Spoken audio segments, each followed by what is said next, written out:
limited in range, and its limitation is its strength. In later life, when the mind has become crowded with names, acts, feelings, images innumerable, we acquire by education another memory of system and arrangement, which is both stronger and weaker than the first, weaker in the recollection of sensible impressions as they are represented to us by eye or ear, stronger by the natural connection of ideas with objects or with one another.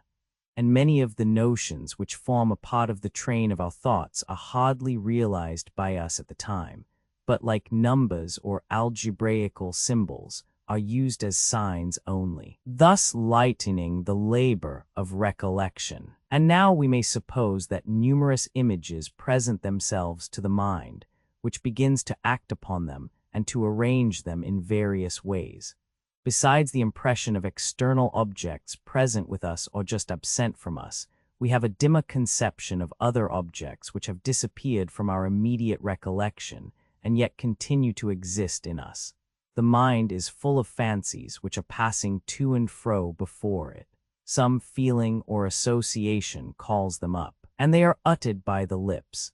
This is the first rudimentary imagination, which may be truly described in the language of Hobbes as decaying sense, an expression which may be applied with equal truth to memory as well. For memory and imagination, though we sometimes oppose them, are nearly allied. The difference between them seems chiefly to lie in the activity of the one compared with the passivity of the other. The sense decaying in memory receives a flash of light or life from imagination. Dreaming is a link of connection between them, for in dreaming we feebly recollect and also feebly imagine at one and the same time. When reason is asleep, the lower part of the mind wanders at will amid the images which have been received from without, the intelligent element retires, and the sensual or sensuous takes its place.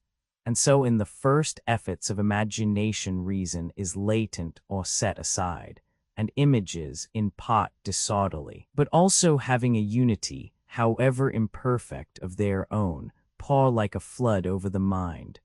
And if we could penetrate into the heads of animals, we should probably find that their intelligence, or the state of what in them is analogous to our intelligence, is of this nature. Thus far we have been speaking of men, rather in the points in which they resemble animals than in the points in which they differ from them.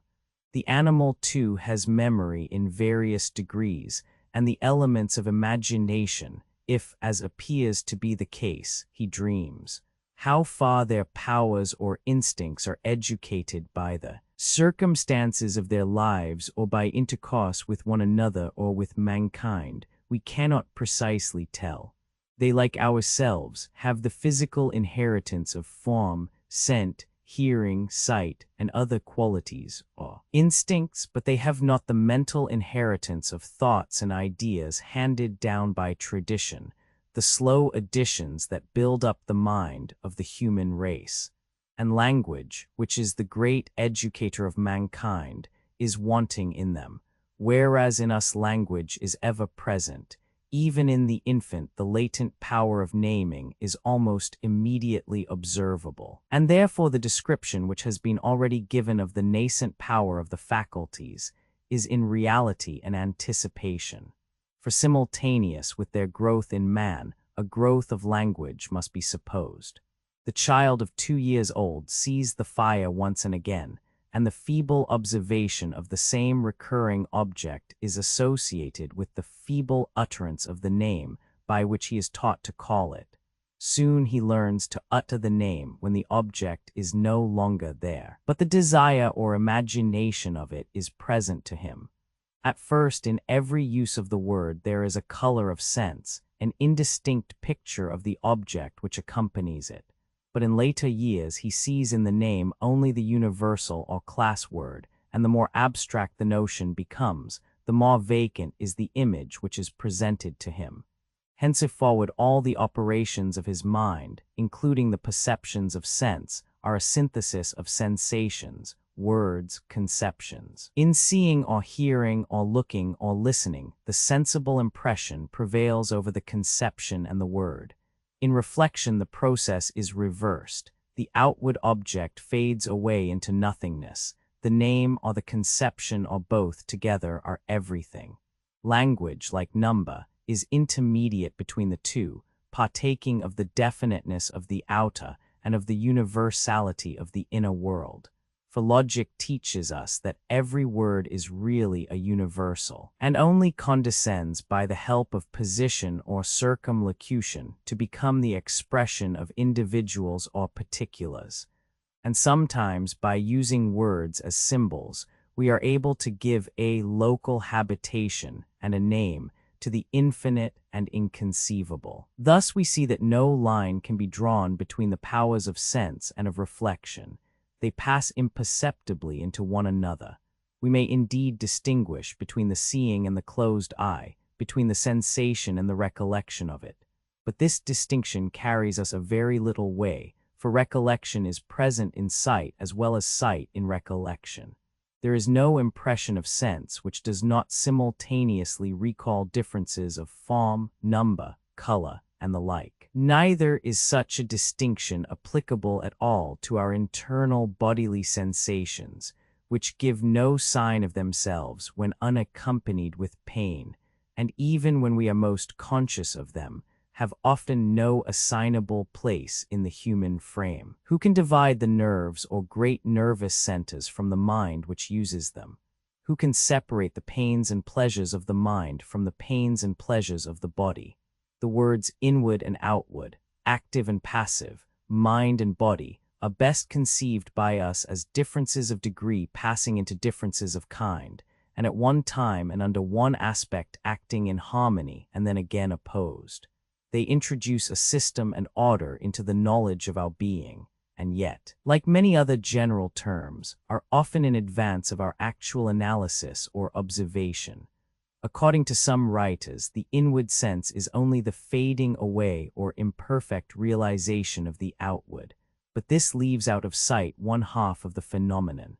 For the mind is not only withdrawn from the world of sense, but introduced to a higher world of thought and reflection, in which, like the outward sense, she is trained and educated. By use, the outward sense becomes keener and more intense, especially when confined within narrow limits. The savage with little or no thought has a quicker discernment of the track than the civilized man. In like manner, the dog, having the help of scent as well as of sight, is superior to the savage. By use again, the inward thought becomes more defined and distinct. What was at first an effort is made easy by the natural instrumentality of language, and the mind learns to grasp universals with no more exertion than is required for the sight of an outward object. There is a natural connection and arrangement of them, like the association of objects in a landscape. Just as a note or two of music suffices to recall a whole piece to the musician's or composer's mind, so a great principle or leading thought suggests and arranges a world of particulars. The power of reflection is not feebler than the faculty of sense, but of a higher and more comprehensive nature. It not only receives the universals of sense, but gives them a new content by comparing and combining them with one another. It withdraws from the seen that it may dwell in the unseen. The sense only presents us with a flat and impenetrable surface. The mind takes the world to pieces and puts it together on a new pattern. The universals which are detached from sense are reconstructed in science. They and not the mere impressions of sense are the truth of the world in which we live. And as an argument to those who will only believe what they can hold in their hands, we may further observe that they are the source of our power over it. To say that the outward sense is stronger than the inward is like saying that the arm of the workman is stronger than the constructing or directing mind. Returning to the senses, we may briefly consider two questions. First, their relation to the mind. Secondly, their relation to outward objects. 1. The senses are not merely holes set in a wooden horse, Theaetetus 184d, but instruments of the mind with which they are organically connected. There is no use of them without some use of words, some natural or latent logic, some previous experience or observation. Sensation, like all other mental processes, is complex and relative, though apparently simple. The senses mutually confirm and support one another.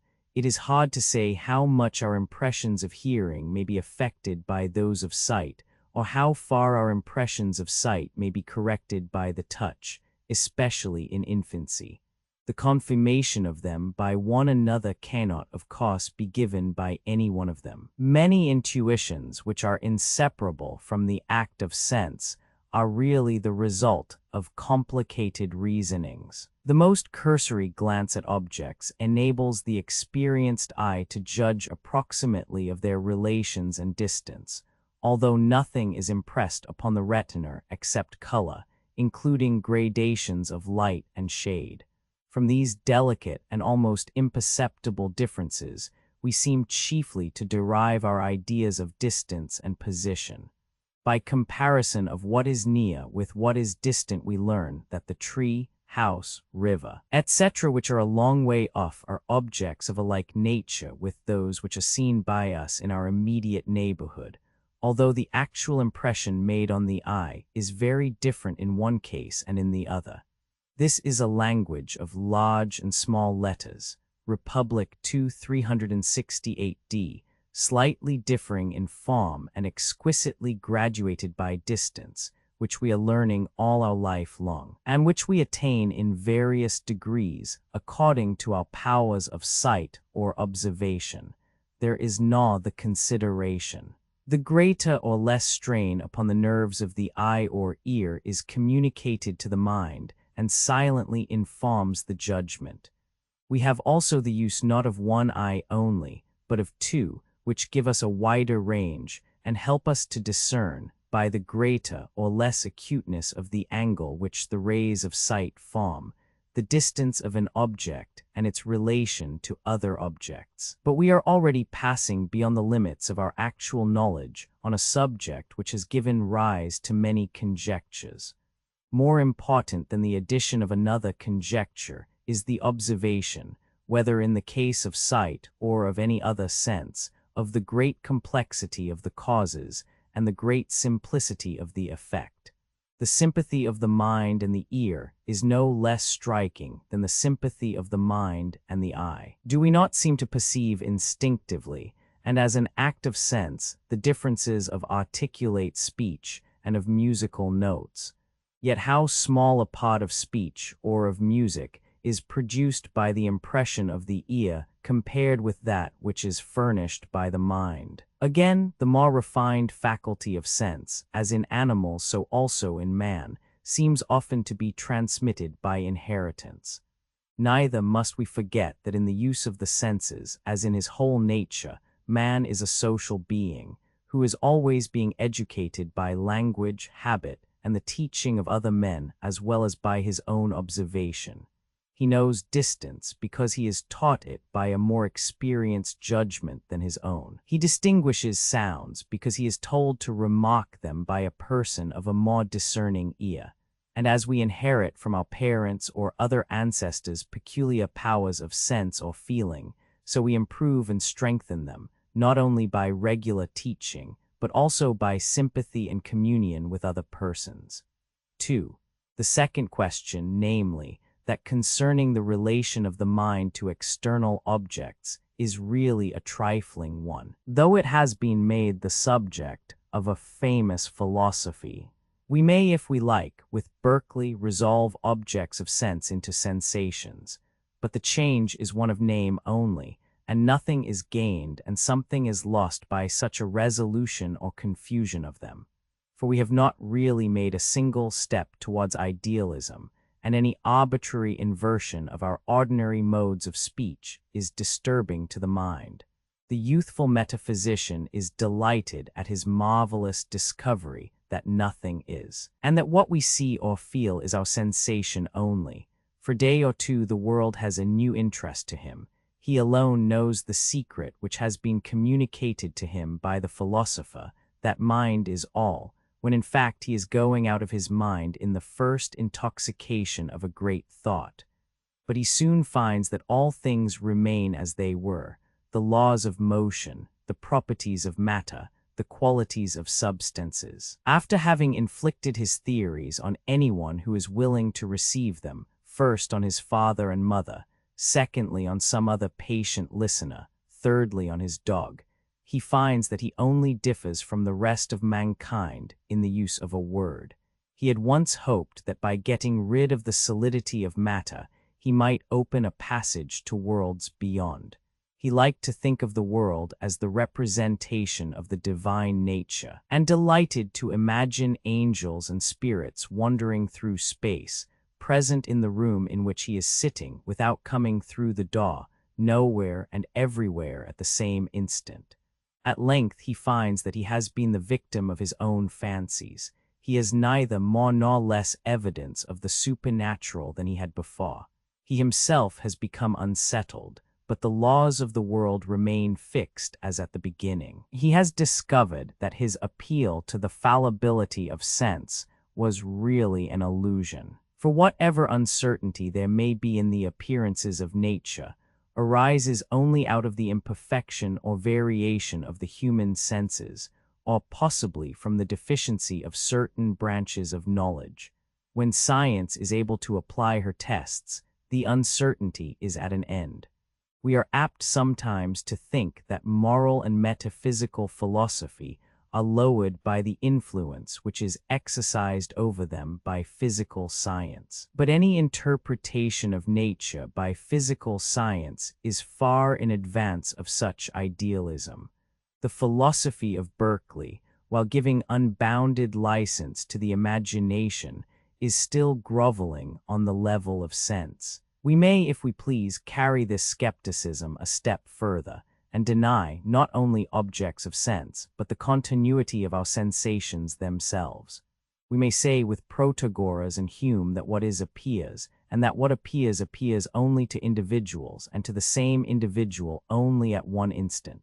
But then, as Plato asks, and we must repeat the question, what becomes of the mind? Experience tells us by 1,000 proofs that our sensations of color, taste, and the like are the same as they were an instant ago, that the act which we are performing 1 minute is continued by us in the next, and also supplies abundant proof that the perceptions of other men are, speaking generally, the same or nearly the same with our own. After having slowly and laboriously in the course of ages gained a conception of a whole and parts, of the constitution of the mind, of the relation of man to God and nature, imperfect indeed, but the best we can, we are asked to return again to the beggarly elements of ancient skepticism, and acknowledge only atoms and sensations devoid of life or unity.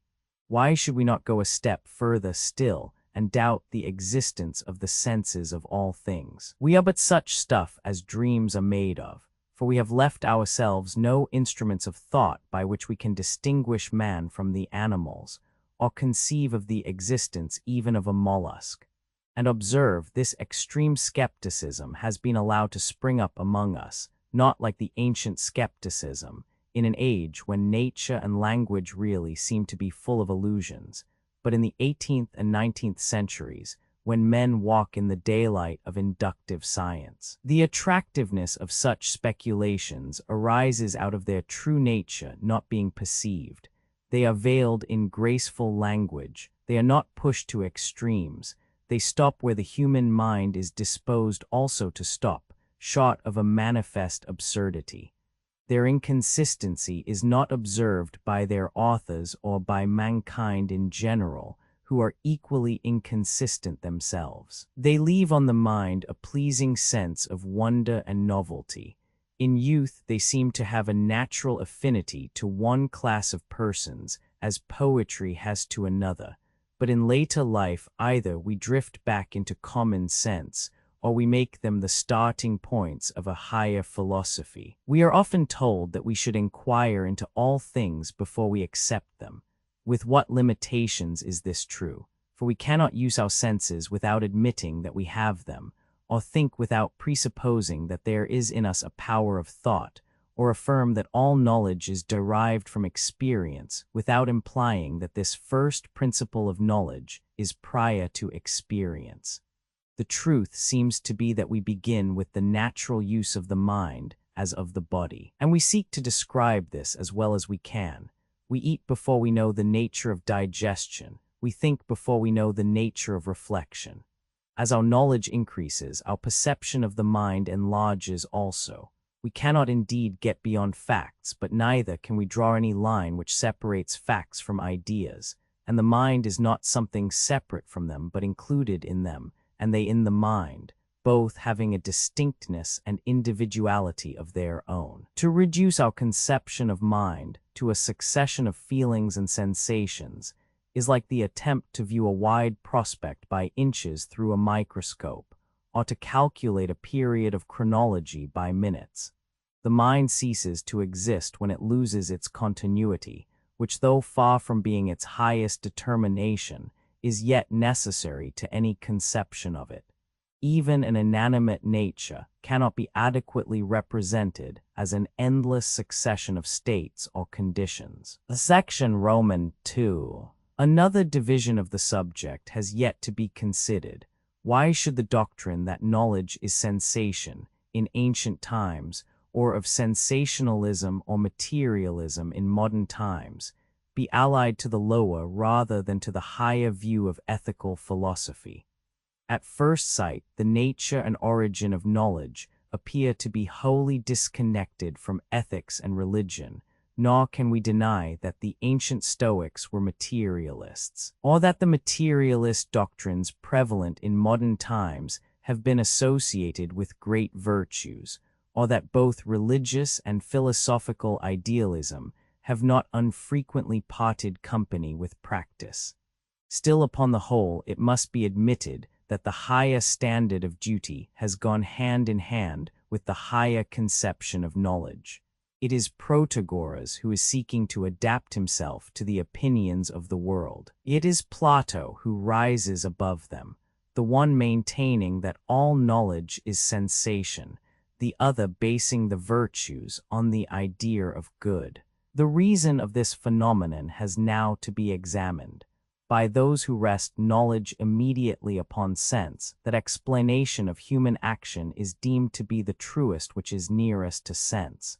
As knowledge is reduced to sensation, so virtue is reduced to feeling, happiness, or good to pleasure.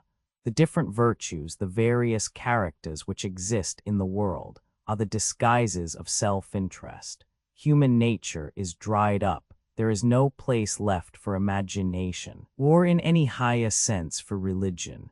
Ideals of a whole, or of a state, or of a law of duty, or of a divine perfection, are out of place in an Epicurean philosophy.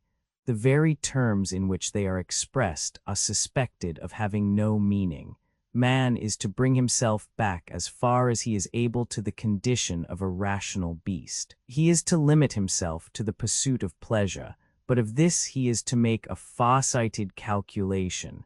He is to be rationalized, secularized, animalized, or he is to be an amiable skeptic, better than his own philosophy, and not falling below the opinions of the world. Imagination has been called that busy faculty, which is always intruding upon us in the search after truth. But imagination is also that higher power by which we rise above ourselves and the commonplaces of thought and life. The philosophical imagination is another name for reason finding an expression of herself in the outward world. To deprive life of ideals is to deprive it of all higher and comprehensive aims, and of the power of imparting and communicating them to others. For men are taught not by those who are on a level with them, but by those who rise above them, who see the distant hills, who soar into the empyrean. Like a bird in a cage, the mind confined to sense is always being brought back from the higher to the lower, from the wider to the narrower view of human knowledge.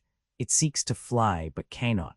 Instead of aspiring towards perfection, it hovers about this lower world and the earthly nature. It loses the religious sense which more than any other seems to take a man out of himself. weary of asking what is truth. It accepts the blind witness of eyes and ears. It draws around itself the curtain of the physical world and is satisfied. The strength of a sensational philosophy lies in the ready accommodation of it to the minds of men. Many who have been metaphysicians in their youth, as they advance in years, are prone to acquiesce in things as they are, or rather appear to be. They are spectators, not thinkers, and the best philosophy is that which requires of them the least amount of mental effort. As a lower philosophy is easier to apprehend than a higher, so a lower way of life is easier to follow, and therefore such a philosophy seems to derive a support from the general practice of mankind. It appeals to principles which they all know and recognize. It gives back to them in a generalized form the results of their own experience. To the man of the world, they are the quintessence of his own reflections upon life. To follow custom, to have no new ideas or opinions, not to be straining after impossibilities, to enjoy today with just so much forethought as is necessary to provide for the morrow. This is regarded by the greater part of the world as the natural way of passing through existence, and many who have lived thus have attained to a lower kind of happiness or equanimity. They have possessed their souls in peace without ever allowing them to wander into the region of religious or political controversy, and without any care for the higher interests of man. But nearly all the good, as well as some of the evil, which has ever been done in this world has been the work of another spirit, the work of enthusiasts and idealists, of apostles and martyrs. The leaders of mankind have not been of the gentle Epicurean type. They have personified ideas. They have sometimes also been the victims of them, but they have always been seeking after a truth or ideal of which they fell short, and have died in a manner disappointed of their hopes that they might lift the human race out of the slough in which they found them. They have done little compared with their own visions and aspirations, but they have done that little only because they sought to do, and once perhaps thought that they were doing, a great deal more. The philosophies of Epicurus or Hume give no adequate or dignified conception of the mind. There is no organic unity in a succession of feeling or sensations, no comprehensiveness in an infinity of separate actions. The individual never reflects upon himself as a whole. He can hardly regard one act or part of his life as the cause or effect of any other act or part. Whether in practice or speculation, he is to himself only in successive instants. To such thinkers, whether in ancient or in modern times, the mind is only the poor recipient of impressions, not the heir of all the ages, or connected with all other minds. It begins again with its own modicum of experience, having only such vague conceptions of the wisdom of the past as are inseparable from language and popular opinion. It seeks to explain from the experience of the individual what can only be learned from the history of the world. It has no conception of obligation, duty, conscience. These are to the Epicurean or utilitarian philosopher only names which interfere with our natural perceptions of pleasure and pain. There seem then to be several answers to the question, why the theory that all knowledge is sensation is allied to the lower rather than to the higher view of ethical philosophy. First, because it is easier to understand and practice. 2 ndly. Because it is fatal to the pursuit of ideals, moral, political, or religious. 3 rdly. Because it deprives us of the means and instruments of higher thought, of any adequate conception of the mind, of knowledge, of conscience, of moral obligation.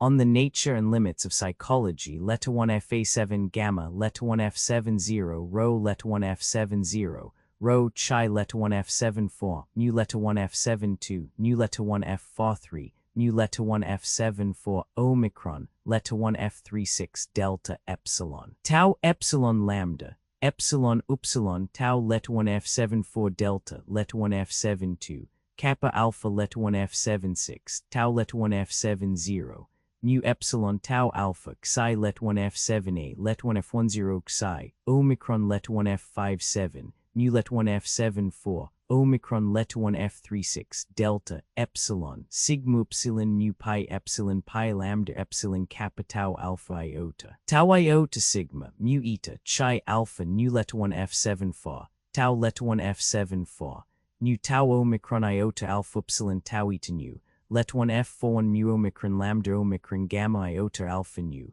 pi omicron tau let 1f72 let 1f10 pi iota sigma tau eta mu gamma epsilon nu epsilon sigma theta alpha iota. Plato Republic Roman 7 533 c mu omicron nu gamma let 1f70 rho alpha let 1f50 tau let 1f78 lambda epsilon gamma epsilon iota nu let 1f65 sigma pi epsilon rho gamma upsilon mu nu let 1f78 nu kappa alpha let 1f76 let 1f00 pi eta rho eta mu omega mu epsilon nu omicron nu let 1f00 pi let 1f78 tau let 1f6 nu let 1f44 nu tau omega nu let 1f01 pi alpha nu tau omega nu let 1f00 delta upsilon nu alpha tau omicron nu. Sophist 237d. Since the above essay first appeared,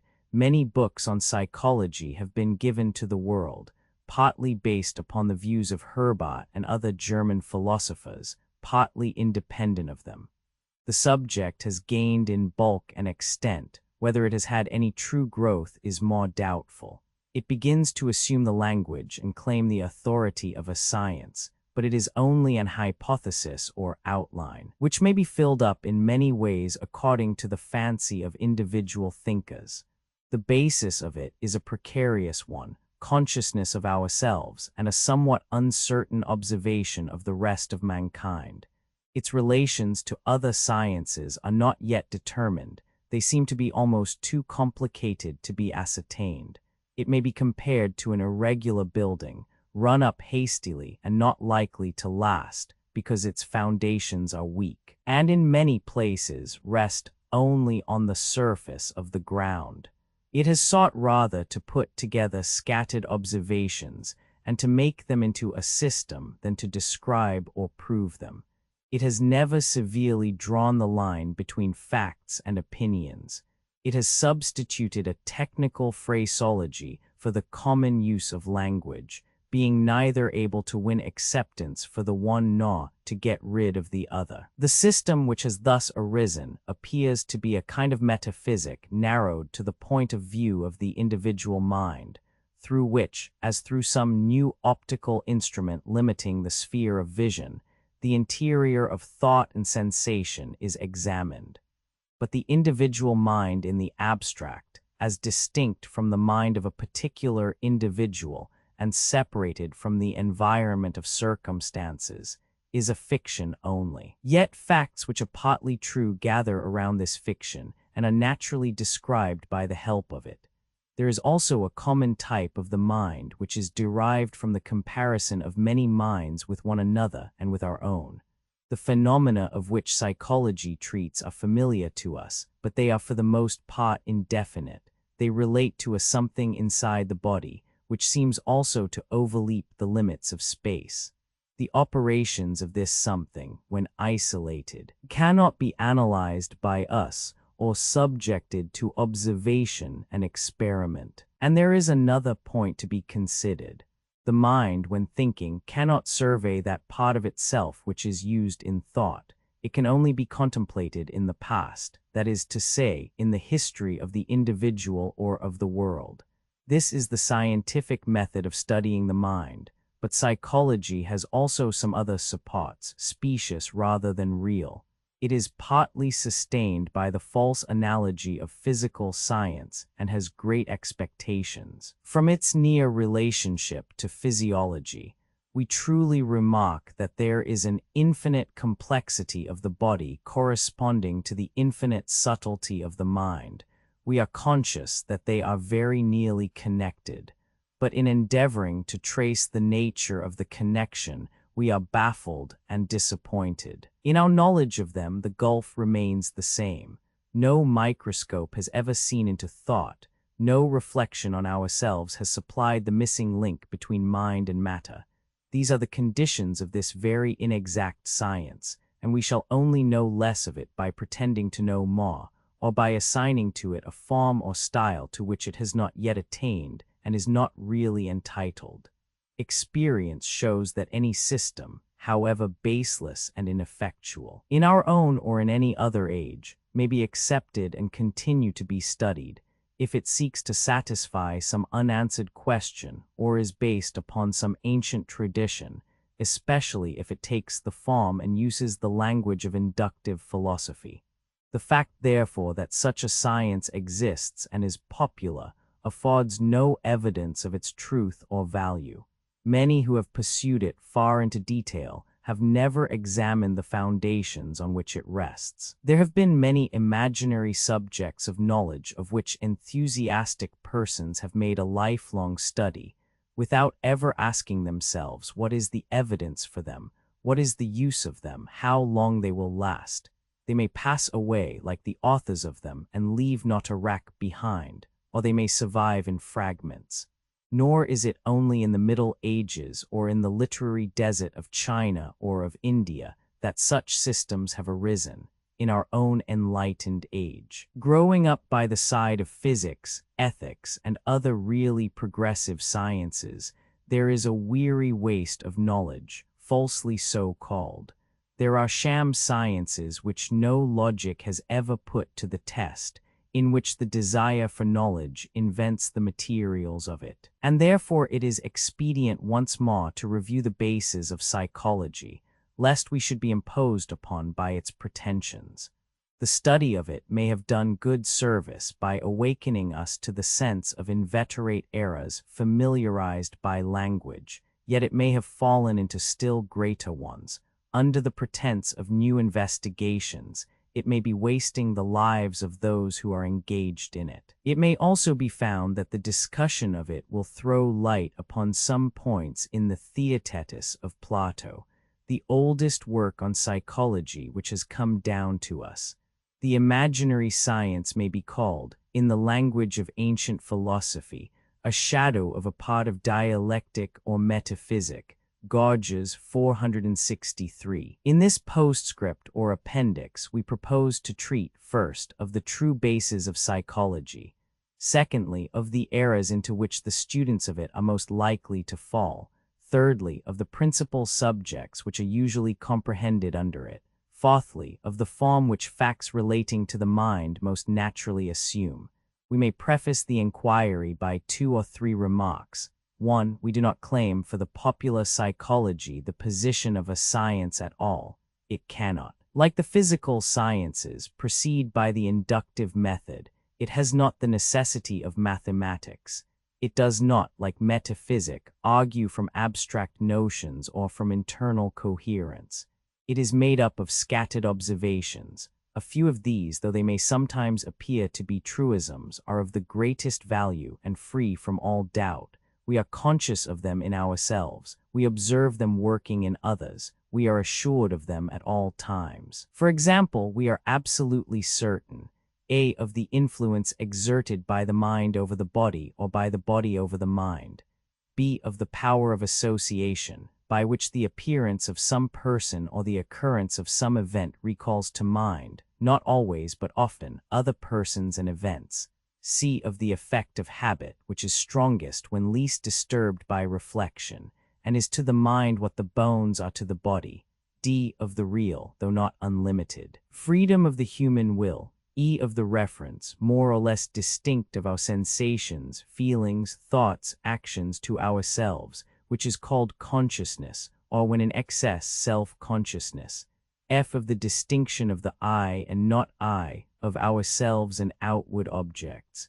But when we attempt to gather up these elements in a single system, we discover that the links by which we combine them are apt to be mere words. We are in a country which has never been cleared or surveyed. Here and there only does a gleam of light come through the darkness of the forest.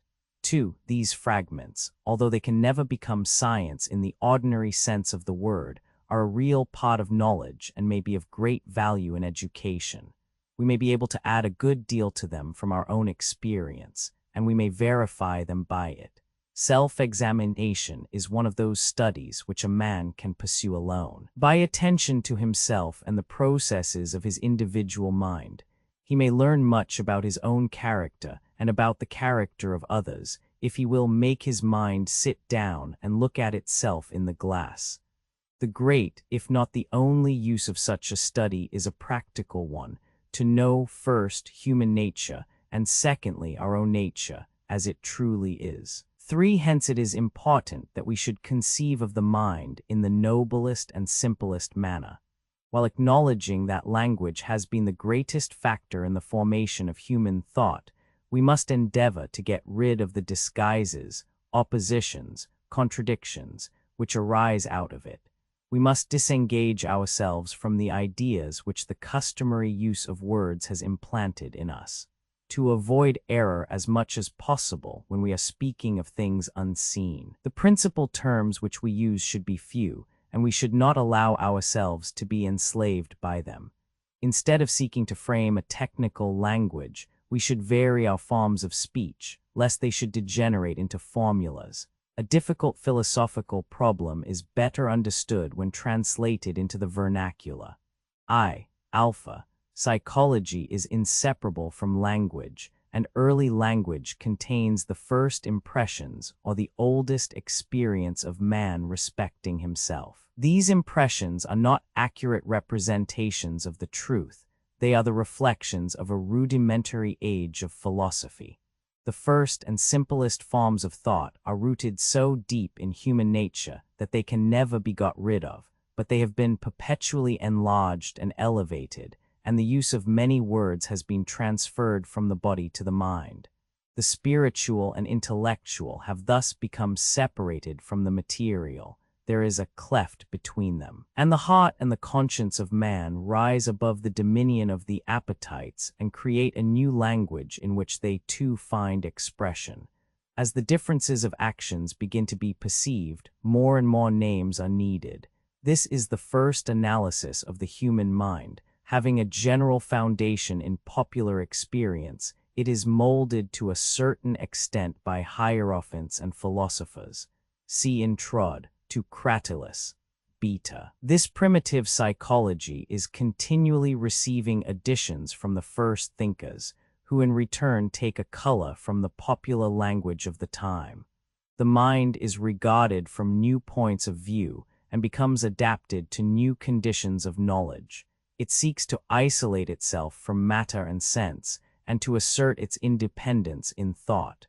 It recognizes that it is independent of the external world. It has 5 or 6 natural states or stages. 1. Sensation, in which it is almost latent or quiescent. 2. Feeling, or inner sense, when the mind is just awakening.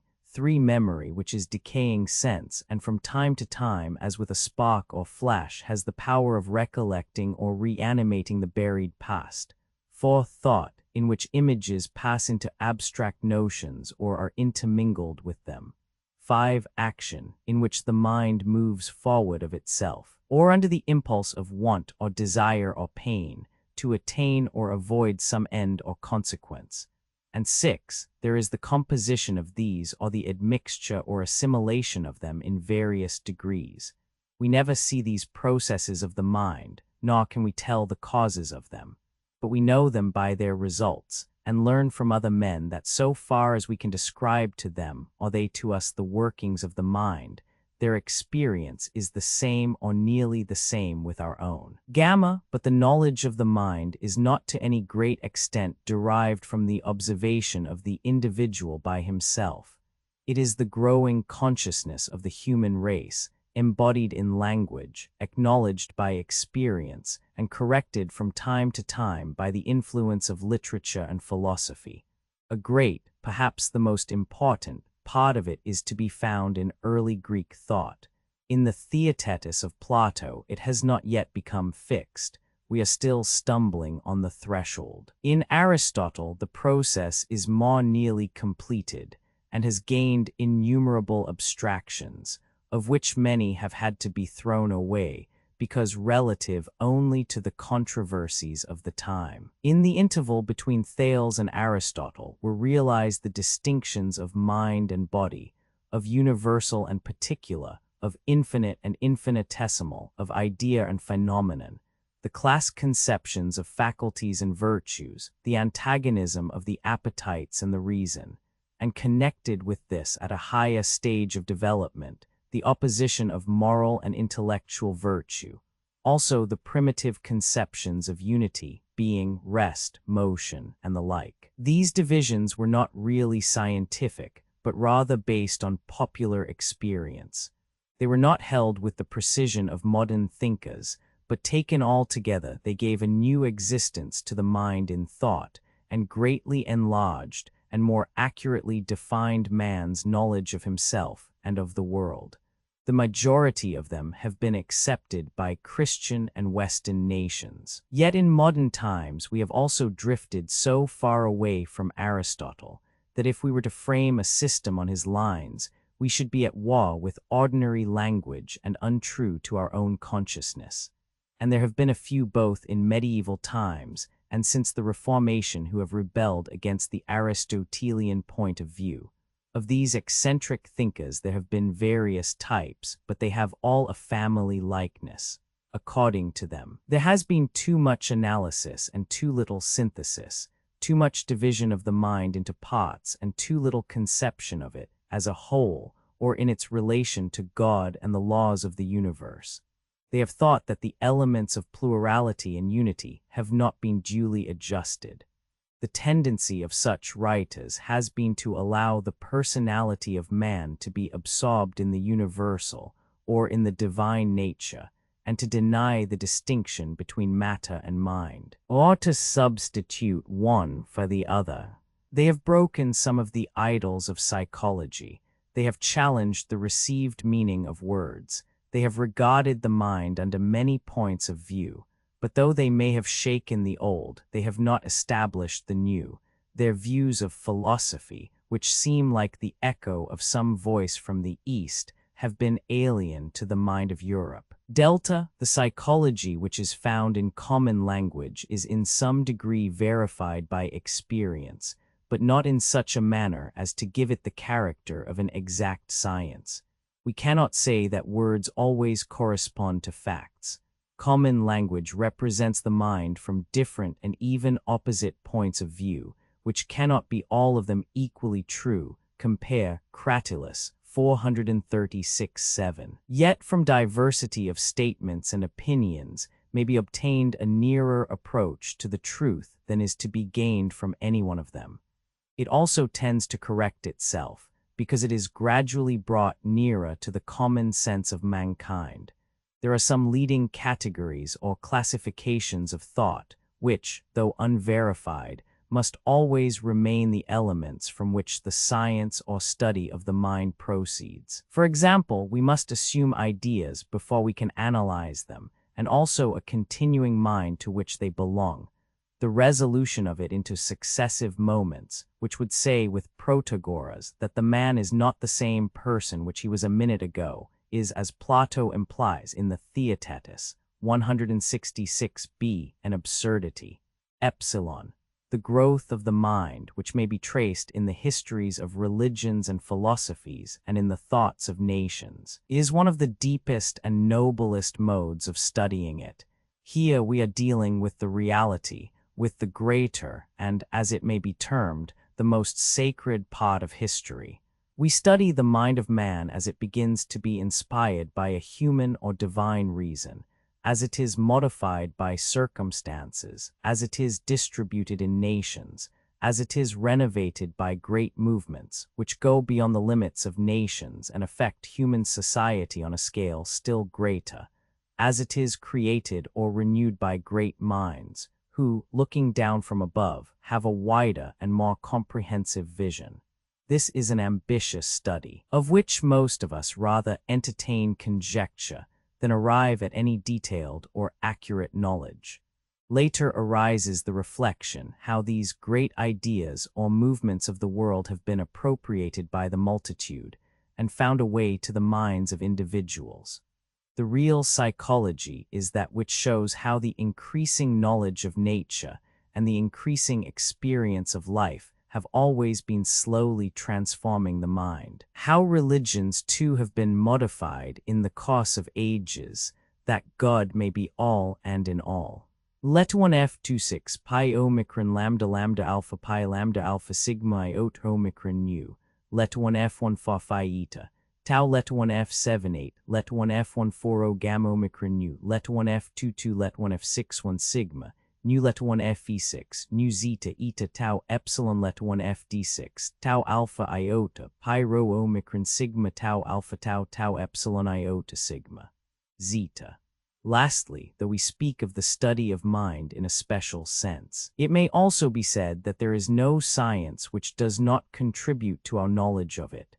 The methods of science and their analogies are new faculties, discovered by the few and imparted to the many. They are to the mind what the senses are to the body, or better, they may be compared to instruments such as the telescope or microscope by which the discriminating power of the senses, or to other mechanical inventions, by which the strength and skill of the human body is so immeasurably increased. Roman 2, the new psychology, whatever may be its claim to the authority of a science, has called attention to many facts and corrected many errors, which without it would have been unexamined. Yet it is also itself very liable to illusion. The evidence on which it rests is vague and indefinite. The field of consciousness is never seen by us as a whole, but only at particular points which are always changing. The veil of language intercepts facts. Hence it is desirable that in making an approach to the study we should consider at the outset what are the kinds of error which most easily affect it, and note the differences which separate it from other branches of knowledge. Alpha. First, we observe the mind by the mind. It would seem, therefore, that we are always in danger of leaving out the half of that which is the subject of our inquiry. We come at once upon the difficulty of what is the meaning of the word. Does it differ as subject and object in the same manner? Can we suppose one set of feelings or one part of the mind to interpret another? Is the introspecting thought the same with the thought which is introspected? Has the mind the power of surveying its whole domain at one and the same time, no more than the eye can take in the whole human body at a glance? Yet there may be a glimpse round the corner, or a thought transferred in a moment from one point of view to another, which enables us to see nearly the whole, if not at once, at any rate in succession. Such glimpses will hardly enable us to contemplate from within the mind in its true proportions.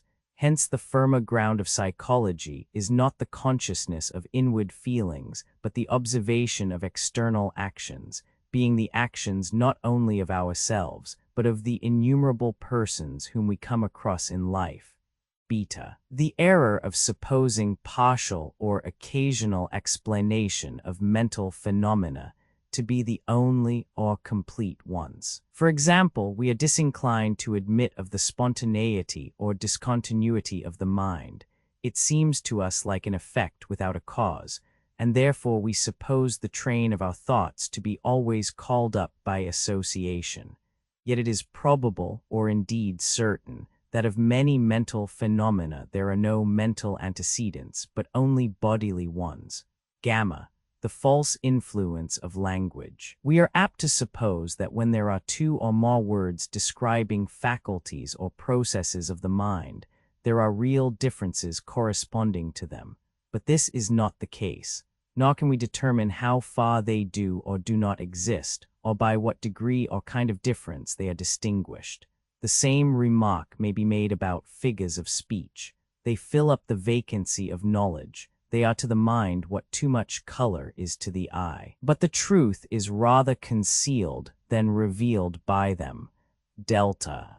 The uncertain meaning of terms such as consciousness, conscience, will, law, knowledge, internal and external sense, these, in the language of Plato, we shamelessly use without ever having taken the pains to analyze them. Epsilon, a science such as psychology, is not merely an hypothesis, but an hypothesis which, unlike the hypotheses of physics, can never be verified. It rests only on the general impressions of mankind, and there is little or no hope of adding in any considerable degree to our stock of mental facts. Zeta, the parallelism of the physical sciences, which leads us to analyze the mind on the analogy of the body, and so to reduce mental operations to the level of bodily ones, or to confound one with the other. Eta, that the progress of physiology may throw a new light on psychology, is a dream in which scientific men are always tempted to indulge. But however certain we may be of the connection between mind and body, the explanation of the one by the other is a hidden place of nature which has hitherto been investigated with little or no success. Theta, the impossibility of distinguishing between mind and body. Neither in thought nor in experience can we separate them. They seem to act together, yet we feel that we are sometimes under the dominion of the one, sometimes of the other, and sometimes both in the common use of language, and in fact they transform themselves, the one into the good principle, the other into the evil principle, and then again the I comes in and mediates between them. It is also difficult to distinguish outward facts from the ideas of them in the mind, or to separate the external stimulus to a sensation from the activity of the organ, or this from the invisible agencies by which it reaches the mind, or any process of sense from its mental antecedent, or any mental energy from its nervous expression. Iota, the fact that mental divisions tend to run into one another, and that in speaking of the mind, we cannot always distinguish differences of kind from differences of degree, nor have we any measure of the strength and intensity of our ideas or feelings. Kappa, although heredity has been always known to the ancients as well as ourselves to exercise a considerable influence on human character, yet we are unable to calculate what proportion this birth influence bears to nurture and education. But this is the real question. We cannot pursue the mind into embryology. We can only trace how, after birth, it begins to grow. But how much is due to the soil? How much to the original latent seed, it is impossible to distinguish. And because we are certain that heredity exercises a considerable but undefined influence, we must not increase the wonder by exaggerating it. Lambda, the love of system is always tending to prevail over the historical investigation of the mind, which is our chief means of knowing it. It equally tends to hinder the other great source of our knowledge of the mind, the observation of its workings and processes which we can make for ourselves. Mu, the mind, when studied through the individual, is apt to be isolated. This is due to the very form of the inquiry, whereas in truth it is indistinguishable from circumstances, the very language which it uses being the result of the instincts of long-forgotten generations, and every word which a man utters being the answer to some other word spoken or suggested by somebody else. Roman 3. The tendency of the preceding remarks has been to show that psychology is necessarily a fragment, and is not and cannot be a connected system. We cannot define or limit the mind, but we can describe it. We can collect information about it. We can enumerate the principal subjects which are included in the study of it. Thus we are able to rehabilitate psychology to some extent, not as a branch of science, but as a collection of facts bearing on human life, as a part of the history of philosophy, as an aspect of metaphysic. It is a fragment of a science only, which in all probability can never make any great progress or attain to much clearness or exactness. It is, however, a kind of knowledge which has a great interest for us and is always present to us, and of which we carry about the materials in our own bosoms. We can observe our minds and we can experiment upon them. and the knowledge thus acquired is not easily forgotten and is a help to us in study as well as in conduct. The principal subjects of psychology may be summed up as follows. Alpha, the relation of man to the world around him. In what sense and within what limits can he withdraw from its laws or assert himself against them, freedom and necessity? And what is that which we suppose to be thus independent and which we call ourselves? How does the inward differ from the outward, and what is the relation between them? And where do we draw the line by which we separate mind from matter? The soul from the body. Is the mind active or passive, or partly both? Are its movements identical with those of the body, or only preconcerted and coincident with them, or is one simply an aspect of the other? Beta. What are we to think of time and space? Time seems to have a nearer connection with the mind, space with the body.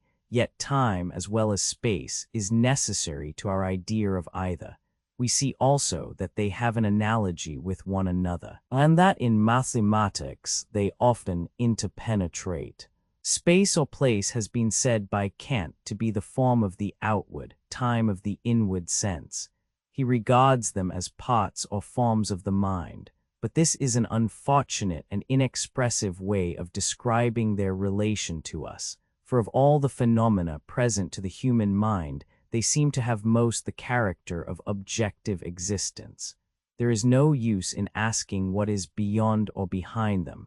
We cannot get rid of them. And to throw the laws of external nature, which to us are the type of the immutable, into the subjective side of the antithesis, seems to be equally inappropriate. Gamma, when in imagination we enter into the closet of the mind and withdraw ourselves from the external world, we seem to find there more or less distinct processes which may be described by the words, I perceive, I feel, I think, I want, I wish, I like, I dislike, I fear, I know, I remember, I imagine, I dream, I act, I endeavor, I hope. These processes would seem to have the same notions attached to them in the minds of all educated persons. They are distinguished from one another in thought, but they intermingle. It is possible to reflect upon them or to become conscious of them in a greater or less degree, or with a greater or less continuity or attention, and thus arise the intermittent phenomena of consciousness or self-consciousness.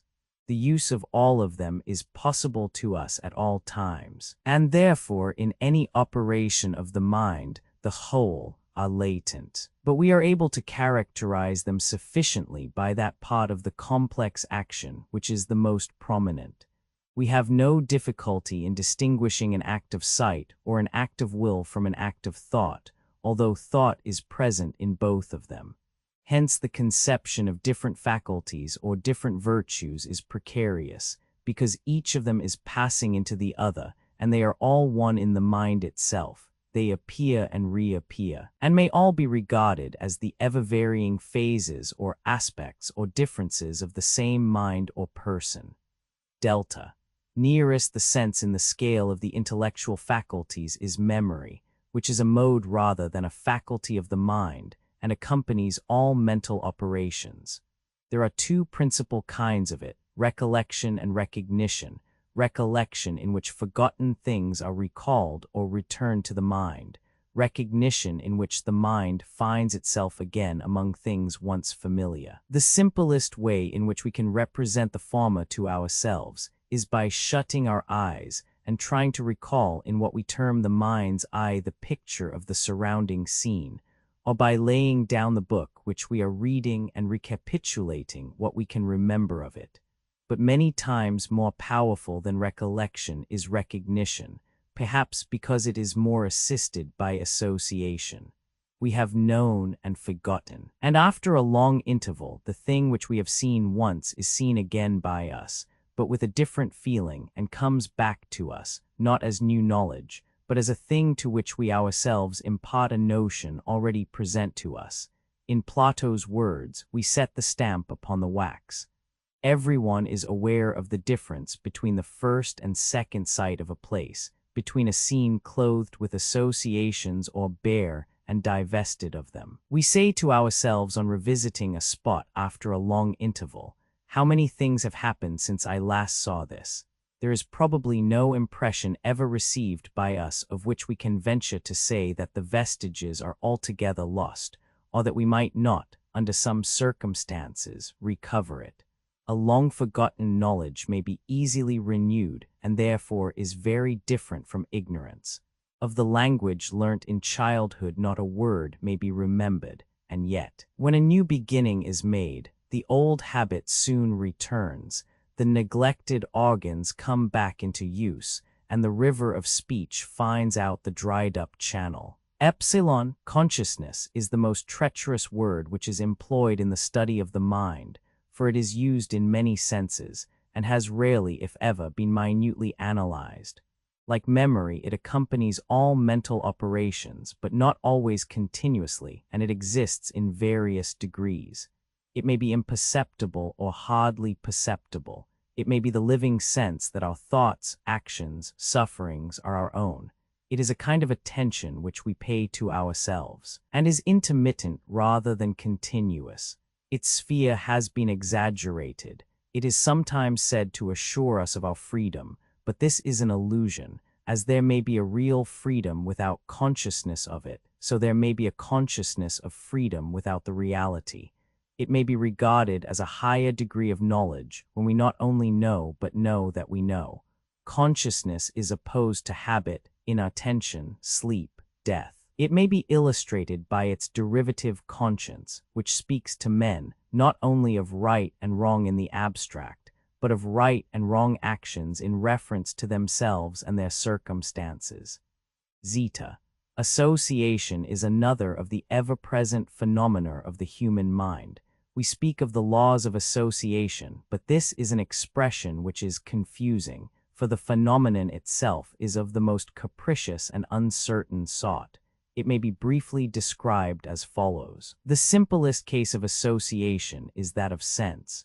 When we see or hear separately one of two things which we have previously seen or heard together, the occurrence of the one has a tendency to suggest the other.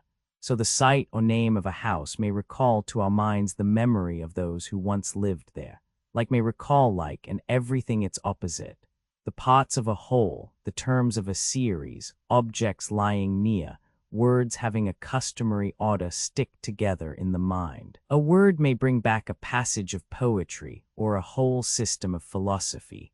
From one end of the world or from one pole of knowledge, we may travel to the other in an indivisible instant. The long train of association by which we pass from one point to the other, involving every sort of complex relation, so sudden, so accidental, is one of the greatest wonders of mind. This process, however, is not always continuous, but often intermittent. We can think of things in isolation as well as in association. We do not mean that they must all hang from one another. We can begin again after an interval of rest or vacancy, as a new train of thought suddenly arises, as, for example, when we wake of a morning or after violent exercise. Time, place, the same color or sound or smell or taste, will often call up some thought or recollection either accidentally or naturally associated with them. But it is equally noticeable that the new thought may occur to us, we cannot tell how or why, by the spontaneous action of the mind itself or by the latent influence of the body. Both science and poetry are made up of associations or recollections, but we must observe also that the mind is not wholly dependent on them, having also the power of origination. There are other processes of the mind which it is good for us to study when we are at home and by ourselves. The manner in which thought passes into act, the conflict of passion and reason in many stages, the transition from sensuality to love or sentiment, and from earthly love to heavenly, the slow and silent influence of habit, which little by little changes the nature of men, the sudden change of the old nature of man into a new one, wrought by shame or by some other overwhelming impulse. These are the greater phenomena of mind, and he who has thought of them for himself will live and move in a better ordered world, and will himself be a better-ordered man. At the other end of the globus intellectualis, nearest, not to earth and sense, but to heaven and God, is the personality of man, by which he holds communion with the unseen world. Somehow he knows not how, somewhere, he knows not where. Under this higher aspect of his being he grasps the ideas of God, freedom and immortality. He sees the forms of truth, holiness and love, and is satisfied with them. No account of the mind can be complete which does not admit the reality or the possibility of another life. Whether regarded as an ideal or as a fact, the highest part of man's nature, and that in which it seems most nearly to approach the divine, is a phenomenon which exists and must therefore be included within the domain of psychology. Roman 4. We admit that there is no perfect or ideal psychology. It is not a whole in the same sense in which chemistry, physiology, or mathematics are wholes. That is to say, it is not a connected unity of knowledge. Compared with the wealth of other sciences, it rests upon a small number of facts, and when we go beyond these, we fall into conjectures and verbal discussions. The facts themselves are disjointed, the causes of them run up into other sciences, and we have no means of tracing them from one to the other. Yet it may be true of this, as of other beginnings of knowledge, that the attempt to put them together has tested the truth of them and given a stimulus to the inquiry into them. Psychology should be natural, not technical. It should take the form which is the most intelligible to the common understanding, because it has to do with common things, which are familiar to us all. It should aim at no more than every reflecting man knows or can easily verify for himself. When simple and unpretentious, it is least obscured by words, least liable to fall under the influence of physiology or metaphysic. It should argue, not from exceptional, but from ordinary phenomena. It should be careful to distinguish the higher and the lower elements of human nature, and not allow one to be veiled in the disguise of the other, lest through the slippery nature of language we should pass imperceptibly from good to evil, from nature in the higher to nature in the neutral or lower sense. It should assert consistently the unity of the human faculties, the unity of knowledge, the unity of God and law. The difference between the will and the affections, and between the reason and the passions should also be recognized by it. Its sphere is supposed to be narrowed to the individual soul, but it cannot be thus separated in fact. It goes back to the beginnings of things, to the first growth of language and philosophy, and to the whole science of man. There can be no truth or completeness in any study of the mind which is confined to the individual. The nature of language, though not the whole, is perhaps at present the most important element in our knowledge of it. It is not impossible that some numerical laws may be found to have a place in the relations of mind and matter, as in the rest of nature. The old Pythagorean fancy that the soul is or has in it harmony may in some degree be realized, but the indications of such numerical harmonies are faint. Either the secret of them lies deeper than we can discover, or nature may have rebelled against the use of them in the composition of men and animals. It is with qualitative rather than with quantitative differences that we are concerned in psychology. The facts relating to the mind which we obtain from physiology are negative rather than positive. They show us not the processes of mental action, but the conditions of which, when deprived, the mind ceases to act. It would seem as if the time had not yet arrived when we can hope to add anything of much importance to our knowledge of the mind from the investigations of the microscope. The elements of psychology can still only be learnt from reflections on ourselves, which interpret and are also interpreted by our experience of others. The history of language, of philosophy, and religion, the great thoughts or inventions or discoveries which move mankind, furnish the larger molds or outlines in which the human mind has been cast. From these the individual derives so much as he is able to comprehend or has the opportunity of learning. Theaetetus persons of the dialogue, Socrates, Theodorus, Theaetetus, Euclid, and Terpsion meet in front of Euclid's house in Megara. They enter the house, and the dialogue is read to them by a servant. Euclid, have you only just arrived from the country? Terpsion. Terpsion, no, I came some time ago, and I have been in the agora looking for you, and wondering that I could not find you. Euclid, but I was not in the city. Terpsion, where then? Euclid, as I was going down to the harbor. I met Theaetetus. He was being carried up to Athens from the army at Corinth. Terpsion, was he alive or dead? Euclid, he was scarcely alive, for he has been badly wounded, but he was suffering even more from the sickness which has broken out in the army. Terpsion, the dysentery, you mean? Euclid, yes. Terpsion, alas, what a loss he will be. Euclid, yes. Terpsion, he is a noble fellow. Only today I heard some people highly praising his behavior in this very battle. Terpsion, no wonder. I should rather be surprised at hearing anything else of him. But why did he go on, instead of stopping at Megara? Euclid.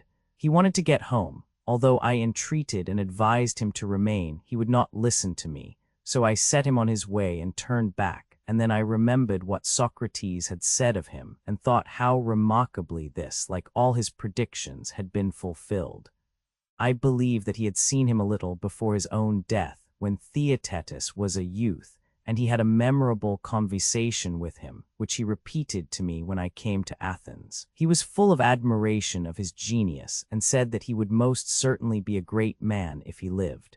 Terpsion, the prophecy has certainly been fulfilled, but what was the conversation? Can you tell me? Euclid, no, indeed, not offhand, but I took notes of it as soon as I got home. These I filled up from memory, writing them out at leisure. And whenever I went to Athens, I asked Socrates about any point which I had forgotten, and on my return I made corrections. Thus I have nearly the whole conversation written down. Terpsion, I remember, you told me, and I have always been intending to ask you to show me the writing, but have put off doing so. And now, why should we not read it through? Having just come from the country, I should greatly like to rest. Euclid, I too shall be very glad of a rest, for I went with Theaetetus as far as Erineum. Let us go in then, and while we are reposing, the servant shall read to us. Terpsion, very good. Euclid, here is the roll. Terpsion. I may observe that I have introduced Socrates, not as narrating to me, but as actually conversing with the persons whom he mentioned. These were Theodorus the geometrician of Cyrene and Theaetetus. I have omitted, for the sake of convenience, the interlocutory words I said, I remarked, which he used when he spoke of himself, and again he agreed or disagreed in the answer, lest the repetition of them should be troublesome. Terpsion, quite right, Euclid. Euclid, and now, boy, you may take the roll and read. Euclid's servant reads, Socrates, if I cared enough about the Cyrenians, Theodorus, I would ask you whether there are any rising geometricians or philosophers in that part of the world. But I am more interested in our own Athenian youth, and I would rather know who among them are likely to do well. I observe them as far as I can myself, and I inquire of anyone whom they follow, and I see that a great many of them follow you, in which they are quite right. Considering your eminence in geometry and in other ways, tell me then, if you have met with anyone who is good for anything. Theodorus. Yes, Socrates, I have become acquainted with one very remarkable Athenian youth, whom I commend to you as well worthy of your attention. If he had been a beauty, I should have been afraid to praise him, lest you should suppose that I was in love with him. But he is no beauty, and you must not be offended if I say that he is very like you, for he has a snub nose and projecting eyes, although these features are less marked in him than in you. Seeing then that he has no personal attractions, I may freely say that in all my acquaintance, which is very large, I never knew anyone who was his equal in natural gifts. For he has a quickness of apprehension which is almost unrivaled, and he is exceedingly gentle, and also the most courageous of men. There is a union of qualities in him such as I have never seen in any other, and should scarcely have thought possible, for those who, like him, have quick and ready and retentive wits, have generally also quick tempers. They are ships without ballast and go darting about and are mad rather than courageous. And the steady are sought when they have to face study, prove stupid and cannot remember. Whereas he moves surely and smoothly and successfully in the path of knowledge and inquiry, and he is full of gentleness, flowing on silently like a river of oil.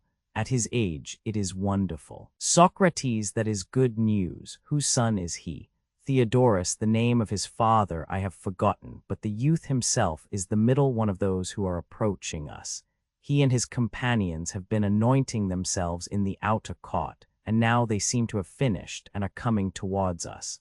Look and see whether you know him. Socrates, I know the youth, but I do not know his name. He is the son of Euphronius the Sunian, who was himself an eminent man. And such another as his son is, according to your account of him, I believe that he left a considerable fortune.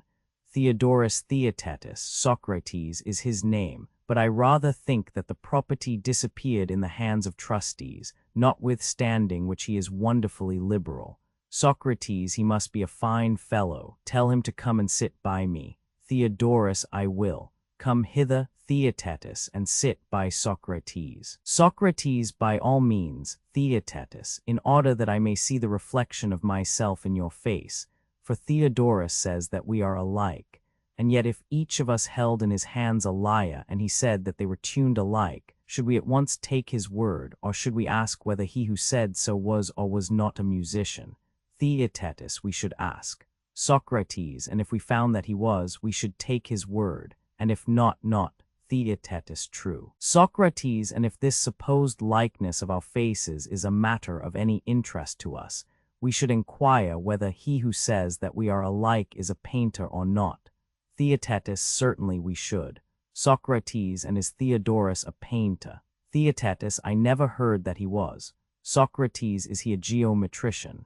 Theaetetus, of course he is. Socrates. Socrates, and is he an astronomer and calculator and musician, and in general an educated man? Theaetetus, I think so. Socrates, if then, he remarks on a similarity in our persons, either by way of praise or blame, there is no particular reason why we should attend to him.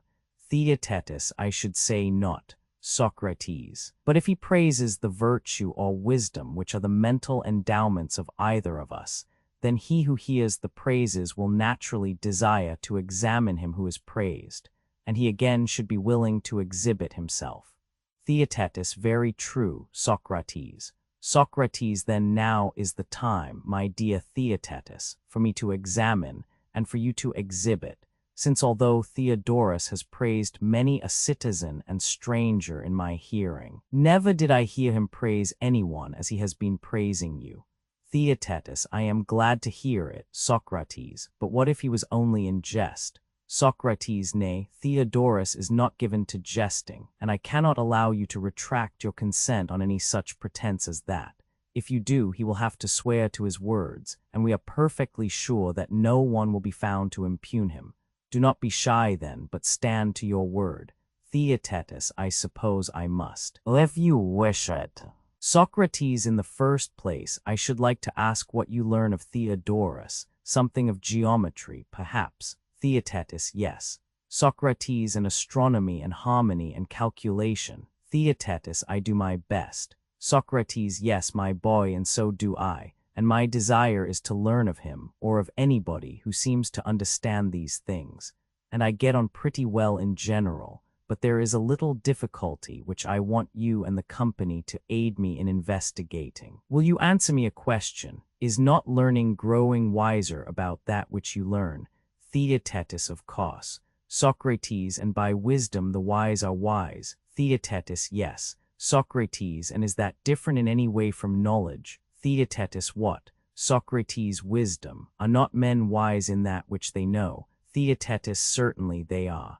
Socrates, then wisdom and knowledge are the same? Theaetetus, yes. Socrates, herein lies the difficulty which I can never solve to my satisfaction. What is knowledge? Can we answer that question? What say you? Which of us will speak first? Whoever misses shall sit down as at a game of ball and shall be donkey, as the boys say.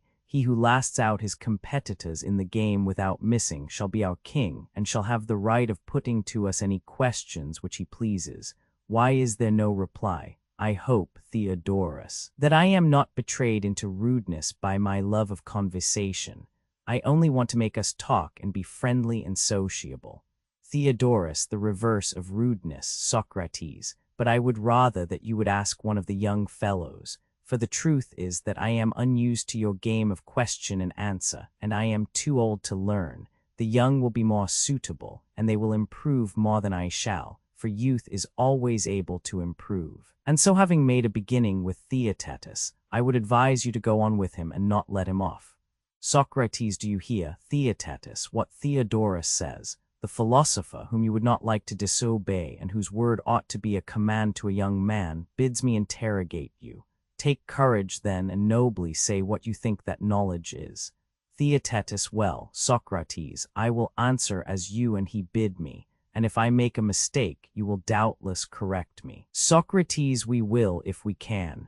Theaetetus, then, I think that the sciences which I learned from Theodorus, geometry, and those which you just now mentioned, are knowledge, and I would include the art of the cobbler and other craftsmen. These, each and all of them, are knowledge. Socrates. Too much, Theaetetus, too much. The nobility and liberality of your nature make you give many and diverse things, when I am asking for one simple thing. Theaetetus, what do you mean, Socrates? Socrates, perhaps nothing. I will endeavor, however, to explain what I believe to be my meaning. When you speak of cobbling, you mean the art or science of making shoes. Theaetetus, just so. Socrates, and when you speak of carpentering, you mean the art of making wooden implements. Theaetetus, I do. Socrates, in both cases you define the subject matter of each of the two arts. Theaetetus, true. Socrates, but that, Theaetetus, was not the point of my question. We wanted to know not the subjects, nor yet the number of the arts or sciences, for we were not going to count them, but we wanted to know the nature of knowledge in the abstract. Am I not right? Theaetetus, perfectly right. Socrates, let me offer an illustration. Suppose that a person were to ask about some very trivial and obvious thing, for example, what is clay? And we were to reply that there is a clay of potters, there is a clay of oven makers, there is a clay of brick makers. Would not the answer be ridiculous? Theaetetus, truly. Socrates, in the first place, there would be an absurdity in assuming that he who asked the question would understand from our answer the nature of clay, merely because we added of the image makers or of any other workers. How can a man understand the name of anything when he does not know the nature of it? Theaetetus, he cannot. Socrates, then, he who does not know what science or knowledge is, has no knowledge of the art or science of making shoes. Theaetetus, none. Socrates, nor of any other science. Theaetetus, no. Socrates, and when a man is asked what science or knowledge is, to give in answer the name of some art or science is ridiculous. For the question is, what is knowledge? And he replies, a knowledge of this or that. Theaetetus, true. Socrates, moreover, he might answer shortly and simply, but he makes an enormous circuit. For example, when asked about the clay, he might have said simply that clay is moistened earth. What sort of clay is not to the point? Theaetetus, yes, Socrates. There is no difficulty as you put the question. You mean, if I am not mistaken, something like what occurred to me and to my friend here, your namesake Socrates, in a recent discussion. Socrates, what was that? Theaetetus. Theaetetus, Theodorus was writing out for us something about roots, such as the roots of 3 or 5, showing that they are incommensurable by the unit. He selected other examples up to 17. There he stopped. Now, as there are innumerable roots, the notion occurred to us of attempting to include them all under one name or class. Socrates, and did you find such a class? Theaetetus, I think that we did, but I should like to have your opinion. Socrates, let me hear. Theaetetus, we divided all numbers into 2 classes, those which are made up of equal factors multiplying into one another, which we compared to square figures and called square or equilateral numbers. That was one class. Socrates, very good. Theaetetus. The intermediate numbers, such as 3 and 5, and every other number which is made up of unequal factors, either of a greater multiplied by a less or of a less multiplied by a greater, and when regarded as a figure, is contained in unequal sides. All these we compared to oblong figures and called them oblong numbers. Socrates capital, and what followed, Theaetetus the lines or sides which have for their squares the equilateral plane numbers, were called by us lengths or magnitudes, and the lines which are the roots of or whose squares are equal to the oblong numbers were called powers or roots, the reason of this latter name being that they are commensurable with the former i.e., with the so-called lengths or magnitudes not in linear measurement, but in the value of the superficial content of their squares, and the same about solids. Socrates, excellent, my boys. I think that you fully justify the praises of Theodorus, and that he will not be found guilty of false witness. Theaetetus, but I am unable, Socrates, to give you a similar answer about knowledge, which is what you appear to want, and therefore Theodorus is a deceiver after all. Socrates, well, but if someone were to praise you for running, and to say that he never met your equal among boys, and afterwards you were beaten in a race by a grown-up man, who was a great runner, would the praise be any the less true? Theaetetus, certainly not. Socrates, and is the discovery of the nature of knowledge so small a matter, as just now said? Is it not one which would task the powers of men perfect in every way? Theaetetus, by heaven, they should be the top of all perfection. Socrates, well then, be of good cheer. Do not say that Theodorus was mistaken about you, but do your best to ascertain the true nature of knowledge, as well as of other things. Theaetetus, I am eager enough, Socrates, if that would bring to light the truth. Socrates, come, you made a good beginning just now. Let your own answer about roots be your model, and as you comprehended them all in one class, try and bring the many sorts of knowledge under one definition. Theaetetus, I can assure you, Socrates, that I have tried very often, when the report of questions asked by you was brought to me. But I can neither persuade myself that I have a satisfactory answer to give, nor hear of anyone who answers as you would have him, and I cannot shake off a feeling of anxiety. Socrates, these are the pangs of labor, my dear Theaetetus. You have something within you which you are bringing to the birth. Theaetetus, I do not know, Socrates, I only say what I feel. Socrates, and have you never heard, simpleton, that I am the son of a midwife, brave and burly, whose name was Phaenarete? Theaetetus, yes, I have. Socrates, and that I myself practice midwifery. Theaetetus, no, never. Socrates, let me tell you that I do, though, my friend, but you must not reveal the secret, as the world in general have not found me out, and therefore they only say of me that I am the strangest of mortals and drive men to their wits' end. Did you ever hear that too? Theaetetus, yes. Socrates, shall I tell you the reason? Theaetetus, by all means. Socrates, bear in mind the whole business of the midwives, and then you will see my meaning better. No woman, as you are probably aware, who is still able to conceive and bear, attends other women, but only those who are past bearing. Theaetetus, yes, I know. Socrates, the reason of this is said to be that Artemis, the goddess of childbirth, is not a mother, and she honors those who are like herself. But she could not allow the barren to be midwives, because human nature cannot know the mystery of an art without experience, and therefore she assigned this office to those who are too old to bear. Theaetetus, I dare say.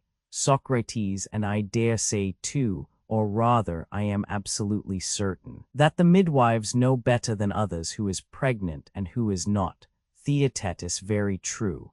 Socrates, and by the use of potions and incantations they are able to arouse the pangs and to soothe them at will. They can make those bear who have a difficulty in bearing, and if they think fit they can smother the embryo in the womb. Theaetetus, they can. Socrates, did you ever remark that they are also most cunning matchmakers, and have a thorough knowledge of what unions are likely to produce a brave brood? Theaetetus, no, never. Socrates, then let me tell you that this is their greatest pride, more than cutting the umbilical cord. And if you reflect, you will see that the same art which cultivates and gathers in the fruits of the earth will be most likely to know in what soils the several plants or seeds should be deposited. Theaetetus, yes, the same art. Socrates, and do you suppose that with women the case is otherwise? Theaetetus, I should think not. Socrates, certainly not. But midwives are respectable women who have a character to lose, and they avoid this department of their profession, because they are afraid of being called procuresses, which is a name given to those who join together man and woman in an unlawful and unscientific way. And yet the true midwife is also the true and only matchmaker.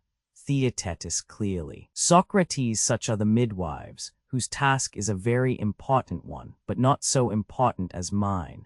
For women do not bring into the world at one time real children, and at another time counterfeits which are with difficulty distinguished from them. If they did, then the discernment of the true and false birth would be the crowning achievement of the art of midwifery. You would think so. Theaetetus, indeed I should. Socrates, well, my art of midwifery is in most respects like theirs, but differs in that I attend men and not women, and look after their souls when they are in labor, and not after their bodies. And the triumph of my art is in thoroughly examining whether the thought which the mind of the young man brings forth is a false idol or a noble and true birth. And like the midwives, I am barren, and the reproach which is often made against me, that I ask questions of others and have not the wit to answer them myself, is very just. The reason is that the God compels me to be a midwife, but does not allow me to bring forth. And therefore I am not myself at all wise, nor have I anything to show which is the invention or birth of my own soul, but those who converse with me profit. Some of them appear dull enough at first, but afterwards, as our acquaintance ripens, if the God is gracious to them, they all make astonishing progress, and this in the opinion of others as well as in their own. It is quite clear that they never learned anything from me. The many fine discoveries to which they cling are of their own making, but to me and the God they owe their delivery. And the proof of my words is that many of them in their ignorance, either in their self-conceit despising me, or falling under the influence of others, 304 have gone away too soon, and have not only lost the children of whom I had previously delivered them by an ill bringing up, but have stifled whatever else they had in them by evil communications, being fonder of lies and shams than of the truth, and they have at last ended by seeing themselves as others see them, to be great fools. Aristades, the son of Lysimachus, is one of them, and there are many others.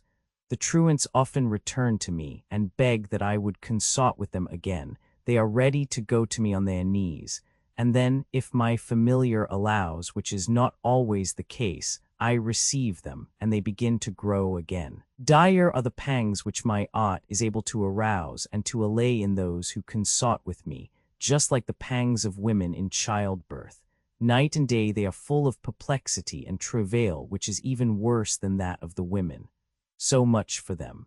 And there are others, Theaetetus, who come to me apparently having nothing in them, and as I know that they have no need of my art, I coax them into marrying someone. And by the grace of God, I can generally tell who is likely to do them good. Many of them I have given away to Prodicus, and many to other inspired sages. I tell you this long story, friend Theaetetus, because I suspect, as indeed you seem to think yourself, that you are in labor, great with some conception. Come then to me, who am a midwife's son and myself a midwife, and do your best to answer the questions which I will ask you. And if I abstract and expose your firstborn, because I discover upon inspection that the conception which you have formed is a vain shadow, do not quarrel with me on that account, as the manner of women is when their first children are taken from them. For I have actually known some who were ready to bite me when I deprived them of a darling folly. They did not perceive that I acted from goodwill, not knowing that no God is the enemy of man, that was not within the range of their ideas. Neither am I their enemy in all this, but it would be wrong for me to admit falsehood or to stifle the truth. Once more then, Theaetetus, I repeat my old question, what is knowledge? And do not say that you cannot tell, but quit yourself like a man, and by the help of God you will be able to tell. Theaetetus, at any rate, Socrates, after such an exhortation I should be ashamed of not trying to do my best. Now he who knows perceives what he knows, and as far as I can see at present, knowledge is perception. Socrates bravely said, Boy, that is the way in which you should express your opinion. And now let us examine together this conception of yours and see whether it is a true birth or a mere wind egg. You say that knowledge is perception. Theaetetus, yes. Socrates, well, you have delivered yourself of a very important doctrine about knowledge. It is indeed the opinion of Protagoras, who has another way of expressing it. Man, he says, is the measure of all things, of the existence of things that are, and of the non-existence of things that are not. You have read him, Theaetetus, oh yes, again and again. Socrates, does he not say that things are to you such as they appear to you, and to me such as they appear to me, and that you and I are men? Theaetetus, yes, he says so. Socrates, a wise man is not likely to talk nonsense. Let us try to understand him. The same wind is blowing, and yet one of us may be cold and the other not, or one may be slightly and the other very cold. Theaetetus, quite true. Socrates, now is the wind, regarded not in relation to us, but absolutely, cold or not? Or are we to say with Protagoras that the wind is cold to him who is cold, and not to him who is not? Theaetetus, I suppose the last. Socrates, then it must appear so to each of them. Theaetetus, yes. Socrates, and appears to him, means the same as he perceives. Theaetetus, true. Socrates, then appearing and perceiving coincide in the case of hot and cold, and in similar instances, for things appear or may be supposed to be to each one such as he perceives them. Theaetetus, yes. Socrates, then perception is always of existence, and being the same as knowledge is unerring. Theaetetus, clearly. Socrates, in the name of the graces, what an almighty wise man Protagoras must have been. He spoke these things in a parable to the common herd like you and me, but told the truth, his truth, 305 in secret to his own disciples. Theaetetus, what do you mean, Socrates? Socrates, I am about to speak of a high argument, in which all things are said to be relative. You cannot rightly call anything by any name, such as great or small, heavy or light. For the great will be small and the heavy light. There is no single thing or quality, but out of motion and change and admixture, all things are becoming relatively to one another, which becoming is by us incorrectly called being, but is really becoming, for nothing ever is, but all things are becoming. Some and all philosophers, Protagoras, Heraclitus, Empedocles, and the rest of them, one after another, and with the exception of Parmenides, they will agree with you in this. Some and the great masters of either kind of poetry, Epicharmus, the prince of comedy, and Homer of tragedy, when the latter sings of ocean whence sprang the gods and mother Tethys, does he not mean that all things are the offspring of flux and motion? Theaetetus, I think so. Socrates, and who could take up arms against such a great army having Homer for its general, and not appear ridiculous? 306 Theaetetus, who indeed, Socrates? Socrates, yes. Theaetetus, and there are plenty of other proofs which will show that motion is the source of what is called being and becoming, and inactivity of not being and destruction. For fire and warmth, which are supposed to be the parent and guardian of all other things, are born of movement and of friction, which is a kind of motion. 307 Is not this the origin of fire? Theaetetus, it is. Socrates, and the race of animals is generated in the same way. Theaetetus, certainly. Socrates, and is not the bodily habit spoiled by rest and idleness, but preserved for a long time 308 by motion and exercise? Theaetetus, true. Socrates, and what of the mental habit? Is not the soul informed and improved and preserved by study and attention, which are motions? But when at rest, which in the soul only means one of attention and study, is uninformed and speedily forgets whatever she has learned. Theaetetus true. Socrates then motion is a good, and rest an evil, to the soul as well as to the body. Theaetetus clearly. Socrates. I may add that breathless calm, stillness, and the like waste and impair, while wind and storm preserve. And the primary argument of all, which I strongly urge, is the golden chain in Homer, by which he means the sun, thereby indicating that so long as the sun and the heavens go round in their orbits, all things human and divine are and are preserved. But if they were chained up and their motions ceased, then all things would be destroyed, and as the saying is, turned upside down. Theaetetus, I believe, Socrates, that you have truly explained his meaning. Socrates then now apply his doctrine to perception, my good friend, and first of all to vision. That which you call white color is not in your eyes, and is not a distinct thing which exists out of them. And you must not assign any place to it, for if it had position it would be and be at rest, and there would be no process of becoming. Theaetetus, then what is color? Socrates, let us carry the principle which has just been affirmed, that nothing is self-existent, and then we shall see that white, black, and every other color arises out of the eye meeting the appropriate motion, and that what we call a color is in each case neither the active nor the passive element, but something which passes between them and is peculiar to each percipient. Are you quite certain that the several colors appear to a dog or to any animal whatever as they appear to you? Theaetetus, far from it. Socrates, or that anything appears the same to you as to another man? Are you so profoundly convinced of this? Rather, would it not be true that it never appears exactly the same to you, because you are never exactly the same?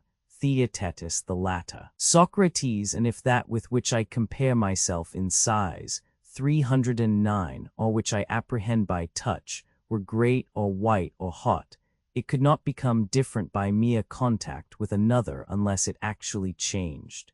Nor again, if the comparing or apprehending subject were great or white or hot, could this, when unchanged from within, become changed by any approximation or affection of any other thing. The fact is that in our ordinary way of speaking, we allow ourselves to be driven into most ridiculous and wonderful contradictions, as Protagoras and all who take his line of argument would remark. Theaetetus, how, and of what sort do you mean? Socrates, a little instance will sufficiently explain my meaning. Here are 6 dice, which are more by a half when compared with 4, and fewer by a half than 12. They are more and also fewer. How can you or anyone maintain the contrary? Theaetetus, very true. Socrates, well then, suppose that Protagoras or someone asks whether anything can become greater or more if not by increasing. How would you answer him, Theaetetus? Theaetetus, I should say no, Socrates, if I were to speak my mind in reference to this last question, and if I were not afraid of contradicting my former answer. Socrates, capital, excellent, spoken like an oracle, my boy. And if you reply yes, there will be a case for Euripides. For our tongue will be unconvinced, but not our mind. 310 Theaetetus, very true, Socrates. The thoroughbred sophists, who know all that can be known about the mind, and argue only out of the superfluity of their wits, would have had a regular sparring match over this, and would have knocked their arguments together finely. But you and I, who have no professional aims, only desire to see what is the mutual relation of these principles, whether they are consistent with each or not. Theaetetus, yes, that would be my desire. Socrates, and mine too. But since this is our feeling, and there is plenty of time, why should we not calmly and patiently review our own thoughts, and thoroughly examine and see what these appearances in us really are? If I am not mistaken, they will be described by us as follows. First, that nothing can become greater or less, either in number or magnitude, while remaining equal to itself. You would agree? Theaetetus, yes. Socrates, secondly, that without addition or subtraction there is no increase or diminution of anything, but only equalities. Theaetetus, quite true. Socrates, thirdly, that what was not before cannot be afterwards, without becoming and having become. Theaetetus, yes, truly. Socrates, these three axioms, if I am not mistaken, are fighting with one another in our minds in the case of the dice, or again, in such a case as this, if I were to say that I, who am of a certain height and taller than you, may within a year, without gaining or losing in height, be not so tall, not that I should have lost, but that you would have increased. In such a case I am afterwards what I once was not, and yet I have not become. For I could not have become without becoming, neither could I have become less without losing somewhat of my height, and I could give you 10,000 examples of similar contradictions, if we admit them at all. I believe that you follow me, Theaetetus, for I suspect that you have thought of these questions before now. Theaetetus, yes, Socrates, and I am amazed when I think of them. By the gods I am, and I want to know what on earth they mean, and there are times when my head quite swims with the contemplation of them. Socrates, I see, my dear Theaetetus, that Theodorus had a true insight into your nature when he said that you were a philosopher, for wonder is the feeling of a philosopher, and philosophy begins in wonder. He was not a bad genealogist who said that Iris, the messenger of heaven, is the child of Thaumas, wonder. But do you begin to see what is the explanation of this perplexity on the hypothesis which we attribute to Protagoras? Theaetetus, not as yet. Socrates, then you will be obliged to me if I help you to unearth the hidden truth of a famous man or school. Theaetetus, to be sure, I shall be very much obliged. Socrates, take a look round then, and see that none of the uninitiated are listening. Now by the uninitiated I mean the people who believe in nothing but what they can grasp in their hands, and who will not allow that action or generation or anything invisible can have real existence. Theaetetus, yes, indeed, Socrates, they are very hard and impenetrable mortals. Socrates, yes, my boy, outer barbarians. Far more ingenious are the brethren whose mysteries I am about to reveal to you. Their first principle is that all is motion, and upon this all the affections of which we were just now speaking are supposed to depend. There is nothing but motion, which has two forms, one active and the other passive, both in endless number, and out of the union and friction of them there is generated a progeny endless in number, having two forms, sense and the object of sense, which are ever breaking forth and coming to the birth at the same moment. The senses are variously named hearing, seeing, smelling. There is the sense of heat, cold, pleasure, pain, desire, fear, and many more which have names, as well as innumerable others which are without them. Each has its kindred object. Each variety of color has a corresponding variety of sight, and so with sound and hearing, and with the rest of the senses and the objects akin to them. Do you see, Theaetetus, the bearings of this tale on the preceding argument? Theaetetus, indeed I do not. Socrates. Then attend, and I will try to finish the story.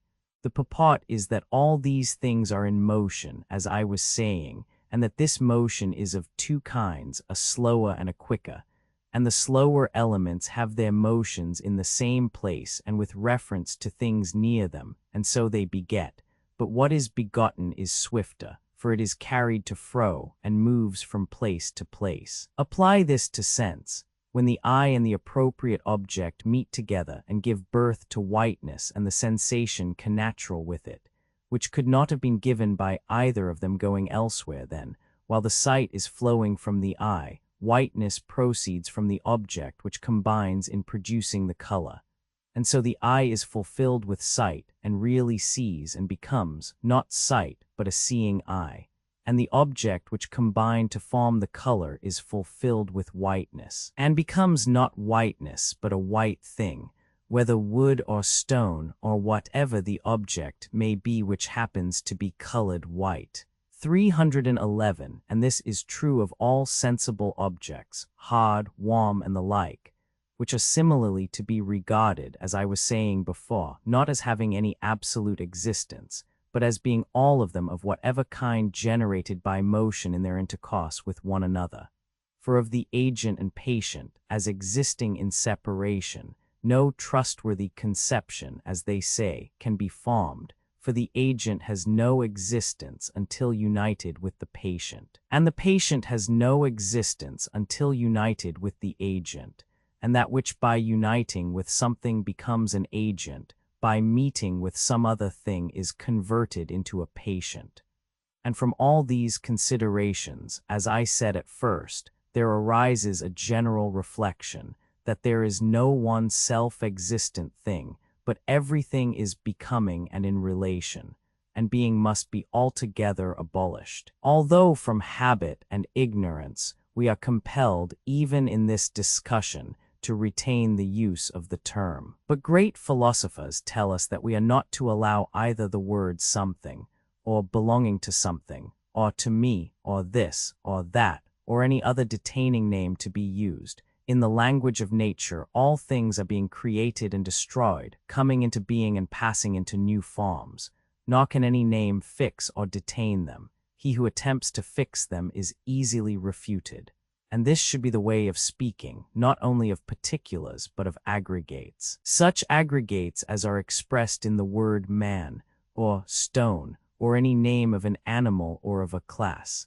O Theaetetus, are not these speculations sweet as honey, and do you not like the taste of them in the mouth? Theaetetus, I do not know what to say, Socrates, for indeed I cannot make out whether you are giving your own opinion or only wanting to draw me out. Socrates, you forget, my friend, that I neither know, nor profess to know, anything of these matters. You are the person who is in labor, I am the barren midwife, and this is why I soothe you and offer you one good thing after another that you may taste them. And I hope that I may at last help to bring your own opinion into the light of day. When this has been accomplished, then we will determine whether what you have brought forth is only a wind egg or a real and genuine birth. Therefore, keep up your spirits and answer like a man what you think. Theaetetus, ask me, Socrates. Then once more, is it your opinion that nothing is but what becomes, the good and the noble, as well as all the other things which we were just now mentioning? Theaetetus, when I hear you discoursing in this style, I think that there is a great deal in what you say, and I am very ready to assent. Socrates, let us not leave the argument unfinished, then, for there still remains to be considered an objection which may be raised about dreams and diseases, in particular about madness, and the various illusions of hearing and sight, or of other senses.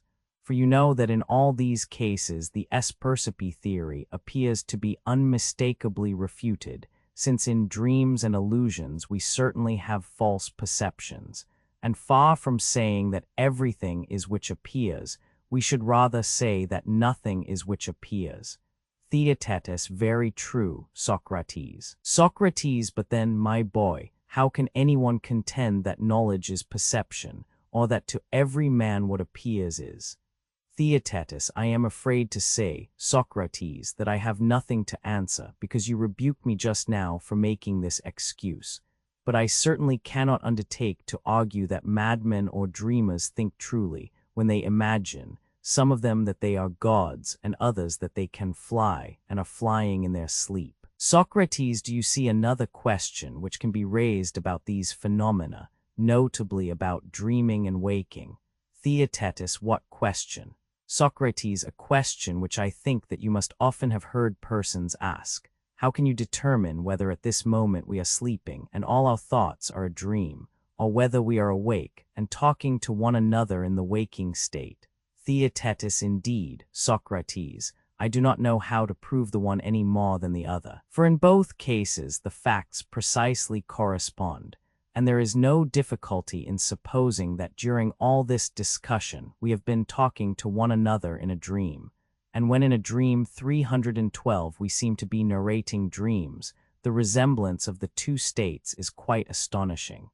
Socrates, you see then, that a doubt about the reality of sense is easily raised, since there may even be a doubt whether we are awake or in a dream. And as our time is equally divided between sleeping and waking, in either sphere of existence, the soul contends that the thoughts which are present to our minds at the time are true, and during one half of our lives we affirm the truth of the one, and during the other half of the other, and are equally confident of both. Theaetetus most true. Socrates, and may not the same be said of madness and other disorders. The difference is only that the times are not equal. Theaetetus certainly. Socrates and his truth or falsehood to be determined by duration of time. Theaetetus, that would be in many ways ridiculous. Socrates, but can you certainly determine by any other means which of these opinions is true? Theaetetus, I do not think that I can. Socrates, listen then to a statement of the other side of the argument, which is made by the champions of appearance. They would say, as I imagine, can that which is wholly other than something have the same quality as that from which it differs? And observe, Theaetetus, that the word other means not partially, but wholly other. Theaetetus certainly, putting the question as you do, that which is wholly other cannot either potentially or in any other way be the same. Socrates, and must therefore be admitted to be unlike. Theaetetus true. Socrates, if then anything happens to become like or unlike itself or another, when it becomes like we call it the same, when unlike other. Theaetetus certainly. Socrates, were we not saying that there are agents many and infinite, and patients many and infinite? Theaetetus yes. Socrates, and also that different combinations will produce results which are not the same but different. Theaetetus certainly. Socrates, let us take you and me, or anything as an example. There is Socrates in health and Socrates sick. Are they like or unlike?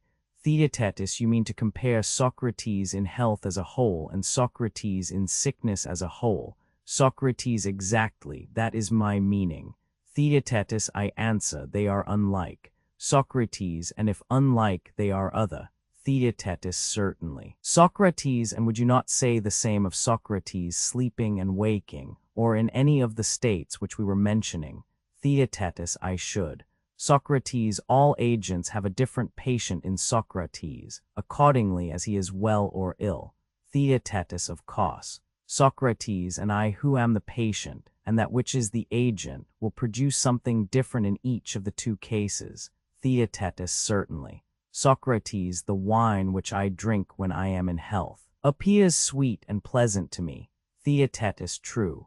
Socrates, for as has been already acknowledged, the patient and agent meet together and produce sweetness and a perception of sweetness, which are in simultaneous motion, and the perception which comes from the patient makes the tongue percipient, and the quality of sweetness which arises out of and is moving about the wine makes the wine both to be and to appear sweet to the healthy tongue. Theaetetus certainly. That has been already acknowledged. Socrates, but when I am sick, the wine really acts upon another and a different person. Theaetetus yes. Socrates, the combination of the draught of wine and the Socrates who is sick produces quite another result, which is the sensation of bitterness in the tongue, and the motion and creation of bitterness in and about the wine, which becomes not bitterness but something bitter, as I myself become not perception but percipient. Theaetetus true. Socrates, there is no other object of which I shall ever have the same perception, for another object would give another perception, and would make the percipient other and different. Nor can that object which affects me, meeting another subject, produce the same or become similar, for that too would produce another result from another subject, and become different. Theaetetus true. Socrates, neither can I by myself have this sensation, nor the object by itself this quality. Theaetetus certainly not.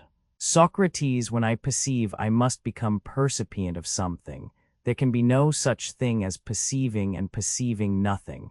The object, whether it becomes sweet, bitter, or of any other quality, must have relation to a percipient. Nothing can become sweet which is sweet to no one. Theaetetus certainly not. Socrates. Then the inference is that we, the agent and patient, are or become in relation to one another. There is a law which binds us one to the other, but not to any other existence, nor each of us to himself. And therefore we can only be bound to one another. so that whether a person says that a thing is or becomes, he must say that it is or becomes to or of or in relation to something else. But he must not say or allow anyone else to say that anything is or becomes absolutely. Such is our conclusion. Theaetetus, very true, Socrates. Socrates, then, if that which acts upon me has relation to me and to no other, I and no other am the percipient of it. Theaetetus, of course. Socrates, then my perception is true to me, being inseparable from my own being, and as Protagoras says, to myself I am judge of what is and what is not to me. Theaetetus, I suppose so. Socrates, how then, if I never err, and if my mind never trips in the conception of being or becoming, can I fail of knowing that which I perceive? Theaetetus, you cannot. Socrates, then you were quite right in affirming that knowledge is only perception, and the meaning turns out to be the same, whether with Homer and Heraclitus and all that company you say that all is motion and flux, or with the great sage Protagoras, that man is the measure of all things, or with Theaetetus that, given these premises, perception is knowledge. Am I not right, Theaetetus, and is not this your newborn child of which I have delivered you? What say you? Theaetetus, I cannot but agree, Socrates. Socrates, then this is the child, however he may turn out, which you and I have with difficulty brought into the world. And now that he is born, we must run round the hearth with him, and see whether he is worth rearing, or is only a wind egg and a sham. Is he to be reared in any case, and not exposed? Or will you bear to see him rejected, and not get into a passion if I take away your firstborn? Theodorus Theaetetus will not be angry, for he is very good-natured. But tell me, Socrates, in heaven's name, is this, after all, not the truth? Socrates, you, Theodorus, are a lover of theories, and now you innocently fancy that I am a bag full of them, and can easily pull one out which will overthrow its predecessor. But you do not see that in reality none of these theories come from me. They all come from him who talks with me. I only know just enough to extract them from the wisdom of another, and to receive them in a spirit of fairness. And now I shall say nothing myself, but shall endeavor to elicit something from our young friend. Theodorus, do as you say. Socrates, you are quite right. Socrates, shall I tell you, Theodorus, what amazes me in your acquaintance Protagoras? Theodorus, what is it? Socrates. I am charmed with his doctrine, that what appears is to each one, but I wonder that he did not begin his book on truth with a declaration that a pig or a dog-faced baboon, or some other yet stranger monster which has sensation, is the measure of all things. Then he might have shown a magnificent contempt for our opinion of him by informing us at the outset that while we were reverencing him like a god for his wisdom, he was no better than a tadpole. Not to speak of his fellow men, would not this have produced an overpowering effect? For if truth is only sensation, and no man can discern another's feelings better than he, or has any superior right to determine whether his opinion is true or false, but each, as we have several times repeated, is to himself the sole judge, and everything that he judges is true and right, why, my friend, should Protagoras be preferred to the place of wisdom and instruction, and deserve to be well paid, and we poor ignoramuses have to go to him, if each one is the measure of his own wisdom? Must he not be talking ad captandum in all this? I say nothing of the ridiculous predicament in which my own midwifery and the whole art of dialectic is placed, for the attempt to supervise or refute the notions or opinions of others would be a tedious and enormous piece of folly, if to each man his own are right, and this must be the case if Protagoras' truth is the real truth, and the philosopher is not merely amusing himself by giving oracles out of the shrine of his book.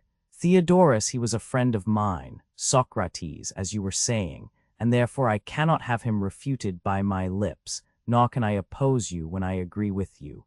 Please then to take Theaetetus again. He seemed to answer very nicely.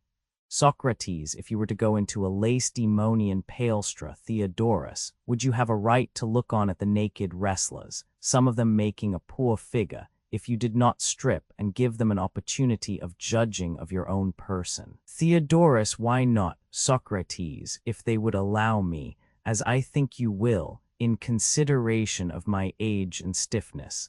Let some more supple youth try a fall with you, and do not drag me into the gymnasium. Socrates, your will is my will, Theodorus, as the proverbial philosophers say, and therefore I will return to the sage Theaetetus.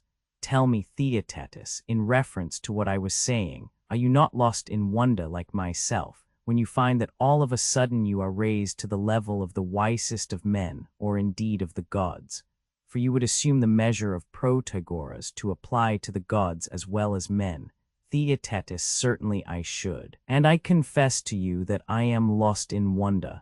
At first hearing, I was quite satisfied with the doctrine that whatever appears is to each one, but now the face of things has changed.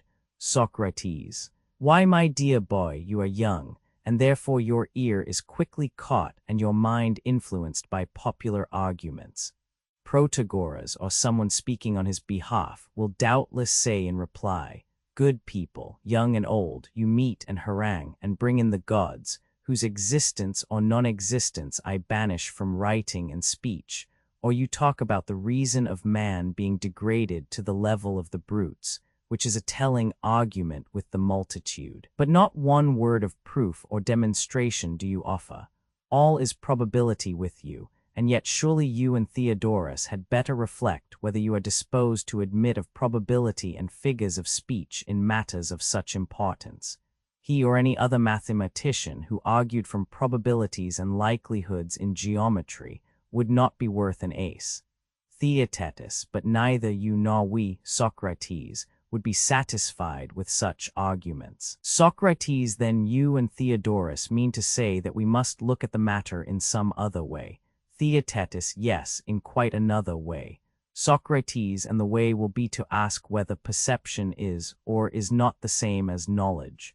For this was the real point of our argument, and with a view to this we raised, did we not, those many strange questions. Theaetetus, certainly. Socrates, shall we say that we know everything which we see and hear? For example, shall we say that not having learned, we do not hear the language of foreigners when they speak to us? Or shall we say that we not only hear, but know what they are saying? Or again, if we see letters which we do not understand, shall we say that we do not see them? Or shall we aver that, seeing them, we must know them? Theaetetus, we shall say, Socrates, that we know what we actually see and hear of them. That is to say, we see and know the figure and color of the letters, and we hear and know the elevation or depression of the sound of them. But we do not perceive by sight and hearing, or know, that which grammarians and interpreters teach about them.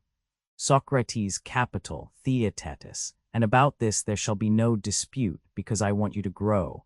But there is another difficulty coming, which you will also have to repulse. Theaetetus, what is it? Socrates, someone will say, can a man who has ever known anything, and still has and preserves a memory of that which he knows, not know that which he remembers at the time when he remembers? I have, I fear, a tedious way of putting a simple question, which is only whether a man who has learned and remembers can fail to know. Theaetetus, impossible. Socrates, the supposition is monstrous. Socrates, am I talking nonsense then? Think, is not seeing perceiving? And is not sight perception? Theaetetus, true. Socrates, and if our recent definition holds, every man knows that which he has seen. Theaetetus, yes. Socrates, and you would admit that there is such a thing as memory. Theaetetus, yes. Socrates, and is memory of something or of nothing? Theaetetus, of something, surely.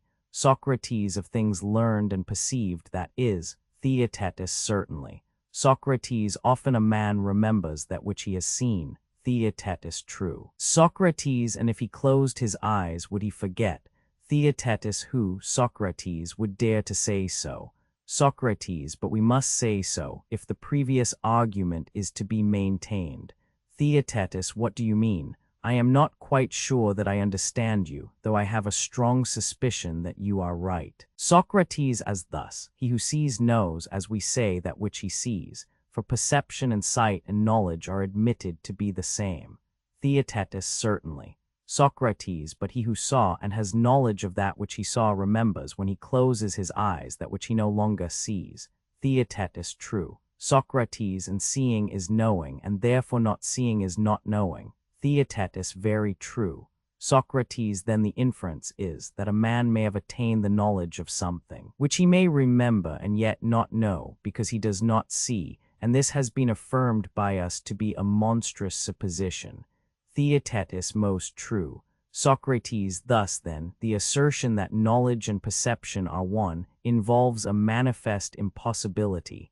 Theaetetus, yes. Socrates, then they must be distinguished. Theaetetus, I suppose that they must. Socrates, once more we shall have to begin and ask, what is knowledge? And yet, Theaetetus, what are we going to do? Theaetetus, about what? Socrates, like a good-for-nothing cock without having won the victory, we walk away from the argument and crow.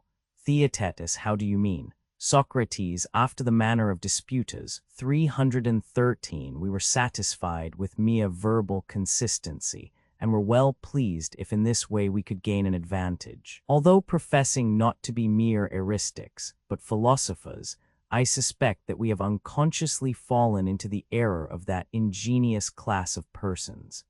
Theaetetus, I do not as yet understand you. Socrates, then I will try to explain myself. Just now we asked the question, whether a man who had learned and remembered could fail to know, and we showed that a person who had seen might remember when he had his eyes shut and could not see, and then he would at the same time remember and not know. But this was an impossibility. And so the Protagorean fable came to naught, and yours also, who maintained that knowledge is the same as perception. Theaetetus, true.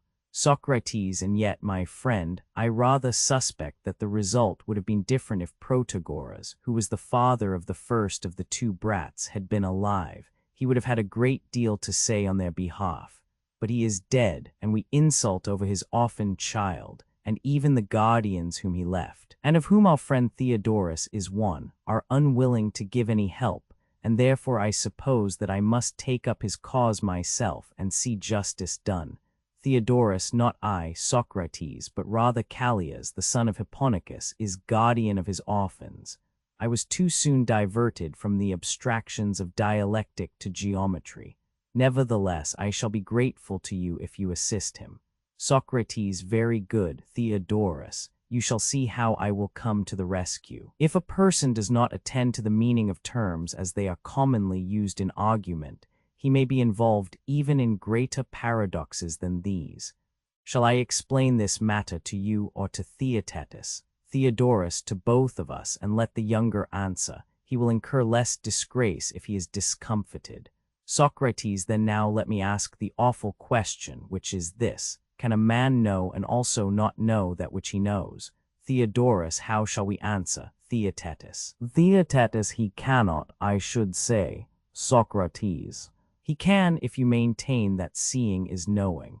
When you are imprisoned in a well, as the saying is, and the self-assured adversary closes one of your eyes with his hand, and asks whether you can see his cloak with the eye which he has closed, how will you answer the inevitable man? Theaetetus, I should answer, not with that eye, but with the other. Socrates, then you see and do not see the same thing at the same time. Theaetetus, yes, in a certain sense. Socrates, none of that, he will reply. I do not ask or bid you answer in what sense you know, but only whether you know that which you do not know. You have been proved to see that which you do not see, and you have already admitted that seeing is knowing, and that not seeing is not knowing. I leave you to draw the inference.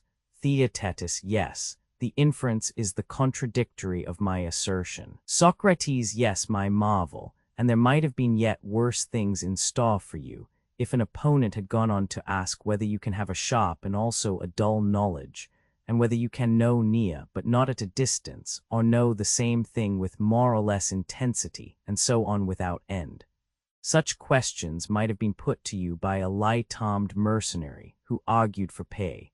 He would have lain in wait for you, and when you took up the position, that sense is knowledge. He would have made an assault upon hearing, smelling, and the other senses. He would have shown you no mercy, and while you were lost in envy and admiration of his wisdom, he would have got you into his net, out of which you would not have escaped until you had come to an understanding about the sum to be paid for your release. Well, you ask, and how will Protagoras reinforce his position? Shall I answer for him? Theaetetus, by all means. Socrates, he will repeat all those things which we have been urging on his behalf, and then he will close with us in disdain and say, "The worthy Socrates asked a little boy whether the same man could remember and not know the same thing, and the boy said no, because he was frightened and could not see what was coming, and then Socrates made fun of poor me." The truth is, O slatternly Socrates, that when you ask questions about any assertion of mine, and the person asked is found tripping, if he has answered as I should have answered, then I am refuted, but if he answers something else, then he is refuted and not I. For do you really suppose that anyone would admit the memory which a man has of an impression which has passed away to be the same with that which he experienced at the time? Assuredly not. Or would he hesitate to acknowledge that the same man may know and not know the same thing? Or, if he is afraid of making this admission, would he ever grant that one who has become unlike is the same as before he became unlike? Or would he admit that a man is one at all, and not rather many and infinite as the changes which take place in him? I speak by the card in order to avoid entanglements of words. But, oh my good sir, he will say, come to the argument in a more generous spirit, and either show, if you can, that our sensations are not relative and individual, or, if you admit them to be so, prove that this does not involve the consequence that the appearance becomes, or, if you will have the word, is to the individual only. As to your talk about pigs and baboons, you are yourself behaving like a pig, and you teach your hearers to make sport of my writings in the same ignorant manner. But this is not to your credit, for I declare that the truth is as I have written, and that each of us is a measure of existence and of non-existence. Yet one man may be 1,000 times better than another in proportion as different things are and appear to him. And I am far from saying that wisdom and the wise man have no existence, but I say that the wise man is he who makes the evils which appear and are to a man into goods which are and appear to him. And I would beg you not to press my words in the letter, but to take the meaning of them as I will explain them. Remember what has been already said, that to the sick man his food appears to be and is bitter, and to the man in health the opposite of bitter. Now I cannot conceive that one of these men can be or ought to be made wiser than the other, nor can you assert that the sick man because he has one impression is foolish, and the healthy man because he has another is wise. But the one state requires to be changed into the other, the worse into the better. As in education, a change of state has to be effected, and the sophist accomplishes by words the change which the physician works by the aid of drugs. Not that anyone ever made another think truly, who previously thought falsely. For no one can think what is not, or think anything different from that which he feels, and this is always true. But as the inferior habit of mind has thoughts of kindred nature, so I conceive that a good mind causes men to have good thoughts, and these which the inexperienced call true, I maintain to be only better, and not truer than others. And oh my dear Socrates, I do not call wise men tadpoles, far from it. I say that they are the physicians of the human body and the husbandmen of plants. For the husbandmen also take away the evil and disordered sensations of plants, and infuse into them good and healthy sensations, aye, and true ones. 314 And the wise and good rhetoricians make the good instead of the evil to seem just to states, for whatever appears to a state to be just and fair, so long as it is regarded as such, is just and fair to it. But the teacher of wisdom causes the good to take the place of the evil, both in appearance and in reality. And in like manner, the sophist who is able to train his pupils in this spirit is a wise man and deserves to be well paid by them. And so one man is wiser than another, and no one thinks falsely, and you, whether you will or not, must endure to be a measure. On these foundations the argument stands firm, which you, Socrates, may, if you please, overthrow by an opposite argument, or if you like you may put questions to me, a method to which no intelligent person will object, quite the reverse. But I must beg you to put fair questions, for there is great inconsistency in saying that you have a zeal for virtue, and then always behaving unfairly in argument. The unfairness of which I complain is that you do not distinguish between mere disputation and dialectic. The disputer may trip up his opponent as often as he likes, and make fun, but the dialectician will be in earnest, and only correct his adversary when necessary, telling him the errors into which he has fallen through his own fault, or that of the company which he has previously kept. If you do so, your adversary will lay the blame of his own confusion and perplexity on himself, and not on you. He will follow and love you, and will hate himself, and escape from himself into philosophy, in order that he may become different from what he was. But the other mode of arguing, which is practiced by the many, will have just the opposite effect upon him, and as he grows older, instead of turning philosopher, he will come to hate philosophy. I would recommend you, therefore, as I said before, not to encourage yourself in this polemical and controversial temper, but to find out, in a friendly and congenial spirit, what we really mean when we say that all things are in motion, and that to every individual and state what appears is. In this manner you will consider whether knowledge and sensation are the same or different, but you will not argue, as you were just now doing, from the customary use of names and words, which the vulgar pervert in all sorts of ways, causing infinite perplexity to one another. Such, Theodorus, is the very slight help which I am able to offer to your old friend. 315 had he been living, he would have helped himself in a far more gloriose style. Theodorus, you are jesting, Socrates. Indeed, your defense of him has been most valorous. Socrates, thank you, friend, and I hope that you observed Protagoras bidding us be serious, as the text, "Man is the measure of all things," was a solemn one, and he reproached us with making a boy the medium of discourse, and said that the boy's timidity was made to tell against his argument. He also declared that we made a joke of him. Theodorus, how could I fail to observe all that, Socrates? Socrates, well, and shall we do as he says? Theodorus, by all means. Socrates, but if his wishes are to be regarded, you and I must take up the argument, and in all seriousness, 316, and ask and answer one another, for you see that the rest of us are nothing but boys. In no other way can we escape the imputation that in our fresh analysis of his thesis we are making fun with boys. Theodorus, well, but is not Theaetetus better able to follow a philosophical inquiry than a great many men who have long beards?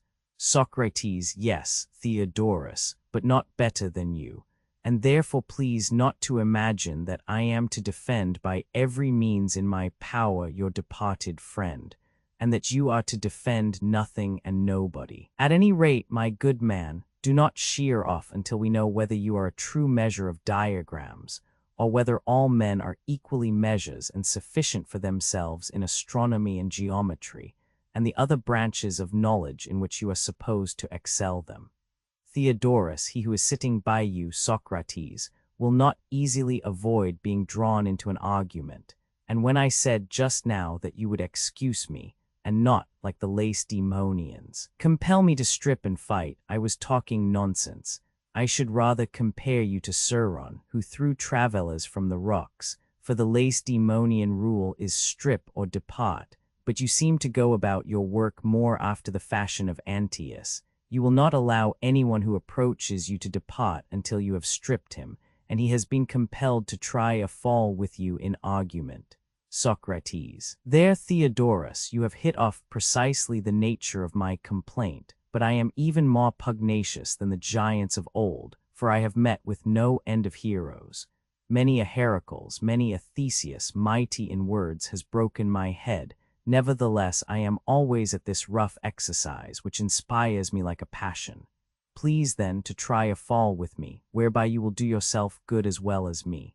Theodorus, I consent. lead me whither you will. For I know that you are like destiny. No man can escape from any argument which you may weave for him, but I am not disposed to go further than you suggest. Socrates once will be enough, and now take particular care that we do not again unwittingly expose ourselves to the reproach of talking childishly. Theodorus, I will do my best to avoid that error. Socrates, in the first place, let us return to our old objection, and see whether we were right in blaming and taking offense at Protagoras on the ground that he assumed all to be equal and sufficient in wisdom, although he admitted that there was a better and worse, and that in respect of this, some who, as he said, were the wise excelled others. Theodorus, very true.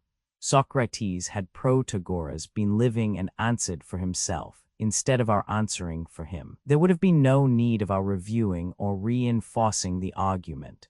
But as he is not here, and someone may accuse us of speaking without authority on his behalf, had we not better come to a clearer agreement about his meaning, for a great deal may be at stake? Theodorus, true.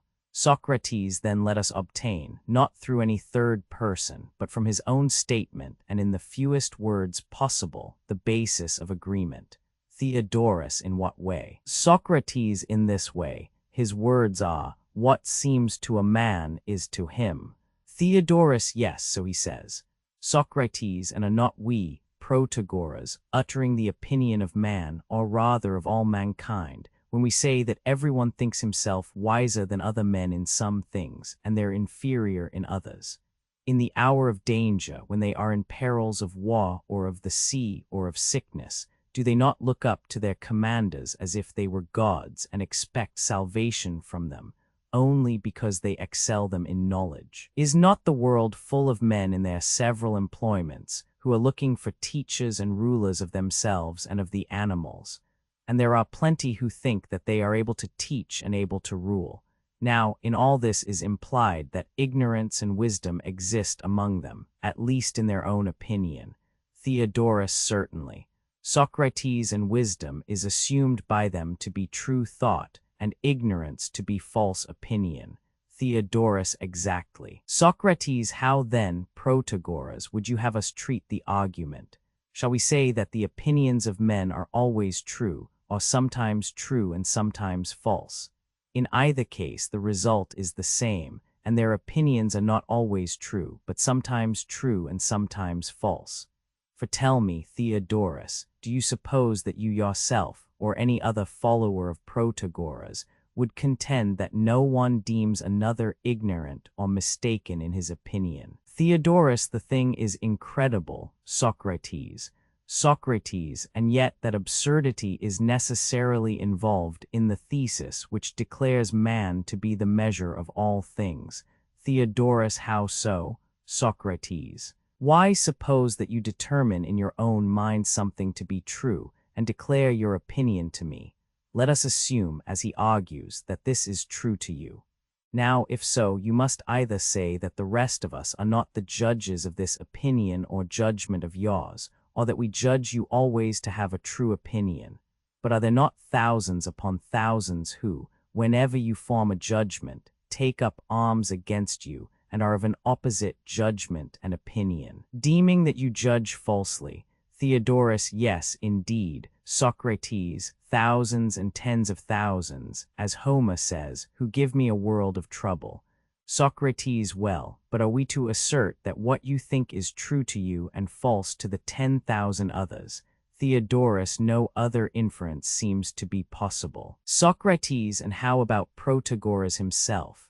If neither he nor the multitude thought, as indeed they do not think, that man is the measure of all things, must it not follow that the truth of which Protagoras wrote would be true to no one? But if you suppose that he himself thought this, and that the multitude does not agree with him, you must begin by allowing that in whatever proportion the many are more than one, in that proportion his truth is more untrue than true. Theodorus, that would follow if the truth is supposed to vary with individual opinion. Socrates, and the best of the joke is that he acknowledges the truth of their opinion who believe his own opinion to be false, for he admits that the opinions of all men are true. Theodorus, certainly. Socrates, and does he not allow that his own opinion is false, if he admits that the opinion of those who think him false is true? Theodorus of Cos. Socrates, whereas the other side do not admit that they speak falsely. Theodorus, they do not. Socrates, and he, as may be inferred from his writings, agrees that this opinion is also true. Theodorus, clearly.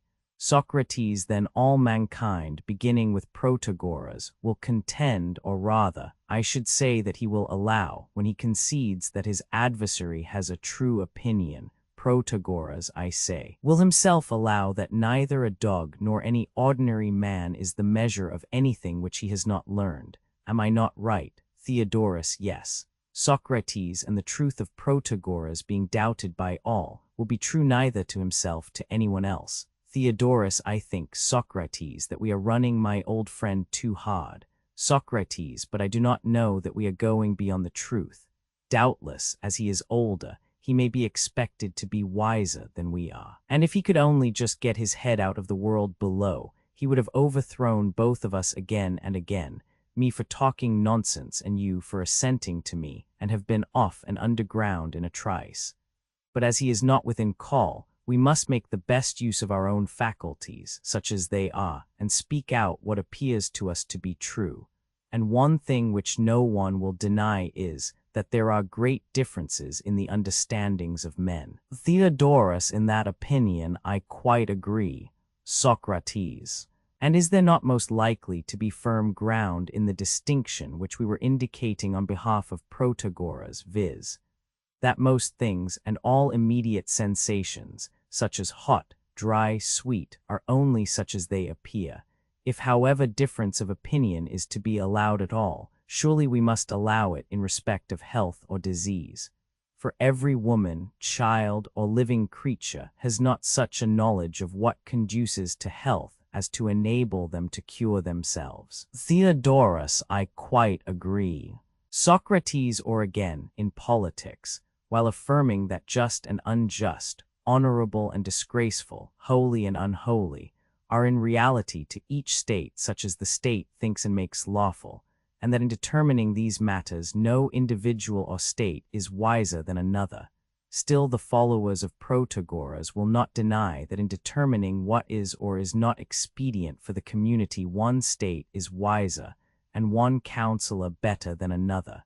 They will scarcely venture to maintain that what a city enacts in the belief that it is expedient will always be really expedient. But in the other case, I mean when they speak of justice and injustice, piety and impiety, they are confident that in nature these have no existence or essence of their own. The truth is that which is agreed on at the time of the agreement, and as long as the agreement lasts. And this is the philosophy of many who do not altogether go along with Protagoras. Here arises a new question, Theodorus, which threatens to be more serious than the last. Theodorus, well, Socrates, we have plenty of leisure. Socrates, that is true, and your remark recalls to my mind an observation which I have often made, that those who have passed their days in the pursuit of philosophy are ridiculously at fault when they have to appear and speak in court. How natural is this? Theodorus, what do you mean? Socrates, I mean to say, that those who have been trained in philosophy and liberal pursuits are as unlike those who from their youth upwards have been knocking about in the courts and such places, as a freeman is in breeding unlike a slave. Theodorus, in what is the difference seen? Socrates. In the leisure spoken of by you, which a freeman can always command.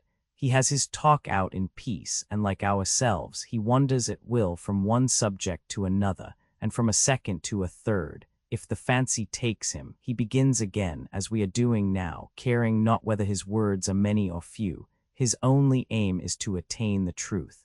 But the lawyer is always in a hurry. There is the water of the clepsydra driving him on, and not allowing him to expatiate at will, and there is his adversary standing over him, enforcing his rights.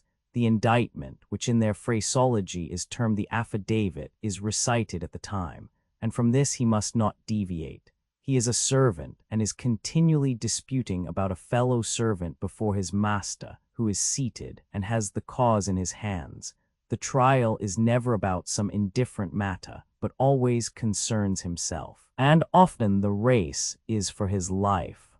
The consequence has been that he has become keen and shrewd.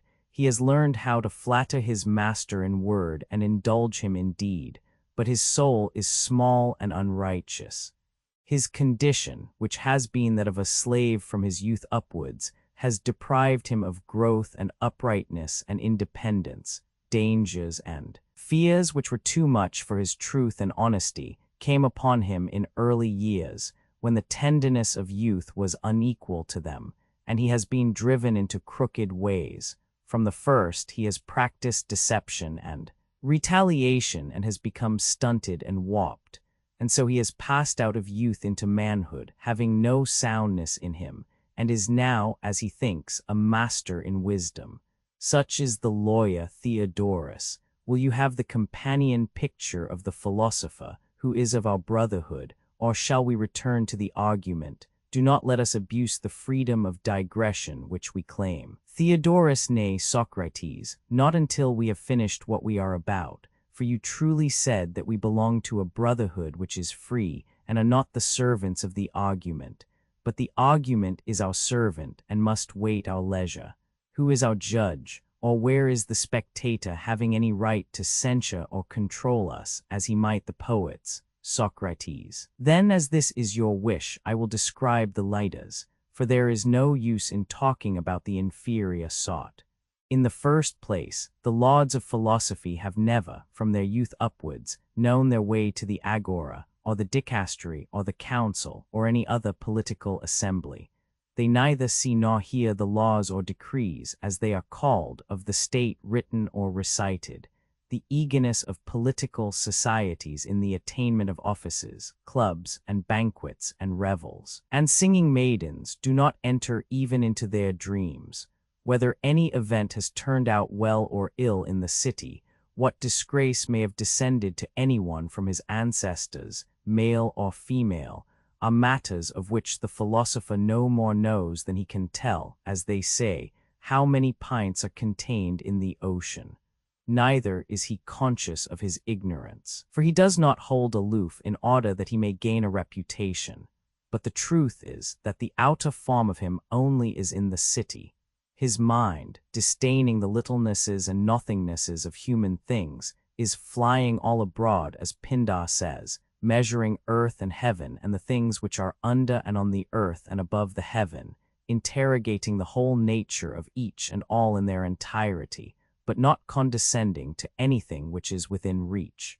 Theodorus, what do you mean? Socrates, I will illustrate my meaning, Theodorus, by the jest which the clever, witty Thracian handmaid is said to have made about Thales, when he fell into a well as he was looking up at the stars. She said that he was so eager to know what was going on in heaven that he could not see what was before his feet. This is a jest which is equally applicable to all philosophers. For the philosopher is wholly unacquainted with his next-door neighbor.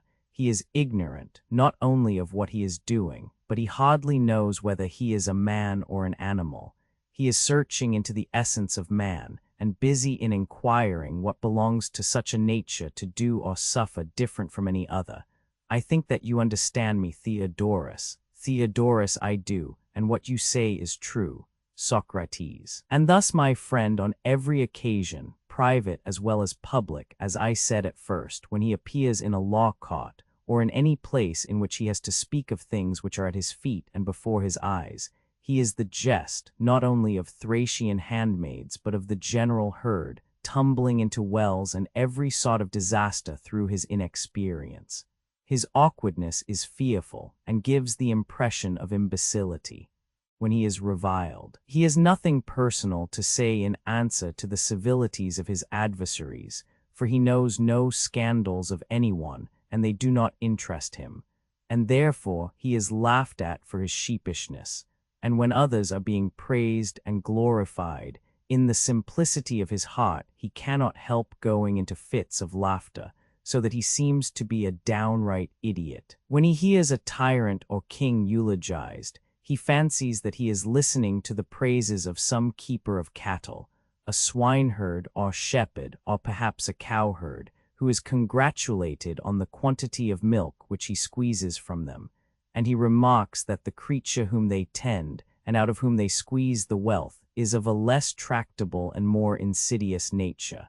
Then again, he observes that the great man is of necessity as ill-mannered and uneducated as any shepherd, for he has no leisure, and he is surrounded by a wall, which is his mountain pen. Hearing of enormous landed proprietors of 10,000 acres and more, our philosopher deems this to be a trifle, because he has been accustomed to think of the whole earth.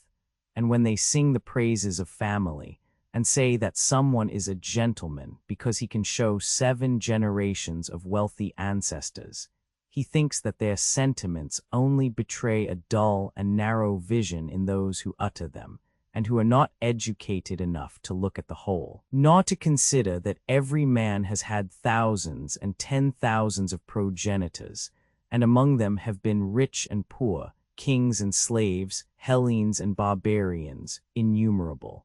And when people pride themselves on having a pedigree of 25 ancestors, which goes back to Heracles, the son of Amphitryon, he cannot understand their poverty of ideas. Why are they unable to calculate that Amphitryon had a 25th ancestor, who might have been anybody, and was such as fortune made him, and he had a 50th, and so on? He amuses himself with the notion that they cannot count, and thinks that a little arithmetic would have got rid of their senseless vanity. Now, in all these cases our philosopher is derided by the vulgar, partly because he is thought to despise them, and also because he is ignorant of what is before him, and always at a loss. Theodorus, that is very true, Socrates, Socrates.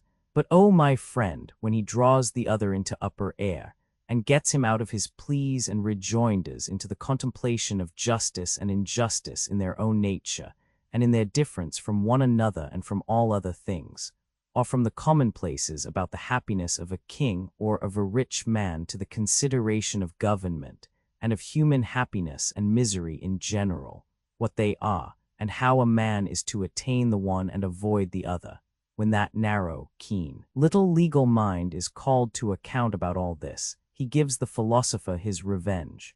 For dizzied by the height at which he is hanging, whence he looks down into space, which is a strange experience to him, he being dismayed and lost and stammering broken words, is laughed at, not by Thracian handmaidens or any other uneducated persons, for they have no eye for the situation, but by every man who has not been brought up a slave. Such are the two characters, Theodorus, the one of the freeman who has been trained in liberty and leisure, whom you call the philosopher.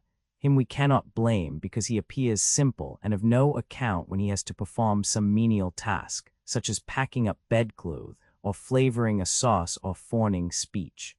The other character is that of the man who is able to do all this kind of service smartly and neatly, but knows not how to wear his cloak like a gentleman. Still less with the music of discourse can he hymn the true life aright which is lived by immortals or men blessed of heaven. Theodorus, if you could only persuade everybody, Socrates, as you do me, of the truth of your words, there would be more peace and fewer evils among men. Socrates. Evils, Theodorus, can never pass away, for there must always remain something which is antagonistic to good. Having no place among the gods in heaven, of necessity they hover around the mortal nature and this earthly sphere. Wherefore we ought to fly away from earth to heaven as quickly as we can, and to fly away is to become like God as far as this is possible, and to become like him is to become holy, just, and wise. But, oh my friend, you cannot easily convince mankind that they should pursue virtue or avoid vice, not merely in order that a man may seem to be good, which is the reason given by the world, and in my judgment is only a repetition of an old wives' fable. Whereas the truth is that God is never in any way unrighteous, he is perfect righteousness, and he of us who is the most righteous is most like him. Herein is seen the true cleverness of a man, and also his nothingness and one of manhood. For to know this is true wisdom and virtue, and ignorance of this is manifest folly and vice. All other kinds of wisdom or cleverness, which seem only, such as the wisdom of politicians, or the wisdom of the arts, are coarse and vulgar. The unrighteous man, or the sayer and doer of unholy things, had far better not be encouraged in the illusion that his roguery is clever, for men glory in their shame. They fancy that they hear others saying of them, "These are not mere good-for-nothing persons, mere burdens of the earth, but such as men should be who mean to dwell safely in a state." Let us tell them that they are all the more truly what they do not think they are, because they do not know it, for they do not know the penalty of injustice, which above all things they ought to know, not stripes and death, as they suppose, which evil-doers often escape, but a penalty which cannot be escaped. Theodorus, what is that? Socrates, there are two patterns eternally set before them, the one blessed and divine, the other godless and wretched. But they do not see them, or perceive that in their utter folly and infatuation they are growing like the one and unlike the other, by reason of their evil deeds, and the penalty is that they lead a life answering to the pattern which they are growing like. And if we tell them that unless they depart from their cunning, the place of innocence will not receive them after death, and that here on earth they will live ever in the likeness of their own evil selves, and with evil friends, when they hear this they in their superior cunning will seem to be listening to the talk of idiots. Theodorus, very true, Socrates. Socrates, too true, my friend, as I well know. There is, however, one peculiarity in their case. When they begin to reason in private about their dislike of philosophy, if they have the courage to hear the argument out and do not run away, they grow at last strangely discontented with themselves. Their rhetoric fades away and they become helpless as children. These, however, are digressions from which we must now desist, or they will overflow and drown the original argument, to which, if you please, we will now return. Theodorus, for my part, Socrates, I would rather have the digressions, for at my age I find them easier to follow. But if you wish, let us go back to the argument. Socrates, had we not reached the point at which the partisans of the perpetual flux, who say that things are as they seem to each one, were confidently maintaining that the ordinances which the state commanded and thought just, were just to the state which imposed them while they were in force? This was especially asserted of justice. But as to the good, no one had any longer the hardihood to contend of any ordinances which the state thought and enacted to be good, that these, while they were in force, were really good. He who said so would be playing with the name good, and would not touch the real question. It would be a mockery, would it not? Theodorus, certainly it would. Socrates, he ought not to speak of the name, but of the thing which is contemplated under the name. Theodorus, right. Socrates, whatever be the term used, the good or expedient is the aim of legislation, and as far as she has an opinion, the state imposes all laws with a view to the greatest expediency. Can legislation have any other aim? Theodorus, certainly not. Socrates, but is the aim attained always? Do not mistakes often happen? Theodorus, yes, I think that there are mistakes. Socrates, the possibility of error will be more distinctly recognized if we put the question in reference to the whole class under which the good or expedient falls. That whole class has to do with the future, and laws are passed under the idea that they will be useful in after time, which, in other words, is the future. Theodorus, very true. Socrates, suppose now that we ask Protagoras or one of his disciples a question. O Protagoras, we will say to him, man is, as you declare, the measure of all things, white, heavy, light. Of all such things he is the judge, for he has the criterion of them in himself, and when he thinks that things are such as he experiences them to be, he thinks what is and is true to himself. Is it not so? Theodorus, yes. Socrates, and do you extend your doctrine, Protagoras, as we shall further say, to the future as well as to the present?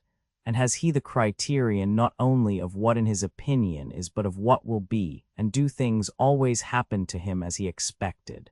For example, take the case of heat, when an ordinary man thinks that he is going to have a fever and that this kind of heat is coming on, and another person, who is a physician, thinks the contrary. Whose opinion is likely to prove right, or are they both right? He will have a heat and fever in his own judgment, and not have a fever in the physician's judgment. Theodorus, how ludicrous! Socrates and the vinegroa, if I am not mistaken, is a better judge of the sweetness or dryness of the vintage which is not yet gathered than the harp player.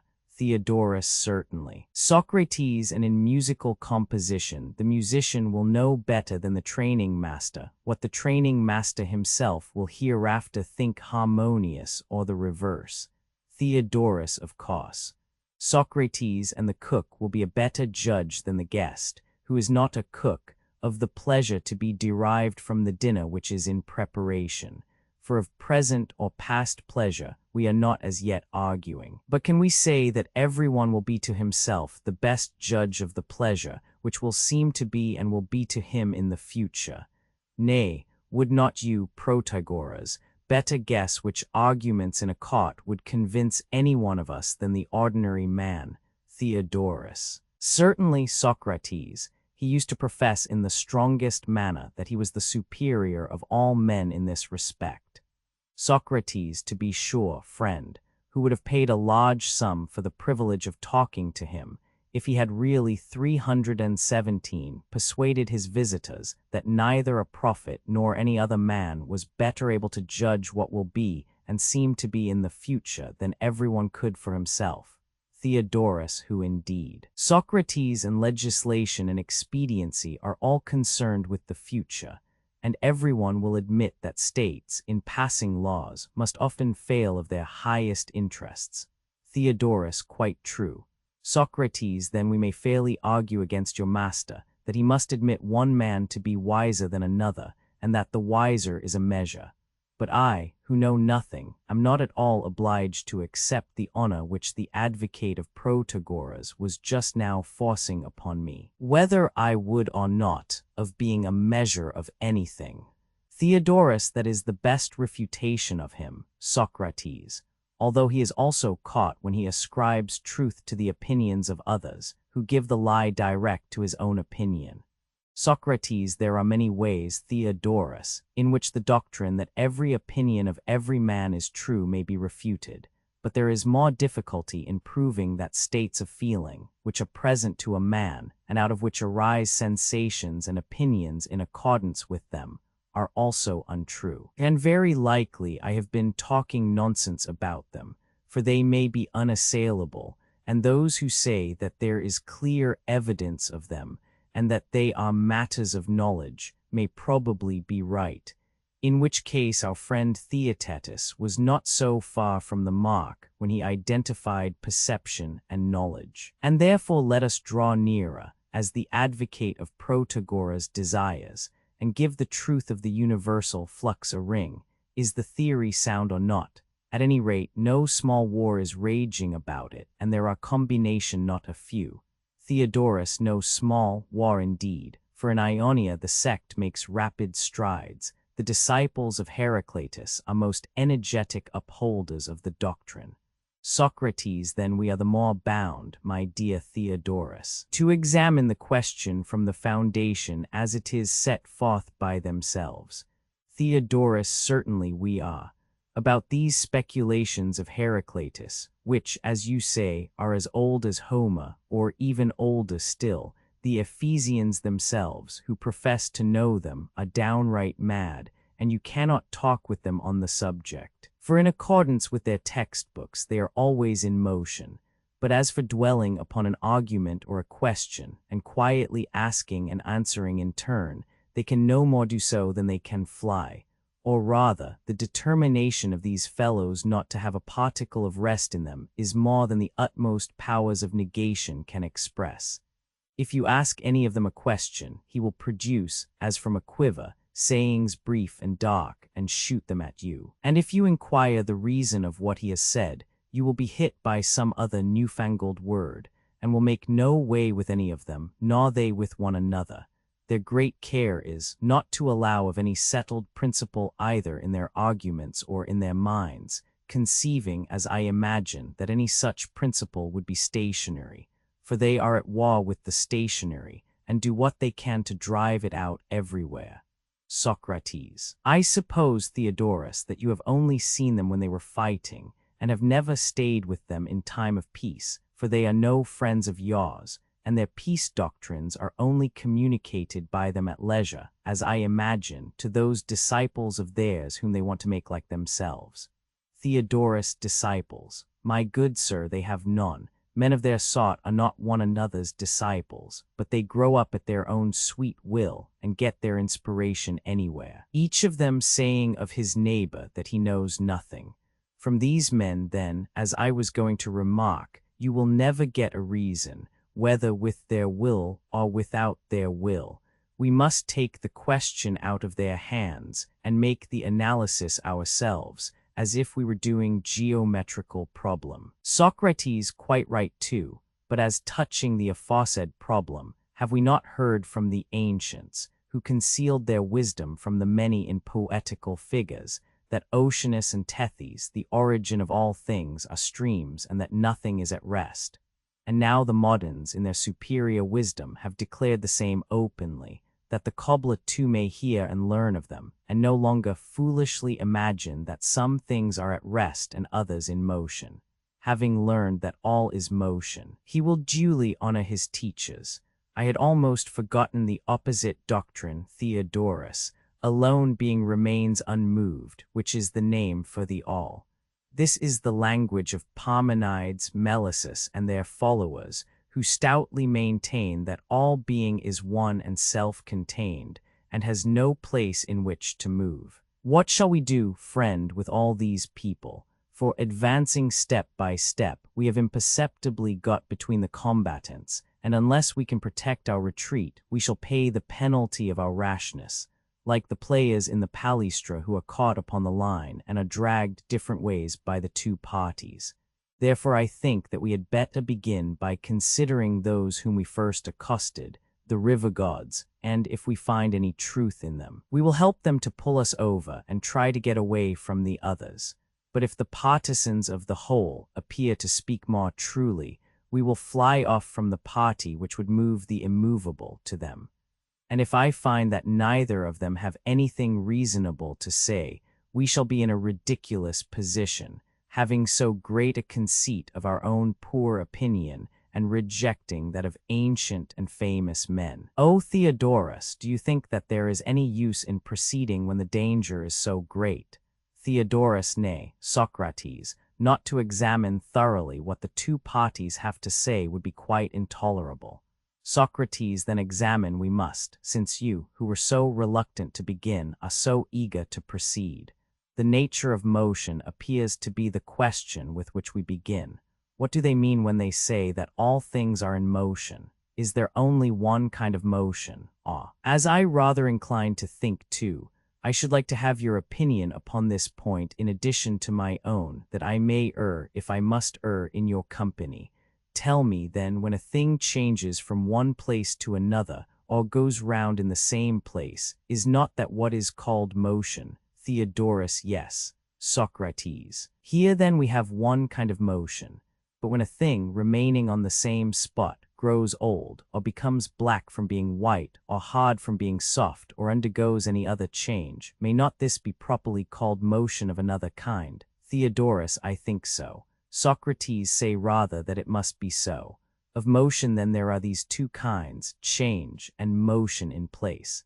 318 Theodorus, you are right. Socrates, and now, having made this distinction, let us address ourselves to those who say that all is motion, and ask them whether all things according to them have the two kinds of motion, and are changed as well as move in place, or is one thing moved in both ways, and another in one only.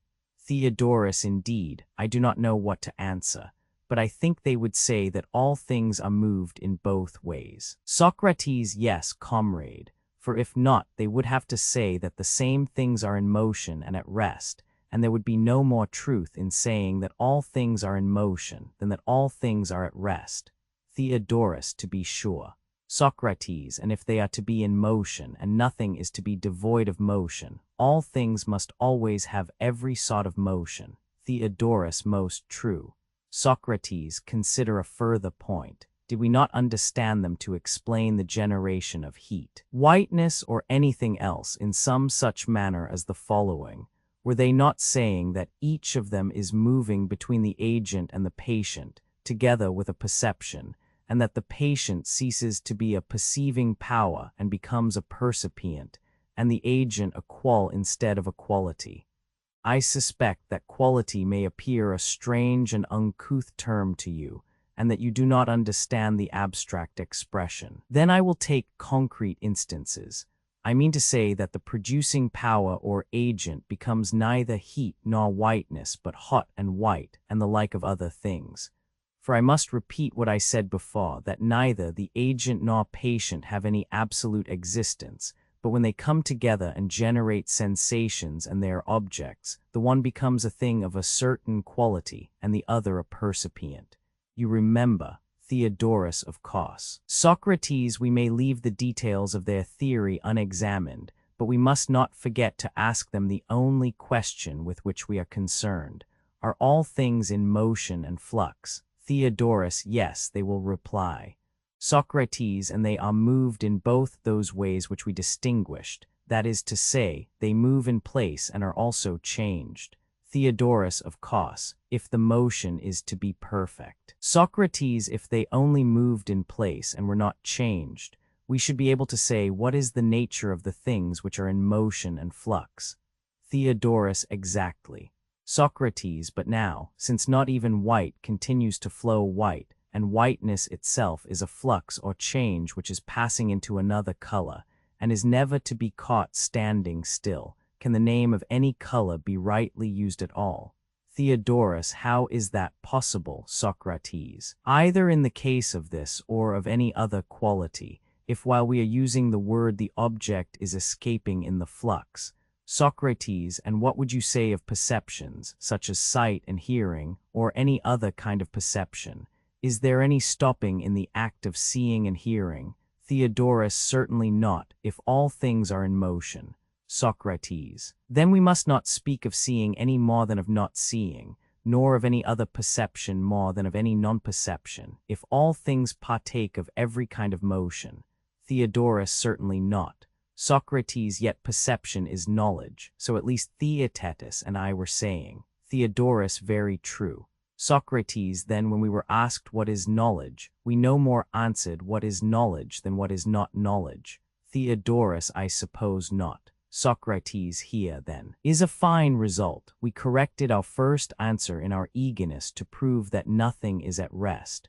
But if nothing is at rest, every answer upon whatever subject is equally right.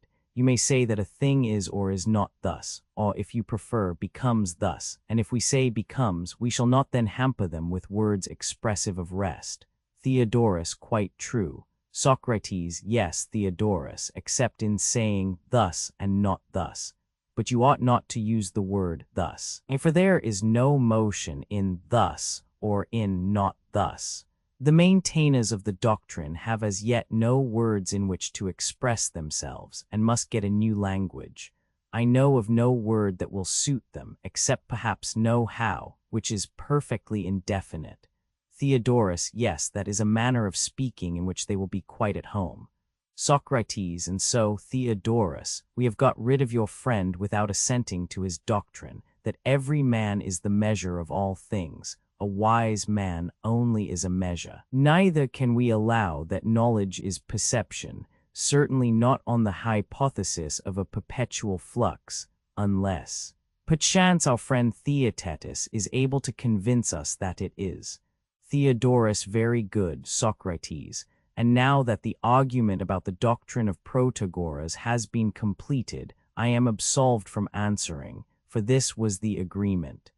Theaetetus, not Theodorus, until you and Socrates have discussed the doctrine of those who say that all things are at rest, as you were proposing. Theodorus, you, Theaetetus, who are a young rogue, must not instigate your elders to a breach of faith, but should prepare to answer Socrates in the remainder of the argument. Theaetetus, yes, if he wishes, but I would rather have heard about the doctrine of rest. Theodorus, invite Socrates to an argument, invite horsemen to the open plain, do but ask him, and he will answer. Socrates, nevertheless, Theodorus, I am afraid that I shall not be able to comply with the request of Theaetetus. Theodorus, not comply. For what reason? Socrates. My reason is that I have a kind of reverence, not so much for Melissus and the others, who say that all is one and at rest, as for the great leader himself, Parmenides, venerable and awful as in Homeric language he may be called. Him I should be ashamed to approach in a spirit unworthy of him. I met him when he was an old man, and I was a mere youth, and he appeared to me to have a glorious depth of mind. And I am afraid that we may not understand his words, and maybe still further from understanding his meaning. Above all, I fear that the nature of knowledge, which is the main subject of our discussion, may be thrust out of sight by the unbidden guests who will come pouring in upon our feast of discourse, if we let them in. Besides, the question which is now stirring is of immense extent, and will be treated unfairly if only considered by the way, or if treated adequately and at length, will put into the shade the other question of knowledge. Neither the one nor the other can be allowed, but I must try by my art of midwifery to deliver Theaetetus of his conceptions about knowledge. Theaetetus, very well, do so if you will.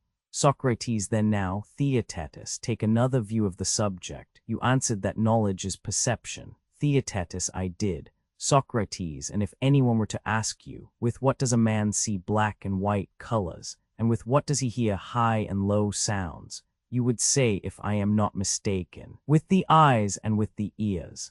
Theaetetus, I should. Socrates, the free use of words and phrases, rather than minute precision, is generally characteristic of a liberal education, and the opposite is pedantic, but sometimes precision is necessary, and I believe that the answer which you have just given is open to the charge of incorrectness, for which is more correct, to say that we see or hear with the eyes and with the ears, or through the eyes and through the ears. Theaetetus, I should say through, Socrates, rather than with.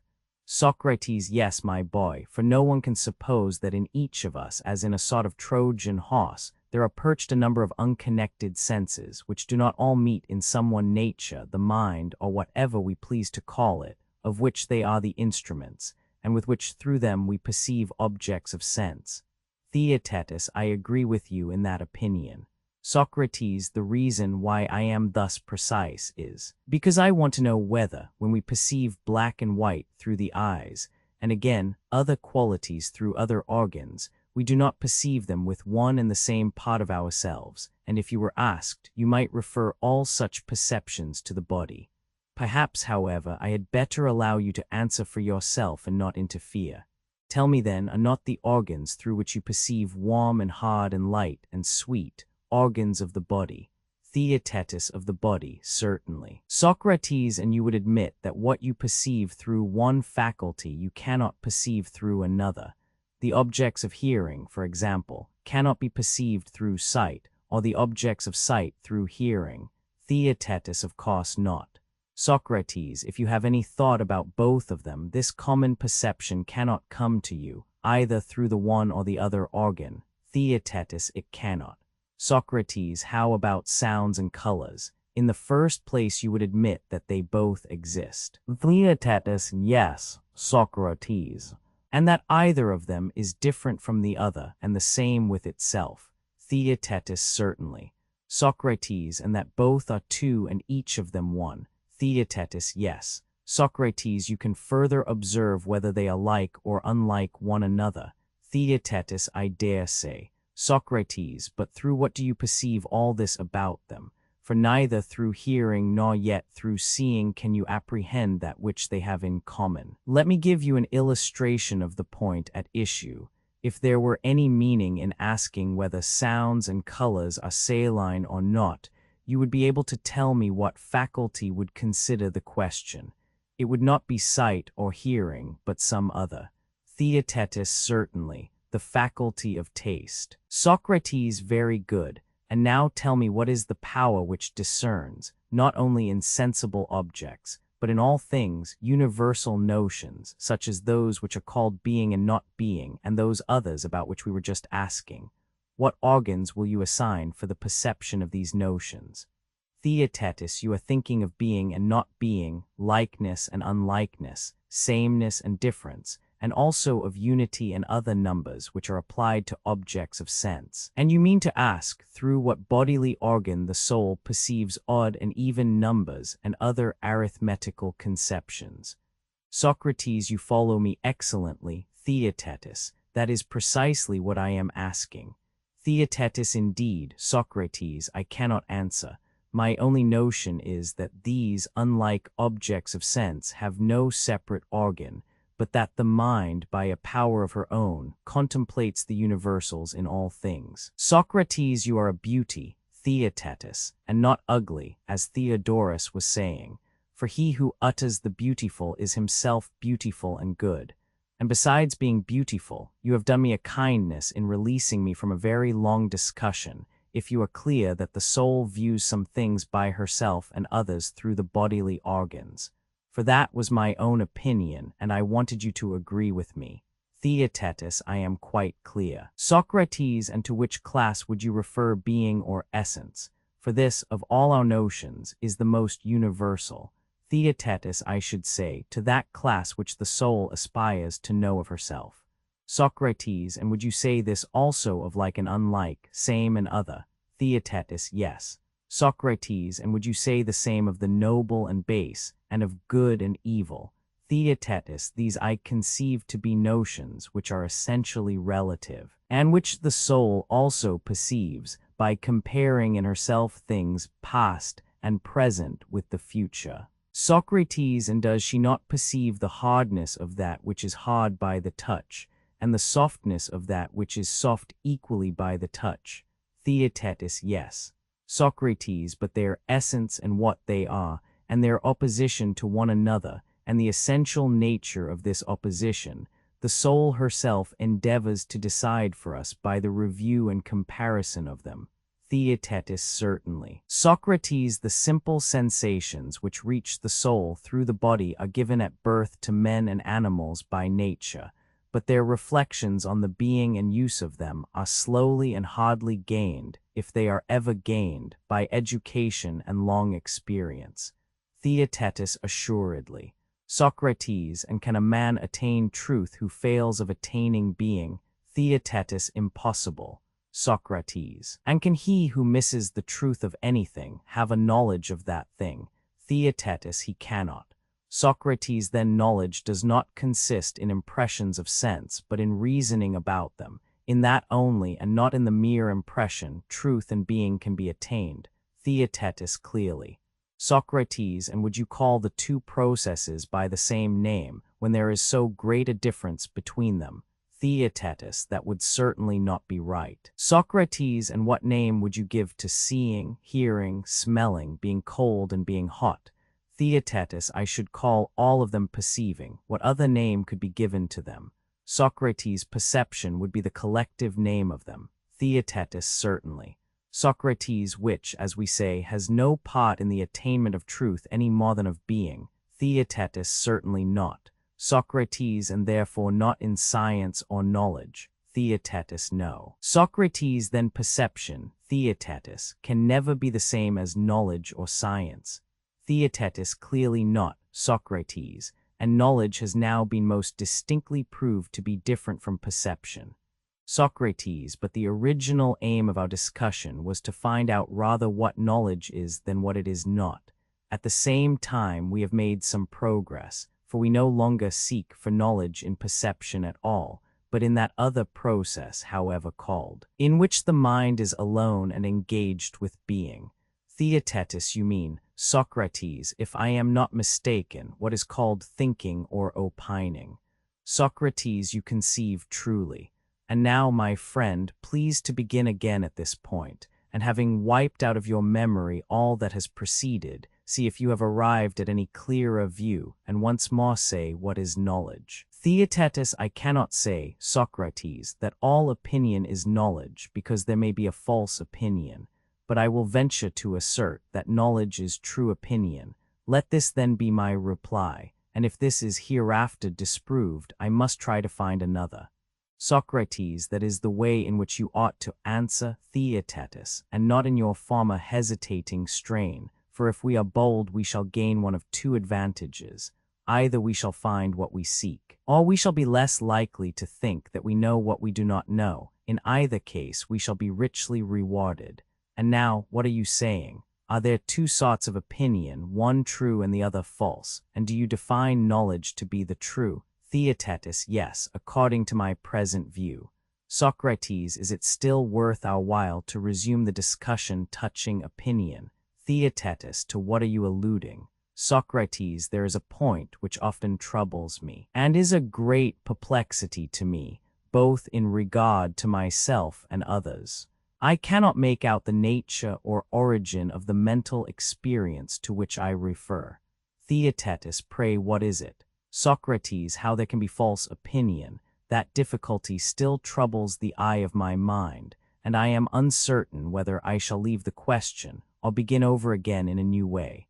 Theaetetus, begin again, Socrates, at least if you think that there is the slightest necessity for doing so. Were not you and Theodorus just now remarking very truly that in discussions of this kind we may take our own time? Socrates, you are quite right, and perhaps there will be no harm in retracing our steps and beginning again. Better a little which is well done than a great deal imperfectly. Theaetetus, certainly. Socrates, well, and what is the difficulty? Do we not speak of false opinion, and say that one man holds a false and another a true opinion, as though there were some natural distinction between them?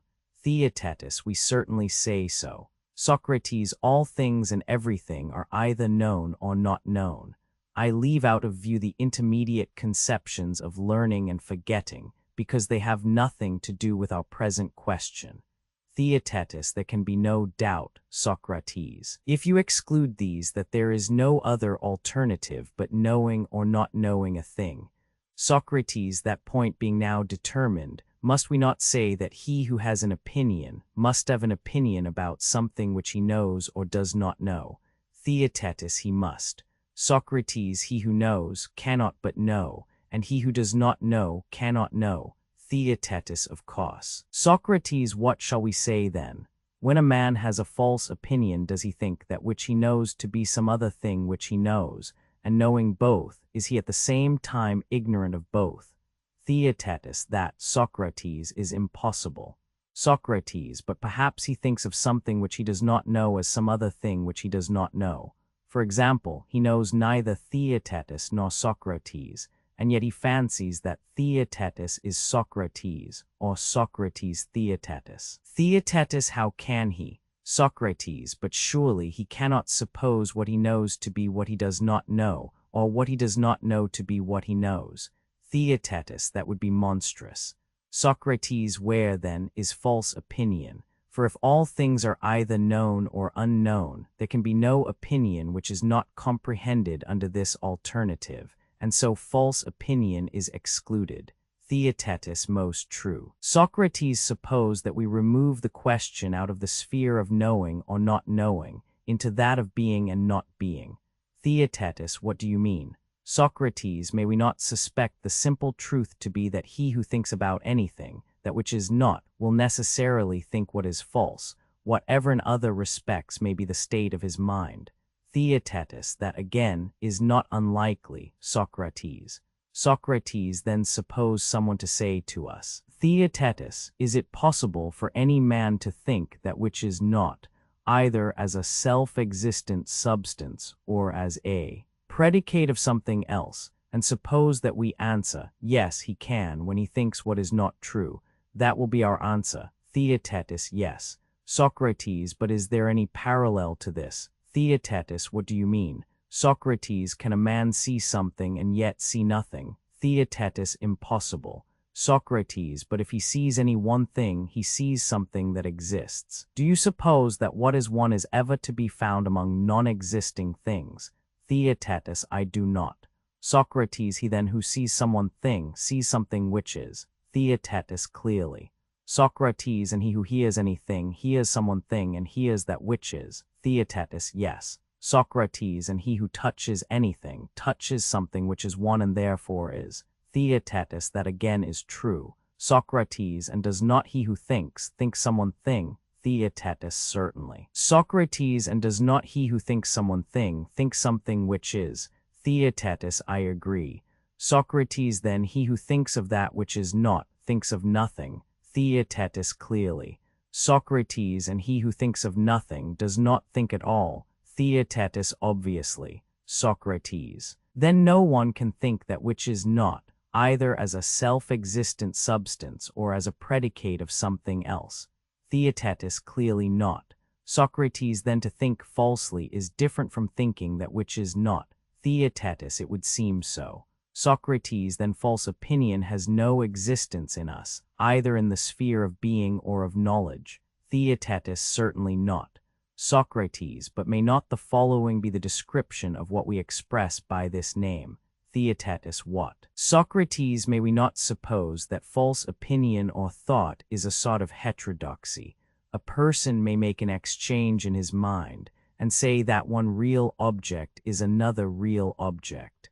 For thus he always thinks that which is, but he puts one thing in place of another, and missing the aim of his thoughts, he may be truly said to have false opinion. Theaetetus, now you appear to me to have spoken the exact truth. When a man puts the base in the place of the noble, or the noble in the place of the base, then he has truly false opinion. Socrates, I see, Theaetetus, that your fear has disappeared and that you are beginning to despise me. Theaetetus, what makes you say so? Socrates, you think, if I am not mistaken, that your truly false is safe from censure, and that I shall never ask whether there can be a swift which is slow, or a heavy which is light, or any other self-contradictory thing, which works, not according to its own nature, but according to that of its opposite. But I will not insist upon this, for I do not wish needlessly to discourage you, and so you are satisfied that false opinion is heterodoxy, or the thought of something else. Theaetetus, I am. Socrates, it is possible then upon your view for the mind to conceive of one thing as another. Theaetetus, true. Socrates, but must not the mind, or thinking power which misplaces them, have a conception either of both objects or of one of them? Theaetetus, certainly. Socrates, either together or in succession. Theaetetus, very good. Socrates, and do you mean by conceiving the same which I mean? Theaetetus, what is that? Socrates, I mean the conversation which the soul holds with herself in considering of anything. I speak of what I scarcely understand. But the soul, when thinking, appears to me to be just talking, asking questions of herself and answering them, affirming and denying. And when she has arrived at a decision, either gradually or by a sudden impulse, and has at last agreed and does not doubt, this is called her opinion. I say then that to form an opinion is to speak. An opinion is a word spoken. I mean to oneself and in silence, not aloud or to another. What think you? Theaetetus, I agree. Socrates, then, when anyone thinks of one thing as another, he is saying to himself that one thing is another. Theaetetus, yes. Socrates, but do you ever remember saying to yourself that the noble is certainly base, or the unjust just, or best of all? Have you ever attempted to convince yourself that one thing is another? Nay, not even in sleep. Did you ever venture to say to yourself that odd is even, or anything of the kind? Theaetetus, never. Socrates, and do you suppose that any other man, either in his senses or out of them, ever seriously tried to persuade himself that an ox is a horse, or that two are one?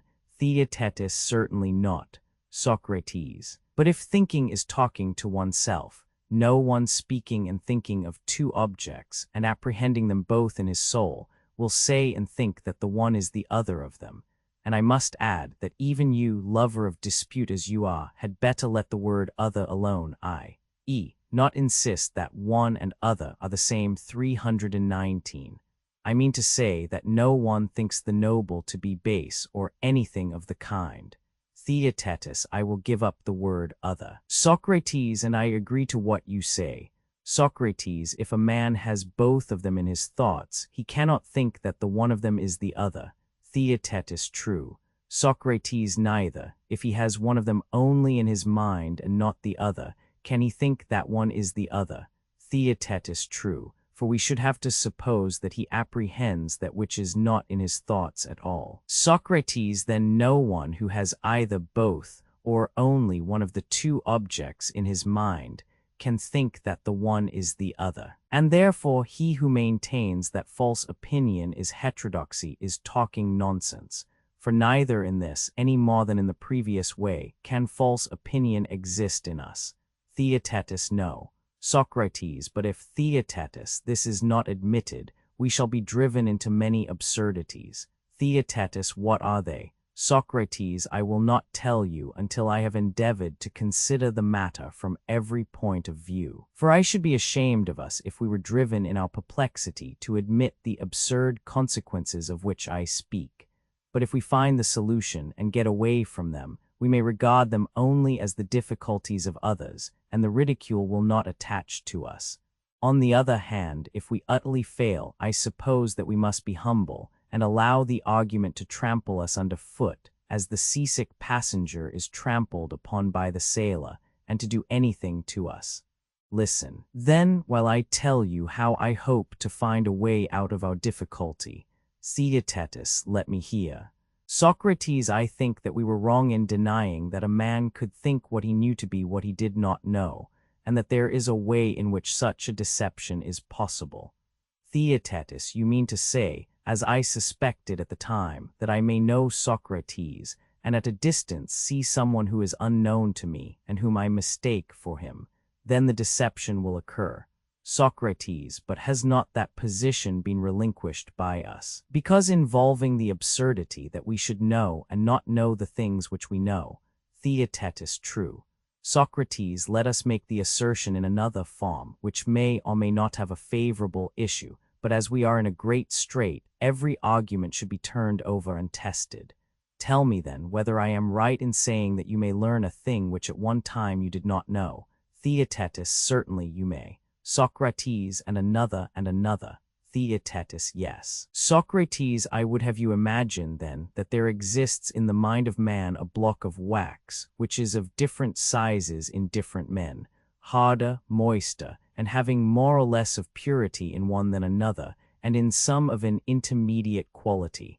Theaetetus, I see. Socrates. No one can think one thing to be another when he does not perceive either of them, but has the memorial or seal of both of them in his mind. Nor can any mistaking of one thing for another occur, when he only knows one, and does not know, and has no impression of the other. Nor can he think that one thing which he does not know is another thing which he does not know, or that what he does not know is what he knows. Nor, too, that one thing which he perceives is another thing which he perceives. Or that something which he perceives is something which he does not perceive, or that something which he does not perceive is something else which he does not perceive, or that something which he does not perceive is something which he perceives. Nor again, 3, can he think that something which he knows and perceives, and of which he has the impression coinciding with sense, is something else which he knows and perceives, and of which he has the impression coinciding with sense. This last case, if possible, is still more inconceivable than the others. Nor can he think that something which he knows and perceives, and of which he has the memorial coinciding with sense, is something else which he knows. Nor so long as these agree, can he think that a thing which he knows and perceives is another thing which he perceives, or that a thing which he does not know and does not perceive is the same as another thing which he does not know and does not perceive.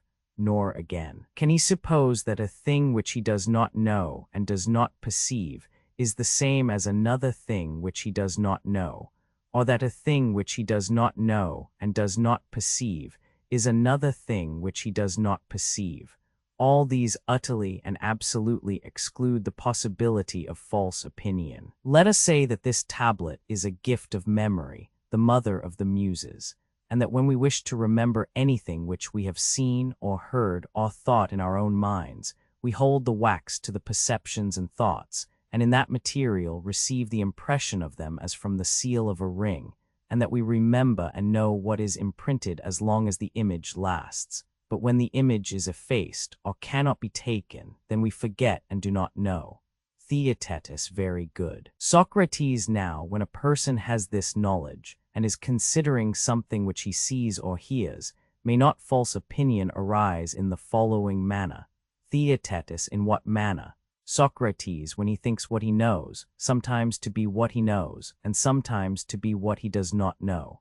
We were wrong before in denying the possibility of this.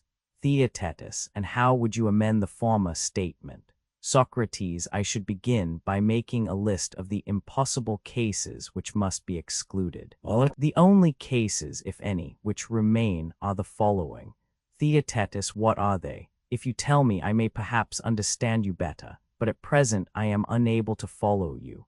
Socrates, a person may think that some things which he knows or which he perceives and does not know are some other things which he knows and perceives, or that some things which he knows and perceives are other things which he knows and perceives. Theaetetus, I understand you less than ever now. Socrates, hear me once more then. I, knowing Theodorus and remembering in my own mind what sort of person he is, and also what sort of person Theaetetus is, at one time see them, and at another time do not see them, and sometimes I touch them, and at another time not, or at one time I may hear them or perceive them in some other way, and at another time not perceive them, but still I remember them and know them in my own mind. Theaetetus, very true. Socrates, then, first of all, I want you to understand that a man may or may not perceive sensibly that which he knows. Theaetetus, true. Socrates, and that which he does not know will sometimes not be perceived by him, and sometimes will be perceived and only perceived. Theaetetus, that is also true. Socrates, see whether you can follow me better now. Socrates can recognize Theodorus and Theaetetus, but he sees neither of them, nor does he perceive them in any other way. He cannot then by any possibility imagine in his own mind that Theaetetus is Theodorus. Am I not right? Theaetetus, you are quite right.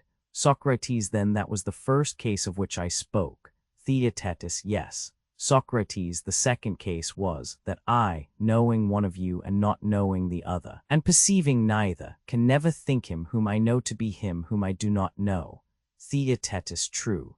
Socrates, in the third case, not knowing and not perceiving either of you, I cannot think that one of you whom I do not know is the other whom I do not know.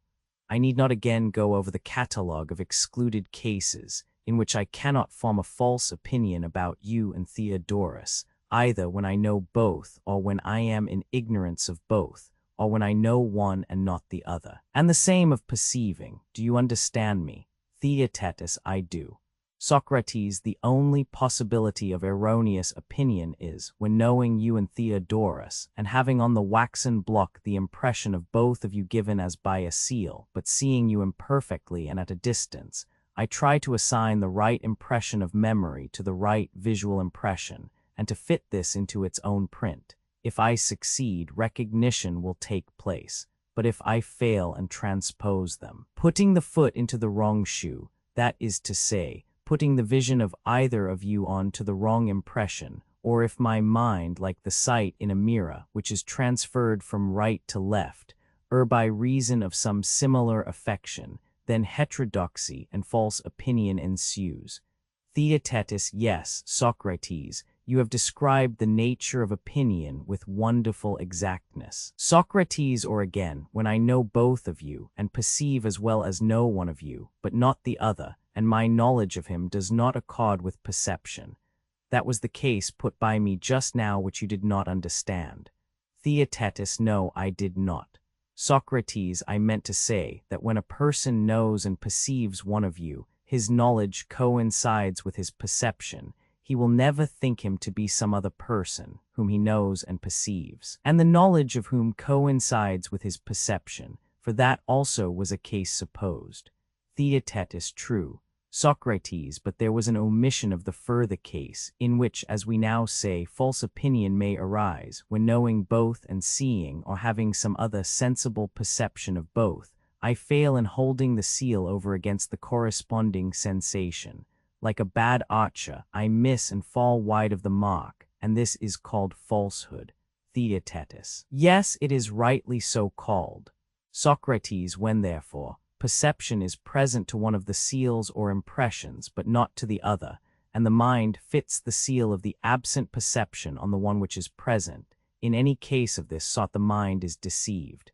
In a word, if our view is sound, there can be no error or deception about things which a man does not know and has never perceived, but only in things which are known and perceived.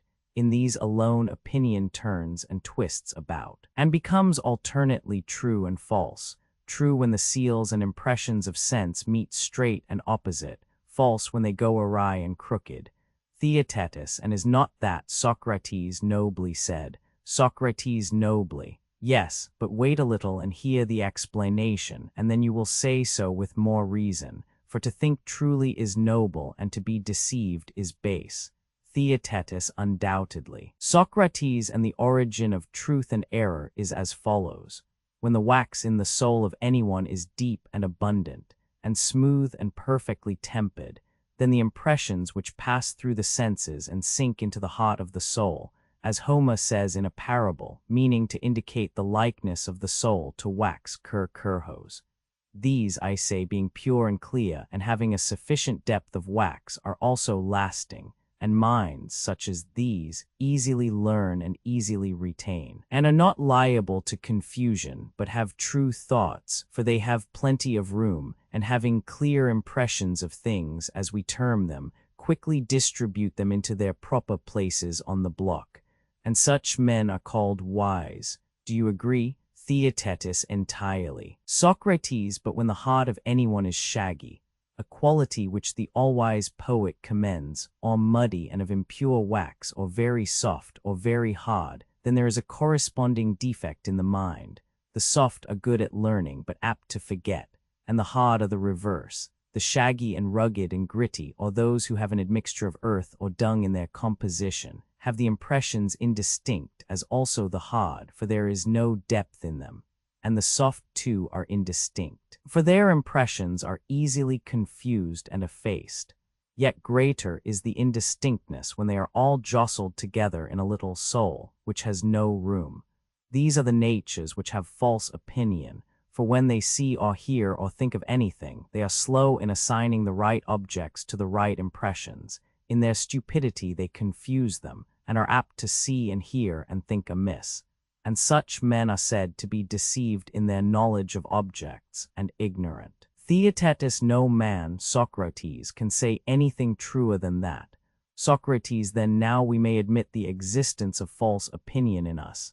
Theaetetus, certainly. Socrates, and of true opinion also. Theaetetus, yes. Socrates, we have at length satisfactorily proven beyond a doubt there are these two sorts of opinion. Theaetetus, undoubtedly. Socrates, alas, Theaetetus, what a tiresome creature is a man who is fond of talking. Theaetetus, what makes you say so? Socrates, because I am disheartened at my own stupidity and tiresome garrulity. For what other term will describe the habit of a man who is always arguing on all sides of a question, whose dullness cannot be convinced, and who will never leave off? Theaetetus, but what puts you out of heart? Socrates, I am not only out of heart, but in positive despair, for I do not know what to answer if anyone were to ask me, O Socrates, have you indeed discovered that false opinion arises neither in the comparison of perceptions with one another nor yet in thought, but in union of thought and perception? Yes, I shall say, with the complacence of one who thinks that he has made a noble discovery. Theaetetus, I see no reason why we should be ashamed of our demonstration. Socrates. Socrates, he will say, you mean to argue that the man whom we only think of and do not see cannot be confused with the horse which we do not see or touch, but only think of and do not perceive. That I believe to be my meaning, I shall reply. Theaetetus, quite right. Socrates, well then, he will say, according to that argument, the number 11, which is only thought, can never be mistaken for 12, which is only thought. How would you answer him? Theaetetus, I should say that a mistake may very likely arise between the 11 or 12 which are seen or handled, but that no similar mistake can arise between the 11 and 12 which are in the mind. Socrates, well, but do you think that no one ever put before his own mind 5 and 7? I do not mean 5 or 7 men or horses, but 5 or 7 in the abstract, which, as we say, are recorded on the waxen block, and in which false opinion is held to be impossible. Did no man ever ask himself how many these numbers make when added together, and answer that they are 11, while another thinks that they are 12, or would all agree in thinking and saying that they are 12? Theaetetus, certainly not. Many would think that they are 11, and in the higher numbers the chance of error is greater still, for I assume you to be speaking of numbers in general. Socrates, exactly, and I want you to consider whether this does not imply that the 12 in the waxen block are supposed to be 11. Theaetetus, yes, that seems to be the case. Socrates, then do we not come back to the old difficulty? For he who makes such a mistake does think one thing which he knows to be another thing which he knows. But this, as we said, was impossible, and afforded an irresistible proof of the non-existence of false opinion, because otherwise the same person would inevitably know and not know the same thing at the same time. Theaetetus, most true. Socrates, then false opinion cannot be explained as a confusion of thought and sense. For in that case we could not have been mistaken about pure conceptions of thought, and thus we are obliged to say, either that false opinion does not exist, or that a man may not know that which he knows. Which alternative do you prefer? Theaetetus, it is hard to determine, Socrates. Socrates, and yet the argument will scarcely admit of both. But as we are at our wits' end, suppose that we do a shameless thing. Theaetetus, what is it? Socrates, let us attempt to explain the verb to know. Theaetetus, and why should that be shameless? Socrates, you seem not to be aware that the whole of our discussion from the very beginning has been a search after knowledge, of which we are assumed not to know the nature. Theaetetus, nay, but I am well aware. Socrates, and is it not shameless when we do not know what knowledge is to be explaining the verb to know? The truth is, Theaetetus, that we have long been infected with logical impurity. Thousands of times have we repeated the words we know and do not know, and we have or have not science or knowledge, as if we could understand what we are saying to one another, so long as we remain ignorant about knowledge.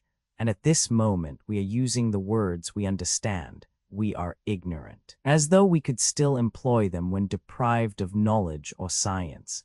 Theaetetus, but if you avoid these expressions, Socrates, how will you ever argue at all? Socrates, I could not, being the man I am. The case would be different if I were a true hero of dialectic, and oh, that such an one were present, for he would have told us to avoid the use of these terms. At the same time, he would not have spared in you and me the faults which I have noted. But seeing that we are no great wits, shall I venture to say what knowing is? For I think that the attempt may be worth making. Theaetetus, then by all means venture, and no one shall find fault with you for using the forbidden terms. Socrates, you have heard the common explanation of the verb to know. Theaetetus, I think so, but I do not remember it at the moment. Socrates, they explain the word to know as meaning to have knowledge. Theaetetus, true. Socrates, I should like to make a slight change and say to possess knowledge. Theaetetus, how do the two expressions differ? Socrates, perhaps there may be no difference, but still I should like you to hear my view that you may help me to test it. Theaetetus, I will if I can. Socrates, I should distinguish having from possessing. For example, a man may buy and keep under his control a garment which he does not wear, and then we should say not that he has, but that he possesses the garment. Theaetetus, it would be the correct expression. Socrates, well, may not a man possess, and yet not have knowledge in the sense of which I am speaking? as you may suppose a man to have caught wild birds, doves, or any other birds, and to be keeping them in an aviary which he has constructed at home. We might say of him in one sense that he always has them because he possesses them, might we not? Theaetetus, yes. Socrates, and yet, in another sense, he has none of them. But they are in his power, and he has got them under his hand in an enclosure of his own, and can take and have them whenever he likes. He can catch any which he likes, and let the bird go again, and he may do so as often as he pleases. Theaetetus, true. Socrates, once more then, as in what preceded we made a sort of waxen figment in the mind, so let us now suppose that in the mind of each man there is an aviary of all sorts of birds, some flocking together apart from the rest, others in small groups, others solitary, flying anywhere and everywhere. Theaetetus, let us imagine such an aviary, and what is to follow? Socrates, we may suppose that the birds are kinds of knowledge, and that when we were children, this receptacle was empty. Whenever a man has gotten and detained in the enclosure a kind of knowledge, he may be said to have learned or discovered the thing which is the subject of the knowledge, and this is to know. Theaetetus, granted. Socrates. And further, when anyone wishes to catch any of these knowledges or sciences, and having taken to hold it, and again to let them go, how will he express himself? Will he describe the catching of them and the original possession in the same words? I will make my meaning clearer by an example. You admit that there is an art of arithmetic. Theaetetus, to be sure. Socrates conceived this under the form of a hunt after the science of odd and even in general. Theaetetus, I follow. Socrates, having the use of the art, the arithmetician, if I am not mistaken, has the conceptions of number under his hand, and can transmit them to another. Theaetetus, yes. Socrates, and when transmitting them he may be said to teach them, and when receiving to learn them, and when receiving to learn them, and when having them in possession in the aforesaid aviary he may be said to know them. Theaetetus, exactly. Socrates, attend to what follows. Must not the perfect arithmetician know all numbers, for he has the science of all numbers in his mind? Theaetetus, true. Socrates, and he can reckon abstract numbers in his head, or things about him which are numerable. Theaetetus, of course he can. Socrates, and to reckon is simply to consider how much such and such a number amounts to. Theaetetus, very true. Socrates, and so he appears to be searching into something which he knows, as if he did not know it, for we have already admitted that he knows all numbers. You have heard these perplexing questions raised. Theaetetus, I have.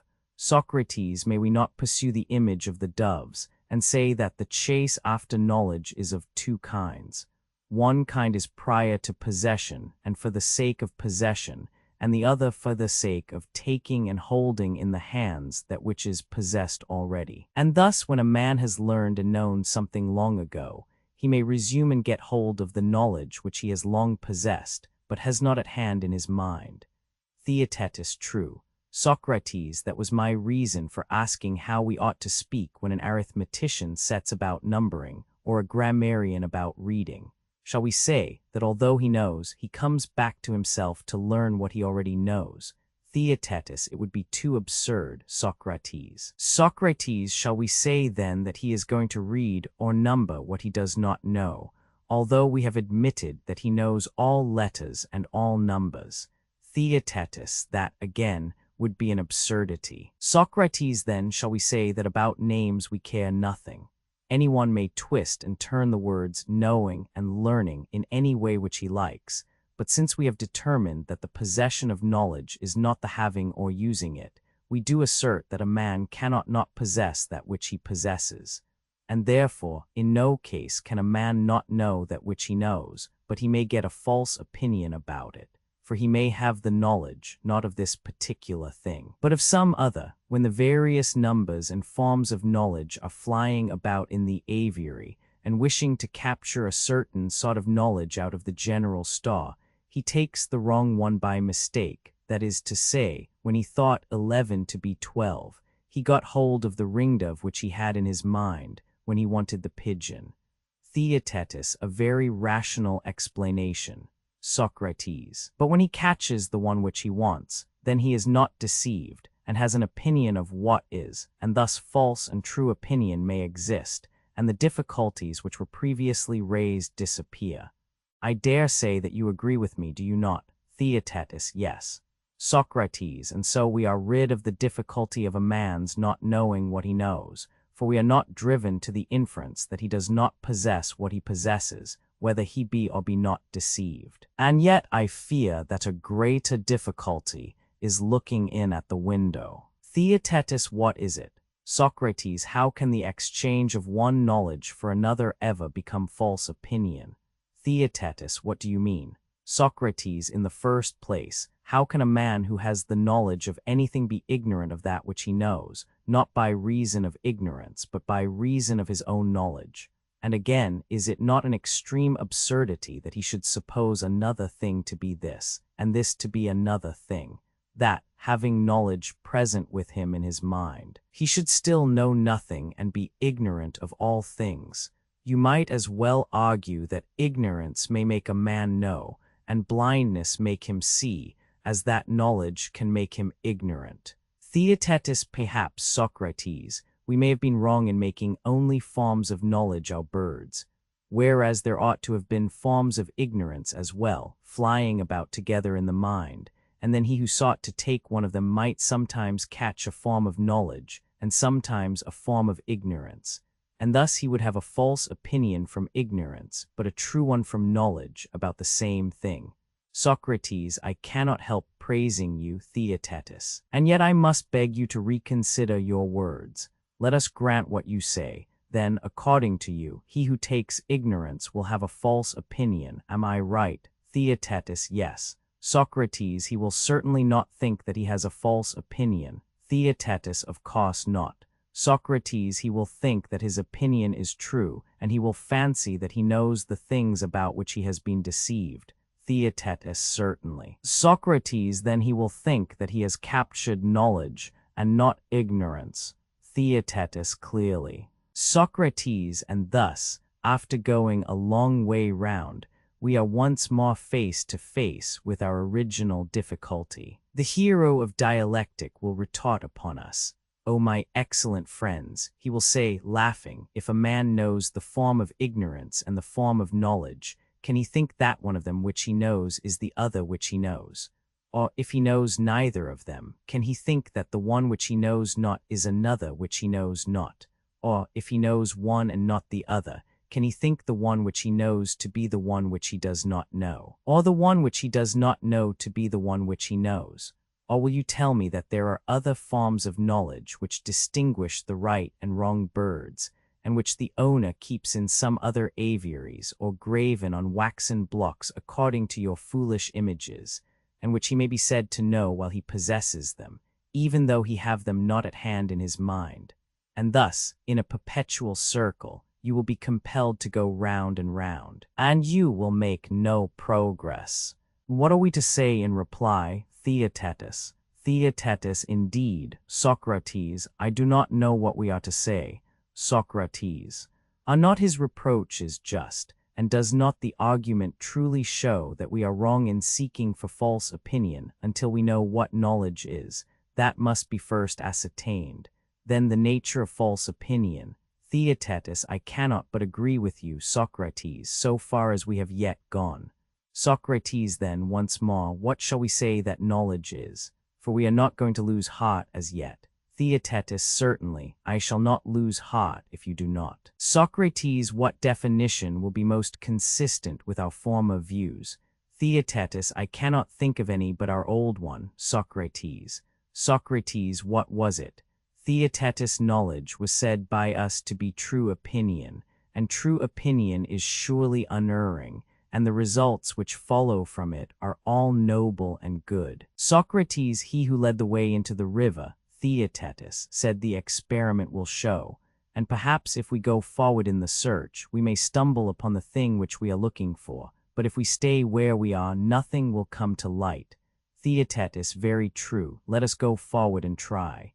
Socrates. The trail soon comes to an end, for a whole profession is against us.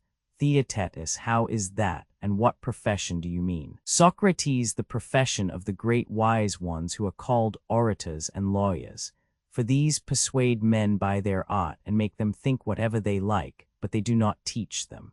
Do you imagine that there are any teachers in the world so clever as to be able to convince others of the truth about acts of robbery or violence, of which they were not eyewitnesses, while a little water is flowing in the clepsydra?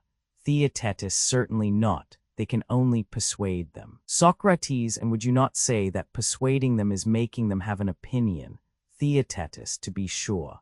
Socrates, when therefore judges are justly persuaded about matters which you can know only by seeing them, and not in any other way, and when thus judging of them from report they attain a true opinion about them, they judge without knowledge, and yet are rightly persuaded if they have judged well.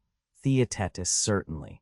Socrates, and yet, O my friend, if true opinion in law costs 320 and knowledge are the same, the perfect judge could not have judged rightly without knowledge, and therefore I must infer that they are not the same.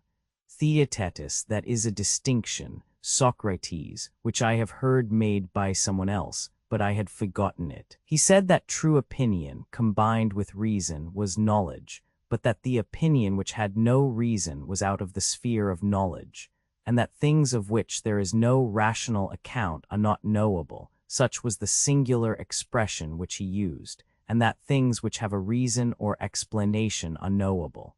Socrates, excellent. But then, how did he distinguish between things which are and are not knowable? I wish that you would repeat to me what he said, and then I shall know whether you and I have heard the same tale. Theaetetus, I do not know whether I can recall it, but if another person would tell me, I think that I could follow him. Socrates, let me give you then a dream in return for a dream. Methought that I too had a dream, and I heard in my dream that the primeval letters or elements out of which you and I and all other things are compounded have no reason or explanation.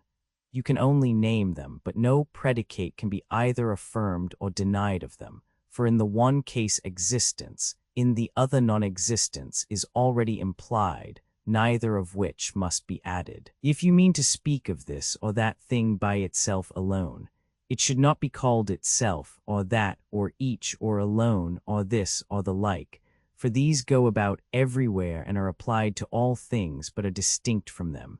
Whereas, if the first elements could be described and had a definition of their own, they would be spoken of apart from all else. But none of these primeval elements can be defined. They can only be named, for they have nothing but a name, and the things which are compounded of them, as they are complex, are expressed by a combination of names, for the combination of names is the essence of a definition.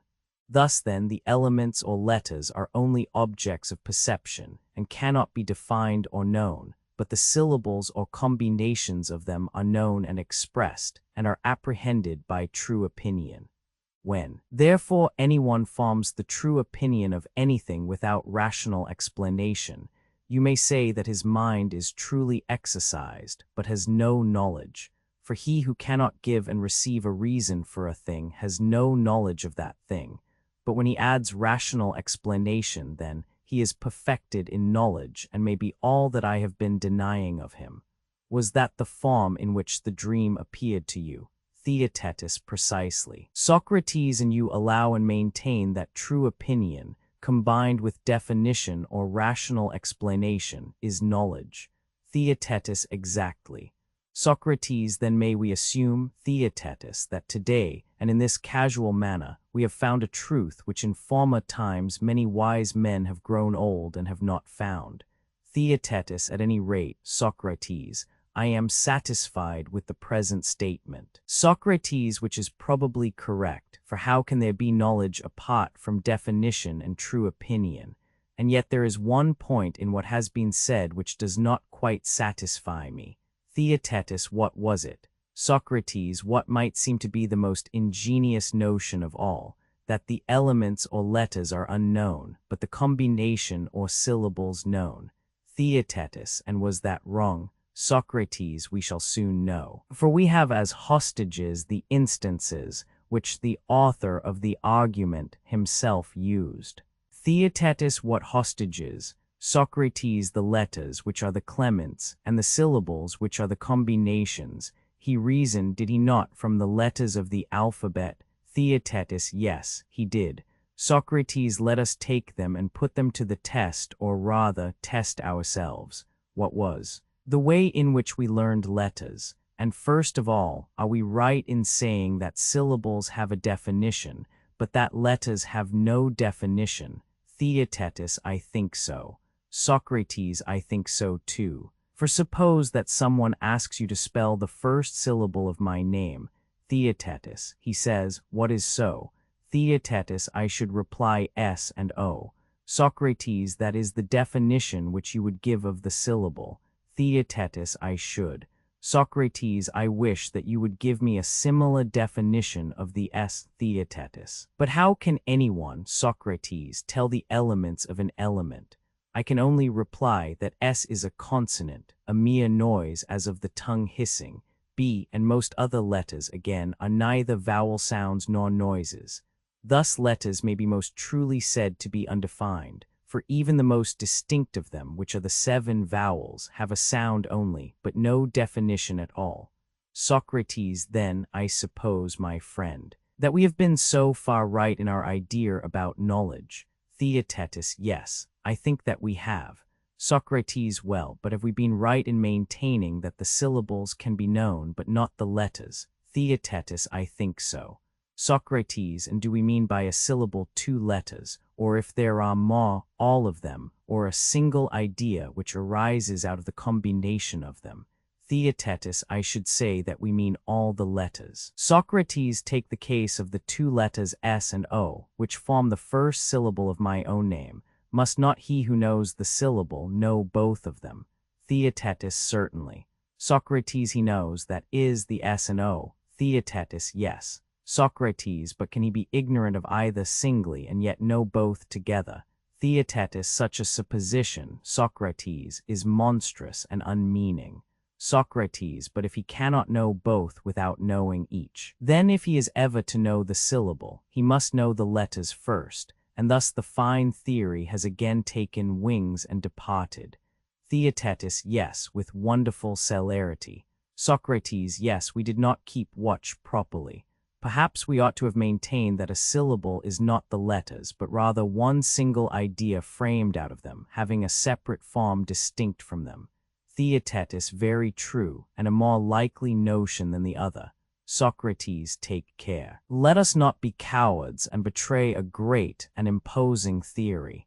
Theaetetus, no, indeed. Socrates, let us assume then, as we now say, that the syllable is a simple form arising out of the several combinations of harmonious elements, of letters or of any other elements. Theaetetus, very good. Socrates, and it must have no parts. Theaetetus, why? Socrates, because that which has parts must be a whole of all the parts. Or would you say that a whole, although formed out of the parts, is a single notion different from all the parts? Theaetetus, I should. Socrates, and would you say that all and the whole are the same or different? Theaetetus, I am not certain, but as you like me to answer at once, I shall hazard the reply that they are different. Socrates, I approve of your readiness, Theaetetus, but I must take time to think whether I equally approve of your answer. Theaetetus, yes, the answer is the point. Socrates, according to this new view, the whole is supposed to differ from all. Theaetetus, yes. Socrates, well, but is there any difference between all in the plural and the all in the singular? Take the case of number. When we say 1, 2, 3, 4, 5, 6, or when we say twice 3 or 3 times 2 or 4 and 2 or 3 and 2 and 1, are we speaking of the same or of different numbers? Theaetetus, of the same. Socrates, that is of 6. Theaetetus, yes. Socrates, and in each form of expression we spoke of all the 6. Theaetetus, true. Socrates, again, in speaking of all in the plural, is there not one thing which we express? 321. Theaetetus, of course there is. Socrates, and that is 6. Theaetetus, yes. Socrates. Then in predicating the word all of things measured by number, we predicate at the same time a singular and a plural. Theaetetus, clearly we do. Socrates again, the number of the acre and the acre are the same, are they not? Theaetetus, yes. Socrates, and the number of the stadium in like manner is the stadium. Theaetetus, yes. Socrates, and the army is the number of the army, and in all similar cases the entire number of anything is the entire thing. Theaetetus, true. Socrates, and the number of each is the parts of each. Theaetetus, exactly. Socrates, then as many things as have parts are made up of parts. Theaetetus, clearly. Socrates, but all the parts are admitted to be the all if the entire number is the all. Theaetetus, true. Socrates, then the whole is not made up of parts, for it would be the all if consisting of all the parts. Theaetetus, that is the inference. Socrates, but is a part of anything but the whole. Theaetetus, yes, of the all. Socrates, you make a valiant defense. Theaetetus, and yet is not the all that of which nothing is wanting. Theaetetus, certainly. Socrates, and is not a whole likewise that from which nothing is absent, but that from which anything is absent is neither a whole nor all. If wanting in anything, both equally lose their entirety of nature. Theaetetus, I now think that there is no difference between a whole and all. Socrates, but were we not saying that when a thing has parts, all the parts will be a whole and all? Theaetetus, certainly. Socrates, then, as I was saying before, must not the alternative be that either the syllable is not the letters, and then the letters are not parts of the syllable, or that the syllable will be the same with the letters, and will therefore be equally known with them? Theaetetus, you are right. Socrates, and in order to avoid this, we suppose it to be different from them. Theaetetus, yes. Socrates, but if letters are not parts of syllables, can you tell me of any other parts of syllables which are not letters? Theaetetus, no indeed, Socrates, for if I admit the existence of parts in a syllable, it would be ridiculous in me to give up letters and seek for other parts. Socrates, quite true. Theaetetus, and therefore, according to our present view, a syllable must surely be some indivisible form. Theaetetus, true. Socrates, but do you remember, my friend, that only a little while ago we admitted and approved the statement, that of the first elements out of which all other things are compounded there could be no definition, because each of them when taken by itself is uncompounded, nor can one rightly attribute to them the words being or this, because they are alien and inappropriate words, and for this reason the letters or elements were indefinable and unknown. Theaetetus, I remember. Socrates, and is not this also the reason why they are simple and indivisible? I can see no other. Theaetetus, no other reason can be given. Socrates, then, is not the syllable in the same case as the elements or letters, if it has no parts and is one form? Theaetetus, to be sure. Socrates, if then a syllable is a whole and has many parts or letters, the letters as well as the syllable must be intelligible and expressible, since all the parts are acknowledged to be the same as the whole. Theaetetus, true. Socrates, but if it be one and indivisible, then the syllables and the letters are alike undefined and unknown, and for the same reason. Theaetetus, I cannot deny that. Socrates, we cannot, therefore, agree in the opinion of him who says that the syllable can be known and expressed, but not the letters. Theaetetus, certainly not, if we may trust the argument.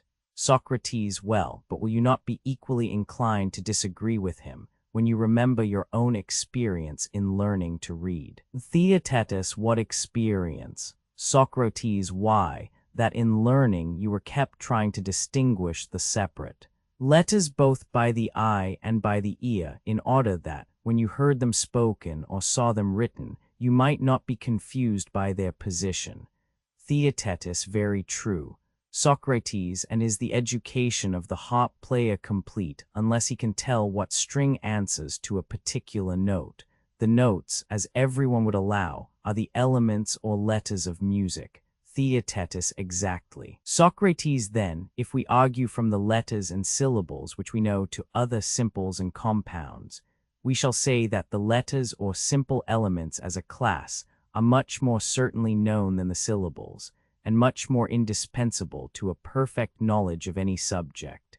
And if someone says that the syllable is known and the letter unknown, we shall consider that either intentionally or unintentionally he is talking nonsense. Theaetetus exactly. Socrates, and there might be given other proofs of this belief, if I am not mistaken. But do not let us in looking for them lose sight of the question before us, which is the meaning of the statement, that right opinion with rational definition or explanation is the most perfect form of knowledge.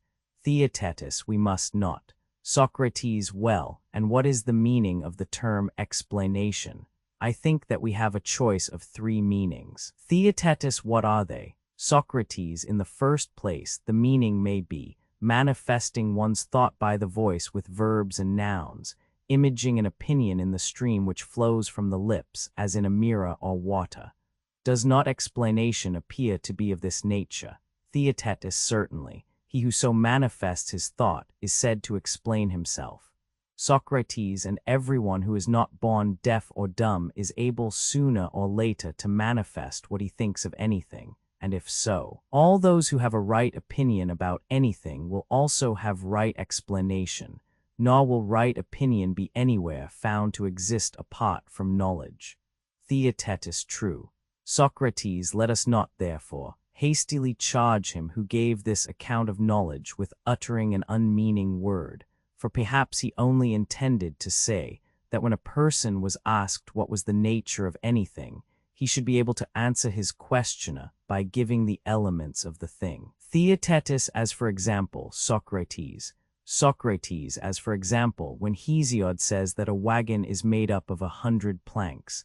Now, neither you nor I could describe all of them individually, but if anyone asked what is a wagon, we should be content to answer that a wagon consists of wheels, axle, body, rims, yoke. Theaetetus, certainly.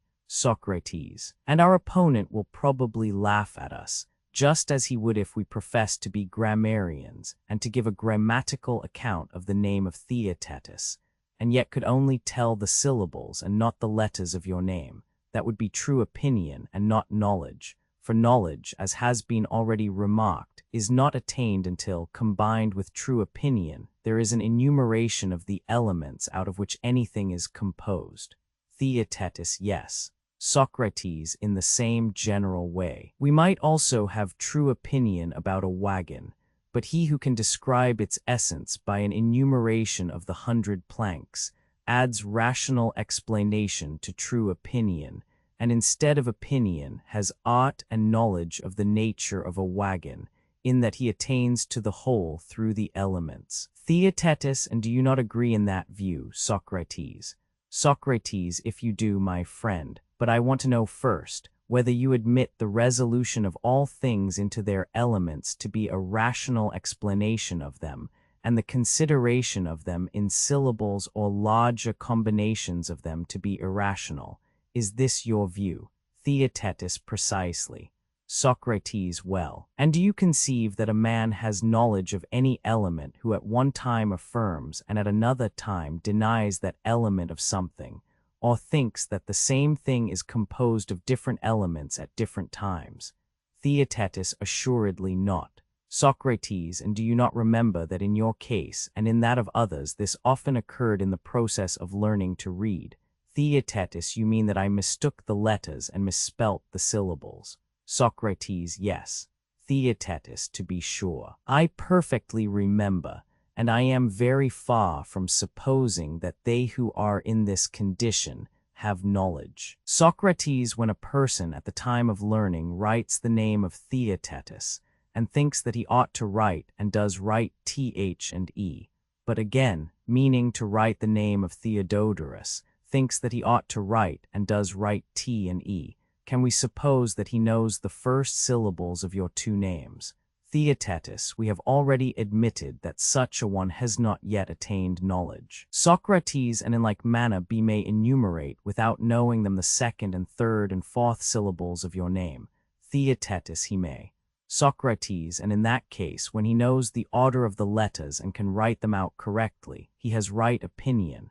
Theaetetus clearly. Socrates, but although we admit that he has right opinion, he will still be without knowledge. Theaetetus, yes. Socrates, and yet he will have explanation as well as right opinion. For he knew the order of the letters when he wrote, and this we admit to be explanation. Theaetetus, true. Socrates, then, my friend, there is such a thing as right opinion united with definition or explanation, which does not as yet attain to the exactness of knowledge. Theaetetus, it would seem so. Socrates, and what we fancied to be a perfect definition of knowledge is a dream only. But perhaps we had better not say so as yet, for were there not three explanations of knowledge, one of which must, as we said, be adopted by him who maintains knowledge to be true opinion combined with rational explanation, and very likely there may be found someone who will not prefer this but the third. Theaetetus, you are quite right, there is still one remaining. The first was the image or expression of the mind in speech. The second, which has just been mentioned, is a way of reaching the whole by an enumeration of the elements. But what is the third definition? Socrates, there is, further, the popular notion of telling the mark or sign of difference which distinguishes the thing in question from all others. Theaetetus, can you give me any example of such a definition? Socrates, as for example, in the case of the sun, I think that you would be contented with the statement that the sun is the brightest of the heavenly bodies which revolve about the earth. Theaetetus, certainly. Socrates, understand why. The reason is, as I was just now saying, that if you get at the difference and distinguishing characteristic of each thing, then, as many persons affirm, you will get at the definition or explanation of it. But while you lay hold only of the common and not of the characteristic notion, you will only have the definition of those things to which this common quality belongs. Theaetetus, I understand you, and your account of definition is in my judgment correct. Socrates, but he, who having right opinion about anything, can find out the difference which distinguishes it from other things, will know that of which before he had only an opinion.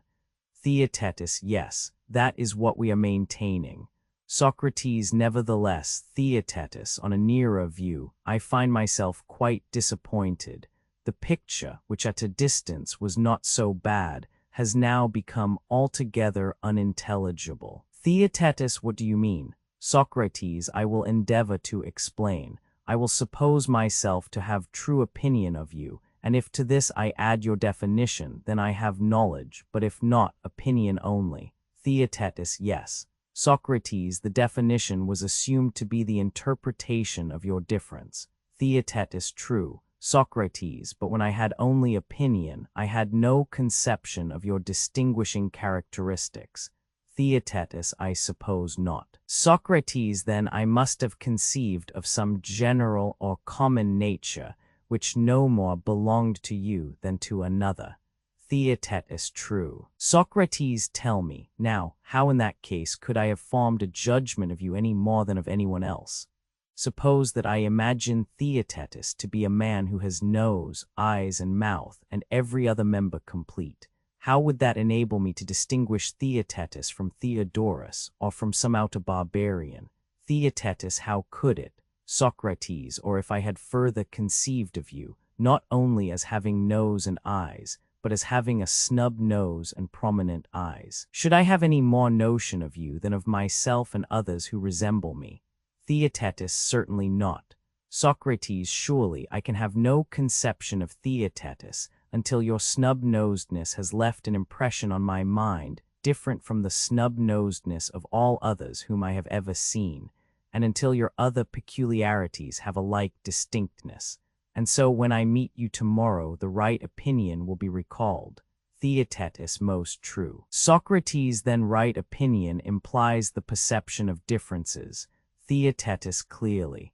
Socrates, what, then, shall we say of adding reason or explanation to right opinion, if the meaning is that we should form an opinion of the way in which something differs from another thing The proposal is ridiculous. Theaetetus, how so? Socrates. We are supposed to acquire a right opinion of the differences which distinguish one thing from another when we have already a right opinion of them. And so we go round and round.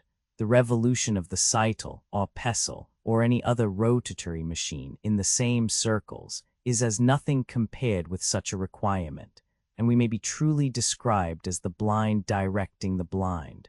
For to add those things which we already have, in order that we may learn what we already think, is like a soul utterly benighted. Theaetetus, tell me, what were you going to say just now when you asked the question? Socrates, if my boy the argument in speaking of adding the definition had used the word to know, and not merely have an opinion of the difference, this which is the most promising of all the definitions of knowledge would have come to a pretty end, for to know is surely to acquire knowledge. Theaetetus, true. Socrates, and so, when the question is asked, what is knowledge? This fair argument will answer right opinion with knowledge. Knowledge that is of difference, for this, as the said argument maintains, is adding the definition. Theaetetus, that seems to be true. Socrates, but how utterly foolish, when we are asking what is knowledge, that the reply should only be right opinion with knowledge of difference or of anything. And so, Theaetetus, knowledge is neither sensation nor true opinion, nor yet definition and explanation accompanying and added to true opinion. Theaetetus, I suppose not. Socrates, and are you still in labor and travail, my dear friend, or have you brought all that you have to say about knowledge to the birth? Theaetetus, I am sure, Socrates, that you have elicited from me a good deal more than ever was in me. Socrates, and does not my art show that you have brought forth wind, and that the offspring of your brain are not worth bringing up? Theaetetus, very true. Socrates, but if Theaetetus, you should ever conceive afresh, you will be all the better for the present investigation, and if not, you will be soberer and humbler and gentler to other men, and will be too modest to fancy that you know what you do not know. These are the limits of my art. I can no further go, nor do I know aught of the things which great and famous men know or have known in this or former ages. The office of a midwife I, like my mother, have received from God. She delivered women, I deliver men, but they must be young and noble and fair.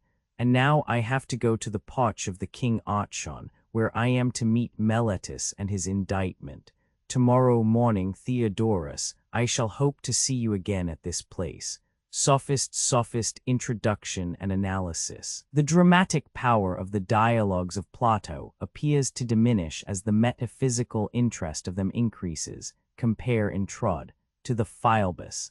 There are no descriptions of time, place, or persons in the Sophist and Statesman, but we are plunged at once into philosophical discussions. The poetical charm has disappeared, and those who have no taste for abstruse metaphysics will greatly prefer the earlier dialogues to the later ones. Plato is conscious of the change, and in the Statesman 286b, expressly accuses himself of a tediousness in the two dialogues, which he ascribes to his desire of developing the dialectical method. On the other hand, the kindred spirit of Hegel seemed to find in the Sophist the crown and summit of the Platonic philosophy. Here is the place at which Plato most nearly approaches to the Hegelian identity of being and not being. Nor will the great importance of the two dialogues be doubted by anyone who forms a conception of the state of mind and opinion which they are intended to meet. The sophisms of the day were undermining philosophy, the denial of the existence of not being and of the connection of ideas was making truth and falsehood equally impossible. It has been said that Plato would have written differently if he had been acquainted with the organon of Aristotle. But could the organon of Aristotle ever have been written unless the Sophist and Statesman had preceded? The swarm of fallacies which arose in the infancy of mental science, and which was born and bred in the decay of the pre-Socratic philosophies, was not dispelled by Aristotle, but by Socrates and Plato. The summa genera of thought, the nature of the proposition, of definition, of generalization, of synthesis and analysis, of division and cross-division, are clearly described, and the processes of induction and deduction are constantly employed in the dialogues of Plato. The slippery nature of comparison, the danger of putting words in the place of things, the fallacy of arguing a dicto secundum, and in a circle, are frequently indicated by him. To all these processes of truth and error, Aristotle, in the next generation, gave distinctness. He brought them together in a separate science. But he is not to be regarded as the original inventor of any of the great logical forms, with the exception of the syllogism. There is little worthy of remark in the characters of the sophist. The most noticeable point is the final retirement of Socrates from the field of argument, and the substitution for him of an elitic stranger, who is described as a pupil of Parmenides and Zeno, and is supposed to have descended from a higher world in order to convict the Socratic circle of error. As in the Timaeus, Plato seems to intimate by the withdrawal of Socrates that he is passing beyond the limits of his teaching, and in the Sophist and Statesman, as well as in the Parmenides, he probably means to imply that he is making a closer approach to the schools of Elia and Megara. He had much in common with them, but he must first submit their ideas to criticism and revision. He had once thought, as he says, speaking by the mouth of the elitic, that he understood their doctrine of not being, but now he does not even comprehend the nature of being. The friends of ideas, Sophist 248, are alluded to by him as distant acquaintances, whom he criticizes ab extra. We do not recognize at first sight that he is criticizing himself. The character of the elitic stranger is colorless. He is to a certain extent the reflection of his father and master, Parmenides, who is the protagonist in the dialogue which is called by his name. Theaetetus himself is not distinguished by the remarkable traits which are attributed to him in the preceding dialogue.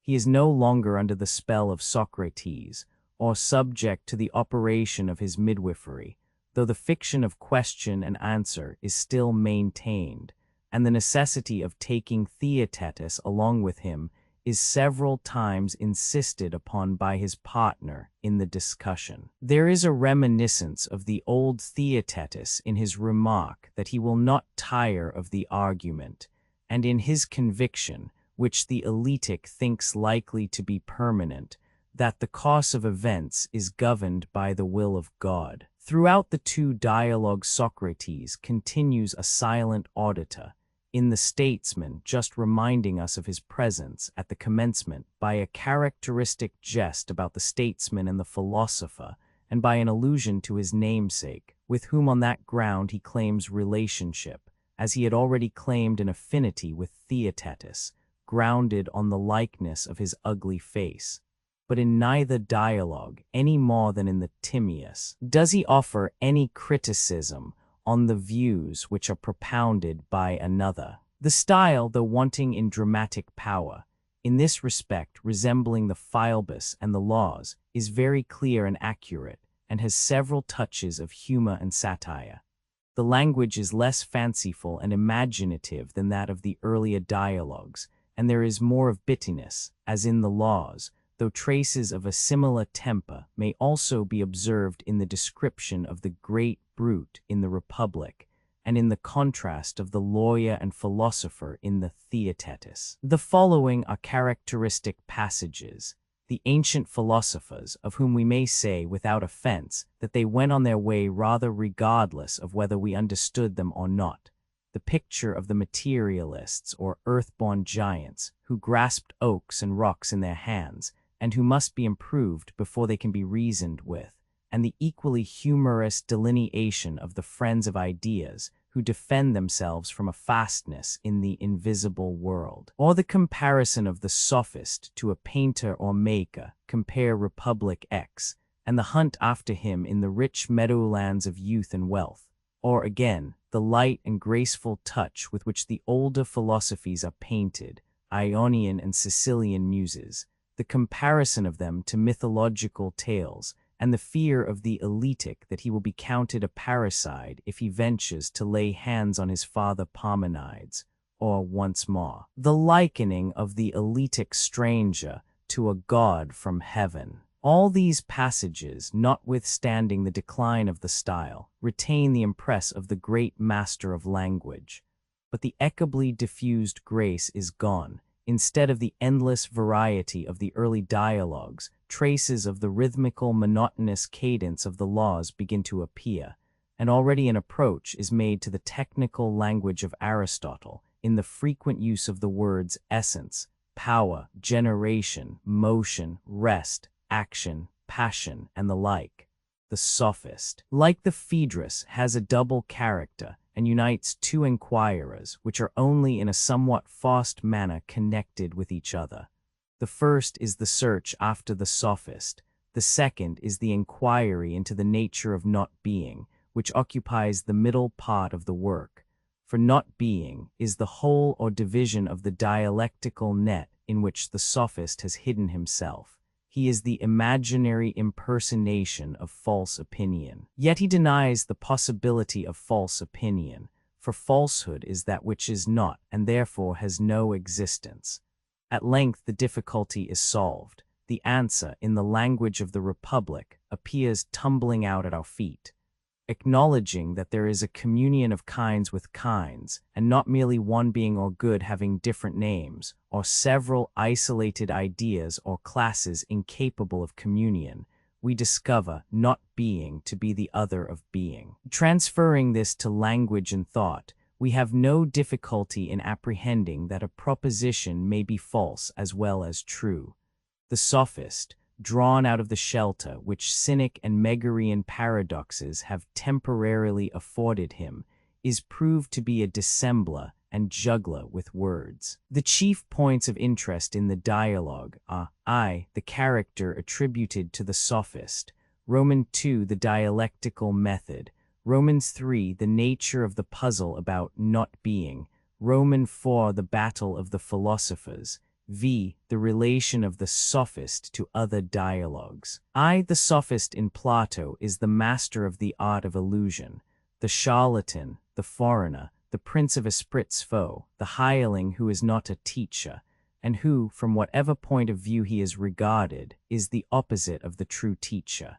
He is the evil one, the ideal representative of all that Plato most disliked in the moral and intellectual tendencies of his own age, the adversary of the almost equally ideal Socrates. He seems to be always growing in the fancy of Plato, now boastful, now eristic, now clothing himself in rags of philosophy, now more akin to the rhetorician or lawyer, now haranguing, now questioning, until the final appearance in the politicus of his departing shadow in the disguise of a statesman. We are not to suppose that Plato intended by such a description to depict Protagoras or Gorgias, or even Thrasymachus, who all turn out to be very good sort of people when we know them, and all of them part on good terms with Socrates. But he is speaking of a being as imaginary as the wise man of the Stoics, and whose character varies in different dialogues. Like mythology, Greek philosophy has a tendency to personify ideas, and the sophist is not merely a teacher of rhetoric for a fee of 150 drachmae, Cratylus 384b, but an ideal of Plato's in which the falsehood of all mankind is reflected. A milder tone is adopted towards the sophists in a well-known passage of the Republic, VI 492, where they are described as the followers rather than the leaders of the rest of mankind. Plato ridicules the notion that any individuals can corrupt youth to a degree worth speaking of in comparison with the greater influence of public opinion. But there is no real inconsistency between this and other descriptions of the sophist which occur in the Platonic writings. For Plato is not justifying the sophists in the passage just quoted, but only representing their power to be contemptible. They are to be despised rather than feared, and are no worse than the rest of mankind. But a teacher or statesman may be justly condemned, who is on a level with mankind when he ought to be above them. There is another point of view in which this passage should also be considered. The great enemy of Plato is the world, not exactly in the theological sense, yet in one not wholly different, the world as the hater of truth and lover of appearance, occupied in the pursuit of gain and pleasure rather than of knowledge, banded together against the few good and wise men, and devoid of true education. This creature has many heads: rhetoricians, lawyers, statesmen, poets, sophists. But the sophist is the Proteus who takes the likeness of all of them. All other deceivers have a piece of him in them. And sometimes he is represented as the corrupter of the world, and sometimes the world as the corrupter of him and of itself. Of late years, the sophists have found an enthusiastic defender in the distinguished historian of Greece. He appears to maintain, 1. That the term sophist is not the name of a particular class, and would have been applied indifferently to Socrates and Plato, as well as to Gorgias and Protagoras. 2. That the bad sense was imprinted on the word by the genius of Plato. 3. That the principal sophists were not the corrupters of youth, for the Athenian youth were no more corrupted in the age of Demosthenes than in the age of Pericles, but honorable and estimable persons, who supplied a training in literature which was generally wanted at the time. We will briefly consider how far these statements appear to be justified by facts, and about the meaning of the word, there arises an interesting question. Many words are used both in a general and a specific sense, and the two senses are not always clearly distinguished. Sometimes the generic meaning has been narrowed to the specific, while in other cases the specific meaning has been enlarged or altered. Examples of the former class are furnished by some ecclesiastical terms: apostles, prophets, bishops, elders, Catholics. Examples of the latter class may also be found in a similar field: Jesuits, Puritans, Methodists, and the like. Sometimes the meaning is both narrowed and enlarged, and a good or bad sense will subsist side by side with a neutral one. A curious effect is produced on the meaning of a word when the very term which is stigmatized by the world, e.g., Methodists, is adopted by the obnoxious or derided class. This tends to define the meaning. Or again, the opposite result is produced when the world refuses to allow some sect or body of men the possession of an honorable name which they have assumed, or applies it to them only in mockery or ironies. The term sophist is one of those words of which the meaning has been both contracted and enlarged.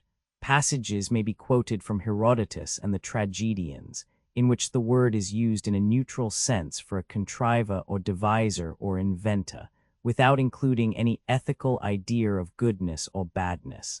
Poets as well as philosophers were called sophists in the 5th century before Christ. In Plato himself, the term is applied in the sense of a master in art, without any bad meaning attaching to it. Symposium 208c, Meno 85b. In the later Greek again, sophist and philosopher became almost indistinguishable. There was no reproach conveyed by the word. The additional association, if any, was only that of rhetorician or teacher. Philosophy had become eclecticism and imitation. In the decline of Greek thought, there was no original voice lifted up, which reached to 1,000 years because of the god. Hence the two words, like the characters represented by them, tended to pass into one another. Yet even here some differences appeared, for the term sophist would hardly have been applied to the greater names, such as Plotinus, and would have been more often used of a professor of philosophy in general than of a maintainer of particular tenets. But the real question is not whether the word sophist has all these senses, but whether there is not also a specific bad sense in which the term is applied to certain contemporaries of Socrates. Would an Athenian, as Mr. Grote supposes in the 5th century before Christ, have included Socrates and Plato, as well as Gorgias and Protagoras, under the specific class of sophists? To this question we must answer no. If ever the term is applied to Socrates and Plato, either the application is made by an enemy out of mere spite, or the sense in which it is used is neutral. Plato, Xenophon, Isocrates, Aristotle all give a bad import to the word, and the sophists are regarded as a separate class in all of them. And in later Greek literature, the distinction is quite marked between the succession of philosophers from Thales to Aristotle and the sophists of the age of Socrates, who appeared like meteors for a short time in different parts of Greece. For the purposes of comedy, Socrates may have been identified with the sophists, and he seems to complain of this in the Apology. But there is no reason to suppose that Socrates, differing by so many outward marks, would really have been confounded in the mind of Anytus, or Callicles, or of any intelligent Athenian, with the splendid foreigners who from time to time visited Athens or appeared at the Olympic Games. The man of genius, the great original thinker, the disinterested seeker after truth, the master of repartee whom no one ever defeated in an argument, was separated, even in the mind of the vulgar Athenian, by an interval which no geometry can express, from the balancer of sentences, the interpreter and reciter of the poets, the divider of the meanings of words, the teacher of rhetoric, the professor of morals and manners. 2. The use of the term sophist in the dialogues of Plato also shows that the bad sense was not affixed by his genius, but already current. When Protagoras says, "I confess that I am a sophist," he implies that the art which he professes has already a bad name, and the words of the young Hippocrates, when with a blush upon his face which is just seen by the light of dawn he admits that he is going to be made a sophist, would lose their point unless the term had been discredited. There is nothing surprising in the sophists having an evil name, that, whether deserved or not, was a natural consequence of their vocation. That they were foreigners, that they made fortunes, that they taught novelties, that they excited the minds of youth, are quite sufficient reasons to account for the opprobrium which attached to them. The genius of Plato could not have stamped the word anew, or have imparted the associations which occur in contemporary writers, such as Xenophon and Isocrates. Changes in the meaning of words can only be made with great difficulty, and not unless they are supported by a strong current of popular feeling. There is nothing improbable in supposing that Plato may have extended and envenomed the meaning, or that he may have done the sophists the same kind of disservice with posterity which Pascal did to the Jesuits. But the bad sense of the word was not and could not have been invented by him, and is found in his earlier dialogues, e.g. the Protagoras, as well as in the later. 3. There is no ground for disbelieving that the principal sophists, Gorgias, Protagoras, Prodicus, Hippias, were good and honorable men. The notion that they were corrupters of the Athenian youth has no real foundation, and partly arises out of the use of the term sophist in modern times.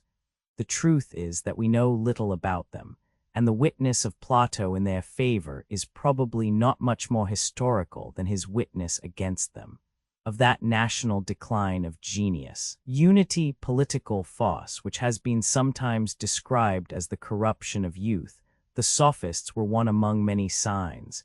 In these respects, Athens may have degenerated, but as Mr. Grote remarks, there is no reason to suspect any greater moral corruption in the age of Demosthenes than in the age of Pericles.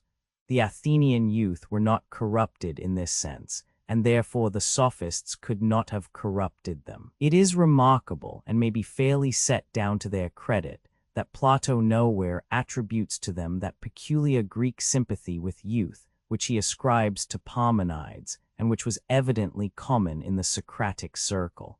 Plato delights to exhibit them in a ludicrous point of view, and to show them always rather at a disadvantage in the company of Socrates. but he has no quarrel with their characters and does not deny that they are respectable men. The sophist, in the dialogue which is called after him, is exhibited in many different lights, and appears and reappears in a variety of forms. There is some want of the higher Platonic art in the eletic stranger eliciting his true character by a laborious process of inquiry, when he had already admitted that he knew quite well the difference between the sophist and the philosopher, and had often heard the question discussed. Such an anticipation would hardly have occurred in the earlier dialogues. But Plato could not altogether give up his Socratic method, of which another trace may be thought to be discerned in his adoption of a common instance before he proceeds to the greater matter in hand. Yet the example is also chosen in order to damage the hooker of men as much as possible. Each step in the pedigree of the angler suggests some injurious reflection about the sophist. They are both hunters after a living prey, nearly related to tyrants and thieves. And the sophist is the cousin of the parasite and flatterer. The effect of this is heightened by the accidental manner in which the discovery is made as the result of a scientific division. His descent in another branch affords the opportunity of more unsavory comparisons, for he is a retail trader, and his wares are either imported or homemade, like those of other retail traders. His art is thus deprived of the character of a liberal profession. But the most distinguishing characteristic of him is that he is a disputant and higgles over an argument. A feature of the eristic here seems to blend with Plato's usual description of the sophists, who in the early dialogues and in the Republic are frequently depicted as endeavoring to save themselves from disputing with Socrates by making long orations. In this character, he parts company from the vain and impertinent talker in private life, who is a loser of money, while he is a maker of it. But there is another general division under which his art may be also supposed to fall, and that is purification. And from purification is descended education, and the new principle of education is to interrogate men after the manner of Socrates, and make them teach themselves. Here again we catch a glimpse rather of a Socratic or eristic than of a sophist in the ordinary sense of the term. And Plato does not on this ground reject the claim of the sophist to be the true philosopher. One more feature of the eristic rather than of the sophist is the tendency of the troublesome animal to run away into the darkness of not being. Upon the whole, we detect in him a sort of hybrid or double nature, of which, except perhaps in the Euthydemus of Plato, we find no other trace in Greek philosophy. He combines the teacher of virtue with the eristic, while in his omniscience, in his ignorance of himself, in his arts of deception, and in his lawyer-like habit of writing and speaking about all things, he is still the antithesis of Socrates and of the true teacher. Roman 2. The question has been asked, whether the method of abscissio infiniti, by which the sophist is taken, is a real and valuable logical process. Modern science feels that this, like other processes of formal logic, presents a very inadequate conception of the actual complex procedure of the mind, by which scientific truth is detected and verified. Plato himself seems to be aware that mere division is an unsafe and uncertain weapon, first in the Statesman, when he says that we should divide in the middle, for in that way we are more likely to attain species. Secondly, in the parallel precept of the Philebus, that we should not pass from the most general notions to infinity, but include all the intervening middle principles, until, as he also says in the Statesman, we arrive at the infima species. Thirdly, in the Phaedrus, when he says that the dialectician will carve the limbs of truth without mangling them, and once more in the Statesman, if we cannot bisect species, we must carve them as well as we can. No better image of nature or truth as an organic whole can be conceived than this. So far is Plato from supposing that mere division and subdivision of general notions will guide men into all truth. Plato does not really mean to say that the sophist or the statesman can be caught in this way. But these divisions and subdivisions were favorite logical exercises of the age in which he lived, and while indulging his dialectical fancy and making a contribution to logical method, he delights also to transfix the eristic sophist with weapons borrowed from his own armory. As we have already seen, the division gives him the opportunity of making the most damaging reflections on the sophist and all his kith and kin, and to exhibit him in the most discreditable light. Nor need we seriously consider whether Plato was right in assuming that an animal so various could not be confined within the limits of a single definition. In the infancy of logic, men sought only to obtain a definition of an unknown or uncertain term. The after-reflection scarcely occurred to them that the word might have several senses, which shaded off into one another, and were not capable of being comprehended in a single notion.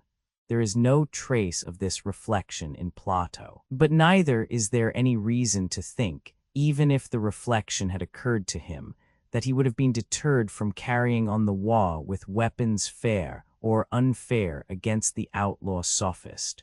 Romans 3. The puzzle about not being appears to us to be one of the most unreal difficulties of ancient philosophy. We cannot understand the attitude of mind which could imagine that falsehood had no existence, if reality was denied to not being. How could such a question arise at all, much less become of serious importance? The answer to this, and to nearly all other difficulties of early Greek philosophy, is to be sought for in the history of ideas, and the answer is only unsatisfactory because our knowledge is defective. In the passage from the world of sense and imagination and common language to that of opinion and reflection, the human mind was exposed to many dangers, and often found no end in wandering mazes lost. On the other hand, the discovery of abstractions was the great source of all mental improvement in after ages. It was the pushing aside of the old, the revelation of the new. But each one of the company of abstractions, if we may speak in the metaphorical language of Plato, became in turn the tyrant of the mind, the dominant idea, which would allow no other to have a share in the throne. This is especially true of the Eleatic philosophy. While the absoluteness of being was asserted in every form of language, the sensible world and all the phenomena of experience were comprehended under not being. Nor was any difficulty or perplexity thus created. So long as the mind, lost in the contemplation of being, asked no more questions, and never thought of applying the categories of being or not being to mind or opinion or practical life. But the negative as well as the positive idea had sunk deep into the intellect of man.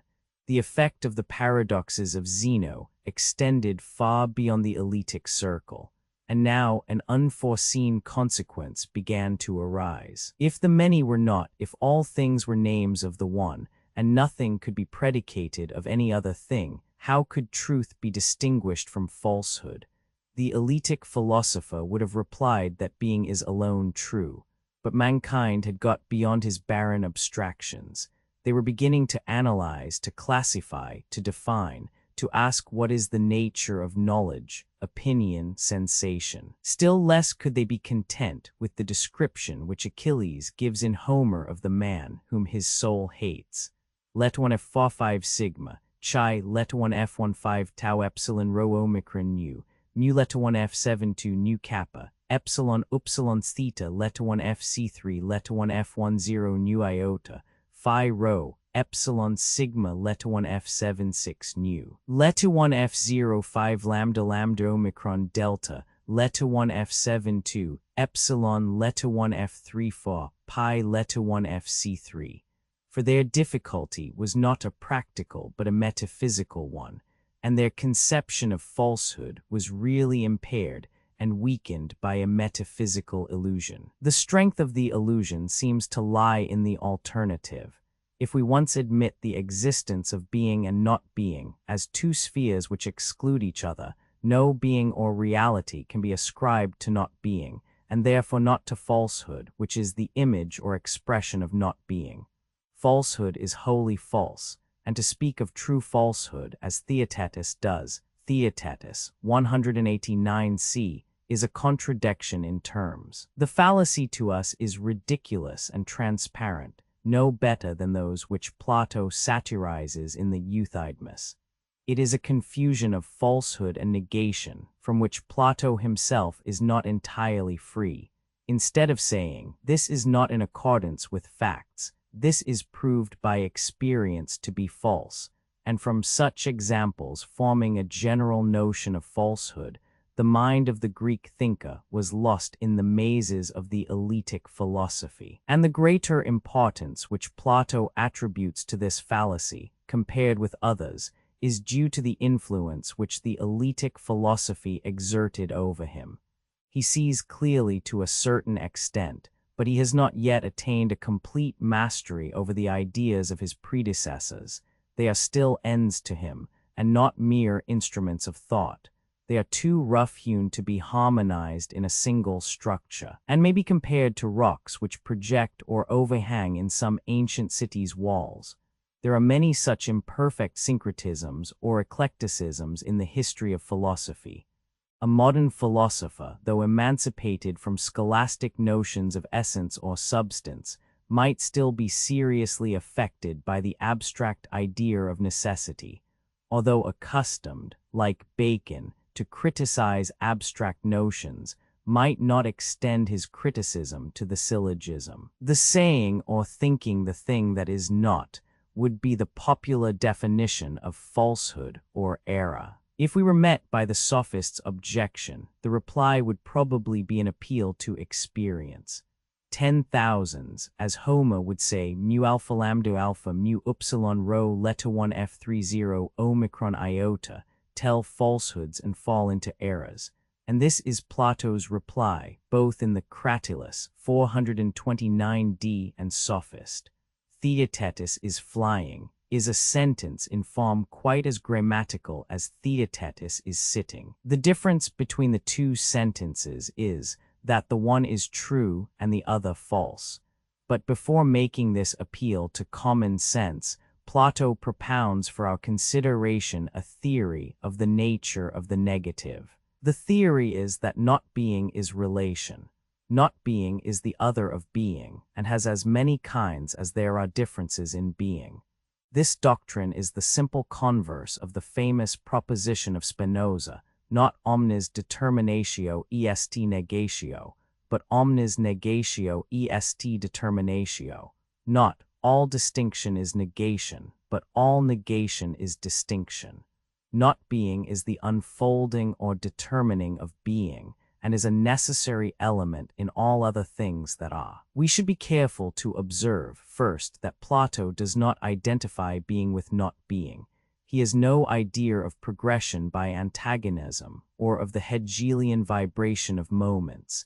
He would not have said with Heraclitus, "All things are and are not, and become not."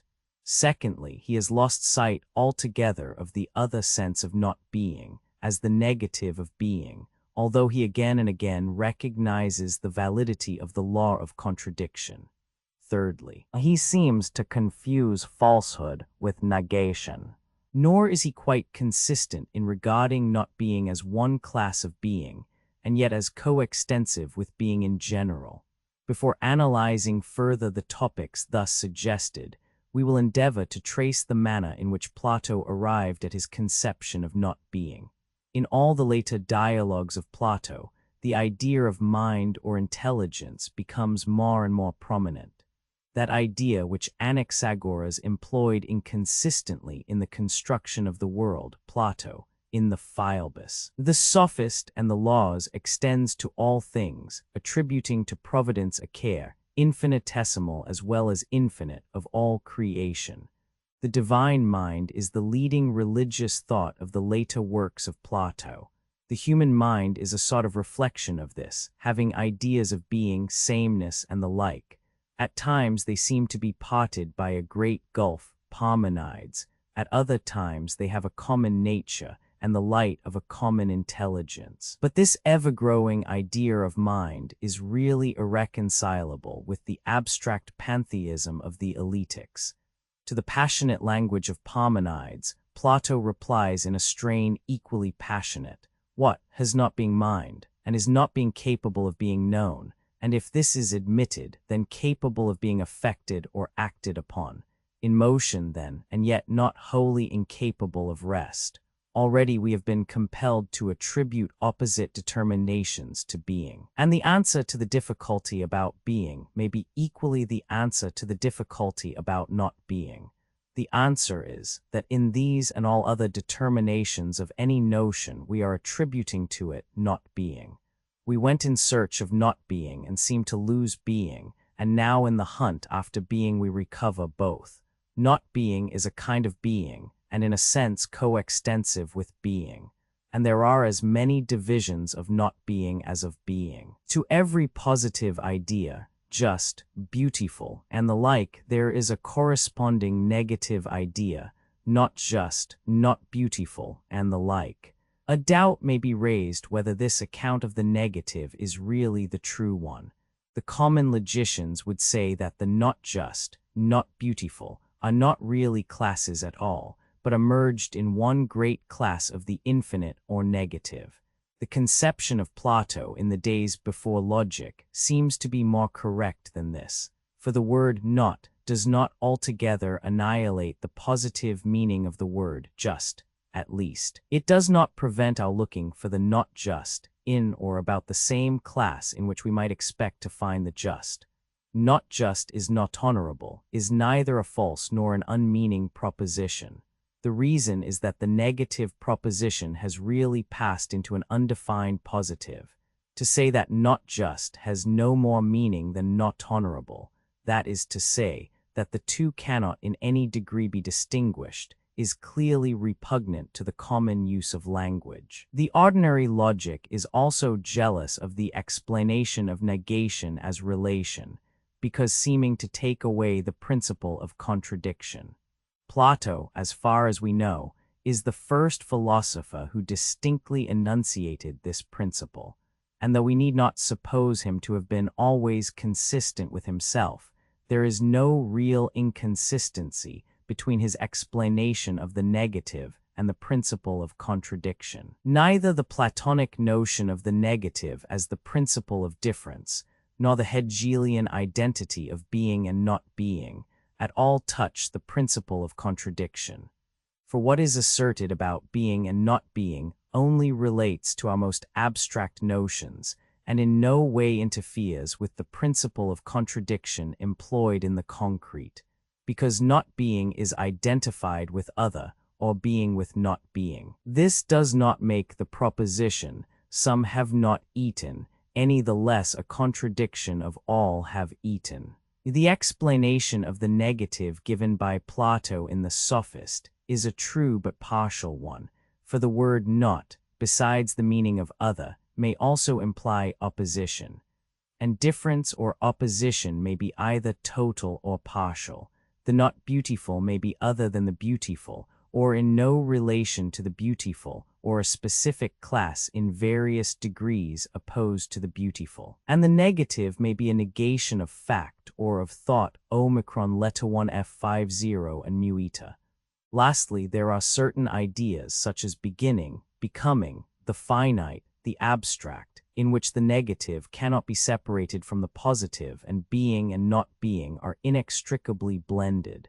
Plato restricts the conception of not being to difference. Man is a rational animal and is not, as many other things as are not included under this definition. He is and is not, and is because he is not. Besides the positive class to which he belongs, there are endless negative classes to which he may be referred.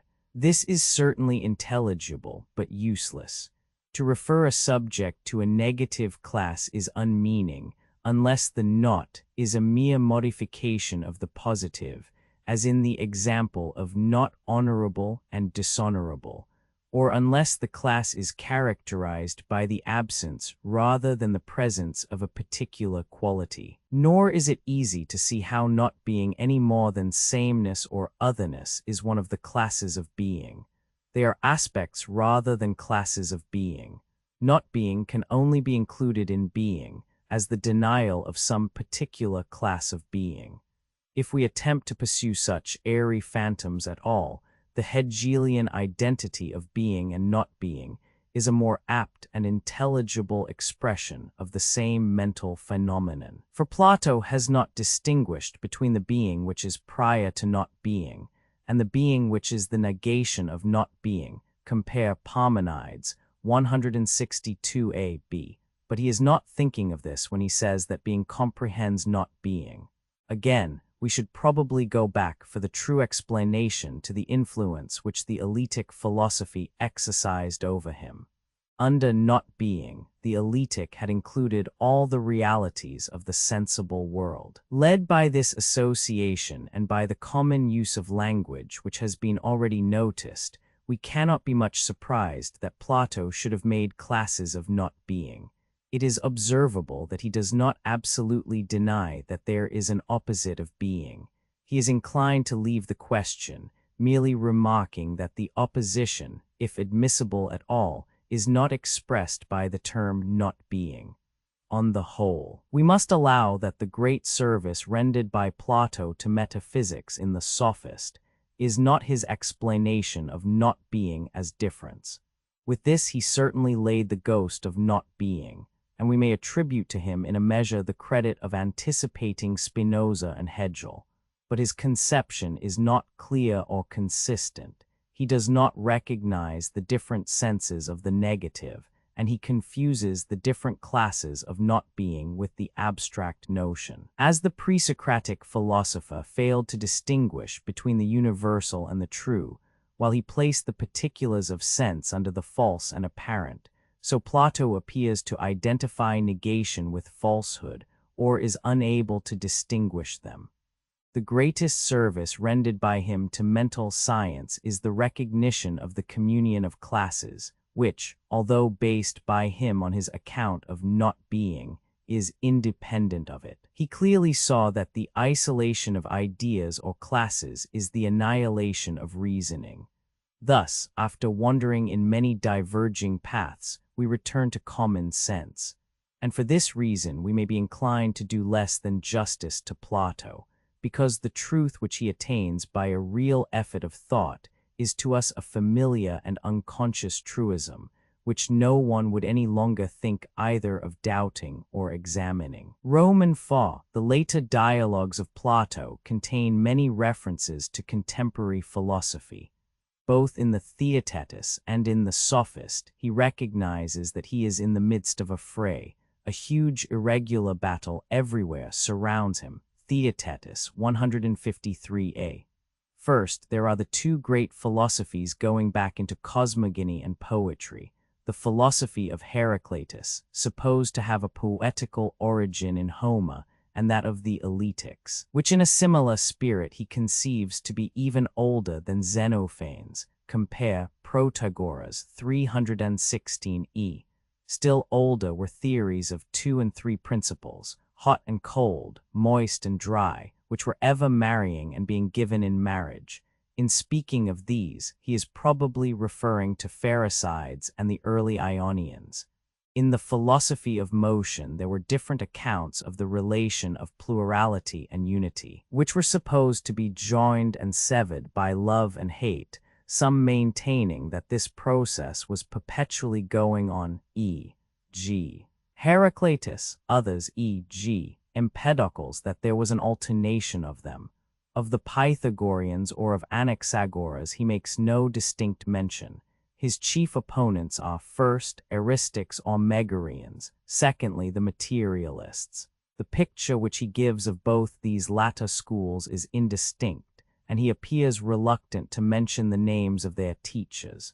Nor can we easily determine how much is to be assigned to the Cynics, how much to the Megarians, or whether the repellent materialists, Theaetetus 156a are cynics or atomists, or represent some unknown phase of opinion at Athens.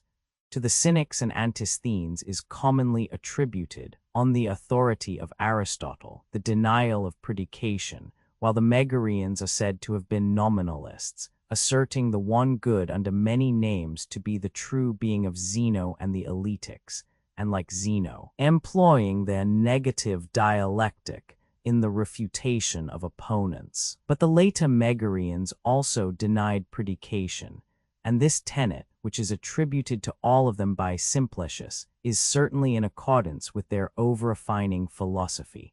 The tyros young and old, of whom Plato speaks, probably include both.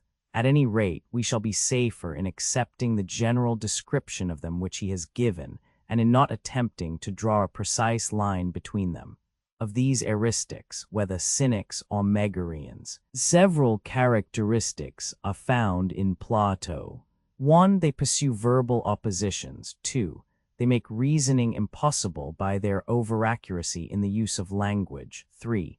They deny predication. 4. They go from unity to plurality without passing through the intermediate stages. 5. They refuse to attribute motion or power to being. 6. They are the enemies of sense, whether they are the friends of ideas who carry on the polemic against sense is uncertain. Probably under this remarkable expression, Plato designates those who more nearly approached himself, and may be criticizing an earlier form of his own doctrines. We may observe, 1, that he professes only to give us a few opinions out of many which were at that time current in Greece. 2. That he nowhere alludes to the ethical teaching of the Cynics, unless the argument in the Protagoras, that the virtues are one and not many, may be supposed to contain a reference to their views, as well as to those of Socrates, and unless they are the school alluded to in the Philebus, which is described as being very skillful in physics, and as maintaining pleasure to be the absence of pain. That Antisthenes wrote a book called Physicus is hardly a sufficient reason for describing them as skillful in physics, which appear to have been very alien to the tendency of the Cynics. The idealism of the 4th century before Christ in Greece, as in other ages and countries, seems to have provoked a reaction towards materialism. The maintainers of this doctrine are described in the Theaetetus as obstinate persons who will believe in nothing which they cannot hold in their hands, and in the Sophist, 246d, as incapable of argument. They are probably the same who are said in the 10th book of the Laws, 888e, to attribute the course of events to nature, art, and chance. Who they were, we have no means of determining except from Plato's description of them. His silence respecting the atomists might lead us to suppose that here we have a trace of them. But the atomists were not materialists in the grosser sense of the term, nor were they incapable of reasoning, and Plato would hardly have described a great genius like Democritus in the disdainful terms which he uses of the materialists. Upon the whole, we must infer that the persons he has spoken of are unknown to us, like the many other writers and talkers at Athens and elsewhere, of whose endless activity of mind Aristotle in his Metaphysics has preserved an anonymous memorial. The Sophist is the sequel of the Theaetetus, and is connected with the Parmenides by a direct allusion. Compare introductions to Theaetetus and Parmenides. In the Theaetetus, we sought to discover the nature of knowledge and false opinion, but the nature of false opinion seemed impenetrable, for we were unable to understand how there could be any reality in not being. In the Sophist, the question is taken up again, the nature of not being is detected, and there is no longer any metaphysical impediment in the way of admitting the possibility of falsehood. To the Parmenides, the Sophist stands in a less defined and more remote relation. Their human thought is in process of disorganization. No absurdity or inconsistency is too great to be elicited from the analysis of the simple ideas of unity or being. In the Sophist, the same contradictions are pursued to a certain extent, but only with a view to their resolution. The aim of the dialogue is to show how the few elemental conceptions of the human mind admit of a natural connection in thought and speech, which Megarian or other sophistry vainly attempts to deny. True to the appointment of the previous day, Theodorus and Theaetetus meet Socrates at the same spot, bringing with them an eletic stranger, whom Theodorus introduces as a true philosopher.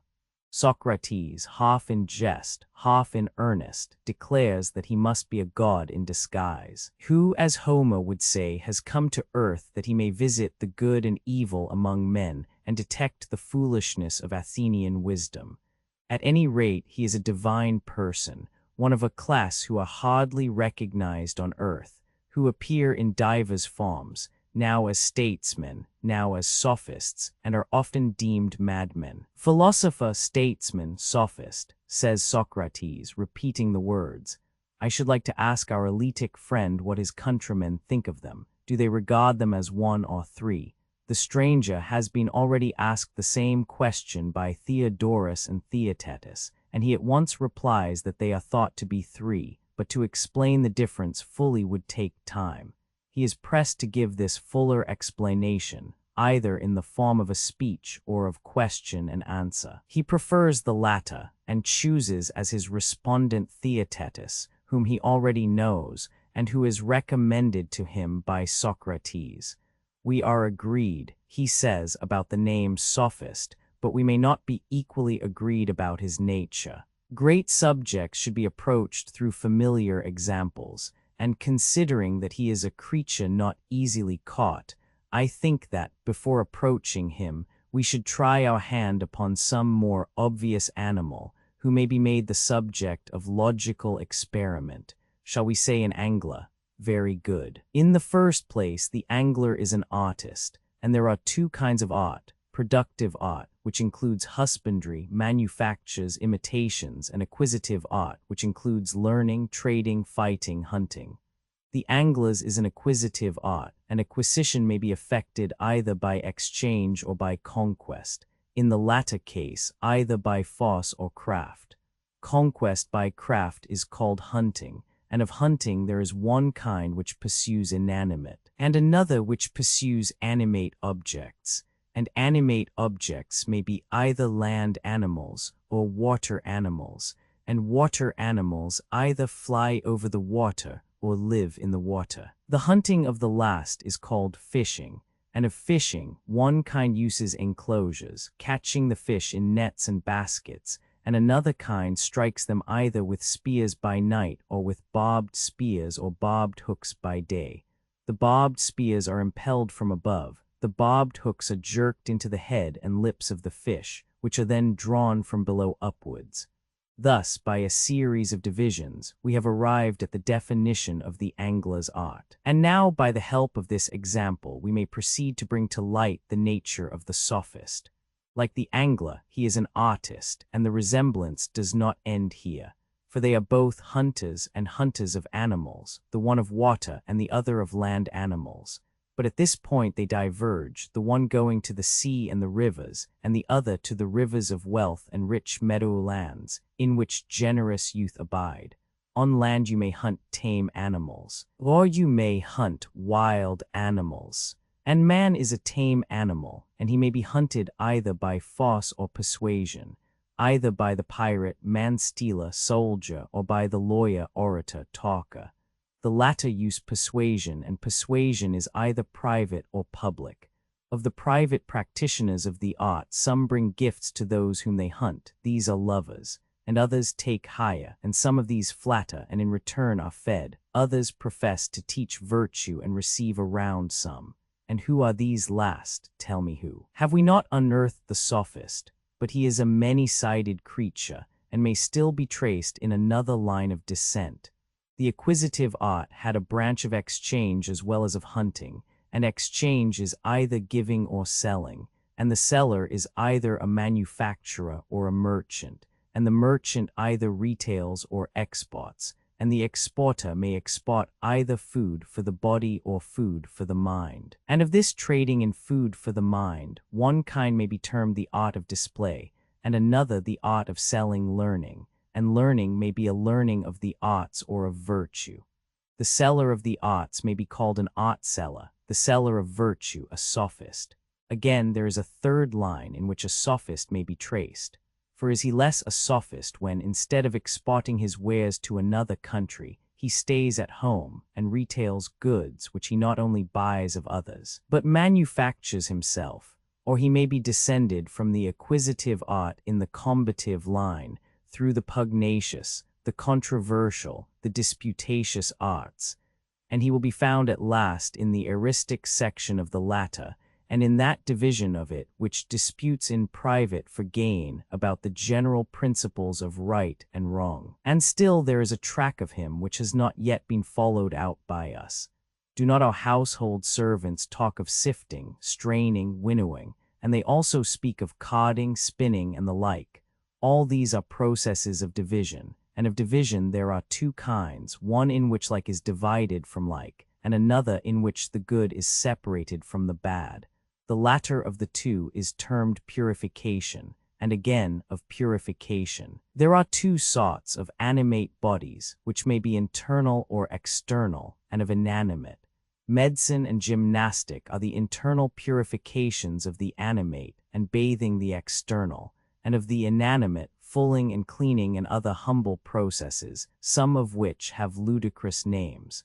Not that dialectic is a respecter of names or persons, or a despiser of humble occupations, nor does she think much of the greater or less benefits conferred by them. For her aim is knowledge. She wants to know how the arts are related to one another, and would quite as soon learn the nature of hunting from the vermin destroyer as from the general. And she only desires to have a general name, which shall distinguish purifications of the soul from purifications of the body. Now purification is the taking away of evil, and there are two kinds of evil in the soul, the one answering to disease in the body, and the other to deformity. Disease is the discord or war of opposite principles in the soul, and deformity is the want of symmetry, or failure in the attainment of a mark or measure. The latter arises from ignorance, and no one is voluntarily ignorant. Ignorance is only the aberration of the soul moving towards knowledge, and as medicine cures the diseases and gymnastic the deformity of the body, so correction cures the injustice. And education, which differs among the Hellenes from mere instruction in the arts, cures the ignorance of the soul. Again, ignorance is twofold, simple ignorance and ignorance having the conceit of knowledge. And education is also twofold. There is the old-fashioned moral training of our forefathers, which was very troublesome and not very successful, and another, of a more subtle nature, which proceeds upon a notion that all ignorance is involuntary. The latter convicts a man out of his own mouth, by pointing out to him his inconsistencies and contradictions. And the consequence is that he quarrels with himself, instead of quarreling with his neighbors, and is cured of prejudices and obstructions by a mode of treatment which is equally entertaining and effectual. The physician of the soul is aware that his patient will receive no nourishment unless he has been cleaned out, and the soul of the great king himself, if he has not undergone this purification, is unclean and impure. And who are the ministers of the purification? Sophists I may not call them, yet they bear about the same likeness to sophists as the dog, who is the gentlest of animals, does to the wolf, who is the fiercest. Comparisons are slippery things, but for the present let us assume the resemblance of the two, which may probably be disallowed hereafter. And so, from division comes purification, and from this, mental purification, and from mental purification, instruction, and from instruction, education, and from education, the nobly descended art of sophistry, which is engaged in the detection of conceit. I do not, however, think that we have yet found the sophist, or that his will ultimately prove to be the desired art of education, but neither do I think that he can long escape me, for every way is blocked. Before we make the final assault, let us take breath and reckon up the many forms which he has assumed. 1. He was the paid hunter of wealth and birth. 2. He was the trader in the goods of the soul. 3. He was the retailer of them. 4. He was the manufacturer of his own learned wares. 5. He was the disputant. And 6. He was the purger away of prejudices, although this latter point is admitted to be doubtful. Now, there must surely be something wrong in the professor of any art having so many names and kinds of knowledge. Does not the very number of them imply that the nature of his art is not understood, and that we may not be involved in the misunderstanding? Let us observe which of his characteristics is the most prominent. Above all things, he is a disputant. He will dispute and teach others to dispute about things visible and invisible, about man, about the gods, about politics, about law, about wrestling, about all things. But can he know all things? He cannot. How then can he dispute satisfactorily with anyone who knows? Impossible. Then what is the trick of his art, and why does he receive money from his admirers? Because he is believed by them to know all things. You mean to say that he seems to have a knowledge of them? Yes. Suppose a person were to say, not that he would dispute about all things, but that he would make all things, you and me, and all other creatures, the earth and the heavens and the gods, and would sell them all for a few pence. This would be a great jest, but not greater than if he said that he knew all things and could teach them in a short time and at a small cost. For all imitation is a jest, and the most graceful form of jest. Now the painter is a man who professes to make all things, and children who see his pictures at a distance sometimes take them for realities. And the sophist pretends to know all things, and he too can deceive young men who are still at a distance from the truth, not through their eyes but through their ears by the mummery of words, and induce them to believe him. But as they grow older and come into contact with realities, they learn by experience the futility of his pretensions. The sophist, then, has not real knowledge. He is only an imitator or image maker. And now, having got him in a corner of the dialectical net, let us divide and subdivide until we catch him. Of image making there are two kinds, the art of making likenesses and the art of making appearances. The latter may be illustrated by sculpture and painting, which often use illusions and alter the proportions of figures in order to adapt their works to the eye. And the sophist also uses illusions, and his imitations are apparent and not real. But how can anything be an appearance only? Here arises a difficulty which has always beset the subject of appearances. For the argument is asserting the existence of not being. And this is what the great Parmenides was all his life denying in prose and also in verse. You will never find, he says, that not being is, and the words prove themselves. Not being cannot be attributed to any being, for how can any being be wholly abstracted from being? Again, in every predication there is an attribution of singular or plural. But number is the most real of all things and cannot be attributed to not being. Therefore not being cannot be predicated or expressed, for how can we say is, are not, without number? And now arises the greatest difficulty of all. If not being is inconceivable, how can not being be refuted? And am I not contradicting myself at this moment, in speaking either in the singular or the plural of that to which I deny both plurality and unity? You, Theaetetus, have the might of youth, and I conjure you to exert yourself, and, if you can, to find an expression for not being which does not imply being and number. But I cannot. Then the sophist must be left in his hole. We may call him an image maker if we please, but he will only say, and pray, what is an image? And we shall reply, a reflection in the water or in a mirror. And he will say, let us shut our eyes and open our minds. What is the common notion of all images?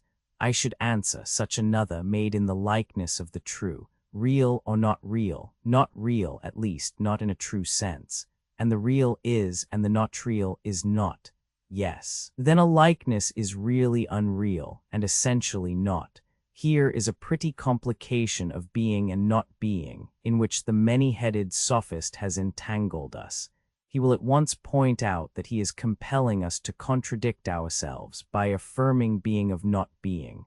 I think that we must cease to look for him in the class of imitators, but ought we to give him up? I should say, certainly not. Then I fear that I must lay hands on my father Parmenides, but do not call me a parricide, for there is no way out of the difficulty except to show that in some sense not being is.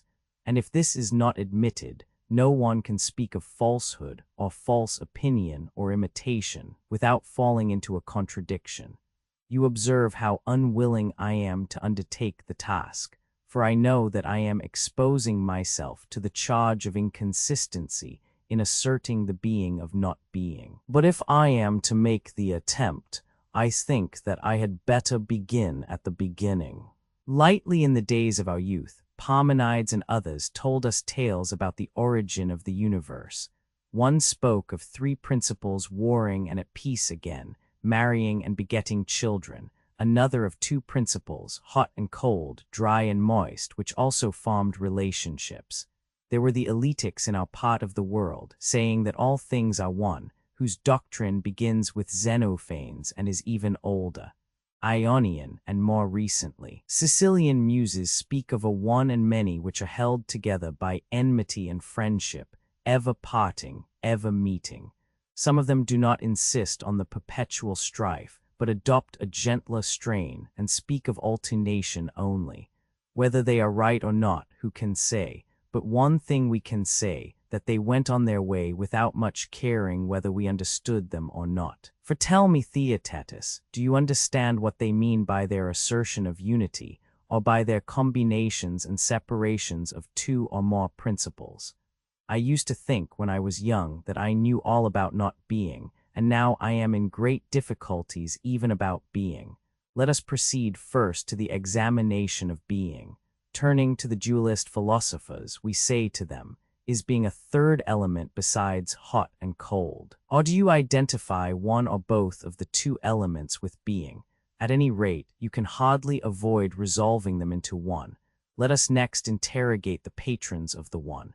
To them we say, a being and one two different names for the same thing. But how can there be two names when there is nothing but one? Or you may identify them, but then the name will be either the name of nothing or of itself, i.e. of a name. Again, the notion of being is conceived of as a whole, in the words of Parmenides, like every way unto a rounded sphere. And a whole has parts, but that which has parts is not one, for unity has no parts.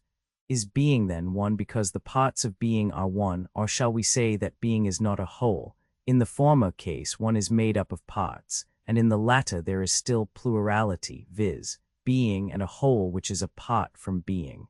And being, if not all things, lacks something of the nature of being and becomes not being. Nor can being ever have come into existence. For nothing comes into existence except as a whole, nor can being have number, for that which has number is a whole or sum of number. These are a few of the difficulties which are accumulating one upon another in the consideration of being. We may proceed now to the less exact sort of philosophers. Some of them drag down everything to earth and carry on a wall like that of the giants, grasping rocks and oaks in their hands. Their adversaries defend themselves warily from an invisible world and reduce the substances of their opponents to the minutest fractions, until they are lost in generation and flux. The latter sort are civil people enough, but the materialists are rude and ignorant of dialectics. They must be taught how to argue before they can answer. Yet, for the sake of the argument, we may assume them to be better than they are, and able to give an account of themselves. They admit the existence of a mortal living creature, which is a body containing a soul, and to this they would not refuse to attribute qualities, wisdom, folly, justice, and injustice. The soul, as they say, has a kind of body, but they do not like to assert of these qualities of the soul, either that they are corporeal, or that they have no existence. At this point they begin to make distinctions. Sons of earth, we say to them, If both visible and invisible qualities exist, what is the common nature which is attributed to them by the term being or existence? And as they are incapable of answering this question, we may as well reply for them. That being is the power of doing or suffering. Then we turn to the friends of ideas. To them we say, you distinguish becoming from being. Yes, they will reply. And in becoming you participate through the bodily senses, and in being by thought and the mind.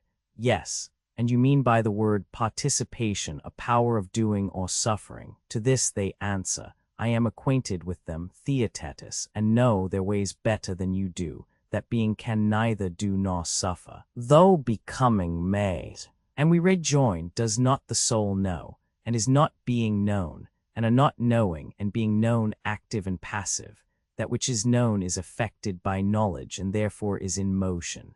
And indeed, how can we imagine that perfect being is a mere everlasting form, devoid of motion and soul? For there can be no thought without soul, nor can soul be devoid of motion. But neither can thought or mind be devoid of some principle of rest or stability. And as children say entreatingly, give us both, so the philosopher must include both the movable and immovable in his idea of being. And yet, alas, he and we are in the same difficulty with which we reproach the dualists, for motion and rest are contradictions. How then can they both exist? Does he who affirms this mean to say that motion is rest or rest motion? No, he means to assert the existence of some third thing different from them both, which neither rests nor moves. But how can there be anything which neither rests nor moves? Here is a second difficulty about being, quite as great as that about not being. And we may hope that any light which is thrown upon the one may extend to the other. Leaving them for the present, let us inquire what we mean by giving many names to the same thing, e.g. white, good, tall to man, out of which tyros old and young derive such a feast of amusement. Their meager minds refuse to predicate anything of anything. They say that good is good, and man is man, and that to affirm one of the other would be making the many one and the one many. Let us place them in a class with our previous opponents, and interrogate both of them at once. Shall we assume, 1, that being in rest and motion and all other things are incommunicable with one another, or 2, that they all have indiscriminate communion, or 3, that there is communion of some and not of others? And we will consider the first hypothesis first of all. 1. If we suppose the universal separation of kinds, all theories alike are swept away.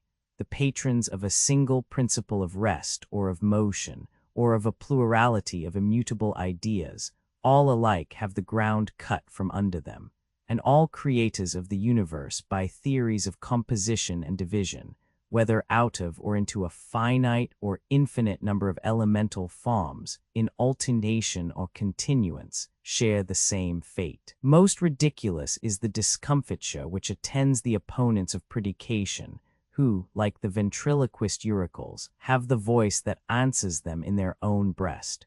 For they cannot help using the words is, apart from others, and the like, and their adversaries are thus saved the trouble of refuting them. But 2, if all things have communion with all things, motion will rest, and rest will move. Here is a reductio ad absurdum. 2 out of the 3 hypotheses are thus seen to be false. The third 3 remains, which affirms that only certain things communicate with certain other things. In the alphabet and the scale there are some letters and notes which combine with others, and some which do not, and the laws according to which they combine or are separated are known to the grammarian and musician. And there is a science which teaches not only what notes and letters, but what classes admit of combination with one another, and what not. This is a noble science, on which we have stumbled unawares. In seeking after the sophist we have found the philosopher. He is the master who discerns one whole or form pervading a scattered multitude, and many such wholes combined under a higher one, and many entirely apart. He is the true dialectician. Like the sophist, he is hard to recognize, though for the opposite reasons. The sophist runs away into the obscurity of not being, the philosopher is dark from excess of light. And now, leaving him, we will return to our pursuit of the sophist. Agreeing in the truth of the third hypothesis, that some things have communion and others not, and that some may have communion with all, let us examine the most important kinds which are capable of admixture, and in this way we may perhaps find out a sense in which not being may be affirmed to have being. Now the highest kinds of being, rest, motion, and of these, rest and motion exclude each other, but both of them are included in being, and again, they are the same with themselves and the other of each other. What is the meaning of these words, same and other? Are there two more kinds to be added to the three others? For sameness cannot be either rest or motion, because predicated both of rest and motion, nor yet being, because if being were attributed to both of them, we should attribute sameness to both of them. Nor can other be identified with being, for then other, which is relative, would have the absoluteness of being. Therefore we must assume a fifth principle, which is universal and runs through all things, for each thing is other than all other things. Thus there are 5 principles, 1 being, 2 motion, which is not 3 rest, and because participating both in the same and other, is and is not 4 the same with itself, and is not 5 other than the other. And motion is not being, but partakes of being, and therefore is and is not in the most absolute sense. Thus we have discovered that not being is the principle of the other which runs through all things, being not accepted. And being is one thing, and not being includes and is all other things. And not being is not the opposite of being, but only the other.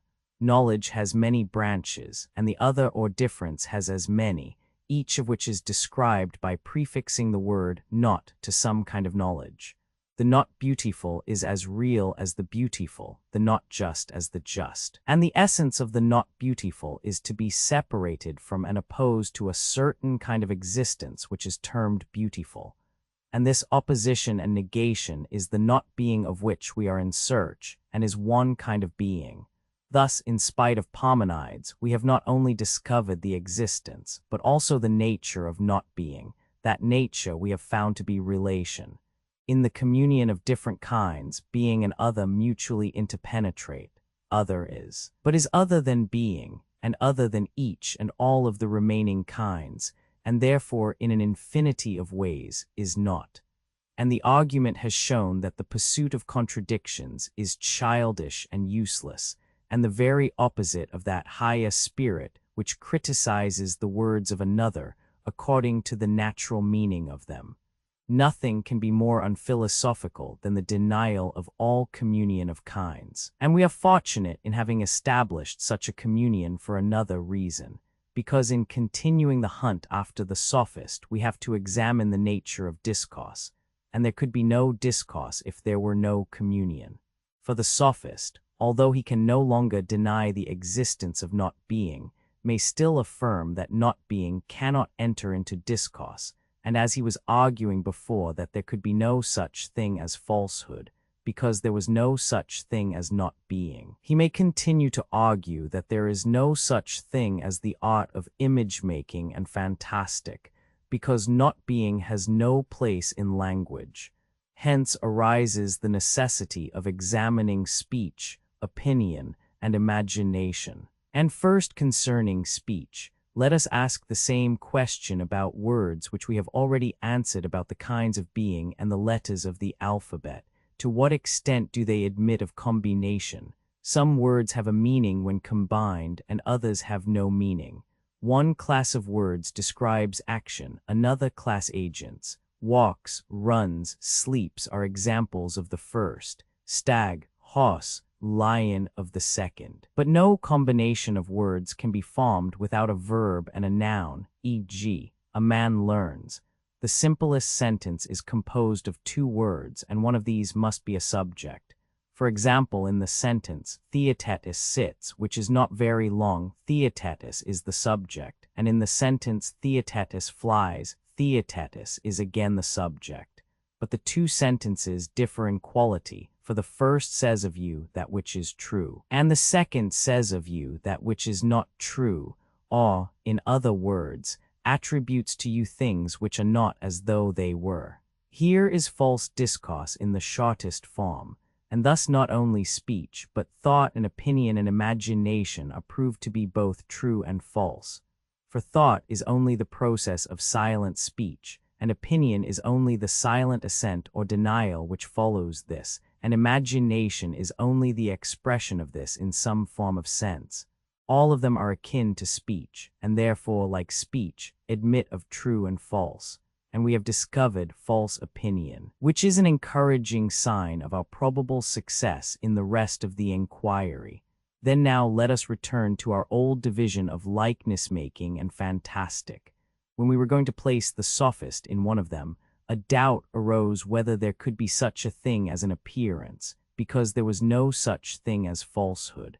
At length, falsehood has been discovered by us to exist, and we have acknowledged that the sophist is to be found in the class of imitators. All art was divided originally by us into two branches, productive and acquisitive, and now we may divide both on a different principle into the creations or imitations which are of human, and those which are of divine origin. For we must admit that the world and ourselves and the animals did not come into existence by chance or the spontaneous working of nature, but by divine reason and knowledge. And there are not only divine creations, but divine imitations, such as apparitions and shadows and reflections, which are equally the work of a divine mind. And there are human creations and human imitations too. There is the actual house and the drawing of it. Nor must we forget that image-making may be an imitation of realities or an imitation of appearances, which last has been called by us fantastic. And this fantastic may be again divided into imitation by the help of instruments and impersonations. And the latter may be either dissembling or unconscious, either with or without knowledge. A man cannot imitate you, Theaetetus, without knowing you, but he can imitate the form of justice or virtue if he have a sentiment or opinion about them. Not being well provided with names, the former I will venture to call the imitation of science, and the latter the imitation of opinion. The latter is our present concern, for the sophist has no claims to science or knowledge. Now the imitator, who has only opinion, may be either the simple imitator, who thinks that he knows, or the dissembler, who is conscious that he does not know, but disguises his ignorance. And the last may be either a maker of long speeches, or of shorter speeches which compel the person conversing to contradict himself.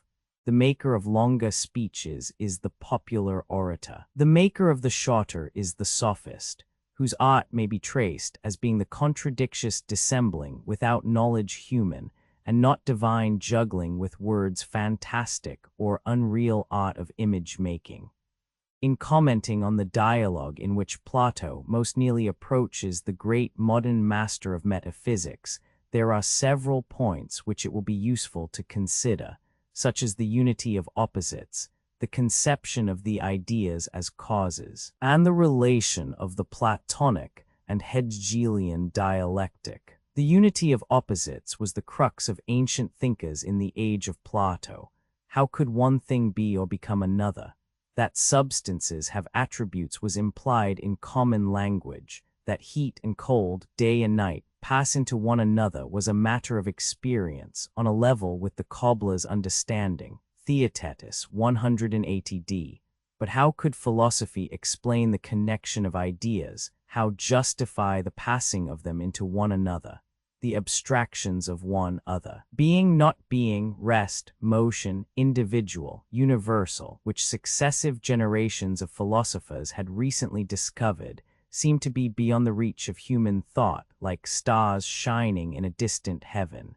They were the symbols of different schools of philosophy, but in what relation did they stand to one another and to the world of sense?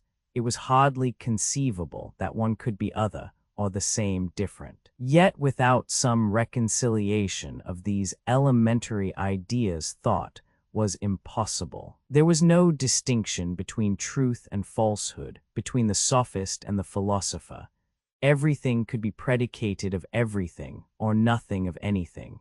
To these difficulties, Plato finds what to us appears to be the answer of common sense, that not being is the relative or other of being, the defining and distinguishing principle, and that some ideas combine with others, but not all with all. It is remarkable, however, that he offers this obvious reply only as the result of a long and tedious inquiry.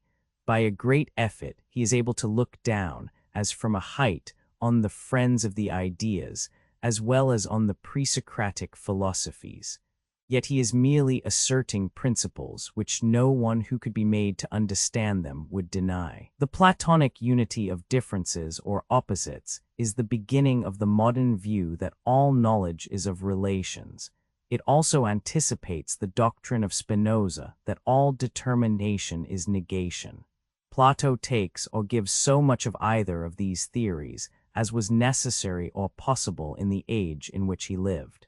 In the Sophist, as in the Cratylus, he is opposed to the Heraclitean flux and equally to the Megarian and Cynic denial of predication, because he regards both of them as making knowledge impossible. He does not assert that everything is and is not, or that the same thing can be affected in the same and in opposite ways at the same time, and in respect of the same part of itself. The law of contradiction is as clearly laid down by him in the Republic, Roman 4:436 and following, v. 454 c.d., as by Aristotle in his Organon. Yet he is aware that in the negative there is also a positive element, and that oppositions may be only differences. And in the Parmenides he deduces the many from the one and not being from being, and yet shows that the many are included in the one and that not being returns to being.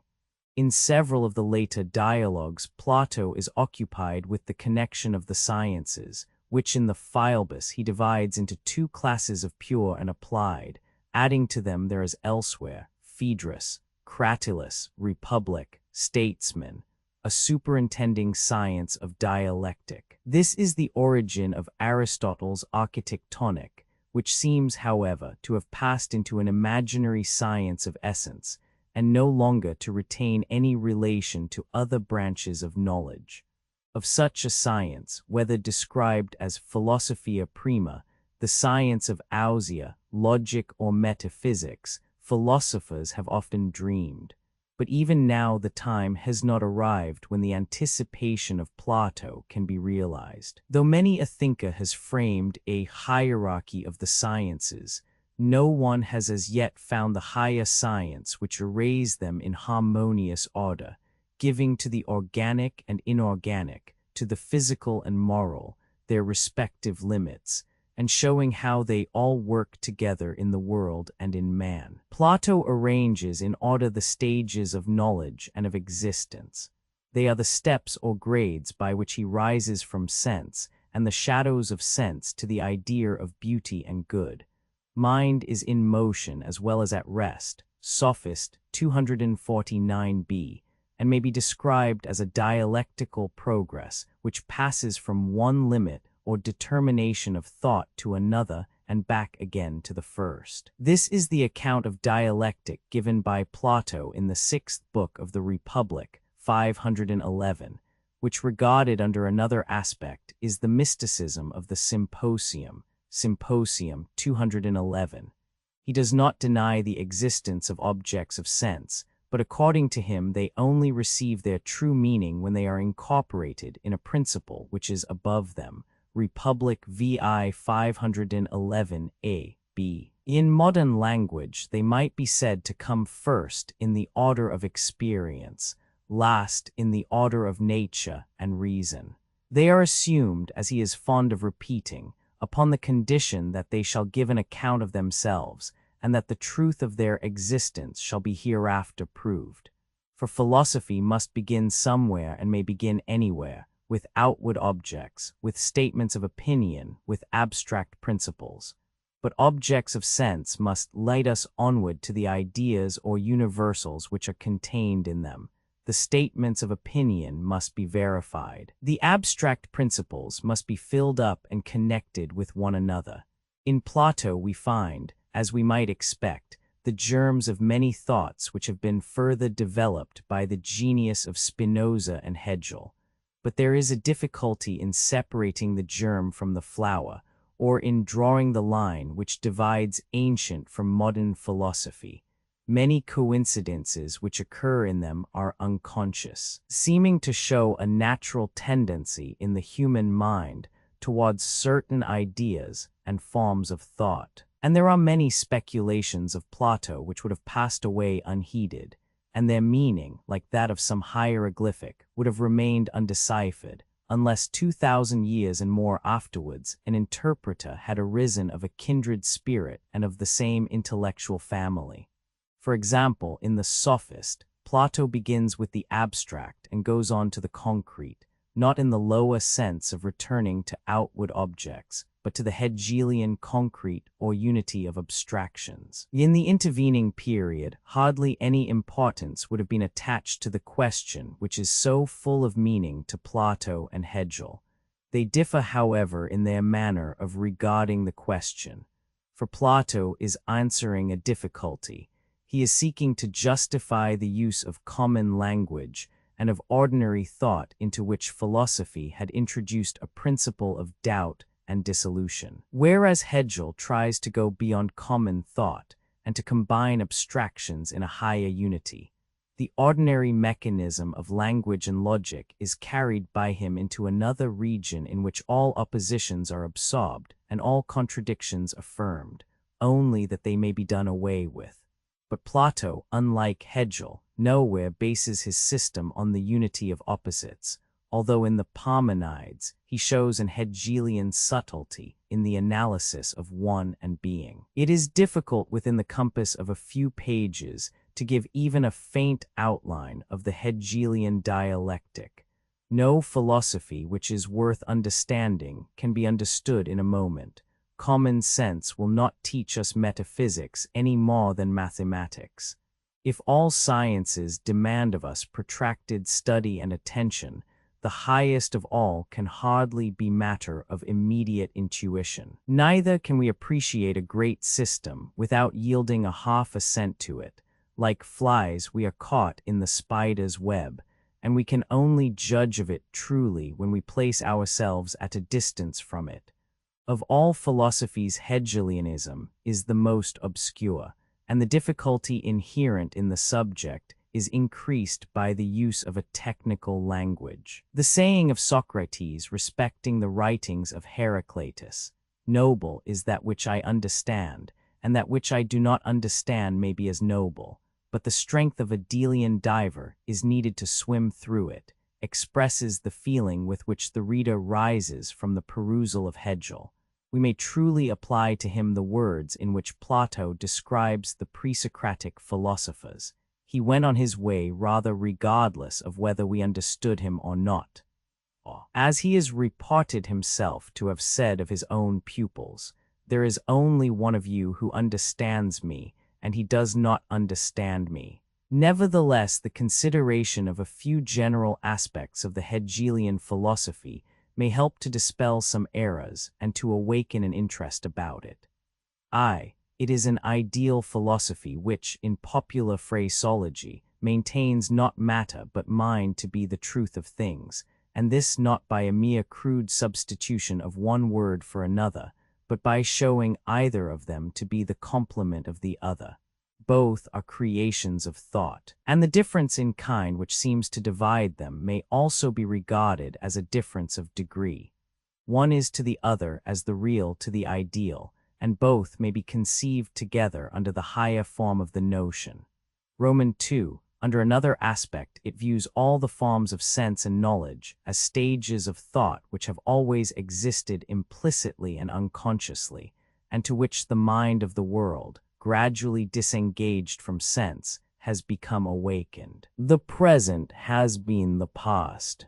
The succession in time of human ideas is also the eternal now. It is historical and also a divine ideal. The history of philosophy stripped of personality and of the other accidents of time and place is gathered up into philosophy, and again philosophy clothed in circumstance expands into history. Roman 3, whether regarded as present or past, under the form of time or of eternity. The spirit of dialectic is always moving onwards from one determination of thought to another, receiving each successive system of philosophy and subordinating it to that which follows, impelled by an irresistible necessity from one idea to another until the cycle of human thought and existence is complete. It follows from this that all previous philosophies which are worthy of the name are not mere opinions or speculations, but stages or moments of thought which have a necessary place in the world of mind. They are no longer the last word of philosophy, for another and another has succeeded them, but they still live and are mighty. In the language of the Greek poet, there is a great God in them, and he grows not old. Roman 4, this vast ideal system is supposed to be based upon experience. At each step it professes to carry with it the witness of eyes and ears and of common sense, as well as the internal evidence of its own consistency.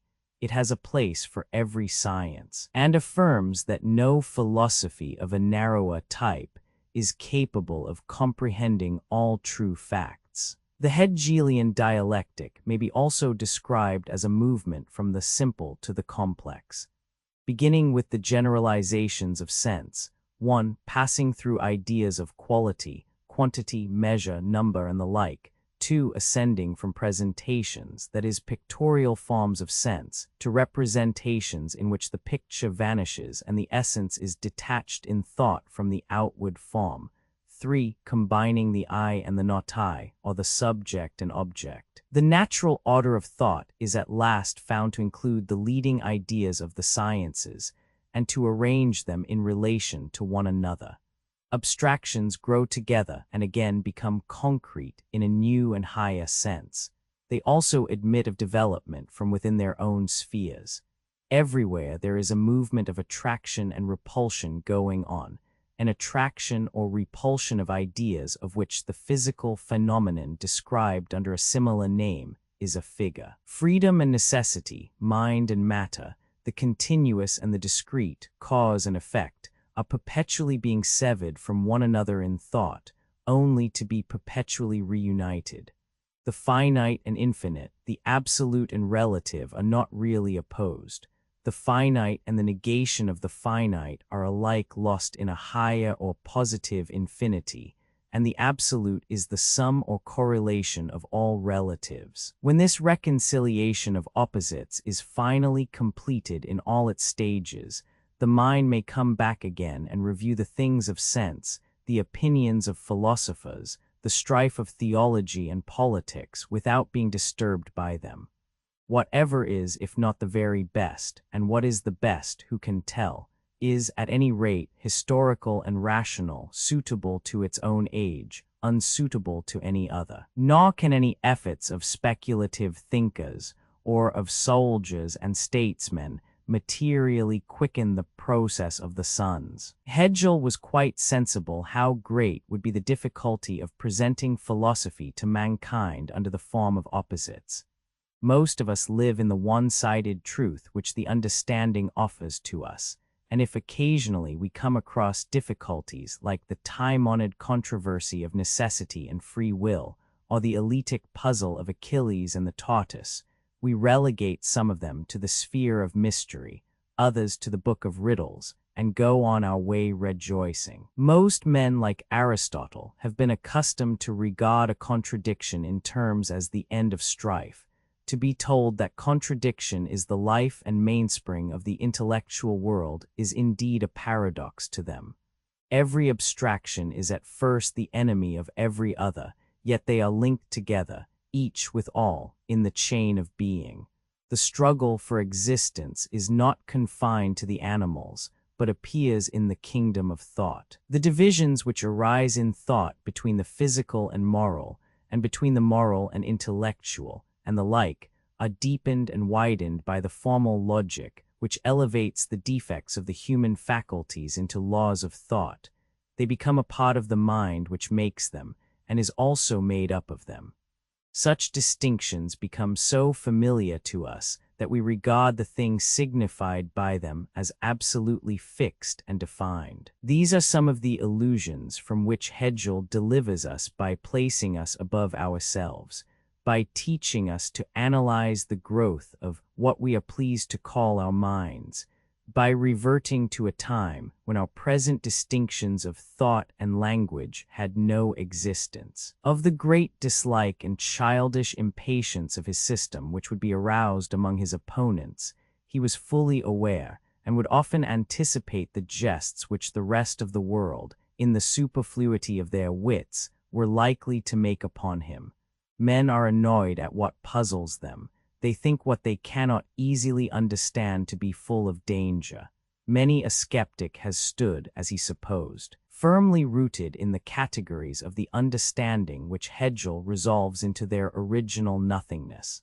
For like Plato, he leaves no stone unturned in the intellectual world.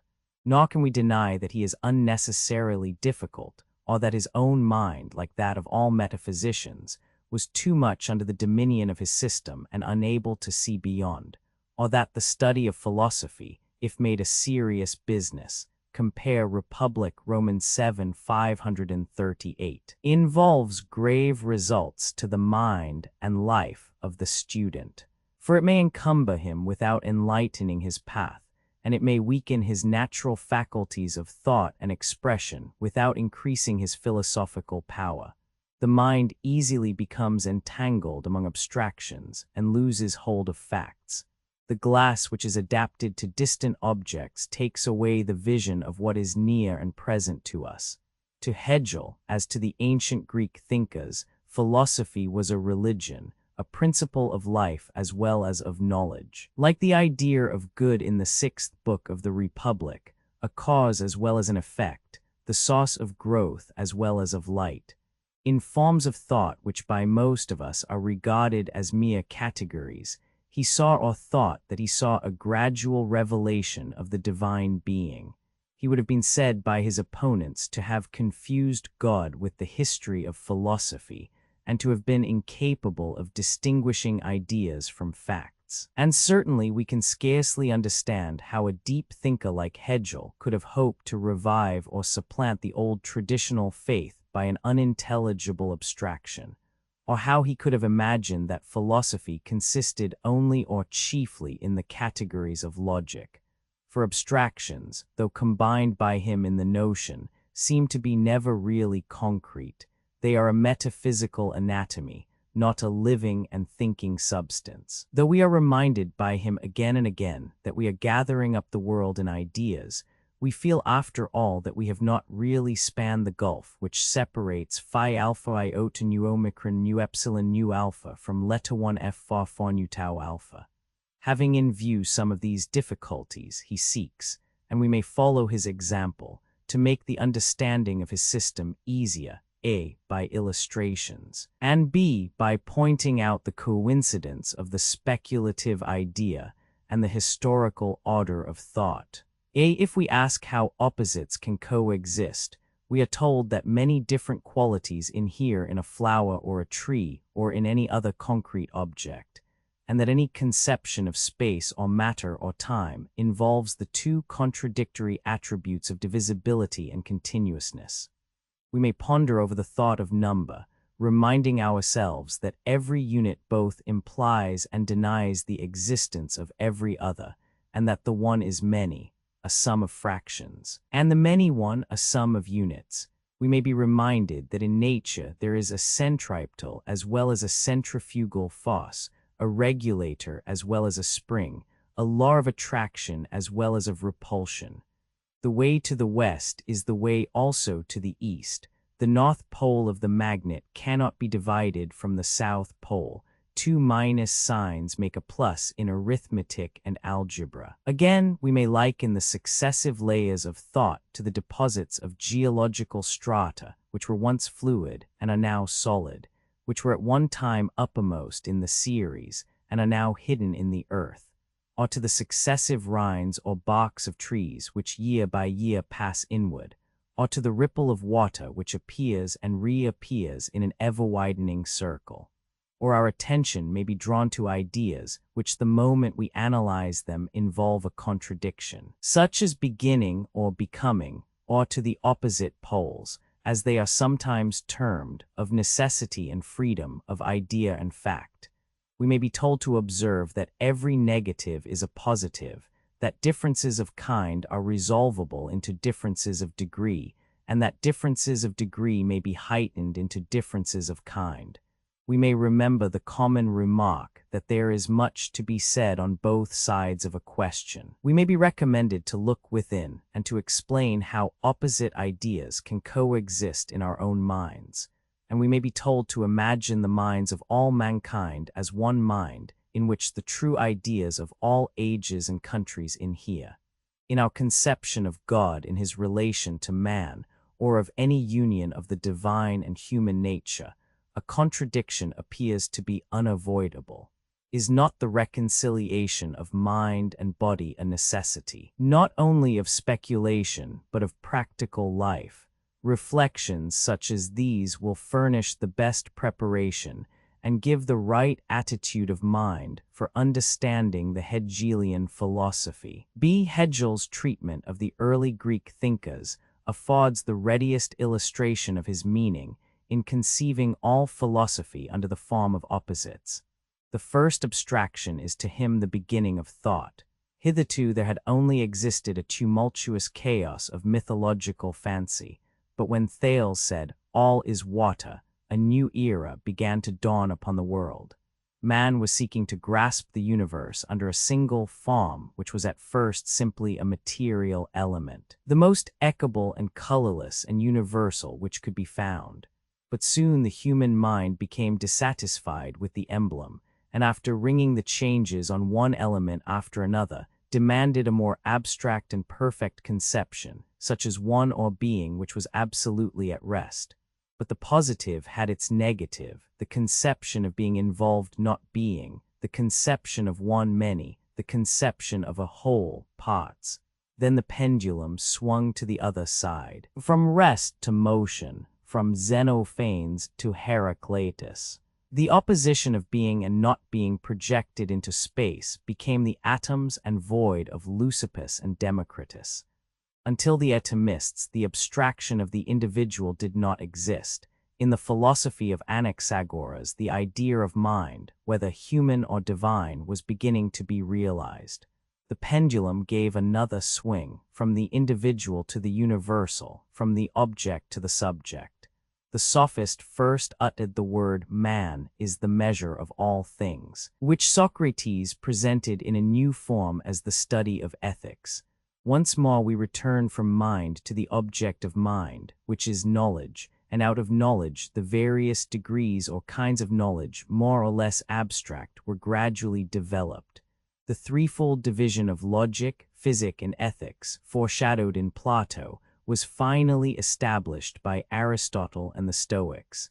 Thus, according to Hegel, in the course of about 2 centuries, by a process of antagonism and negation, the leading thoughts of philosophy were evolved. There is nothing like this progress of opposites in Plato, who in the Symposium denies the possibility of reconciliation until the opposition has passed away. In his own words, there is an absurdity in supposing that harmony is discord, for in reality harmony consists of notes of a higher and lower pitch which disagreed once, but are now reconciled by the art of music. Symposium 187 A.B. He does indeed describe objects of sense as regarded by us sometimes from one point of view and sometimes from another. As he says at the end of the 5th book of the Republic, there is nothing light which is not heavy, or great which is not small. And he extends this relativity to the conceptions of just and good, as well as to great and small. In like manner, he acknowledges that the same number may be more or less in relation to other numbers without any increase or diminution. Theaetetus 155 A.B. But the perplexity only arises out of the confusion of the human faculties. the art of measuring shows us what is truly great and truly small. Though the just and good in particular instances may vary, the idea of good is eternal and unchangeable. And the idea of good is the source of knowledge and also of being, in which all the stages of sense and knowledge are gathered up and from being hypotheses become realities. Leaving the comparison with Plato, we may now consider the value of this invention of Hegel. There can be no question of the importance of showing that two contraries or contradictories may in certain cases be both true. The silliness of the so-called laws of thought, all equals A, or in the negative form, nothing can at the same time be both A and not A, has been well exposed by Hegel himself, Wallace's Hegel, p. 184, who remarks that the form of the maxim is virtually self-contradictory, for a proposition implies a distinction between subject and predicate, whereas the maxim of identity, as it is called, A equals A, does not fulfill what its form requires. Nor does any mind ever think or form conceptions in accordance with this law, nor does any existence conform to it. Wisdom of this sort is well parodied in Shakespeare. 322. Unless we are willing to admit that two contradictories may be true, many questions which lie at the threshold of mathematics and of morals will be insoluble puzzles to us. The influence of opposites is felt in practical life. The understanding sees one side of a question only. The common sense of mankind joins one of two parties in politics, in religion, in philosophy. Yet, as everybody knows, truth is not wholly the possession of either. But the characters of men are one-sided and accept this or that aspect of the truth. The understanding is strong in a single abstract principle, and with this lever moves mankind. Few attain to a balance of principles or recognize truly how in all human things there is a thesis and antithesis, a law of action and of reaction. In politics, we require order as well as liberty, and have to consider the proportions in which under given circumstances they may be safely combined. In religion, there is a tendency to lose sight of morality, to separate goodness from the love of truth, to worship God without attempting to know him. In philosophy, again, there are two opposite principles, of immediate experience and of those general or a priori truths which are supposed to transcend experience. But the common sense or common opinion of mankind is incapable of apprehending these opposite sides or views. Men are determined by their natural bent to one or other of them. They go straight on for a time in a single line, and may be many things by turns, but not at once. Hence the importance of familiarizing the mind with forms which will assist us in conceiving or expressing the complex or contrary aspects of life and nature. The danger is that they may be too much for us, and obscure our appreciation of facts. As the complexity of mechanics cannot be understood without mathematics, so neither can the many-sidedness of the mental and moral world be truly apprehended without the assistance of new forms of thought. One of these forms is the unity of opposites. Abstractions have a great power over us, but they are apt to be partial and one-sided, and only when modified by other abstractions do they make an approach to the truth. Many a man has become a fatalist because he has fallen under the dominion of a single idea. He says to himself, for example, that he must be either free or necessary. He cannot be both. Thus, in the ancient world, whole schools of philosophy passed away in the vain attempt to solve the problem of the continuity or divisibility of matter. And in comparatively modern times, though in the spirit of an ancient philosopher, Bishop Berkeley, feeling a similar perplexity, is inclined to deny the truth of infinitesimals in mathematics. Many difficulties arise in practical religion from the impossibility of conceiving body and mind at once and in adjusting their movements to one another. There is a border ground between them which seems to belong to both. And there is as much difficulty in conceiving the body without the soul as the soul without the body. To the either and or philosophy, everything is either or nota, should at least be added the clause or neither, or both. The double form makes reflection easier and more conformable to experience, and also more comprehensive. But in order to avoid paradox and the danger of giving offense to the unmetaphysical part of mankind, we may speak of it as due to the imperfection of language or the limitation of human faculties. It is nevertheless a discovery which, in Platonic language, may be termed a most gracious aid to thought. The doctrine of opposite moments of thought or of progression by antagonism further assists us in framing a scheme or system of the sciences. The negation of one gives birth to another of them. The double notions are the joints which hold them together. The simple is developed into the complex returns again into the simple. Beginning with the highest notion of mind or thought, we may descend by a series of negations to the first generalizations of sense. Or again, we may begin with the simplest elements of sense and proceed upwards to the highest being or thought. Metaphysic is the negation or absorption of physiology, physiology of chemistry, chemistry of mechanical philosophy. Similarly, in mechanics, when we can no further go, we arrive at chemistry. When chemistry becomes organic, we arrive at physiology. When we pass from the outward and animal to the inward nature of man, we arrive at moral and metaphysical philosophy.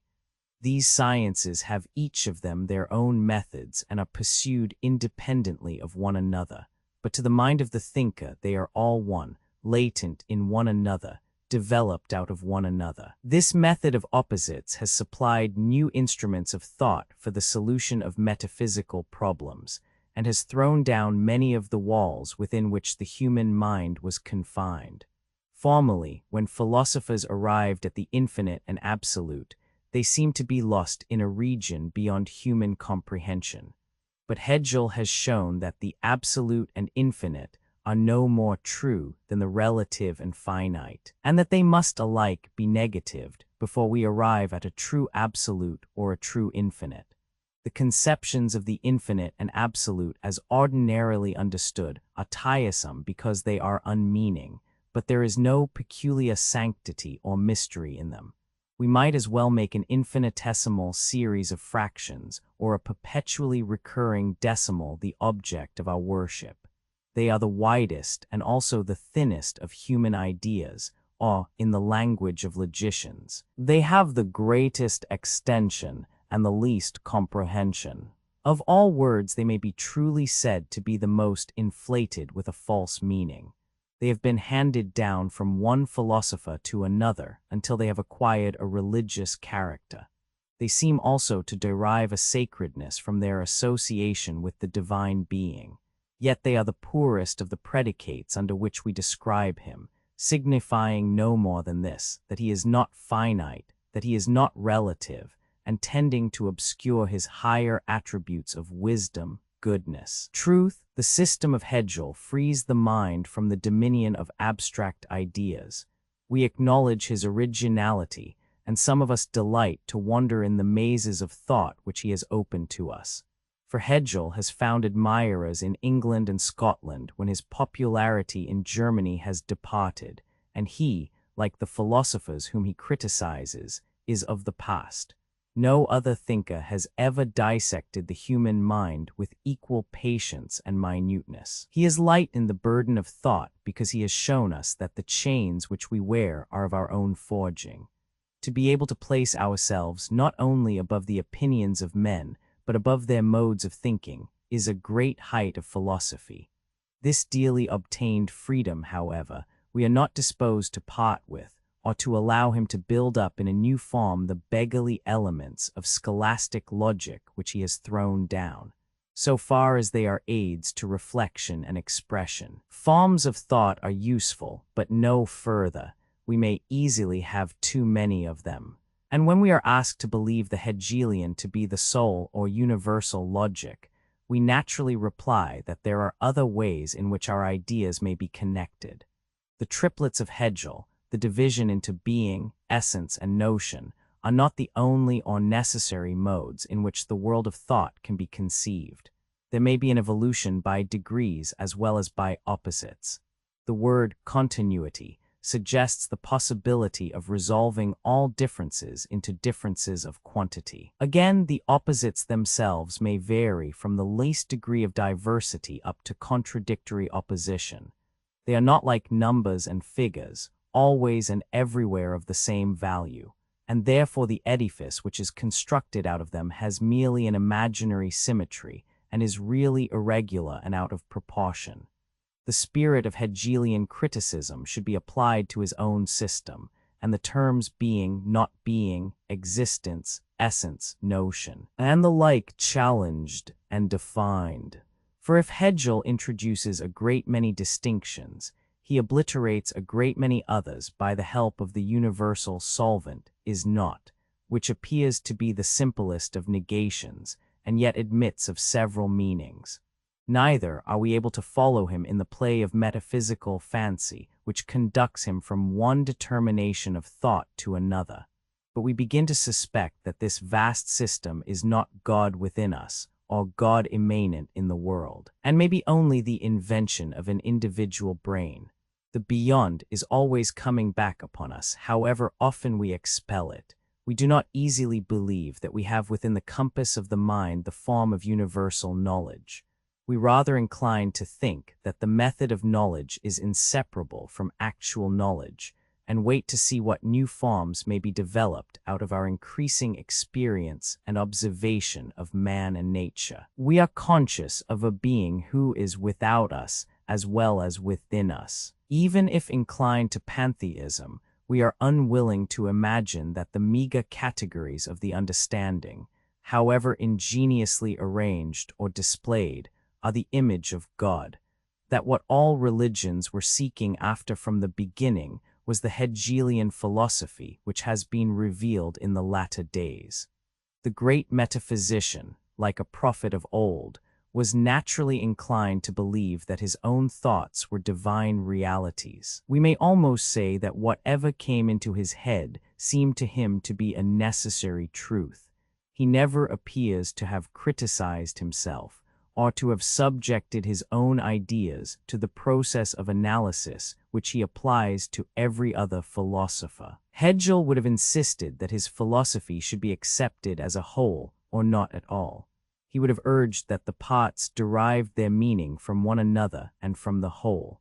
He thought that he had supplied an outline large enough to contain all future knowledge, and a method to which all future philosophies must conform. His metaphysical genius is especially shown in the construction of the categories, a work which was only begun by Kant and elaborated to the utmost by himself. But is it really true that the part has no meaning when separated from the whole, or that knowledge to be knowledge at all must be universal? Do all abstractions shine only by the reflected light of other abstractions? May they not also find a nearer explanation in their relation to phenomena? If many of them are correlatives, they are not all so, and the relations which subsist between them vary from a mere association up to a necessary connection. Nor is it easy to determine how far the unknown element affects the known, whether, for example, new discoveries may not one day supersede our most elementary notions about nature. To a certain extent, all our knowledge is conditional upon what may be known in future ages of the world. We must admit this hypothetical element, which we cannot get rid of by an assumption that we have already discovered the method to which all philosophy must conform. Hegel is right in preferring the concrete to the abstract, in setting actuality before possibility, in excluding from the philosopher's vocabulary the word inconceivable. But he is too well satisfied with his own system ever to consider the effect of what is unknown on the element which is known. To the Hegelian, all things are plain and clear, while he who is outside the charmed circle is in the mire of ignorance and logical impurity. He who is within is omniscient, or at least has all the elements of knowledge under his hand. Hegelianism may be said to be a transcendental defense of the world as it is. There is no room for aspiration and no need of any. What is actual is rational. What is rational is actual. But a good man will not readily acquiesce in this aphorism. He knows, of course, that all things proceed according to law, whether for good or evil. But when he sees the misery and ignorance of mankind, he is convinced that without any interruption of the uniformity of nature, the condition of the world may be indefinitely improved by human effort. There is also an adaptation of persons to times and countries, but this is very far from being the fulfillment of their higher natures. The man of the 17th century is unfitted for the 18th, and the man of the 18th for the 19th. And most of us would be out of place in the world of 100 years hence. But all higher minds are much more akin than they are different. Genius is of all ages, and there is perhaps more uniformity in excellence than in mediocrity. The sublimer intelligences of mankind, Plato, Dante, Sir Thomas More, meet in a higher sphere above the ordinary ways of men. They understand one another from afar, notwithstanding the interval which separates them. They are the spectators of all time and of all existence. Their works live forever. And there is nothing to prevent the force of their individuality breaking through the uniformity which surrounds them. But such disturbers of the order of thought Hegel is reluctant to acknowledge. The doctrine of Hegel-Wilter many seem the expression of an indolent conservatism, and will at any rate be made an excuse for it. The mind of the patriot rebels when he is told that the worst tyranny and oppression has a natural fitness. He cannot be persuaded, for example, that the conquest of Prussia by Napoleon I was either natural or necessary, or that any similar calamity befalling a nation should be a matter of indifference to the poet or philosopher. We may need such a philosophy or religion to console us under evils which are irremediable, but we see that it is fatal to the higher life of man. It seems to say to us, the world is a vast system or machine which can be conceived under the forms of logic, but in which no single man can do any great good or any great harm. Even if it were 1,000 times worse than it is, it could be arranged in categories and explained by philosophers. And what more do we want? The philosophy of Hegel appeals to an historical criterion. The ideas of men have a succession in time as well as an order of thought, but the assumption that there is a correspondence between the succession of ideas in history and the natural order of philosophy is hardly true even of the beginnings of thought. And in later systems, forms of thought are too numerous and complex to admit of our tracing in them a regular succession. They seem also to be in part reflections of the past, and it is difficult to separate in them what is original and what is borrowed. Doubtless they have a relation to one another. The transition from Descartes to Spinoza or from Locke to Berkeley is not a matter of chance, but it can hardly be described as an alternation of opposites or figured to the mind by the vibrations of a pendulum. Even in Aristotle and Plato, rightly understood, we cannot trace this law of action and reaction. They are both idealists, although to the one the idea is actual and immanent, to the other only potential and transcendent, as Hegel himself has pointed out. Wallace's Hegel, p. 223. The true meaning of Aristotle has been disguised from us by his own appeal to fact and the opinions of mankind in his more popular works, and by the use made of his writings in the Middle Ages. No book except the Scriptures has been so much read, and so little understood. The pre-Socratic philosophies are simpler, and we may observe a progress in them, but is there any regular succession? The ideas of being, change, number, seem to have sprung up contemporaneously in different parts of Greece, and we have no difficulty in constructing them out of one another. We can see that the union of being and not being gave birth to the idea of change or becoming, and that one might be another aspect of being. Again, the Eletics may be regarded as developing in one direction into the Megarian school, in the other into the Atomists, but there is no necessary connection between them. Nor is there any indication that the deficiency which was felt in one school was supplemented or compensated by another. They were all efforts to supply the want which the Greeks began to feel at the beginning of the 6th century before Christ, the want of abstract ideas. Nor must we forget the uncertainty of chronology. If, as Aristotle says, there were atomists before Leucippus, eletics before Xenophanes, and perhaps patrons of the flux before Heraclitus, Hegel's order of thought in the history of philosophy would be as much disarranged as his order of religious thought by recent discoveries in the history of religion. Hegel is fond of repeating that all philosophies still live and that the earlier are preserved in the later. They are refuted, and they are not refuted, by those who succeed them. Once they reign supreme, now they are subordinated to a power or idea greater or more comprehensive than their own. The thoughts of Socrates and Plato and Aristotle have certainly sunk deep into the mind of the world and have exercised an influence which will never pass away. But can we say that they have the same meaning in modern and ancient philosophy? Some of them, as for example the words being, essence, matter, form, either have become obsolete or are used in new senses, whereas individual, cause, motive, have acquired an exaggerated importance. Is the manner in which the logical determinations of thought, or categories as they may be termed, have been handed down to us, really different from that in which other words have come down to us? Have they not been equally subject to accident, and are they not often used by Hegel himself in senses which would have been quite unintelligible to their original inventors?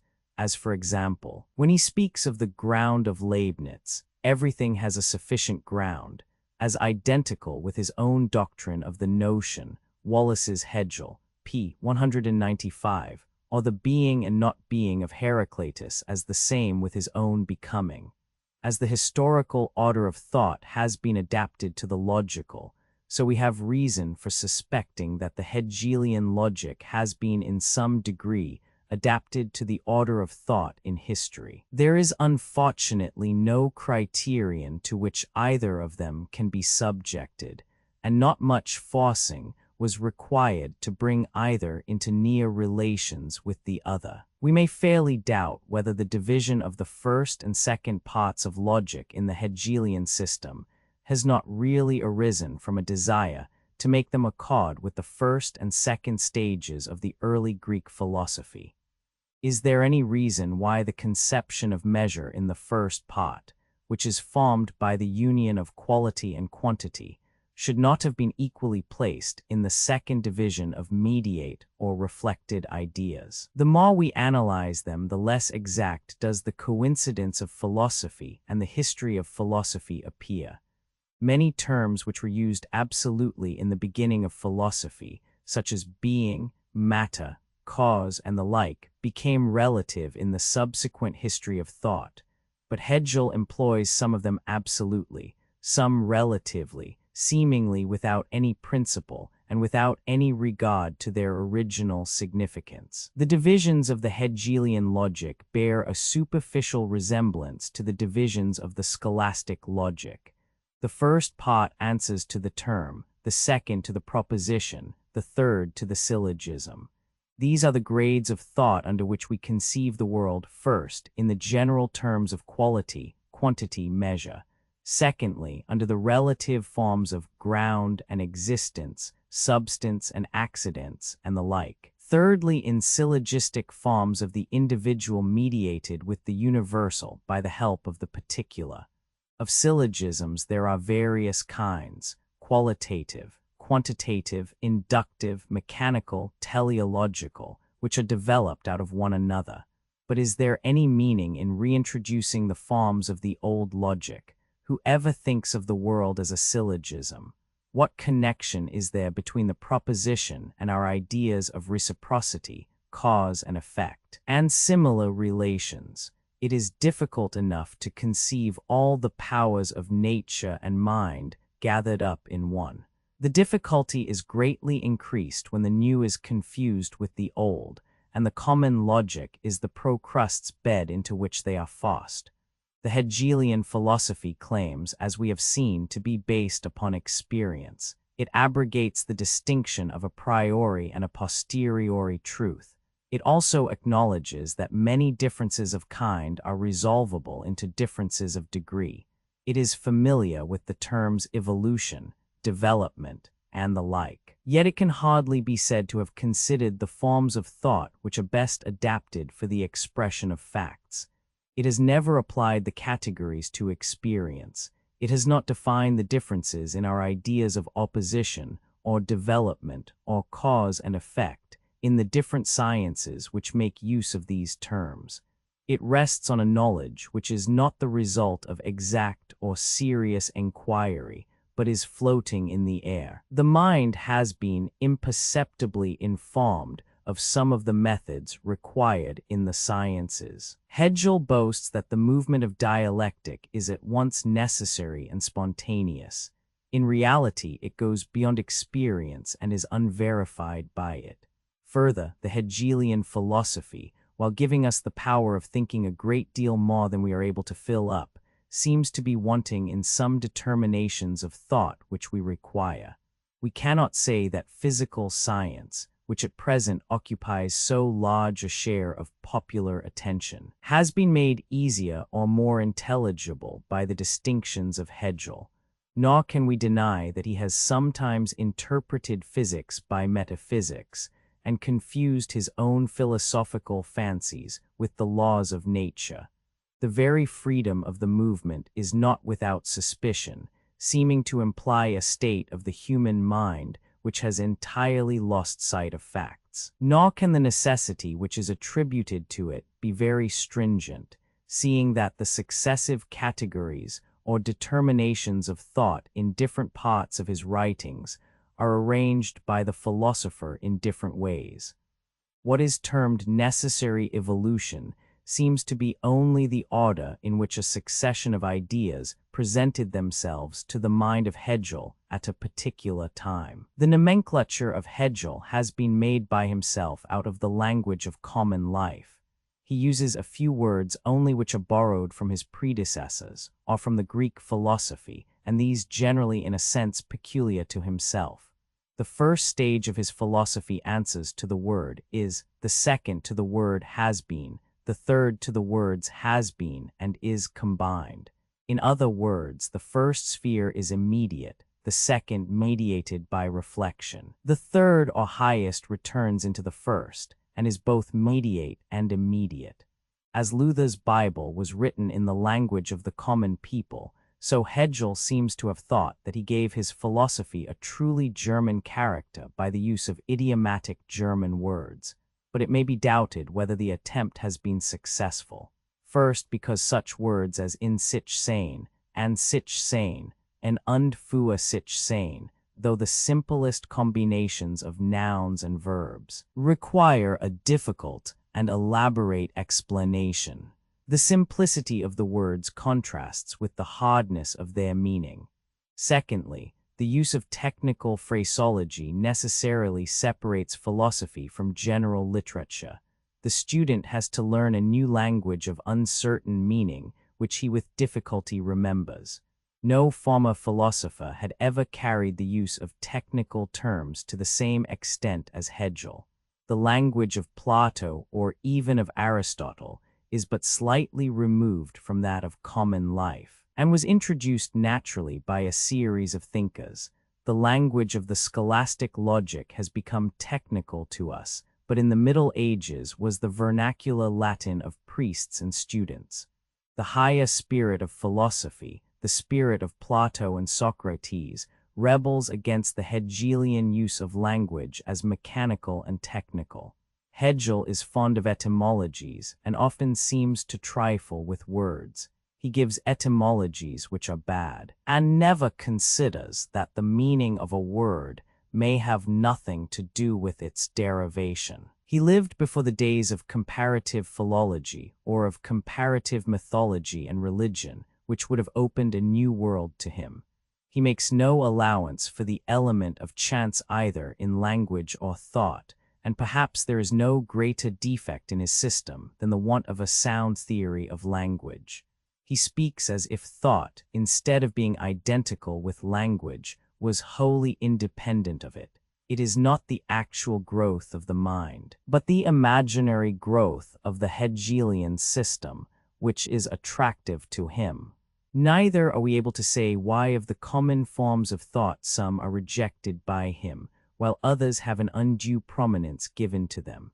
Some of them, such as ground and existence, have hardly any basis either in language or philosophy, while others, such as cause and effect, are but slightly considered. All abstractions are supposed by Hegel to derive their meaning from one another. This is true of some, but not of all, and in different degrees. There is an explanation of abstractions by the phenomena which they represent, as well as by their relation to other abstractions. If the knowledge of all were necessary to the knowledge of any one of them, the mind would sink under the load of thought. Again, in every process of reflection, we seem to require a standing ground, and in the attempt to obtain a complete analysis, we lose all fixedness. If, for example, the mind is viewed as the complex of ideas, or the difference between things and persons denied, such an analysis may be justified from the point of view of Hegel, but we shall find that in the attempt to criticize thought we have lost the power of thinking, and like the Heracliteans of old, have no words in which our meaning can be expressed. Such an analysis may be of value as a corrective of popular language or thought, but should still allow us to retain the fundamental distinctions of philosophy. In the Hegelian system, ideas supersede persons. The world of thought, though sometimes described as spirit or Geist, is really impersonal. The minds of men are to be regarded as one mind, or more correctly as a succession of ideas. Any comprehensive view of the world must necessarily be general, and there may be a use with a view to comprehensiveness in dropping individuals and their lives and actions. In all things, if we leave out details, a certain degree of order begins to appear. At any rate, we can make an order which, with a little exaggeration or disproportion in some of the parts, will cover the whole field of philosophy. But are we therefore justified in saying that ideas are the causes of the great movement of the world rather than the personalities which conceived them? The great man is the expression of his time, and there may be peculiar difficulties in his age which he cannot overcome. He may be out of harmony with his circumstances, too early or too late, and then all his thoughts perish. His genius passes away unknown. But not therefore is he to be regarded as a mere waif or stray in human history, any more than he is the mere creature or expression of the age in which he lives. His ideas are inseparable from himself, and would have been nothing without him. Through 1,000 personal influences, they have been brought home to the minds of others. He starts from antecedents, but he is great in proportion as he disengages himself from them or absorbs himself in them. Moreover, the types of greatness differ. While one man is the expression of the influences of his age, another is in antagonism to them.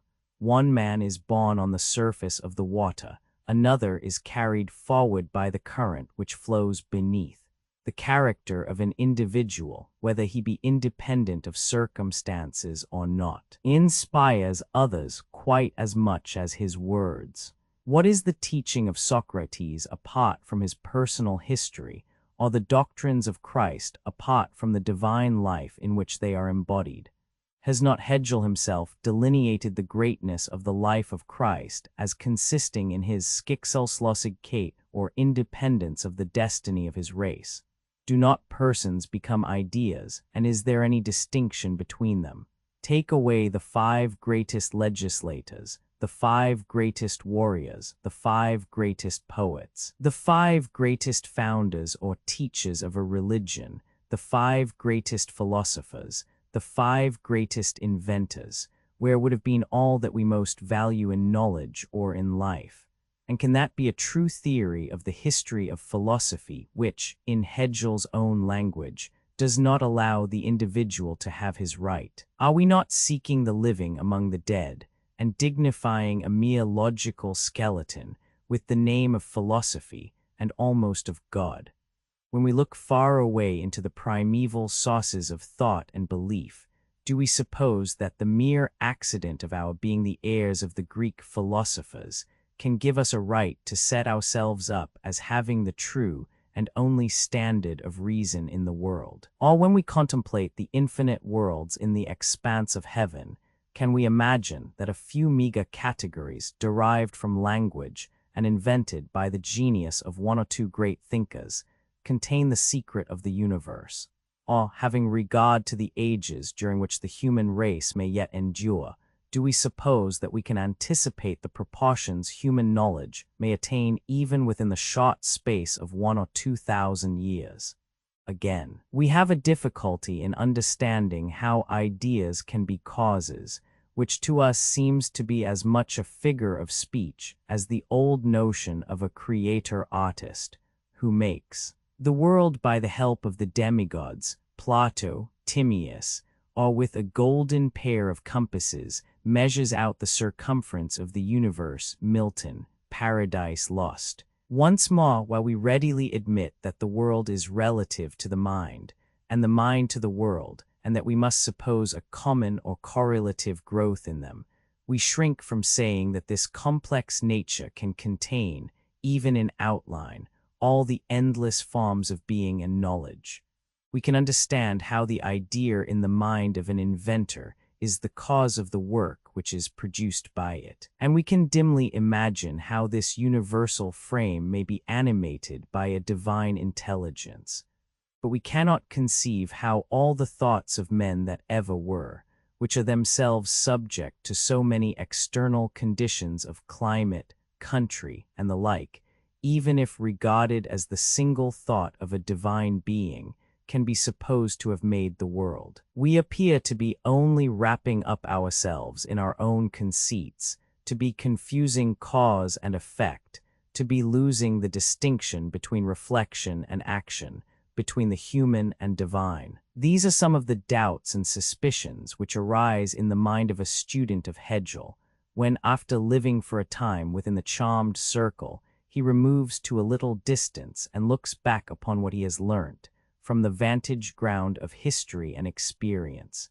The enthusiasm of his youth has passed away, the authority of the master no longer retains a hold upon him, but he does not regret the time spent in the study of him. He finds that he has received from him a real enlargement of mind, and much of the true spirit of philosophy, even when he has ceased to believe in him.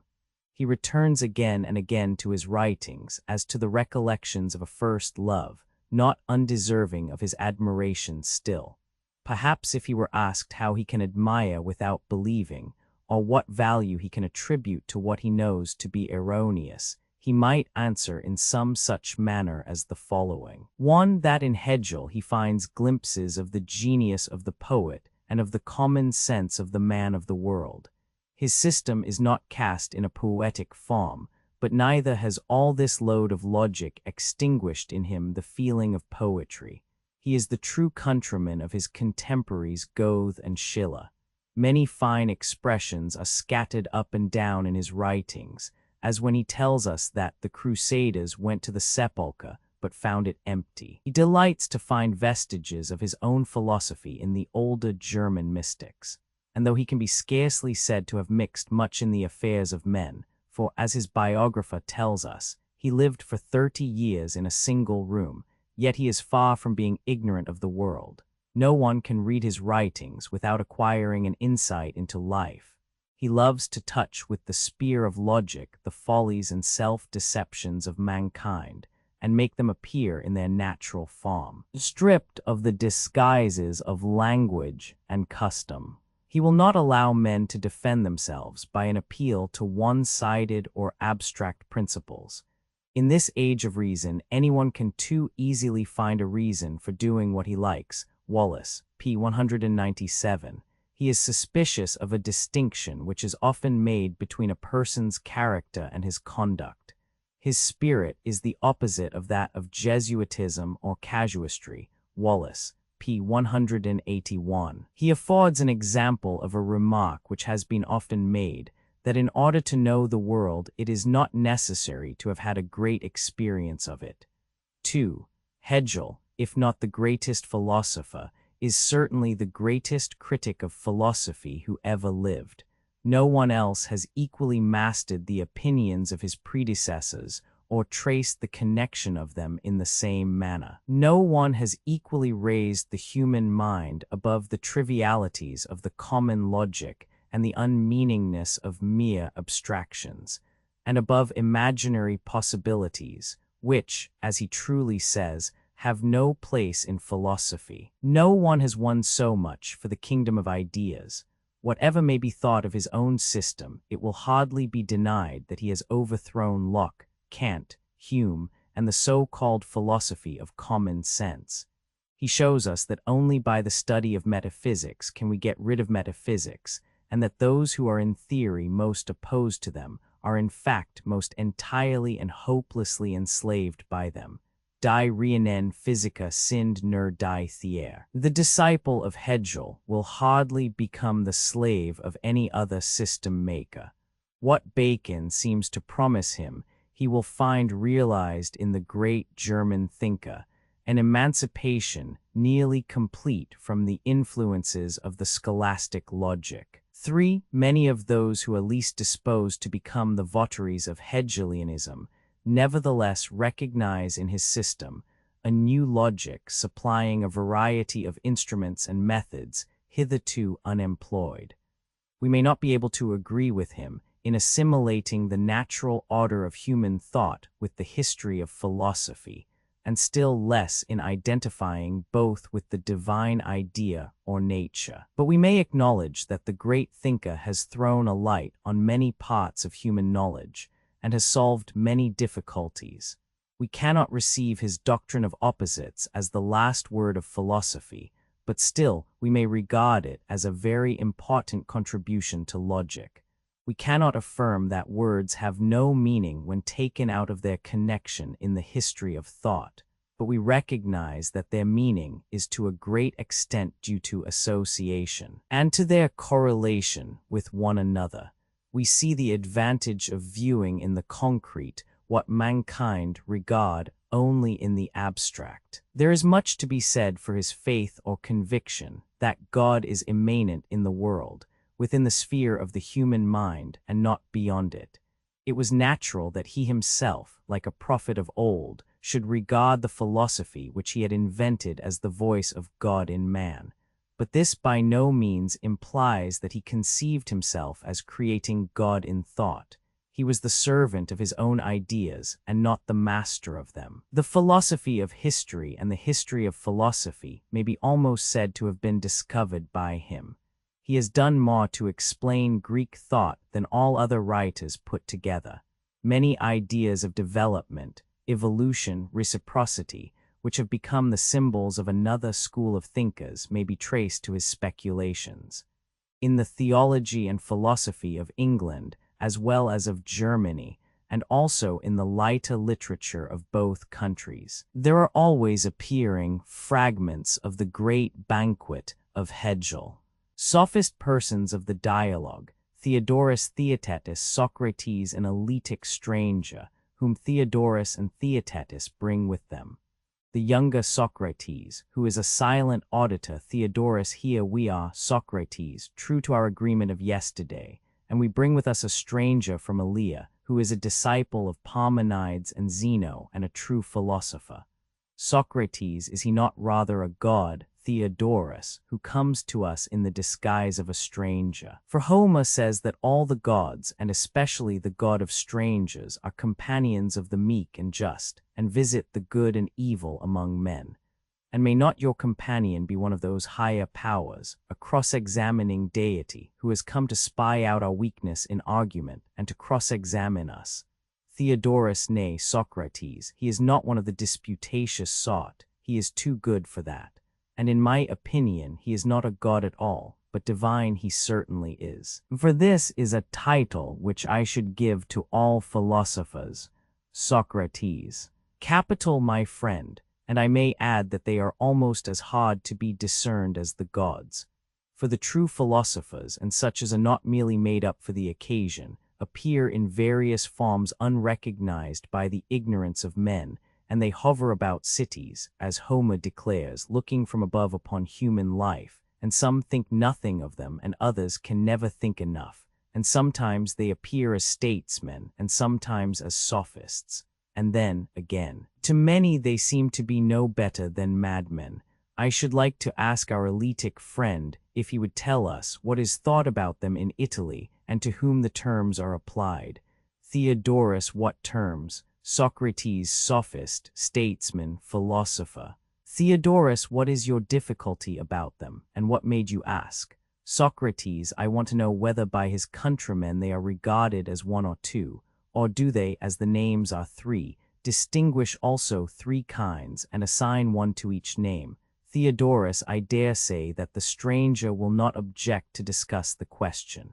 What do you say, stranger? Stranger, I am far from objecting, Theodorus. Nor have I any difficulty in replying that by us they are regarded as three. But to define precisely the nature of each of them is by no means a slight or easy task. Theodorus, you have happened to light, Socrates, almost on the very question which we were asking our friend before we came hither, and he excused himself to us, as he does now to you, although he admitted that the matter had been fully discussed, and that he remembered the answer. Socrates, then do not, stranger, deny us the first favor which we ask of you.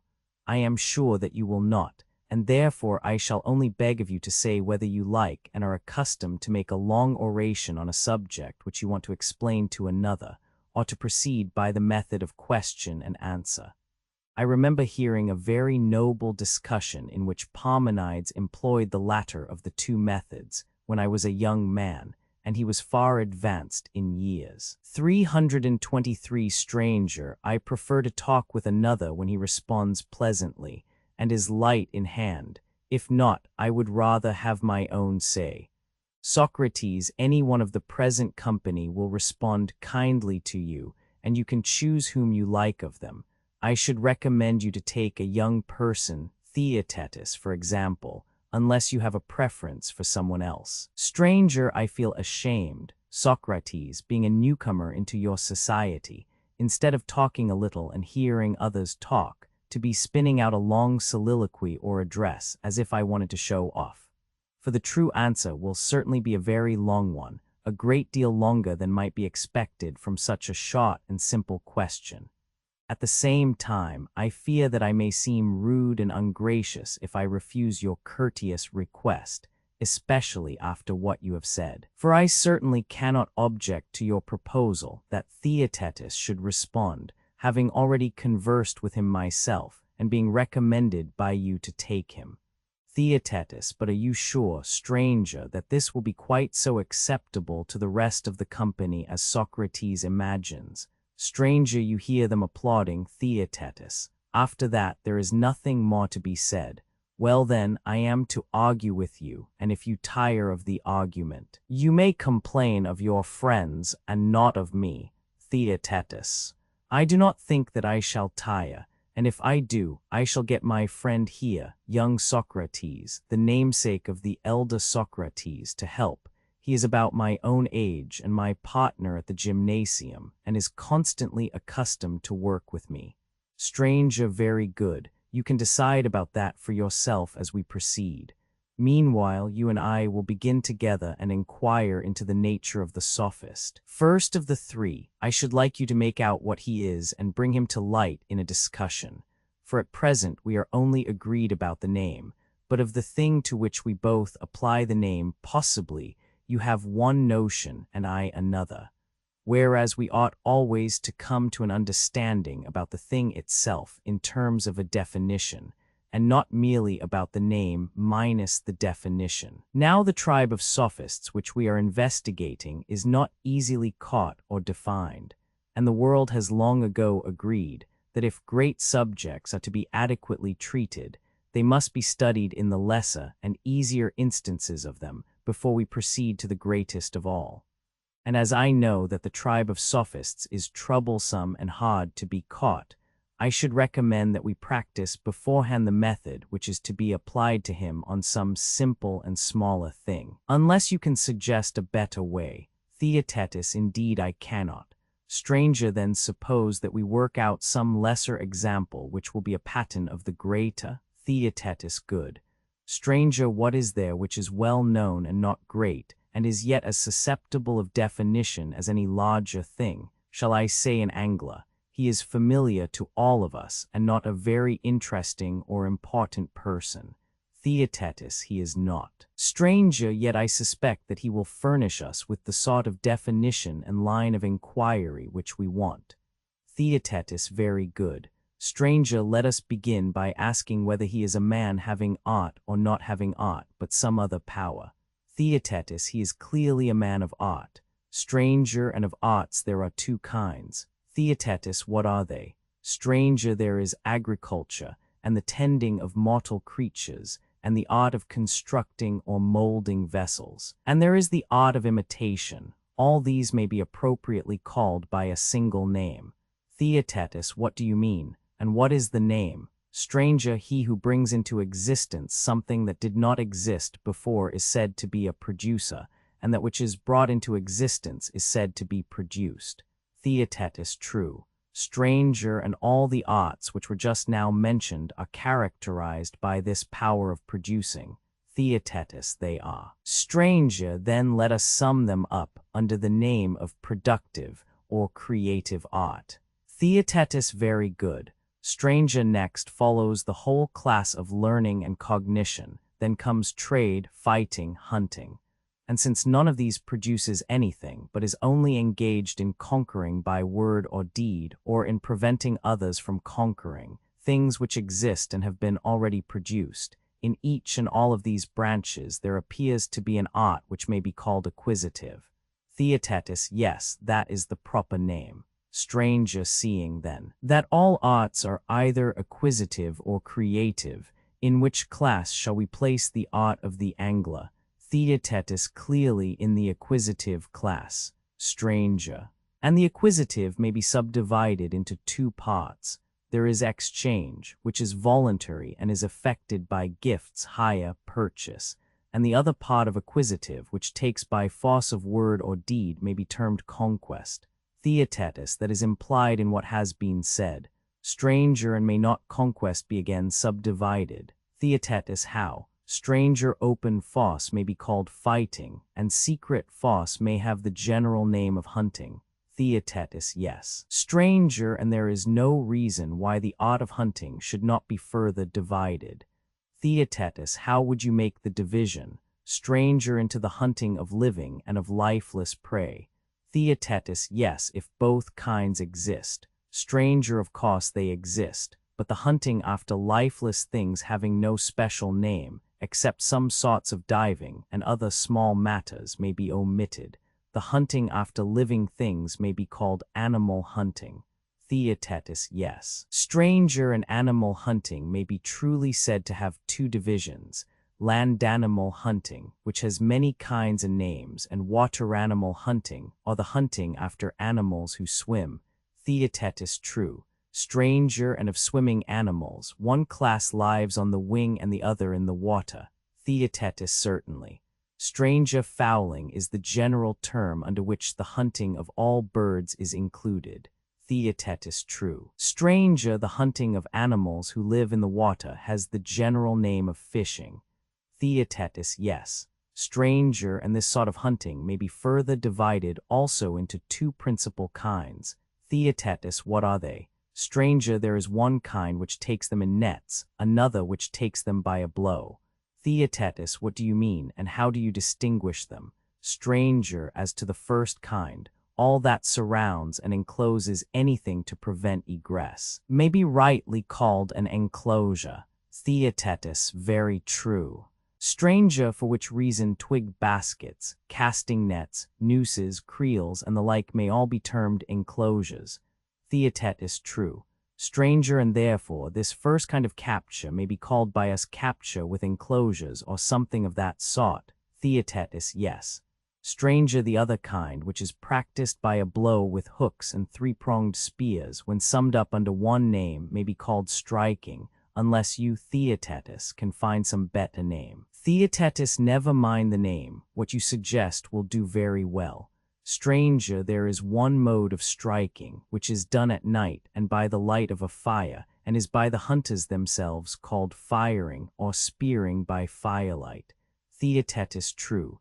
Stranger, and the fishing by day is called by the general name of bobbing, because the spears too are bobbed at the point. Theaetetus, yes, that is the term. Stranger, of this bob fishing, that which strikes the fish who is below from above, is called spearing, because this is the way in which the three-pronged spears are mostly used. Theaetetus, yes, it is often called so. Stranger, then now there is only one kind remaining.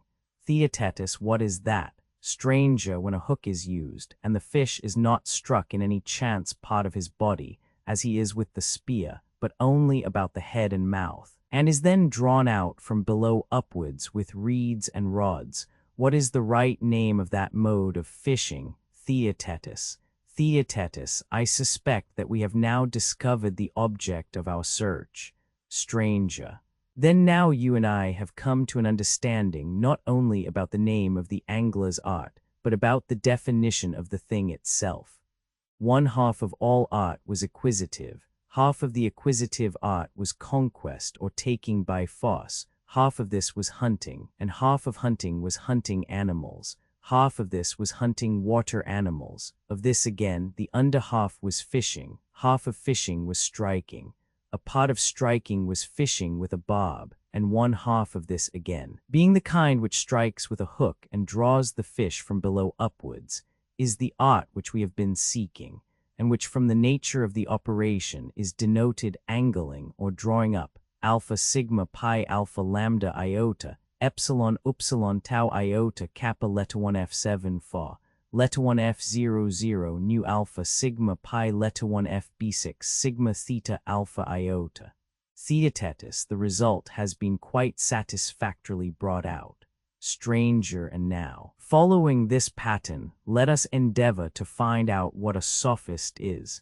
Theaetetus, by all means. Stranger, the first question about the angler was whether he was a skilled artist or unskilled. Theaetetus, true. Stranger, and shall we call our new friend unskilled, or a thorough master of his craft? Theaetetus, certainly not unskilled, for his name, as indeed you imply, must surely express his nature. Stranger, then he must be supposed to have some art. Theaetetus, what art? Stranger, by heaven, they are cousins. It never occurred to us. Theaetetus, who are cousins? Stranger, the angler and the sophist. Theaetetus, in what way are they related? Stranger, they both appear to me to be hunters. Theaetetus, how the sophist? Of the other we have spoken. Stranger, you remember our division of hunting into hunting after swimming animals and land animals. Theaetetus, yes. Stranger, and you remember that we subdivided the swimming and left the land animals, saying that there were many kinds of them. Theaetetus, certainly. Stranger, thus far then, the sophist and the angler, starting from the art of acquiring, take the same road. Theaetetus, so it would appear. Stranger, their paths diverge when they reach the art of animal hunting, the one going to the seashore, and to the rivers and to the lakes, and angling for the animals which are in them. Theaetetus, very true. Stranger, while the other goes to land and water of another sort, rivers of wealth and broad meadowlands of generous youth. And he also is intending to take the animals which are in them. Theaetetus, what do you mean? Stranger, of hunting on land there are two principal divisions. Theaetetus, what are they? Stranger, one is the hunting of tame, and the other of wild animals. Theaetetus, but are tame animals ever hunted? Stranger, yes, if you include man under tame animals. But if you like, you may say that there are no tame animals, or that, if there are, man is not among them. Or you may say that man is a tame animal, but is not hunted. You shall decide which of these alternatives you prefer. Theaetetus, I should say, stranger, that man is a tame animal, and I admit that he is hunted. Stranger, then let us divide the hunting of tame animals into two parts. Theaetetus, how shall we make the division? Stranger, let us define piracy. Man-stealing, tyranny, the whole military art by one name, as hunting with violence. Theaetetus, very good. Stranger, but the art of the lawyer, of the popular orator, and the art of conversation may be called in one word the art of persuasion. Theaetetus, true. Stranger, and of persuasion there may be said to be two kinds. Theaetetus, what are they? Stranger, one is private and the other public. Theaetetus, yes, each of them forms a class. Stranger, and of private hunting, one sort receives hire and the other brings gifts. Theaetetus, I do not understand you. Stranger, you seem never to have observed the manner in which lovers hunt. Theaetetus, to what do you refer? Stranger, I mean that they lavish gifts on those whom they hunt in addition to other inducements. Theaetetus, most true. Stranger, let us admit this, then, to be the amatory art. Theaetetus, certainly. Stranger, but that sort of hireling whose conversation is pleasing, and who baits his hook only with pleasure and exacts nothing but his maintenance in return, we should all, if I am not mistaken, describe as possessing flattery or an art of making things pleasant.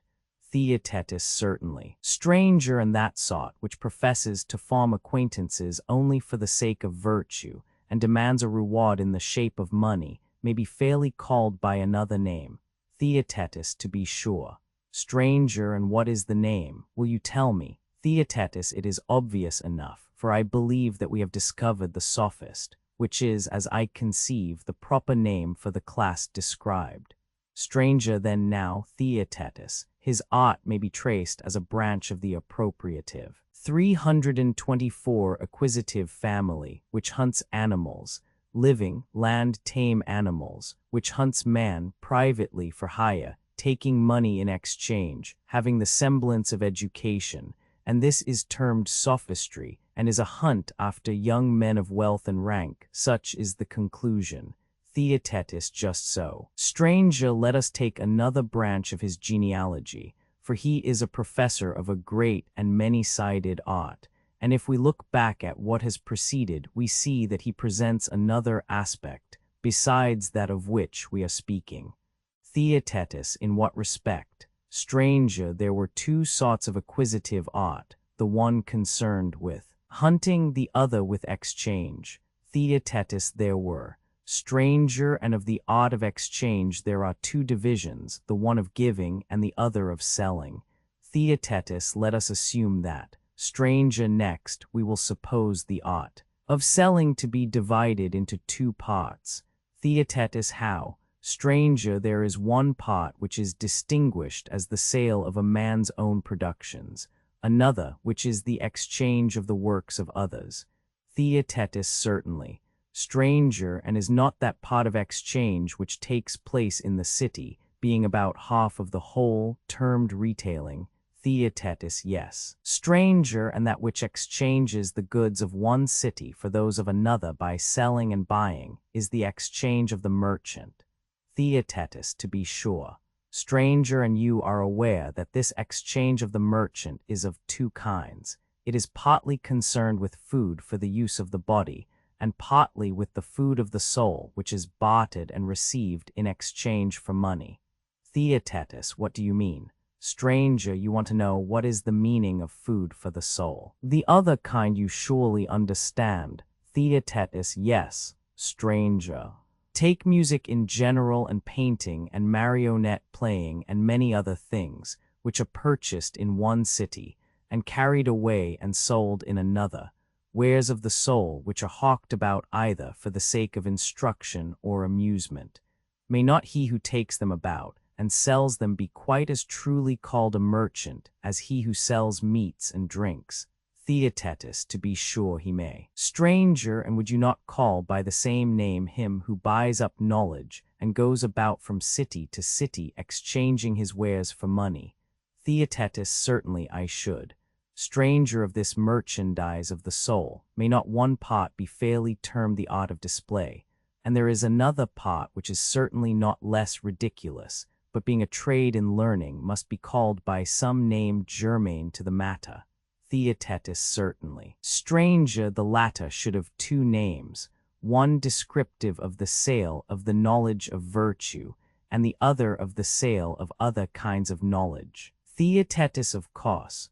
Stranger, the name of art seller corresponds well enough to the latter, but you must try and tell me the name of the other. Theaetetus, he must be the sophist, whom we are seeking. No other name can possibly be right. Stranger, no other. And so this trader in virtue again turns out to be our friend the sophist, whose art may now be traced from the art of acquisition through exchange, trade, merchandise, to a merchandise of the soul which is concerned with speech and the knowledge of virtue. Theaetetus, quite true. Stranger, and there may be a third reappearance of him, for he may have settled down in a city, and may fabricate as well as buy these same wares, intending to live by selling them, and he would still be called a sophist. Theaetetus, certainly. Stranger than that part of the acquisitive art which exchanges, and of exchange which either sells a man's own productions or retails those of others, as the case may be, and in either way sells the knowledge of virtue, you would again term sophistry. Theaetetus, I must, if I am to keep pace with the argument. Stranger, let us consider once more whether there may not be yet another aspect of sophistry. Theaetetus, what is it? Stranger, in the acquisitive there was a subdivision of the combative or fighting art. Theaetetus, there was. Stranger, perhaps we had better divide it.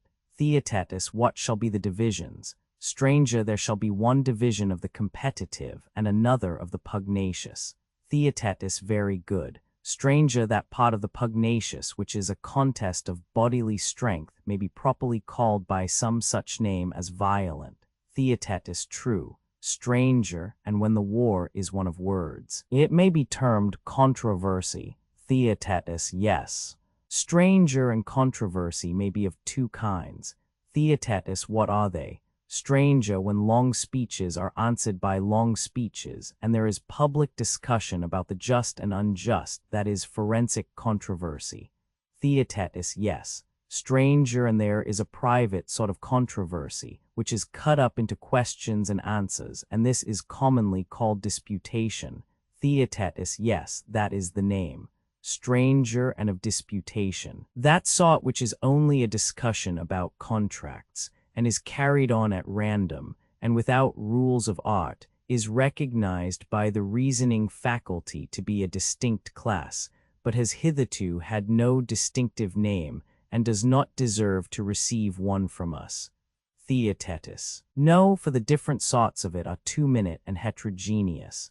Stranger, but that which proceeds by rules of art to dispute about justice and injustice in their own nature, and about things in general, we have been accustomed to call argumentation, eristic. Theaetetus, certainly. Stranger, and of argumentation, one sort wastes money, and the other makes money. Theaetetus, very true. Stranger, suppose we try and give to each of these two classes a name. Theaetetus, let us do so. Stranger, I should say that the habit which leads a man to neglect his own affairs for the pleasure of conversation, of which the style is far from being agreeable to the majority of his hearers, may be fairly termed loquacity. Such is my opinion. Theaetetus, that is the common name for it. Stranger, but now who the other is, who makes money out of private disputation, it is your turn to say. Theaetetus, there is only one true answer. He is the wonderful sophist of whom we are in pursuit, and who reappears again for the fourth time. Stranger, yes, and with a fresh pedigree, for he is the money-making species of the eristic, disputatious, controversial, pugnacious, combative, acquisitive family, as the argument has already proven. Theaetetus, certainly. Stranger, how true was the observation that he was a many-sided animal, and not to be caught with one hand, as they say. Theaetetus, then you must catch him with two. Stranger, yes, we must, if we can, and therefore let us try another track in our pursuit of him. You are aware that there are certain menial occupations which have names among servants. Theaetetus, yes, there are many such. Which of them do you mean? Stranger, I mean such as sifting, straining, winnowing, threshing. 325 Theaetetus certainly. Stranger, and besides these there are a great many more, such as carding, spinning, adjusting the warp and the woof, and thousands of similar expressions are used in the arts. Theaetetus, of what are they to be patterns, and what are we going to do with them all? Stranger, I think that in all of these there is implied a notion of division. Theaetetus, yes. Stranger then, if, as I was saying, there is one art which includes all of them, ought not that art to have one name? Theaetetus, and what is the name of the art? Stranger, the art of discerning or discriminating. Theaetetus, very good. Stranger, think whether you cannot divide this. Theaetetus, I should have to think a long while. Stranger, in all the previously named processes, either like has been separated from like, or the better from the worse. Theaetetus, I see now what you mean. Stranger, there is no name for the first kind of separation, of the second, which throws away the worse and preserves the better. I do know a name. Theaetetus, what is it? Stranger, every discernment or discrimination of that kind, as I have observed, is called a purification. Theaetetus, yes, that is the usual expression. Stranger, and anyone may see that purification is of two kinds. Theaetetus, perhaps so, if he were allowed time to think, but I do not see at this moment. Stranger, there are many purifications of bodies which may with propriety be comprehended under a single name. Theaetetus, what are they, and what is their name? Stranger, there is the purification of living bodies in their inward and in their outward parts, of which the former is duly effected by medicine and gymnastic, the latter by the not very dignified art of the bathman. And there is the purification of inanimate substances. To this the arts of fulling and of furbishing in general attend in a number of minute particulars, having a variety of names which are thought ridiculous. Theaetetus, very true. Stranger, there can be no doubt that they are thought ridiculous, Theaetetus. But then the dialectical art never considers whether the benefit to be derived from the purge is greater or less than that to be derived from the sponge, and has not more interest in the one than in the other. Her endeavor is to know what is and is not kindred in all arts, with a view to the acquisition of intelligence. And having this in view, she honors them all alike, and when she makes comparisons, she counts one of them not a whit more ridiculous than another. Nor does she esteem him who adduces as his example of hunting, the general's art, at all more decorous than another who cites that of the vermin destroyer, but only as the greater pretender of the two. And as to your question concerning the name which was to comprehend all these arts of purification, whether of animate or inanimate bodies, the art of dialectic is in no wise particular about fine words, if she may be only allowed to have a general name for all other purifications, binding them up together, and separating them off from the purification of the soul or intellect. For this is the purification at which she wants to arrive, and this we should understand to be her aim. Theaetetus, yes, I understand, and I agree that there are two sorts of purification, and that one of them is concerned with the soul, and that there is another which is concerned with the body. Stranger, excellent, and now listen to what I am going to say, and try to divide further the first of the two. Theaetetus, whatever line of division you suggest, I will endeavor to assist you. Stranger, do we admit that virtue is distinct from vice in the soul? Theaetetus, certainly. Stranger, and purification was to leave the good and to cast out whatever is bad. Theaetetus, true. Stranger, then, any taking away of evil from the soul may be properly called purification. Theaetetus, yes. Stranger, and in the soul there are two kinds of evil. Theaetetus, what are they? Stranger, the one may be compared to disease in the body, the other to deformity. Theaetetus, I do not understand. Stranger, perhaps you have never reflected that disease and discord are the same. Theaetetus, to this, again, I know not what I should reply. Stranger, do you not conceive discord to be a dissolution of kindred elements, originating in some disagreement? Theaetetus, just that. Stranger, and is deformity anything but the one of measure, which is always unsightly? Theaetetus, exactly.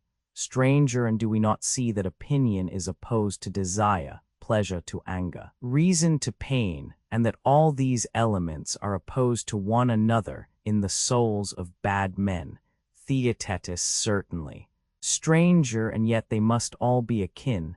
Theaetetus, of course. Stranger, then, we shall be right in calling vice a discord and disease of the soul. Theaetetus, most true. Stranger. And when things having motion and aiming at an appointed mark continually miss their aim and glance aside, shall we say that this is the effect of symmetry among them, or of the one of symmetry? Theaetetus, clearly of the one of symmetry. Stranger, but surely we know that no soul is voluntarily ignorant of anything. Theaetetus, certainly not. Stranger, and what is ignorance but the aberration of a mind which is bent on truth, and in which the process of understanding is perverted? Theaetetus, true. Stranger, then, we are to regard an unintelligent soul as deformed and devoid of symmetry. Theaetetus, very true. Stranger, then, there are these two kinds of evil in the soul, the one which is generally called vice, and is obviously a disease of the soul. Theaetetus, yes. Stranger, and there is the other, which they call ignorance, and which, because existing only in the soul, 326, they will not allow to be vice. Theaetetus, I certainly admit what I at first disputed, that there are two kinds of vice in the soul, and that we ought to consider cowardice, intemperance, and injustice to be alike forms of disease in the soul, and ignorance, of which there are all sorts of varieties, to be deformity. Stranger, and in the case of the body, are there not two arts which have to do with the two bodily states? Theaetetus, what are they? Stranger, there is gymnastic, which has to do with deformity, and medicine, which has to do with disease.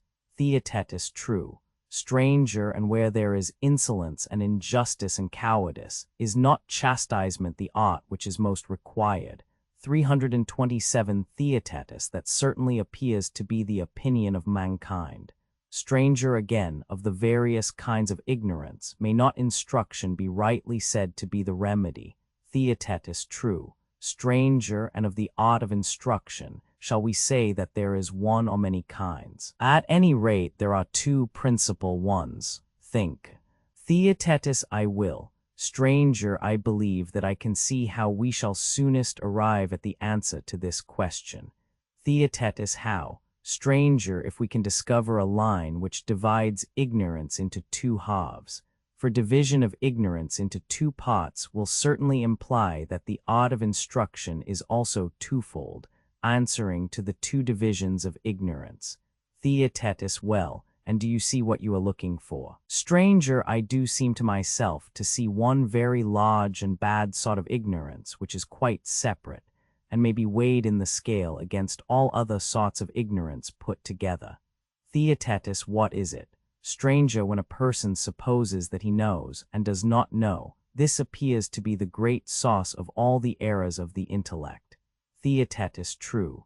Stranger, and this, if I am not mistaken, is the kind of ignorance which specially earns the title of stupidity. Theaetetus, true. Stranger, what name, then, shall be given to the sort of instruction which gets rid of this? Theaetetus, the instruction which you mean, stranger, is, I should imagine, not the teaching of handicraft arts, but what, thanks to us, has been termed education in this part the world. Stranger, yes, Theaetetus, and by nearly all Hellenes. But we have still to consider whether education admits of any further division. Theaetetus, we have. Stranger, I think that there is a point at which such a division is possible.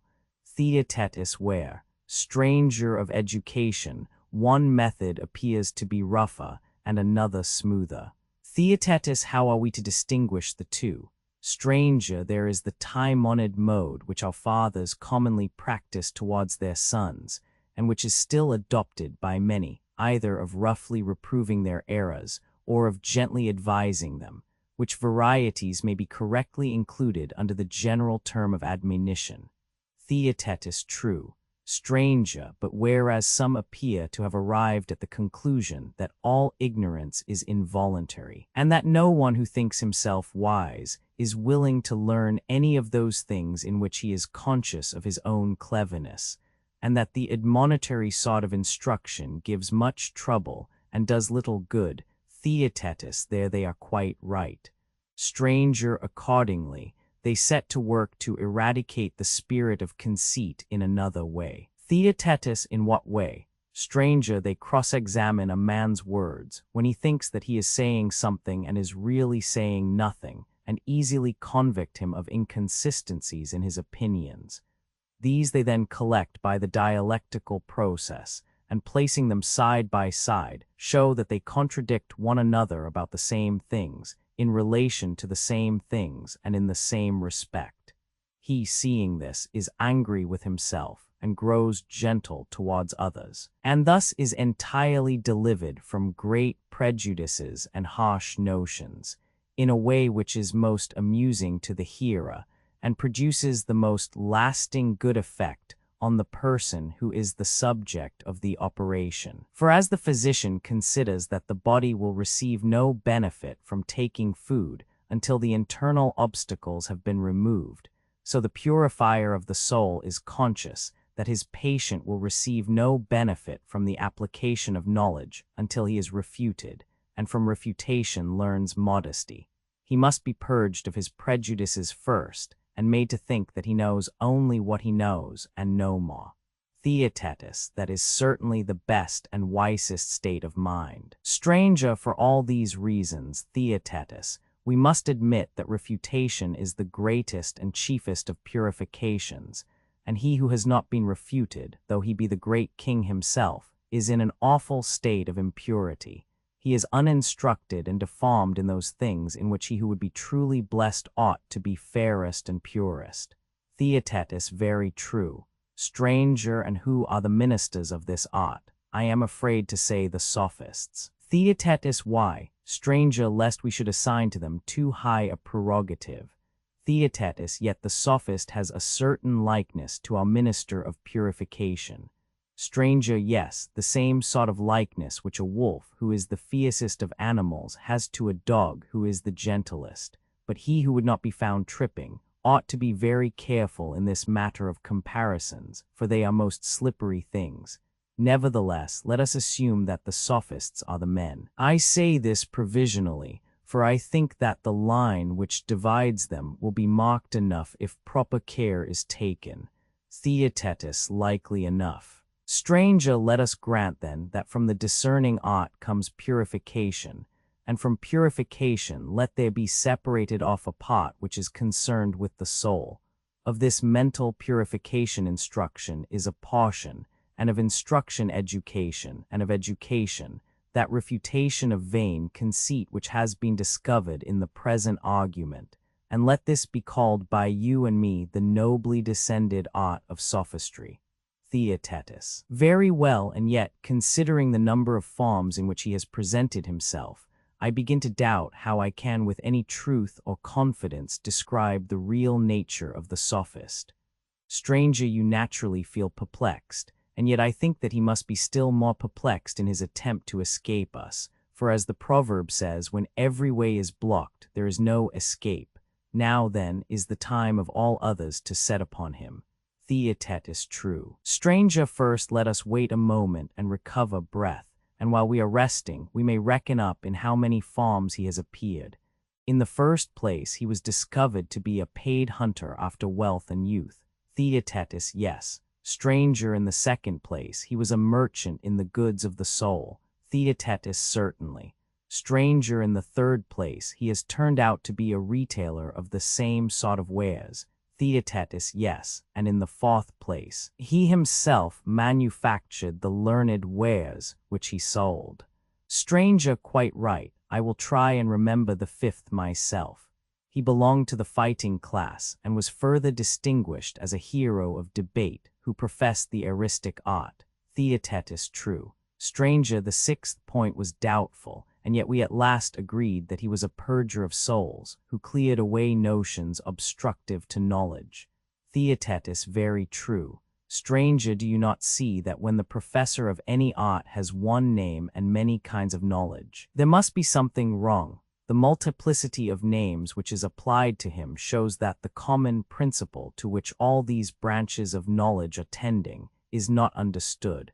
Theaetetus, I should imagine this to be the case. Stranger, at any rate, we will understand him, and no indolence shall prevent us.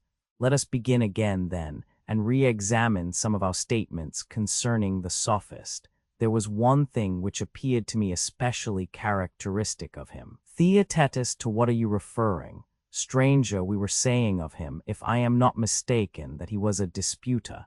Theaetetus, we were. Stranger, and does he not also teach others the art of disputation?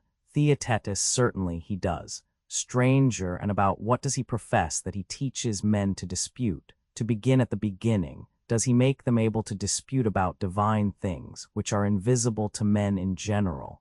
Theaetetus, at any rate. He is said to do so. Stranger, and what do you say of the visible things in heaven and earth and the like? Theaetetus, certainly he disputes and teaches to dispute about them. Stranger, then, again, in private conversation, when any universal assertion is made about generation and essence, we know that such persons are tremendous argufiers and are able to impart their own skill to others.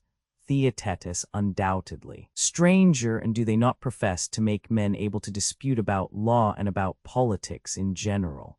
Theaetetus, why, no one would have anything to say to them if they did not make these professions.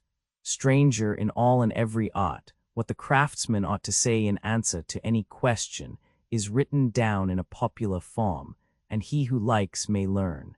Theaetetus, I suppose that you are referring to the precepts of Protagoras about wrestling and the other arts. Stranger, yes, my friend, and about a good many other things. In a word, is not the art of disputation a power of disputing about all things? Theaetetus. Certainly there does not seem to be much which is left out. Stranger, but oh, my dear youth, do you suppose this possible? For perhaps your young eyes may see things which to our duller sight do not appear. Theaetetus, to what are you alluding? I do not think that I understand your present question. Stranger, I ask whether anybody can understand all things. Theaetetus, happy would mankind be if such a thing were possible. Socrates, but how can anyone who is ignorant dispute in a rational manner against him who knows? Theaetetus, he cannot. Stranger, then, why has the sophistical art such a mysterious power? Theaetetus, to what do you refer? Stranger, how do the sophists make young men believe in their supreme and universal wisdom? For if they neither disputed nor were thought to dispute rightly, or being thought to do so were deemed no wiser for their controversial skill, then, to quote your own observation, no one would give them money or be willing to learn their art. Theaetetus, they certainly would not. Stranger, but they are willing. Theaetetus, yes, they are. Stranger, yes, and the reason, as I should imagine, is that they are supposed to have knowledge of those things about which they dispute. Theaetetus, certainly. Stranger, and they dispute about all things. Theaetetus, true. Stranger, and therefore to their disciples they appear to be all wise. Theaetetus, certainly. Stranger, but they are not, for that was shown to be impossible. Theaetetus, impossible, of course. Stranger, then, the sophist has been shown to have a sort of conjectural or apparent knowledge only of all things which is not the truth. Theaetetus, exactly. No better description of him could be given. Stranger, let us now take an illustration which will still more clearly explain his nature. Theaetetus, what is it? Stranger, I will tell you, and you shall answer me, giving your very closest attention. Suppose that a person were to profess, not that he could speak or dispute, but that he knew how to make and do all things by a single art. Theaetetus, all things. Stranger, I see that you do not understand the first word that I utter, for you do not understand the meaning of all. Theaetetus, no, I do not. Stranger, under all things I include you and me, and also animals and trees.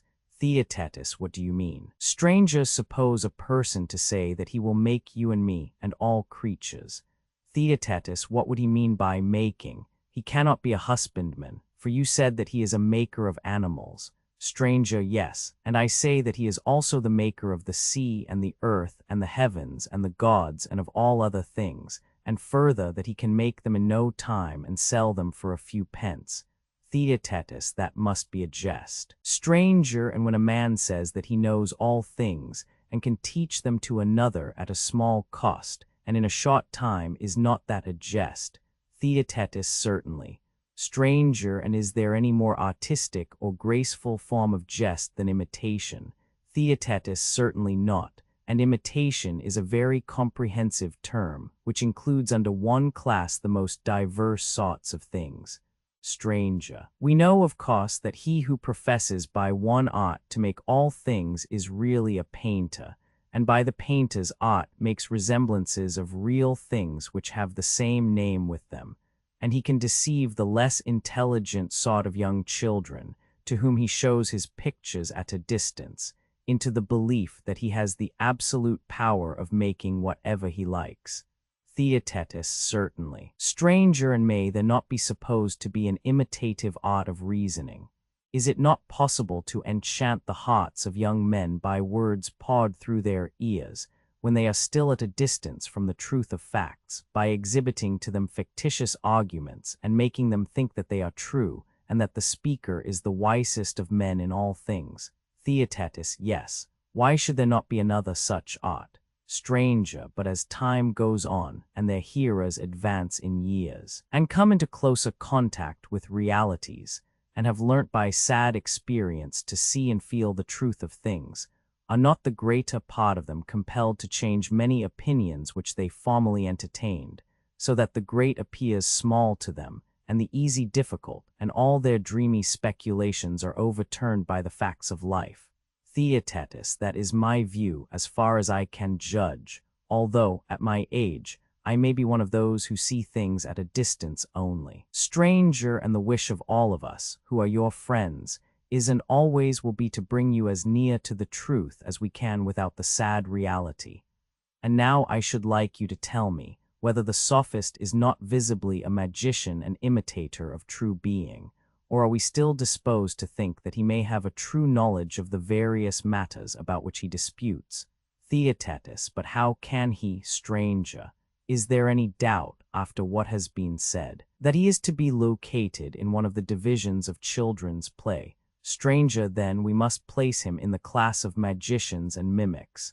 Theaetetus, certainly we must. Stranger, and now our business is not to let the animal out, for we have got him in a sort of dialectical net, and there is one thing which he decidedly will not escape. Theaetetus, what is that? Stranger, the inference that he is a juggler. Theaetetus, precisely my own opinion of him. Stranger, then, clearly, we ought as soon as possible to divide the image-making art and go down into the net, and if the sophist does not run away from us, to seize him according to orders and deliver him over to reason, who is the lord of the hunt, and proclaim the capture of him. And if he creeps into the recesses of the imitative art and secretes himself in one of them, to divide again and follow him up until in some subsection of imitation he is caught. For our method of tackling each and all is one which neither he nor any other creature will ever escape in triumph. Theaetetus, well said, and let us do as you propose. Stranger, well then, pursuing the same analytic method as before, I think that I can discern two divisions of the imitative art, but I am not as yet able to see in which of them the desired form is to be found. Theaetetus, will you tell me first what are the two divisions of which you are speaking? Stranger. One is the art of likeness-making. Generally, a likeness of anything is made by producing a copy which is executed according to the proportions of the original, similar in length and breadth and depth, each thing receiving also its appropriate color. Theaetetus, is not this always the aim of imitation? Stranger, not always. In works either of sculpture or of painting, which are of any magnitude, there is a certain degree of deception. For artists were to give the true proportions of their fair works, the upper part, which is farther off, would appear to be out of proportion in comparison with the lower, which is nearer, and so they give up the truth in their images and make only the proportions which appear to be beautiful, disregarding the real ones. Theaetetus, quite true. Stranger, and that which being other is also like, may we not fairly call a likeness or image? Theaetetus, yes. Stranger, and may we not, as I did just now, call that part of the imitative art, which is concerned with making such images, the art of likeness making? Theaetetus, let that be the name. Stranger, and what shall we call those resemblances of the beautiful, which appear such owing to the unfavorable position of the spectator? Whereas if a person had the power of getting a correct view of works of such magnitude, they would appear not even like that to which they profess to be like. May we not call these appearances, since they appear only and are not really like? Theaetetus, certainly. Stranger, there is a great deal of this kind of thing in painting and in all imitation. Theaetetus, of course. Stranger, and may we not fairly call the sort of art which produces an appearance and not an image fantastic art? Theaetetus, most fairly. Stranger, these then are the two kinds of image-making, the art of making likenesses, and fantastic, or the art of making appearances. Theaetetus, true. Stranger, I was doubtful before in which of them I should place the sophist, nor am I even now able to see clearly. Verily, he is a wonderful and inscrutable creature, and now in the cleverest manner he has got into an impossible place. Theaetetus, yes, he has. Stranger, do you speak advisedly, or are you carried away at the moment by the habit of assenting into giving a hasty answer? Theaetetus, may I ask to what you are referring? Stranger, my dear friend, we are engaged in a very difficult speculation. There can be no doubt of that. For how a thing can appear and seem and not be, or how a man can say a thing which is not true, has always been and still remains a very perplexing question. Can anyone say or think that falsehood really exists and avoid being caught in a contradiction? Indeed, Theaetetus, the task is a difficult one. Theaetetus, why? Stranger, he who says that falsehood exists has the audacity to assert the being of not being. For this is implied in the possibility of falsehood. But my boy, in the days when I was a boy, the great Parmenides protested against this doctrine, and to the end of his life he continued to inculcate the same lesson, always repeating both in verse and out of verse. Keep your mind from this way of inquiry, for never will you show 328 that not being is. Such is his testimony, which is confirmed by the very expression when sifted a little. Would you object to begin with the consideration of the words themselves? Theaetetus. Never mind about me. I am only desirous that you should carry on the argument in the best way, and that you should take me with you. Stranger, very good. And now say, do we venture to utter the forbidden word not being? Theaetetus, certainly we do. Stranger, let us be serious then, and consider the question neither in strife nor play. Suppose that one of the hearers of Parmenides was asked, to what is the term not being to be applied? Do you know what sort of object he would single out in reply, and what answer he would make to the inquirer? Theaetetus, that is a difficult question, and one not to be answered at all by a person like myself. Stranger, there is at any rate no difficulty in seeing that the predicate not being is not applicable to any being. Theaetetus, none, certainly. Stranger, and if not to being, then not to something.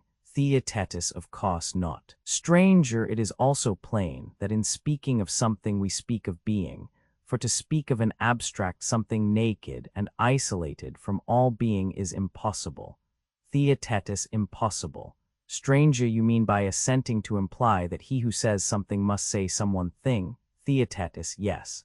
Stranger, some in the singular, tau letter 1 F7 6, you would say is the sign of one, some in the dual, tau iota nu letter 1 F7 2 of 2, some in the plural, tau iota nu letter 1 F7 2 sigma of many. Theaetetus, exactly. Stranger, then he who says not something must say absolutely nothing. Theaetetus, most assuredly. Stranger, and as we cannot admit that a man speaks and says nothing, he who says not being does not speak at all.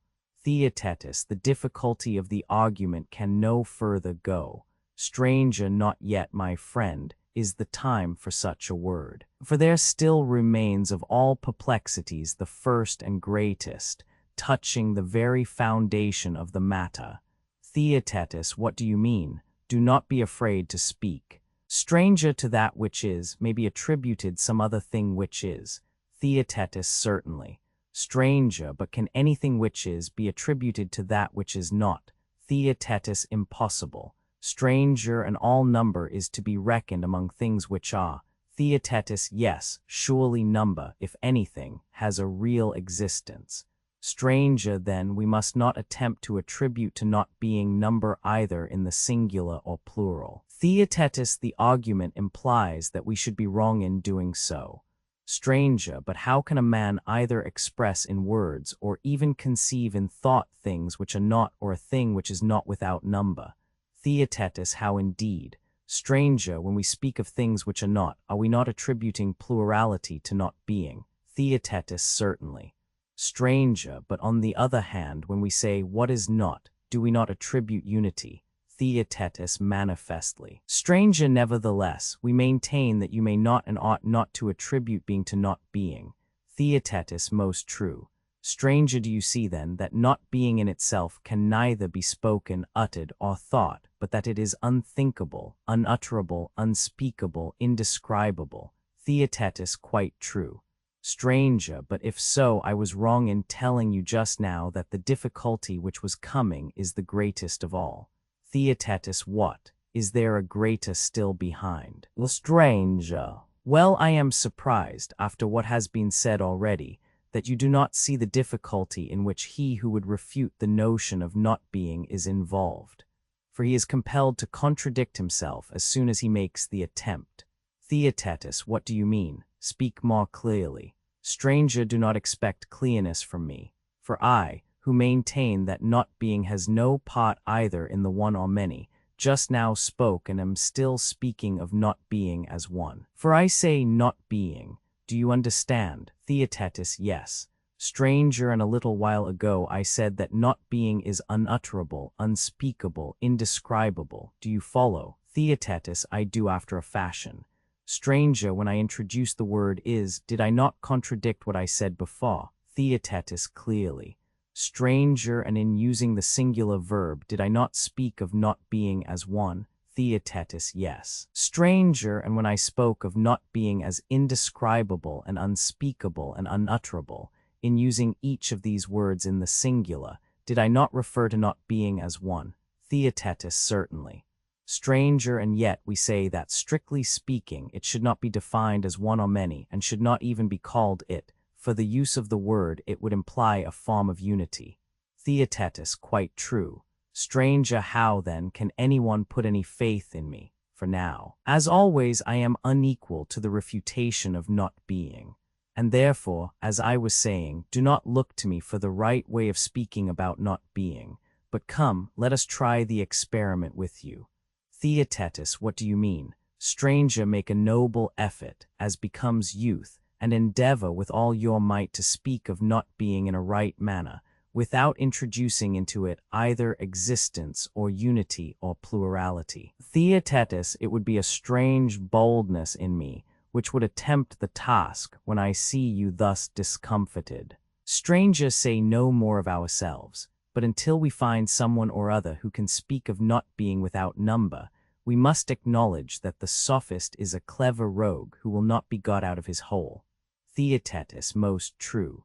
Stranger, and if we say to him that he professes an art of making appearances, he will grapple with us and retort our argument upon ourselves. And when we call him an image maker, he will say, pray, what do you mean at all by an image? And I should like to know, Theaetetus, how we can possibly answer the younker's question. Theaetetus, we shall doubtless tell him of the images which are reflected in water or in mirrors, also of sculptures, pictures, and other duplicates. Stranger, I see, Theaetetus, that you have never made the acquaintance of the sophist. Theaetetus, why do you think so? Stranger, he will make believe to have his eyes shut or to have none. Theaetetus, what do you mean? Stranger, when you tell him of something existing in a mirror or in sculpture, and address him as though he had eyes, he will laugh you to scorn and will pretend that he knows nothing of mirrors and streams or of sight at all. He will say that he is asking about an idea. Theaetetus, what can he mean? Stranger, the common notion pervading all these objects, which you speak of as many, and yet call by the single name of image, as though it were the unity under which they were all included. How will you maintain your ground against him? Theaetetus, how, stranger, can I describe an image except as something fashioned in the likeness of the true? Stranger. And do you mean this something to be some other true thing, or what do you mean? Theaetetus, certainly not another true thing, but only a resemblance. Stranger, and you mean by true that which really is. Theaetetus, yes. Stranger, and the not true is that which is the opposite of the true. Theaetetus, exactly. Stranger, a resemblance, then, is not really real if, as you say, not true. Theaetetus, nay, but it is in a certain sense. Stranger, you mean to say, not in a true sense. Theaetetus, yes, it is in reality only an image. Stranger, then, what we call an image is in reality really unreal. Theaetetus, in what a strange complication of being and not being we are involved. Stranger, strange, I should think so. See how, by his reciprocation of opposites, the many-headed sophist has compelled us, quite against our will, to admit the existence of not being. Theaetetus, yes, indeed, I see. Stranger, the difficulty is how to define his art without falling into a contradiction. Theaetetus, how do you mean, and where does the danger lie? Stranger, when we say that he deceives us with an illusion and that his art is illusory, do we mean that our soul is led by his art to think falsely, or what do we mean? Theaetetus, there is nothing else to be said. Stranger, again, false opinion is that form of opinion which thinks the opposite of the truth. You would assent. Theaetetus, certainly. Stranger, you mean to say that false opinion thinks what is not. Theaetetus, of course. Stranger, does false opinion think that things which are not, or that in a certain sense they are? Theaetetus, things that are not must be imagined to exist in a certain sense, if any degree of falsehood is to be possible. Stranger, and does not false opinion also think that things which most certainly exist do not exist at all? Theaetetus, yes. Stranger, and here, again, is falsehood. Theaetetus, falsehood, yes. Stranger, and in like manner, a false proposition will be deemed to be one which asserts the non-existence of things which are, and the existence of things which are not. Theaetetus, there is no other way in which a false proposition can arise. Stranger, there is not, but the sophist will deny these statements. And indeed, how can any rational man assent to them, when the very expressions which we have just used were before acknowledged by us to be unutterable, unspeakable, indescribable, unthinkable? Do you see his point, Theaetetus? Theaetetus, of course, he will say that we are contradicting ourselves when we hazard the assertion that falsehood exists in opinion and in words. For in maintaining this, we are compelled over and over again to assert being of not being, which we admitted just now to be an utter impossibility. Stranger, how well you remember! And now it is high time to hold a consultation as to what we ought to do about the sophist. For if we persist in looking for him in the class of false workers and magicians, you see that the handles for objection and the difficulties which will arise are very numerous and obvious. Theaetetus, they are indeed. Stranger, we have gone through but a very small portion of them, and they are really infinite. Theaetetus, if that is the case, we cannot possibly catch the sophist. Stranger, shall we then be so faint-hearted as to give him up? Theaetetus, certainly not, I should say, if we can get the slightest hold upon him. Stranger, will you then forgive me, and as your words imply, not be altogether displeased if I flinch a little from the grasp of such a sturdy argument? Theaetetus, to be sure I will. Stranger, I have a yet more urgent request to make. Theaetetus, which is, stranger, that you will promise not to regard me as a parricide. Theaetetus, and why? Stranger, because, in self-defense, I must test the philosophy of my father Parmenides, and try to prove by main force that in a certain sense not being is, and that being, on the other hand, is not. Theaetetus, some attempt of the kind is clearly needed. Stranger, yes, a blind man, as they say, might see that, and unless these questions are decided in one way or another, no one, when he speaks of false words, or false opinion, or idols, or images, or imitations, or appearances, or about the arts which are concerned with them, can avoid falling into ridiculous contradictions. Theaetetus, most true. Stranger, and therefore I must venture to lay hands on my father's argument, for if I am to be over-scrupulous, I shall have to give the matter up. Theaetetus, nothing in the world should ever induce us to do so. Stranger, I have a third little request which I wish to make.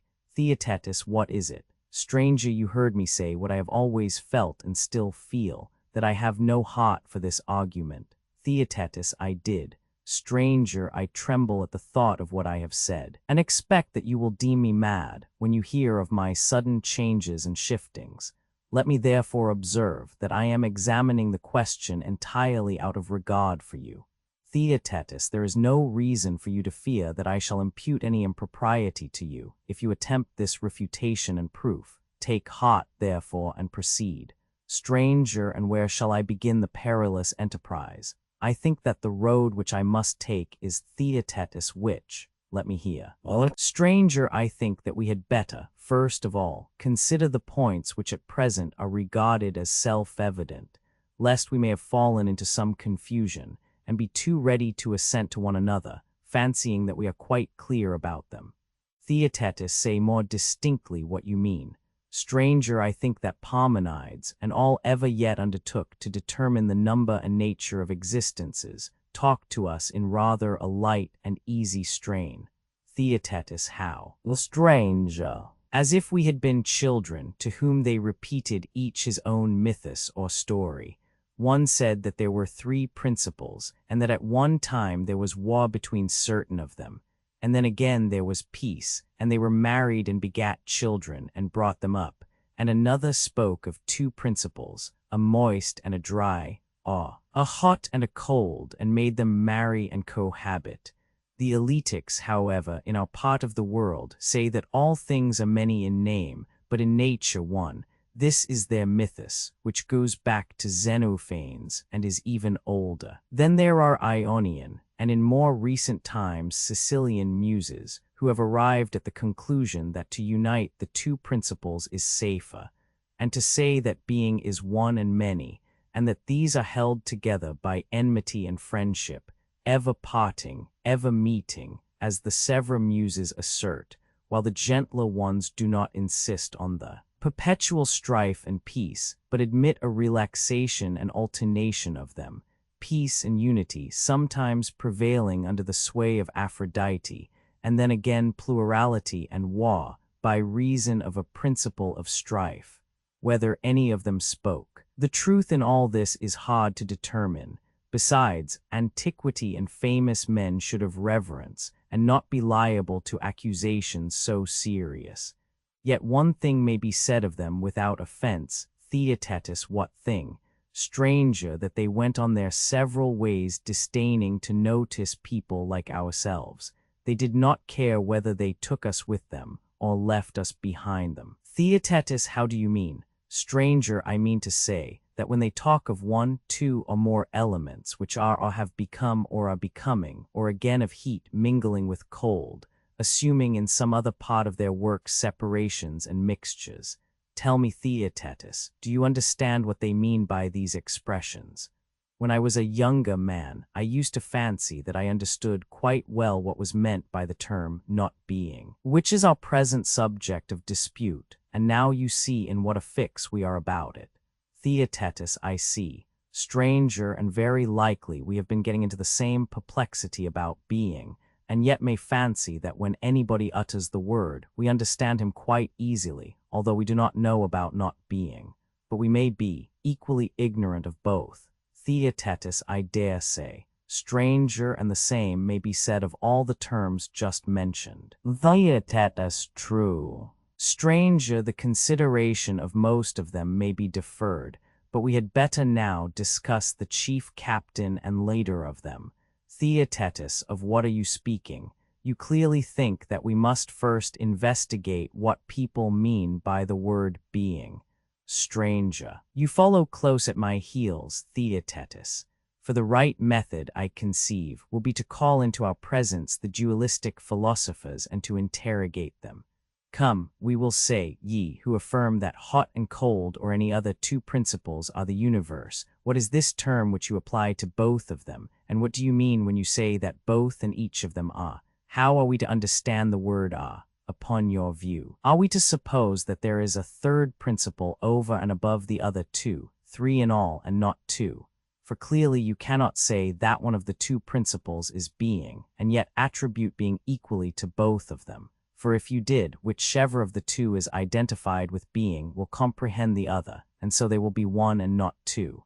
Theaetetus, very true. Stranger, but perhaps you mean to give the name of being to both of them together. Theaetetus, quite likely. Stranger, then, friends, we shall reply to them. The answer is plainly that the two will still be resolved into one. Theaetetus, most true. Stranger, since then we are in a difficulty, please to tell us what you mean when you speak of being, for there can be no doubt that you always from the first understood your own meaning, whereas we once thought that we understood you, but now we are in a great strait.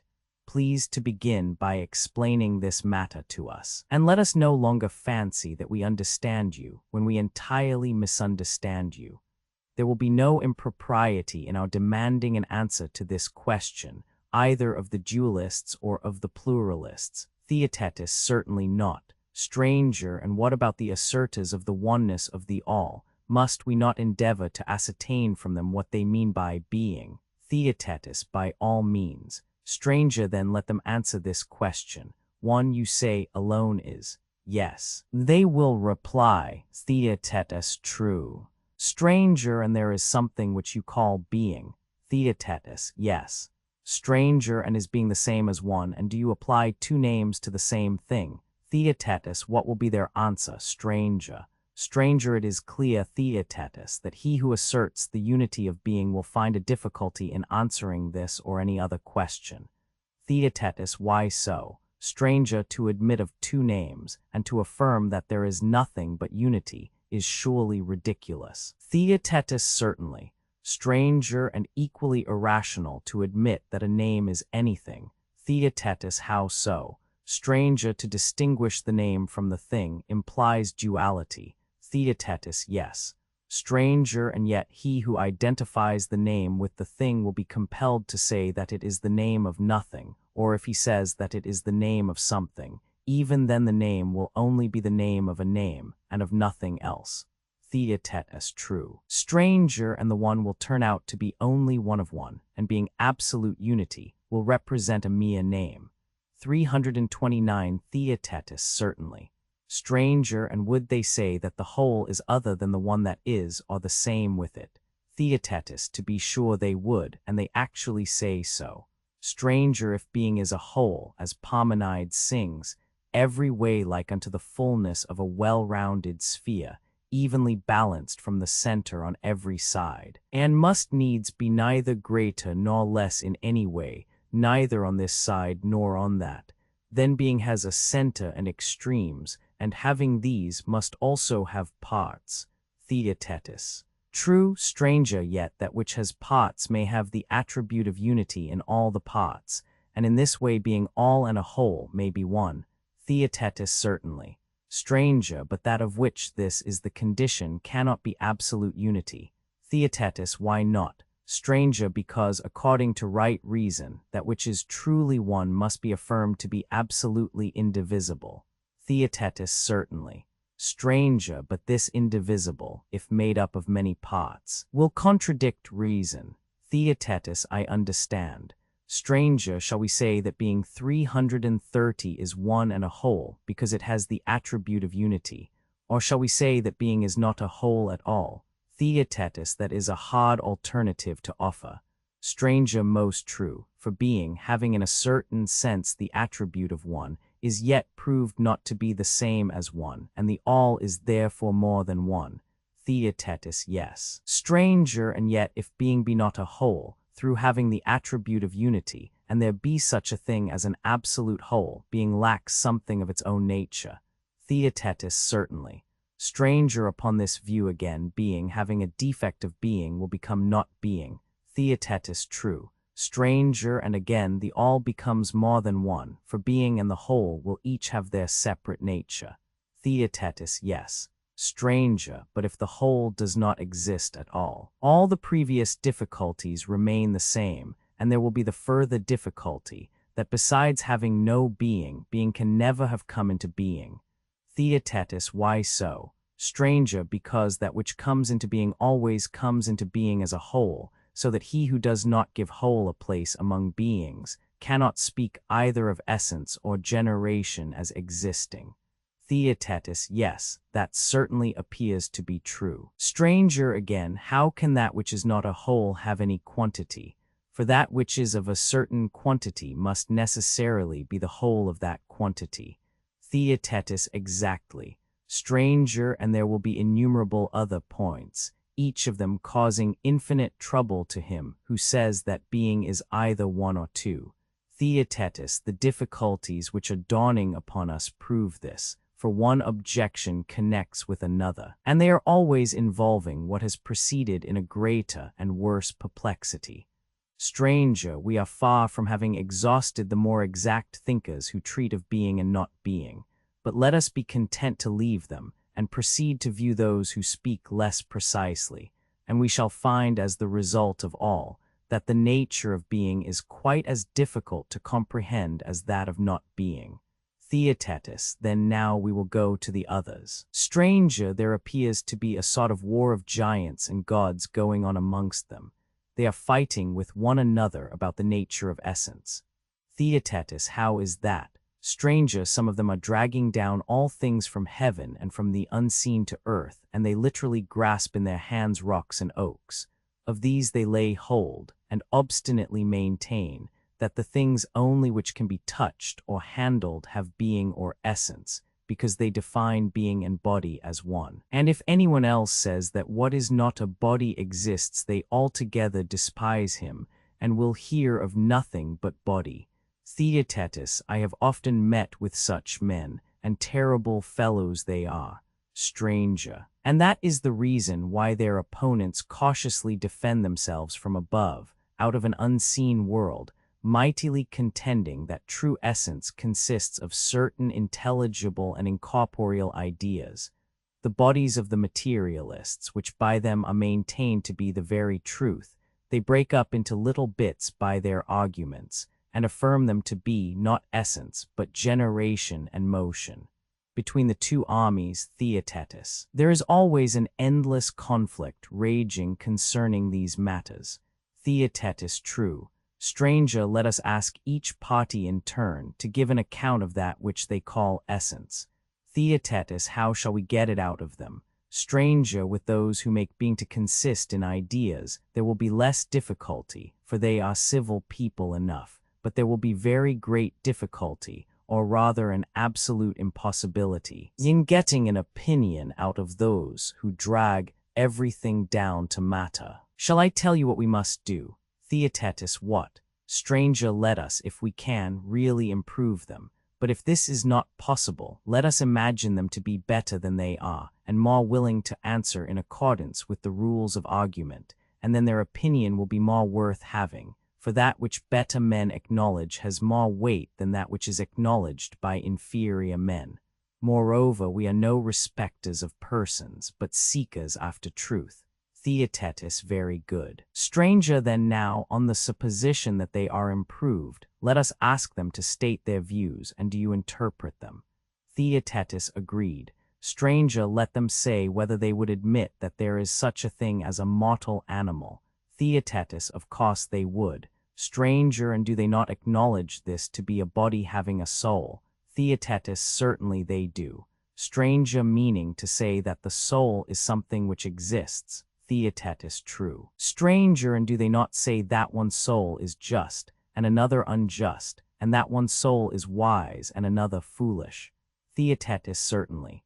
Stranger, and that the just and wise soul becomes just and wise by the possession of justice and wisdom. 331 and the opposite under opposite circumstances. Theaetetus, yes, they do.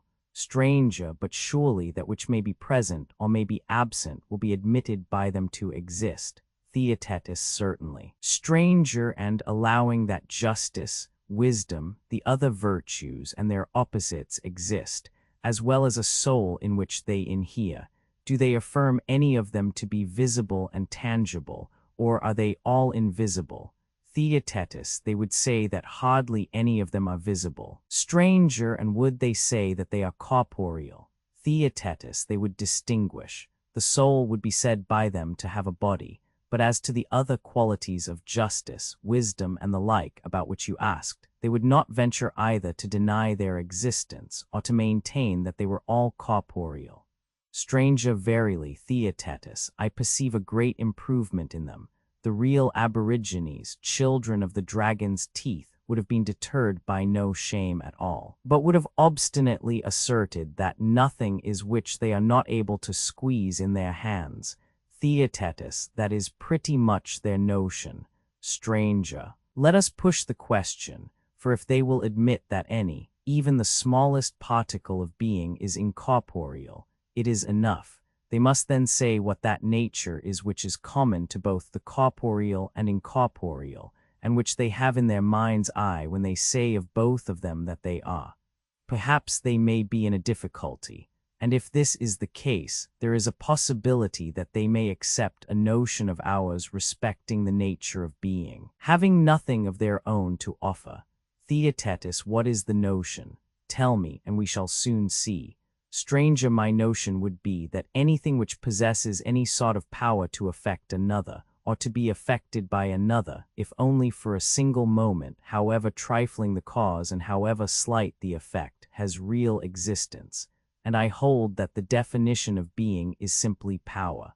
Theaetetus, they accept your suggestion, having nothing better of their own to offer. Stranger, very good. Perhaps we as well as they may one day change our minds, but for the present this may be regarded as the understanding which is established with them. Theaetetus agreed. Stranger, let us now go to the friends of ideas, of their opinions too you shall be the interpreter.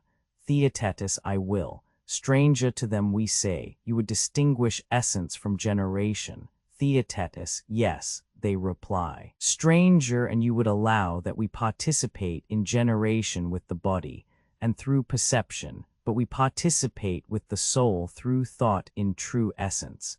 And essence you would affirm to be always the same and immutable, whereas generation or becoming varies. Theaetetus, yes, that is what we should affirm. Stranger, well, fair sirs, we say to them, what is this participation which you assert of both? Do you agree with our recent definition? Theaetetus, what definition? Stranger, we said that being was an active or passive energy, arising out of a certain power which proceeds from elements meeting with one another. Perhaps your ears, Theaetetus, may fail to catch their answer, which I recognize because I have been accustomed to hear it. Theaetetus, and what is their answer? Stranger, they deny the truth of what we were just now saying to the aborigines about existence. Theaetetus, what was that? Stranger, any power of doing or suffering in a degree however slight was held by us to be a sufficient definition of being. Theaetetus, true. Stranger, they deny this, and say that the power of doing or suffering is confined to becoming, and that neither power is applicable to being. Theaetetus, and is there not some truth in what they say? Stranger, yes, but our reply will be that we want to ascertain from them more distinctly whether they further admit that the soul knows and that being or essence is known. Theaetetus, there can be no doubt that they say so. Stranger, and is knowing and being known doing or suffering, or both? Or is the one doing and the other suffering, or has neither any share in either? Theaetetus, clearly, neither has any share in either. For if they say anything else, they will contradict themselves. Stranger, I understand, but they will allow that if to know is active, then, of course, to be known is passive. And on this view being, in so far as it is known, is acted upon by knowledge, and is therefore in motion, for that which is in a state of rest cannot be acted upon, as we affirm. Theaetetus true, stranger. And O heavens, can we ever be made to believe that motion and life and soul and mind are not present with perfect being? Can we imagine that being is devoid of life and mind, and exists in awful unmeaningness and everlasting fixture? Theaetetus, that would be a dreadful thing to admit, stranger. Stranger, but shall we say that has mind and not life? Theaetetus, how is that possible? Stranger, or shall we say that both inhere in perfect being, but that it has no soul which contains them? Theaetetus, and in what other way can it contain them? Stranger, or that being has mind and life and soul, but although endowed with soul remains absolutely unmoved. Theaetetus, all three suppositions appear to me to be irrational. Stranger, under being, then, we must include motion and that which is moved. Theaetetus, certainly. Stranger, then, Theaetetus, our inference is that if there is no motion, neither is there any mind anywhere, or about anything, or belonging to anyone. Theaetetus, quite true. Stranger, and yet this equally follows if we grant that all things are in motion. Upon this view, too, mind has no existence. Theaetetus, how so? Stranger, do you think that sameness of condition and mode and subject could ever exist without a principle of rest? Theaetetus, certainly not. Stranger, can you see how without them mind could exist, or come into existence anywhere? Theaetetus, no. Stranger, and surely contend, we must in every possible way against him who would annihilate knowledge and reason and mind, and yet ventures to speak confidently about anything. Theaetetus, yes, with all our might. Stranger, then, the philosopher, who has the truest reverence for these qualities, cannot possibly accept the notion of those who say that the whole is at rest, either as unity or in many forms, and he will be utterly deaf to those who assert universal motion. As children say entreatingly, "Give us both," so he will include both the movable and immovable in his definition of being and all. Theaetetus, most true. Stranger, and now, do we seem to have gained a fair notion of being? Theaetetus, yes, truly. Stranger, alas, Theaetetus, methinks that we are now only beginning to see the real difficulty of the inquiry into the nature of it. Theaetetus, what do you mean? Stranger, O my friend, do you not see that nothing can exceed our ignorance, and yet we fancy that we are saying something good? Theaetetus, I certainly thought that we were, and I do not at all understand how we never found out our desperate case. Stranger, reflect. After having made these admissions, may we not be justly asked the same questions which we ourselves were asking of those who said that all was hot and cold? Theaetetus, what were they? Will you recall them to my mind? Stranger, to be sure I will, and I will remind you of them, by putting the same questions to you which I did to them, and then we shall get on. Theaetetus, true. Stranger, would you not say that rest and motion are in the most entire opposition to one another? Theaetetus, of course. Stranger, and yet you would say that both and either of them equally are. Theaetetus, I should. Stranger, and when you admit that both or either of them are, do you mean to say that both or either of them are in motion? Theaetetus, certainly not. Stranger, or do you wish to imply that they are both at rest when you say that they are? Theaetetus, of course not. Stranger, then you conceive of being as some third and distinct nature, under which rest and motion are alike included, and observing that they both participate in being, you declare that they are. Theaetetus, truly, we seem to have an intimation that being is some third thing when we say that rest and motion are. Stranger, then, being is not the combination of rest and motion, but something different from them. Theaetetus, so it would appear. Stranger, being, then, according to its own nature, is neither in motion nor at rest. Theaetetus, that is very much the truth. Stranger, where, then, is a man to look for help who would have any clear or fixed notion of being in his mind? Theaetetus, where, indeed? Stranger, I scarcely think that he can look anywhere, for that which is not in motion must be at rest, and again, that which is not at rest must be in motion, but being is placed outside of both these classes. Is this possible? Theaetetus utterly impossible. Stranger here, then, is another thing which we ought to bear in mind. Theaetetus what? Stranger, when we were asked to what we were to assign the appellation of not being, we were in the greatest difficulty. Do you remember? Theaetetus, to be sure. Stranger, and are we not now in as great a difficulty about being? Theaetetus, I should say, stranger, that we are in one which is, if possible, even greater. Stranger, then let us acknowledge the difficulty. And as being and not being are involved in the same perplexity, there is hope that when the one appears more or less distinctly, the other will equally appear, and if we are able to see neither, there may still be a chance of steering our way in between them, without any great discredit.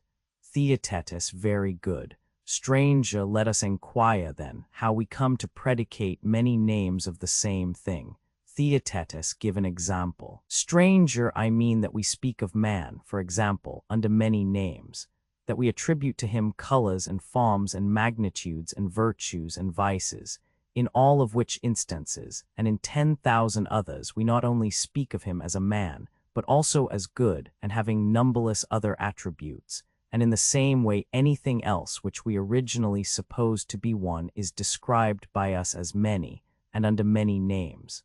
Theaetetus, that is true. Stranger, and thus we provide a rich feast for tyros, whether young or old, for there is nothing easier than to argue that the one cannot be many, or the many one, and great is their delight in denying that a man is good, for man, they insist, is man and good is good. I dare say that you have met with persons who take an interest in such matters. They are often elderly men, whose meager sense is thrown into amazement by these discoveries of theirs, which they believe to be the height of wisdom. Theaetetus, certainly, I have. Stranger, then, not to exclude anyone who has ever speculated at all upon the nature of being, let us put our questions to them as well as to our former friends.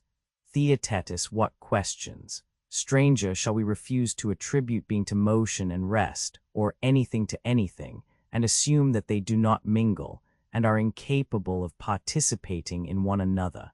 Or shall we gather all into one class of things communicable with one another? Or are some things communicable and others not? Which of these alternatives, Theaetetus, will they prefer?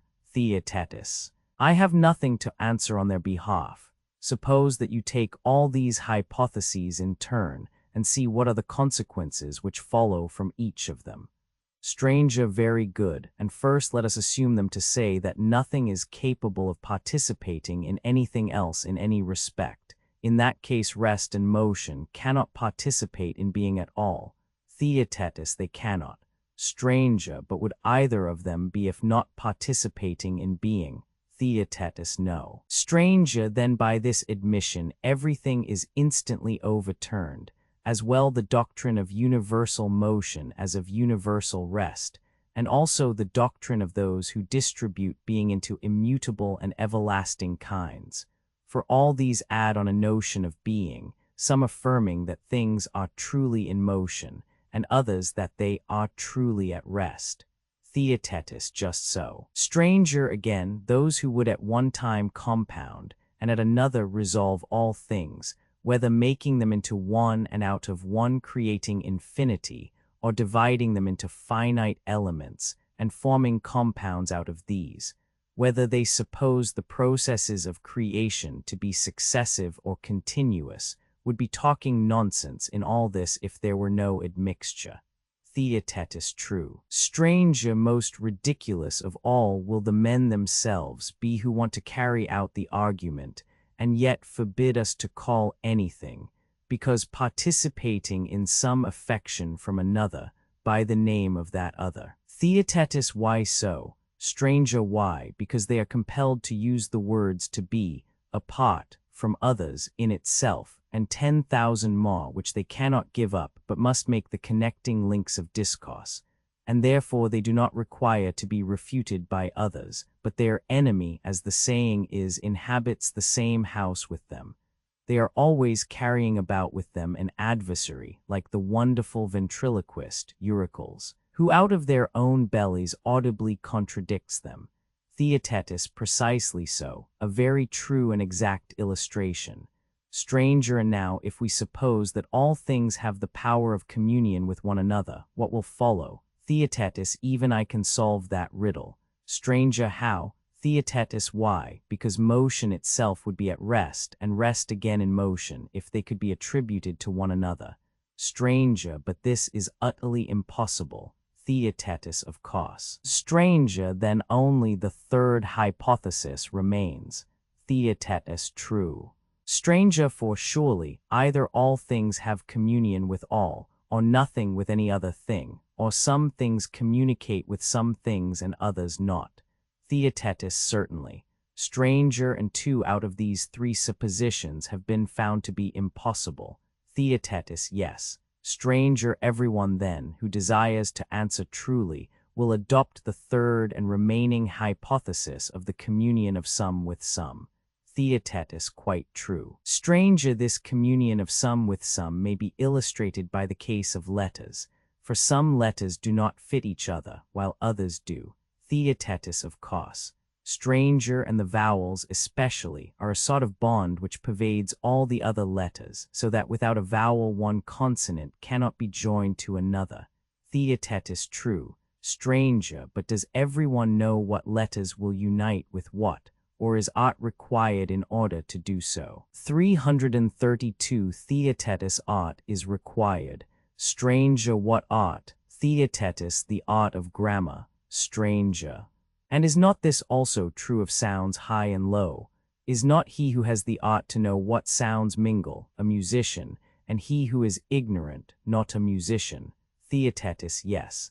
Stranger, and we shall find this to be generally true of art or the absence of art.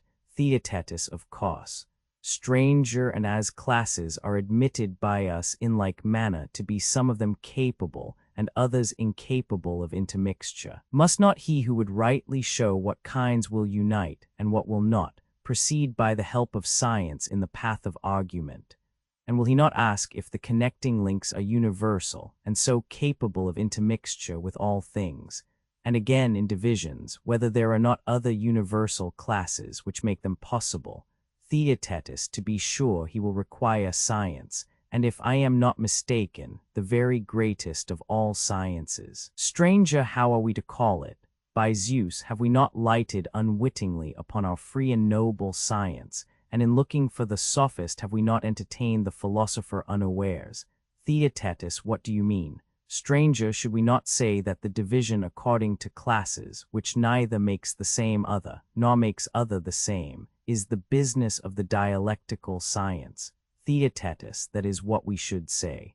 Stranger, then, surely. He who can divide rightly is able to see clearly one form pervading a scattered multitude, and many different forms contained under one higher form, and again, one form knit together into a single whole, and pervading many such wholes, and many forms, existing only in separation and isolation.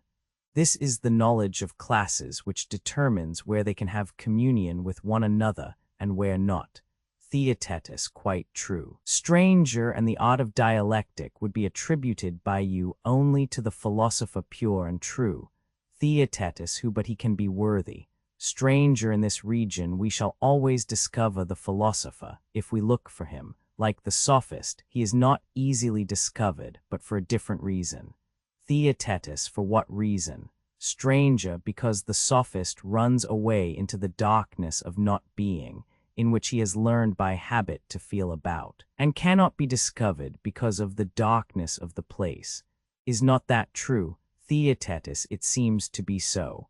Stranger, and the philosopher, always holding converse through reason with the idea of being, is also dark from excess of light, for the souls of the many have no eye which can endure the vision of the divine.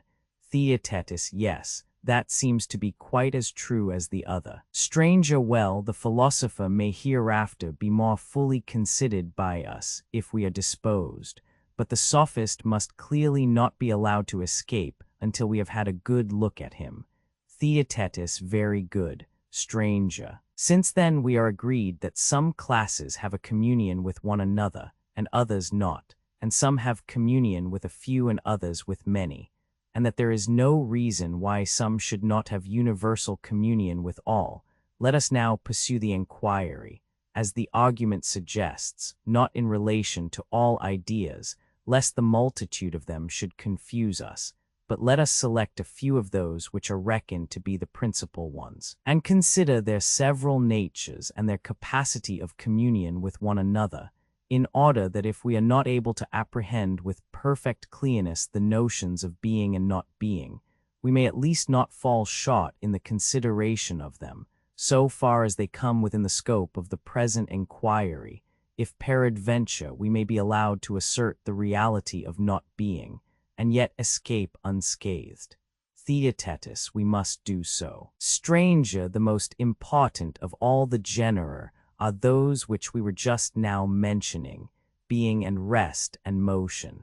Theaetetus, yes, by far. Stranger, and two of these are, as we affirm, incapable of communion with one another.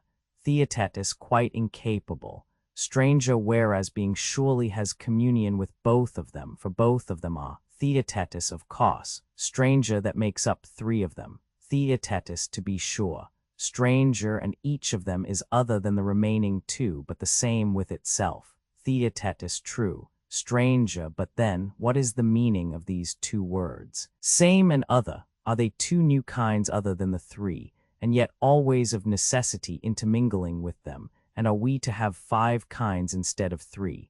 Or when we speak of the same and other, are we unconsciously speaking of one of the 3 first kinds? Theaetetus, very likely we are. Stranger, but surely motion and rest are neither the other nor the same.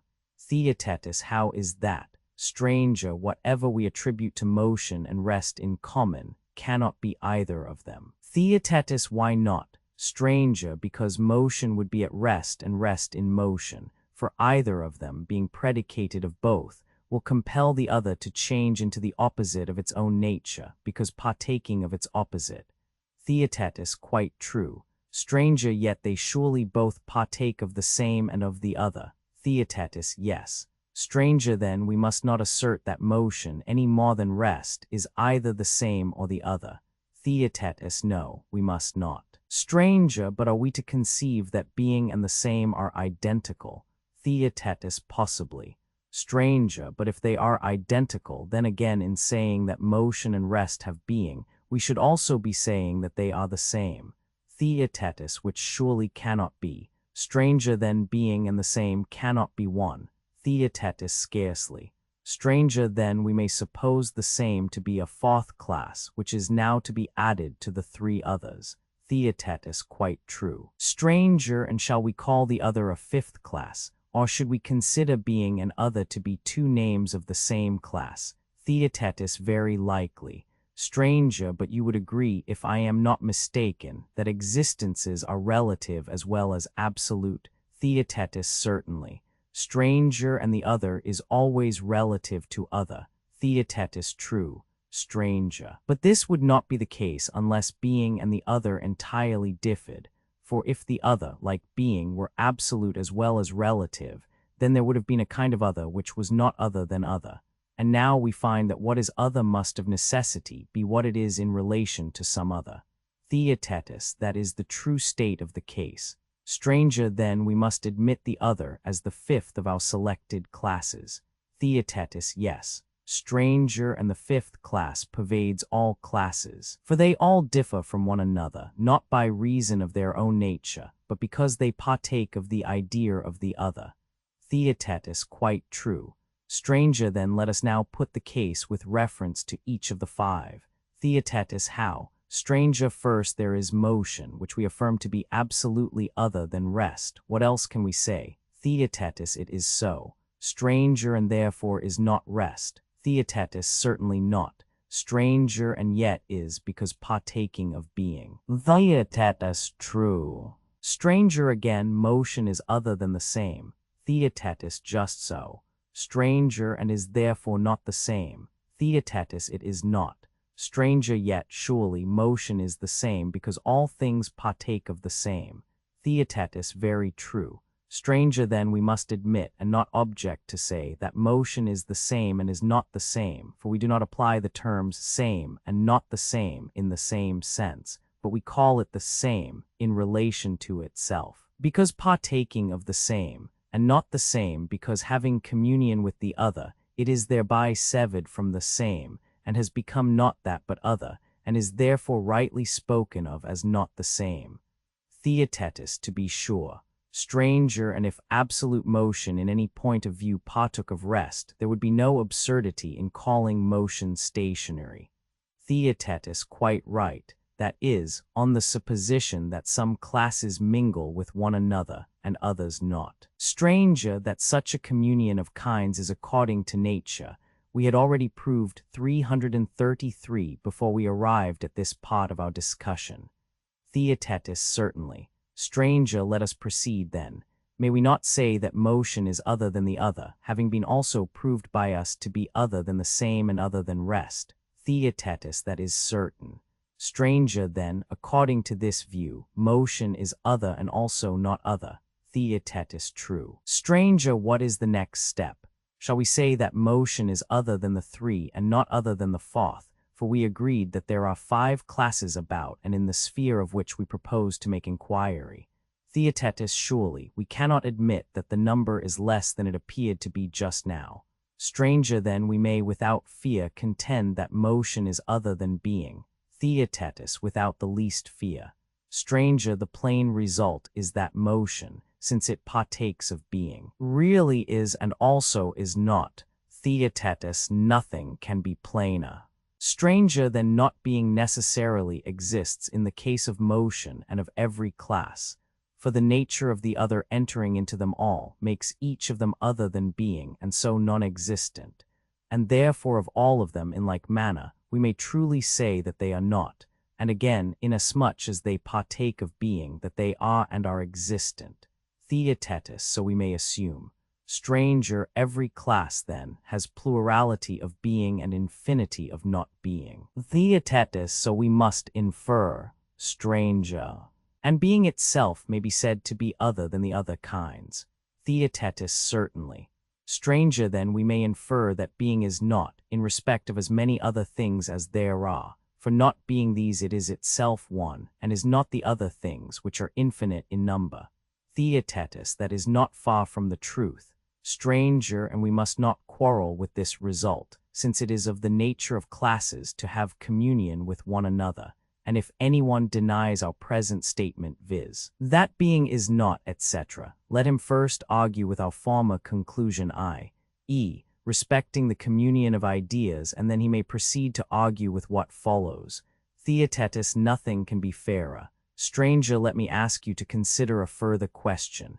Theaetetus, what question? Stranger, when we speak of not being, we speak, I suppose, not of something opposed to being, but only different. Theaetetus, what do you mean? Stranger, when we speak of something as not great, does the expression seem to you to imply what is little any more than what is equal?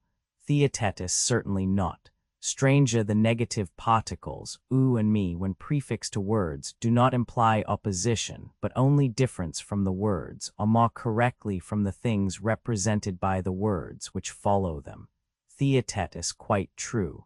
Stranger, there is another point to be considered. If you do not object, Theaetetus, what is it? Stranger, the nature of the other appears to me to be divided into fractions like knowledge. Theaetetus, how so? Stranger, knowledge, like the other, is one, and yet the various parts of knowledge have each of them their own particular name, and hence there are many arts and kinds of knowledge. Theaetetus, quite true. Stranger, and is not the case the same with the parts of the other, which is also one? Theaetetus, very likely, but will you tell me how? Stranger, there is some part of the other which is opposed to the beautiful. Theaetetus, there is. Stranger, shall we say that this has or has not a name? Theaetetus, it has, for whatever we call not beautiful is other than the beautiful, not than something else. Stranger, and now tell me another thing. Theaetetus, what? Stranger, is the not beautiful anything but this, an existence parted off from a certain kind of existence, and again from another point of view opposed to an existing something. Theaetetus, true. Stranger than the not beautiful turns out to be the opposition of being to being. Theaetetus, very true. Stranger, but upon this view, is the beautiful a more real and the not beautiful a less real existence. Theaetetus, not at all. Stranger and the not great may be said to exist equally with the great. Theaetetus, yes. Stranger, and in the same way, the just must be placed in the same category with the not just. The one cannot be said to have any more existence than the other. Theaetetus, true. Stranger, the same may be said of other things. Seeing that the nature of the other has a real existence, the parts of this nature must equally be supposed to exist. Theaetetus, of course. Stranger, then, as would appear, the opposition of a part of the other, and of a part of being to one another, is, if I may venture to say so, as truly essence as being itself, and implies not the opposite of being, but only what is other than being. Theaetetus, beyond question. Stranger, what then shall we call it?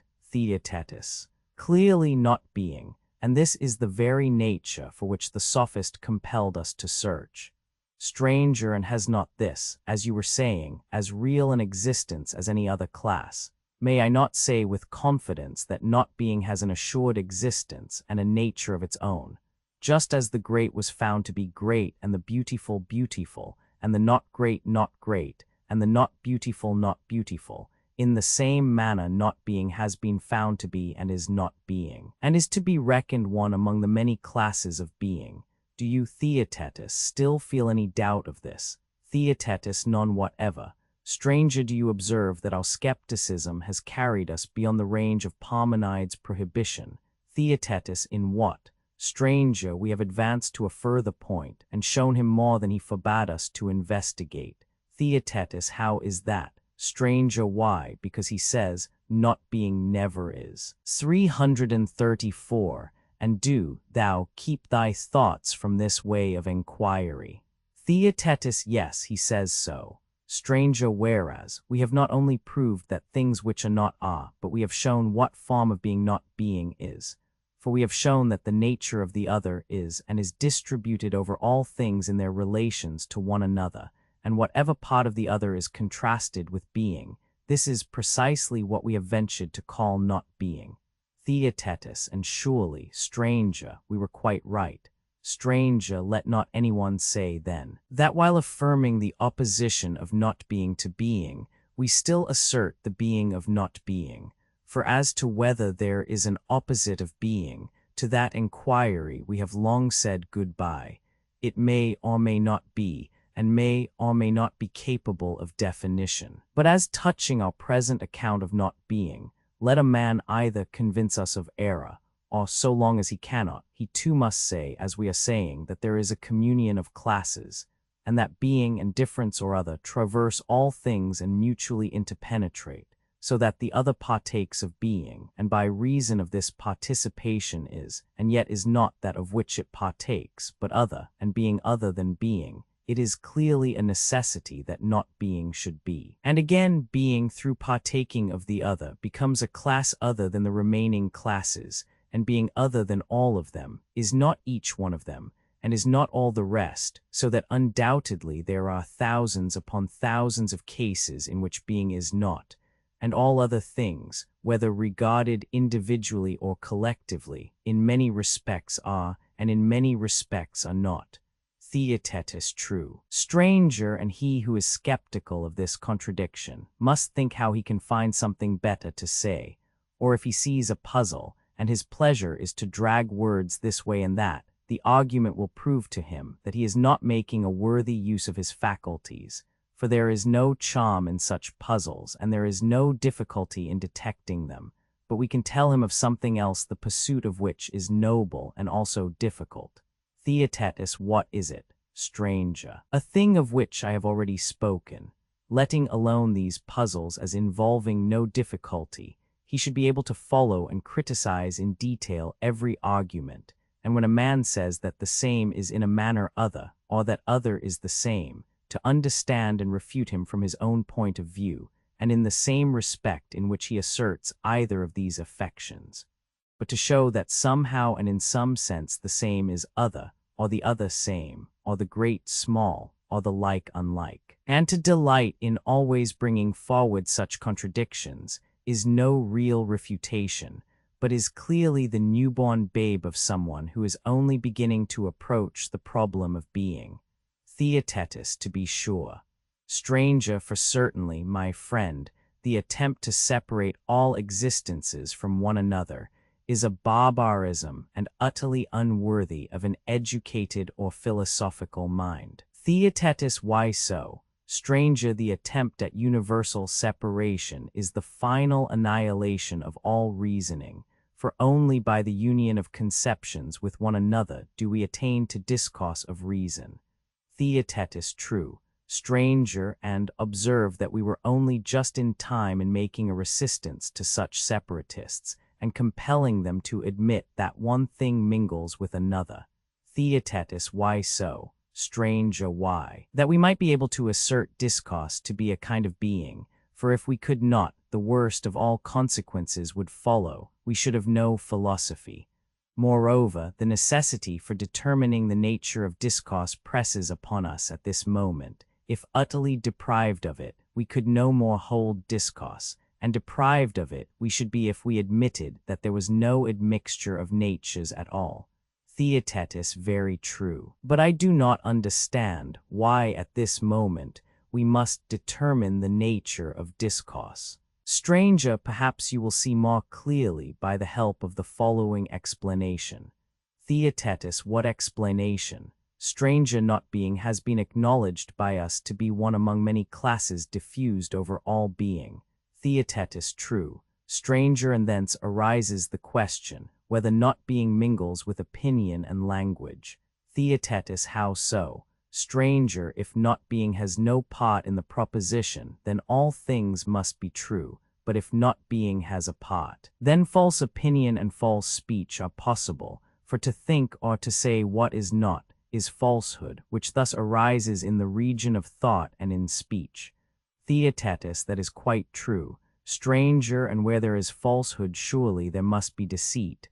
Theaetetus, yes. Stranger, and if there is deceit, then all things must be full of idols and images and fancies. Theaetetus, to be sure. Stranger, into that region the sophist, as we said, made his escape, and when he had got there, denied the very possibility of falsehood. No one, he argued, either conceived or uttered falsehood, inasmuch as not being did not in any way partake of being. Theaetetus, true. Stranger. And now not being has been shown to partake of being, and therefore he will not continue fighting in this direction, but he will probably say that some ideas partake of not being and some not, and that language and opinion are of the non-partaking class. And he will still fight to the death against the existence of the image-making and fantastic art in which we have placed him, because, as he will say, opinion and language do not partake of not being. And unless this participation exists, there can be no such thing as falsehood. And with the view of meeting this evasion, we must begin by inquiring into the nature of language, opinion, and imagination, in order that when we find them we may find also that they have communion with not being, and having made out the connection of them, may thus prove that falsehood exists, and therein we will imprison the sophist if he deserves it, or if not, we will let him go again and look for him in another class. Theaetetus, certainly. Stranger, there appears to be truth in what was said about the sophist at first, that he was of a class not easily caught, for he seems to have abundance of defenses which he throws up, and which must every one of them be stormed before we can reach the man himself. And even now we have with difficulty got through his first defense, which is the not being of not being, and lo, here is another. For we have still to show that falsehood exists in the sphere of language and opinion, and there will be another and another line of defense without end. Stranger, anyone, Theaetetus, who is able to advance even a little ought to be of good cheer, for what would he who is dispirited at a little progress do, if he were making none at all, or even undergoing a repulse? Such a faint heart, as the proverb says, will never take a city. but now that we have succeeded thus far, the citadel is ours, and what remains is easier. Theaetetus, very true. Stranger then, as I was saying, let us first of all obtain a conception of language and opinion, in order that we may have clearer grounds for determining whether not being has any concern with them, or whether they are both always true, and neither of them ever false. Theaetetus, true. Stranger then, now, let us speak of names, as before we were speaking of ideas and letters, for that is the direction in which the answer may be expected. Theaetetus, and what is the question at issue about names? Stranger, the question at issue is whether all names may be connected with one another, or none, or only some of them. Theaetetus, clearly the last is true. Stranger, I understand you to say that words which have a meaning when in sequence may be connected, but that words which have no meaning when in sequence cannot be connected. Theaetetus, what are you saying? Stranger, what I thought that you intended when you gave your assent, for there are two sorts of intimation of being which are given by the voice. Theaetetus, what are they? Stranger, one of them is called nouns, and the other verbs. Theaetetus, describe them. Stranger, that which denotes action we call a verb. Theaetetus, true. Stranger, and the other, which is an articulate mark set on those who do the actions, we call a noun. Theaetetus, quite true. Stranger, a succession of nouns only is not a sentence, any more than of verbs without nouns. Theaetetus, I do not understand you. Stranger, I see that when you gave your assent you had something else in your mind, but what I intended to say was that a mere succession of nouns or of verbs is not discourse. Theaetetus, what do you mean? Stranger, I mean that words like walks, runs, sleeps, or any other words which denote action, however many of them you string together, do not make discourse. Theaetetus, how can they? Stranger, or again, when you say lion, stag, horse, or any other words which denote agents, neither in this way of stringing words together do you attain to discourse, for there is no expression of action or inaction, or of the existence of existence or non-existence indicated by the sounds, until verbs are mingled with nouns. Then the words fit, and the smallest combination of them forms language, and is the simplest and least form of discourse. Theaetetus, again I ask, what do you mean? Stranger, when anyone says a man learns, should you not call this the simplest and least of sentences? Theaetetus, yes. Stranger, yes, for he now arrives at the point of giving an intimation about something which is or is becoming or has become or will be. And he not only names, but he does something by connecting verbs with nouns, and therefore we say that he discourses, and to this connection of words we give the name of discourse. Theaetetus, true. Stranger, and as there are some things which fit one another, and other things which do not fit, so there are some vocal signs which do, and others which do not, combine and form discourse. Theaetetus, quite true. Stranger, there is another small matter. Theaetetus, what is it? Stranger, a sentence must and cannot help having a subject. Theaetetus, true. Stranger, and must be of a certain quality. Theaetetus, certainly. Stranger, and now let us mind what we are about. Theaetetus, we must do so. Stranger, I will repeat a sentence to you in which a thing and an action are combined by the help of a noun and a verb, and you shall tell me of whom the sentence speaks. Theaetetus, I will, to the best of my power. Stranger, Theaetetus sits, not a very long sentence. Theaetetus, not very. Stranger, of whom does the sentence speak, and who is the subject? That is what you have to tell. Theaetetus, of me, I am the subject. Stranger, or this sentence, again, Theaetetus, what sentence? Stranger, Theaetetus, with whom I am now speaking, is flying. Theaetetus, that also is a sentence which will be admitted by everyone to speak of me and to apply to me. Stranger, we agreed that every sentence must necessarily have a certain quality.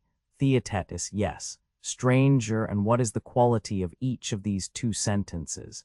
Theaetetus, the one, as I imagine, is false, and the other true. Stranger, the true says what is true about you.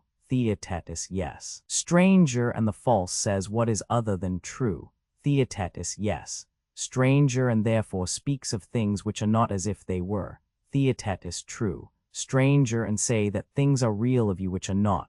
For as we were saying in regard to each thing or person, there is much that is and much that is not. Theaetetus, quite true. Stranger, the second of the two sentences which related to you, was first of all an example of the shortest form consistent with our definition. Theaetetus, yes, this was implied in recent admission.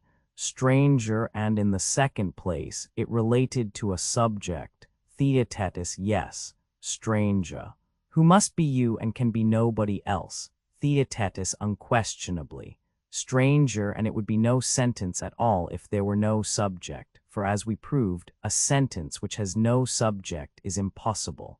Theaetetus, quite true. Stranger, when other than is asserted of you as the same, and not being as being, such a combination of nouns and verbs is really and truly false discourse. Theaetetus, most true. Stranger, and therefore thought, opinion, and imagination are now proved to exist in our minds both as true and false. Theaetetus, how so? Stranger, you will know better if you first gain a knowledge of what they are, and in what they severally differ from one another. Theaetetus, give me the knowledge which you would wish me to gain. Stranger, are not thought and speech the same, with this exception, that what is called thought is the unuttered conversation of the soul with herself. Theaetetus, quite true. Stranger, but the stream of thought which flows through the lips and is audible is called speech. Theaetetus, true. Stranger, and we know that there exists in speech. Theaetetus, what exists? Stranger, affirmation. Theaetetus, yes, we know it. Stranger, when the affirmation or denial takes place in silence and in the mind only, have you any other name by which to call it but opinion? Theaetetus, there can be no other name. Stranger, and when opinion is presented, not simply, but in some form of sense, would you not call it imagination? Theaetetus, certainly. Stranger, and seeing that language is true and false, and that thought is the conversation of the soul with herself, and opinion is the end of thinking, and imagination or fantasy is the union of sense and opinion. The inference is that some of them, since they are akin to language, should have an element of falsehood as well as of truth. Theaetetus, certainly. Stranger, do you perceive, then, that false opinion and speech have been discovered sooner than we expected? For just now we seem to be undertaking a task which would never be accomplished. Theaetetus, I perceive. Stranger, then, let us not be discouraged about the future, but now having made this discovery, let us go back to our previous classification. Theaetetus, what classification? Stranger, we divided image-making into two sorts, the one likeness-making, the other imaginative or fantastic. Theaetetus, true. Stranger, and we said that we were uncertain in which we should place the sophist. Theaetetus, we did say so. Stranger, and our heads began to go round more and more when it was asserted that there is no such thing as an image or idol or appearance, because in no manner or time or place can there ever be such a thing as falsehood. Theaetetus, true. Stranger, and now, since there has been shown to be false speech and false opinion, there may be imitations of real existences, and out of this condition of the mind an art of deception may arise. Theaetetus, quite possible. Stranger, and we have already admitted in what preceded that the sophist was lurking in one of the divisions of the likeness-making art. Theaetetus, yes. Stranger. Let us then renew the attempt, and in dividing any class always take the part to the right, holding fast to that which holds the sophist, until we have stripped him of all his common properties and reached his difference or peculiar. Then we may exhibit him in his true nature, first to ourselves, and then to kindred dialectical spirits. Theaetetus, very good. Stranger, you may remember that all art was originally divided by us into creative and acquisitive. Theaetetus, yes. Stranger, and the sophist was flitting before us in the acquisitive class, in the subdivisions of hunting, contests, merchandise, and the like. Theaetetus, very true. Stranger, but now that the imitative art has enclosed him, it is clear that we must begin by dividing the art of creation, for imitation is a kind of creation, of images, however, as we affirm, and not of real things. Theaetetus, quite true.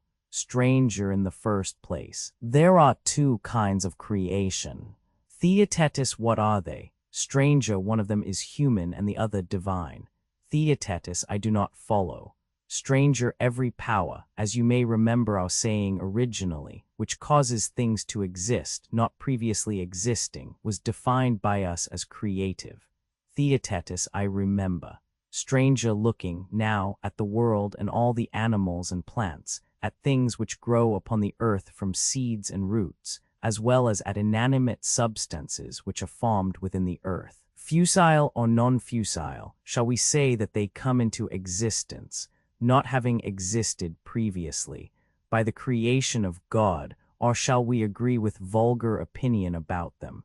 Theaetetus, what is it? Stranger, the opinion that nature brings them into being from some spontaneous and unintelligent cause. Or shall we say that they are created by a divine reason and a knowledge which comes from God?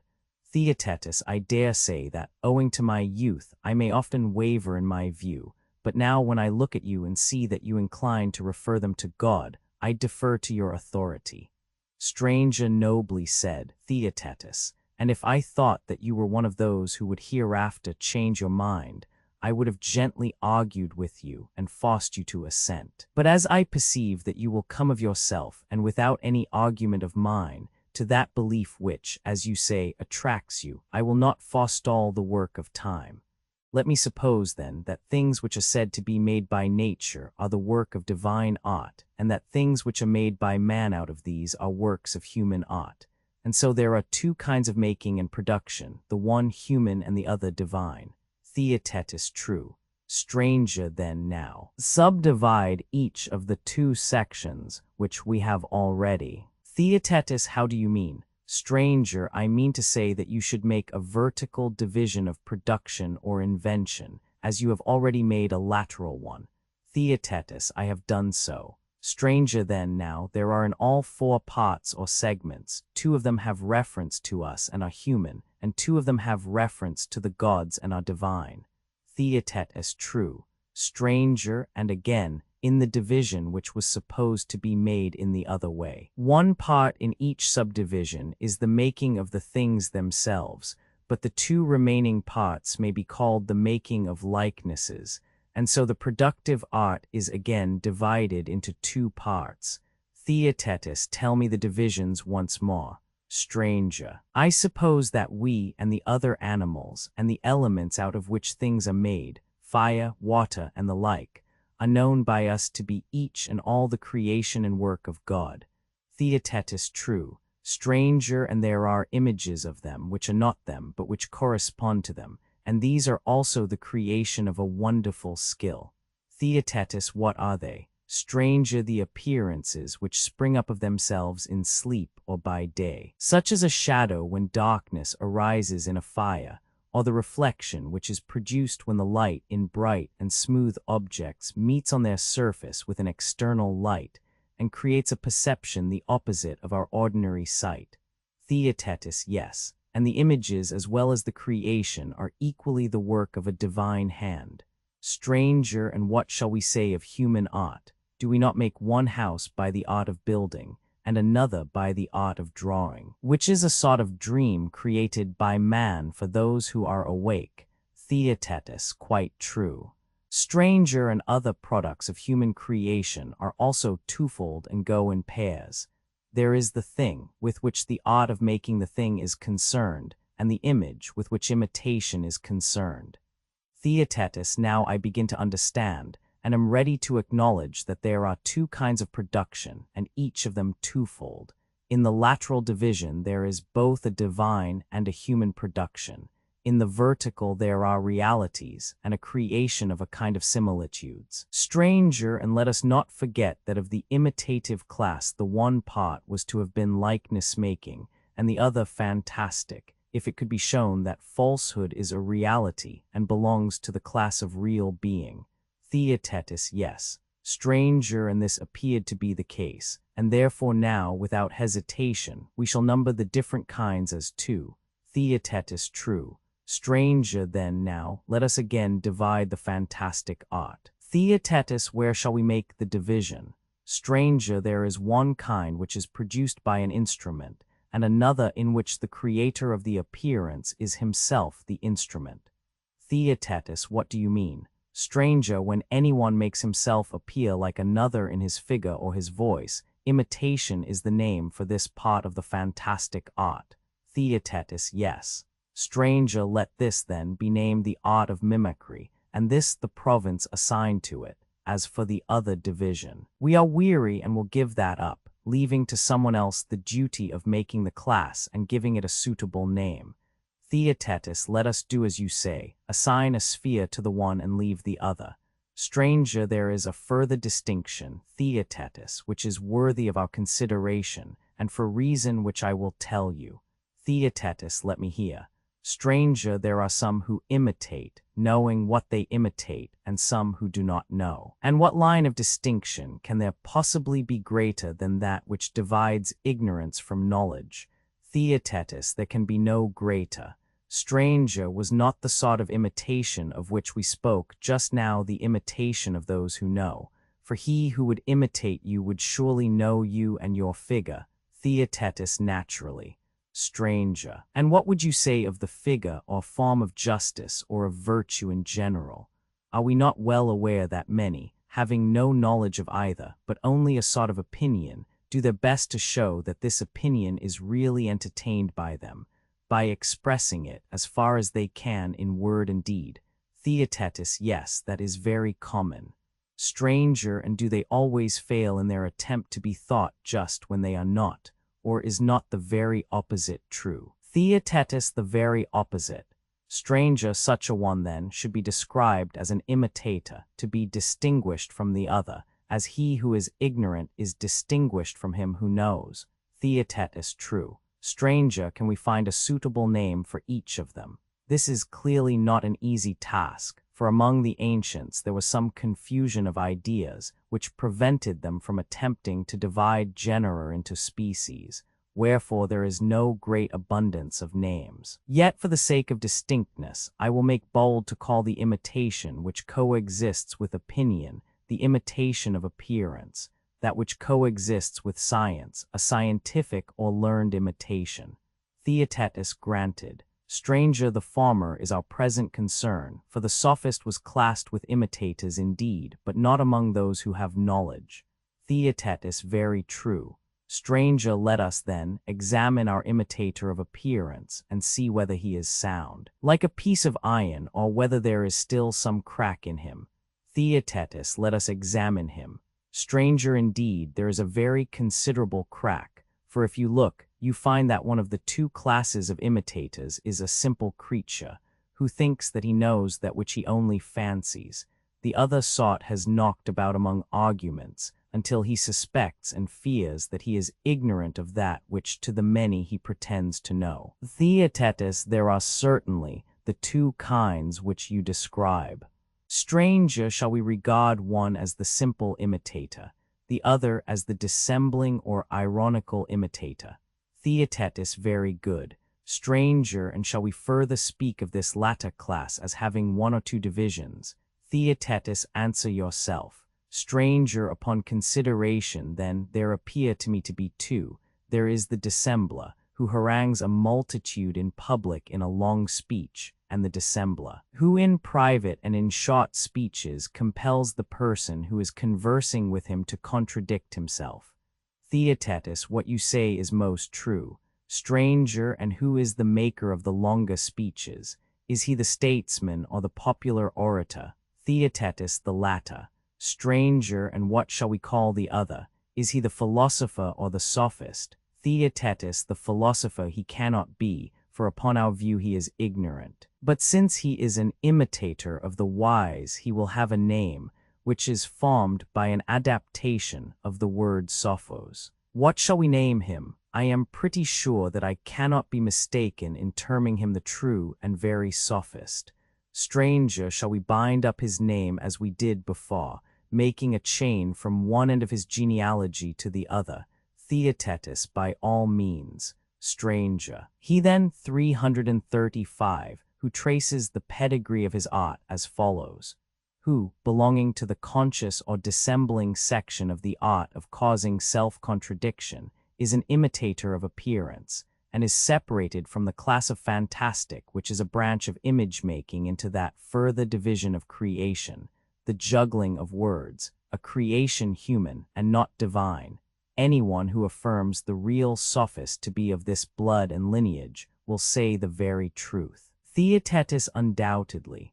Statesman, introduction and analysis in the Phaedrus, the Republic, the Philebus, the Parmenides, and the Sophist, we may observe the tendency of Plato to combine two or more subjects or different aspects of the same subject in a single dialogue. In the Sophist and Statesman, especially, we note that the discussion is partly regarded as an illustration of method, and that analogies are brought from afar which throw light on the main subject. And in his later writings, generally we further remark a decline of style and of dramatic power. The characters excite little or no interest, and the digressions are apt to overlay the main thesis. There is not the calida juncture of an artistic whole. Both the serious discussions and the jests are sometimes out of place. The invincible Socrates is withdrawn from view, and new foes begin to appear under old names.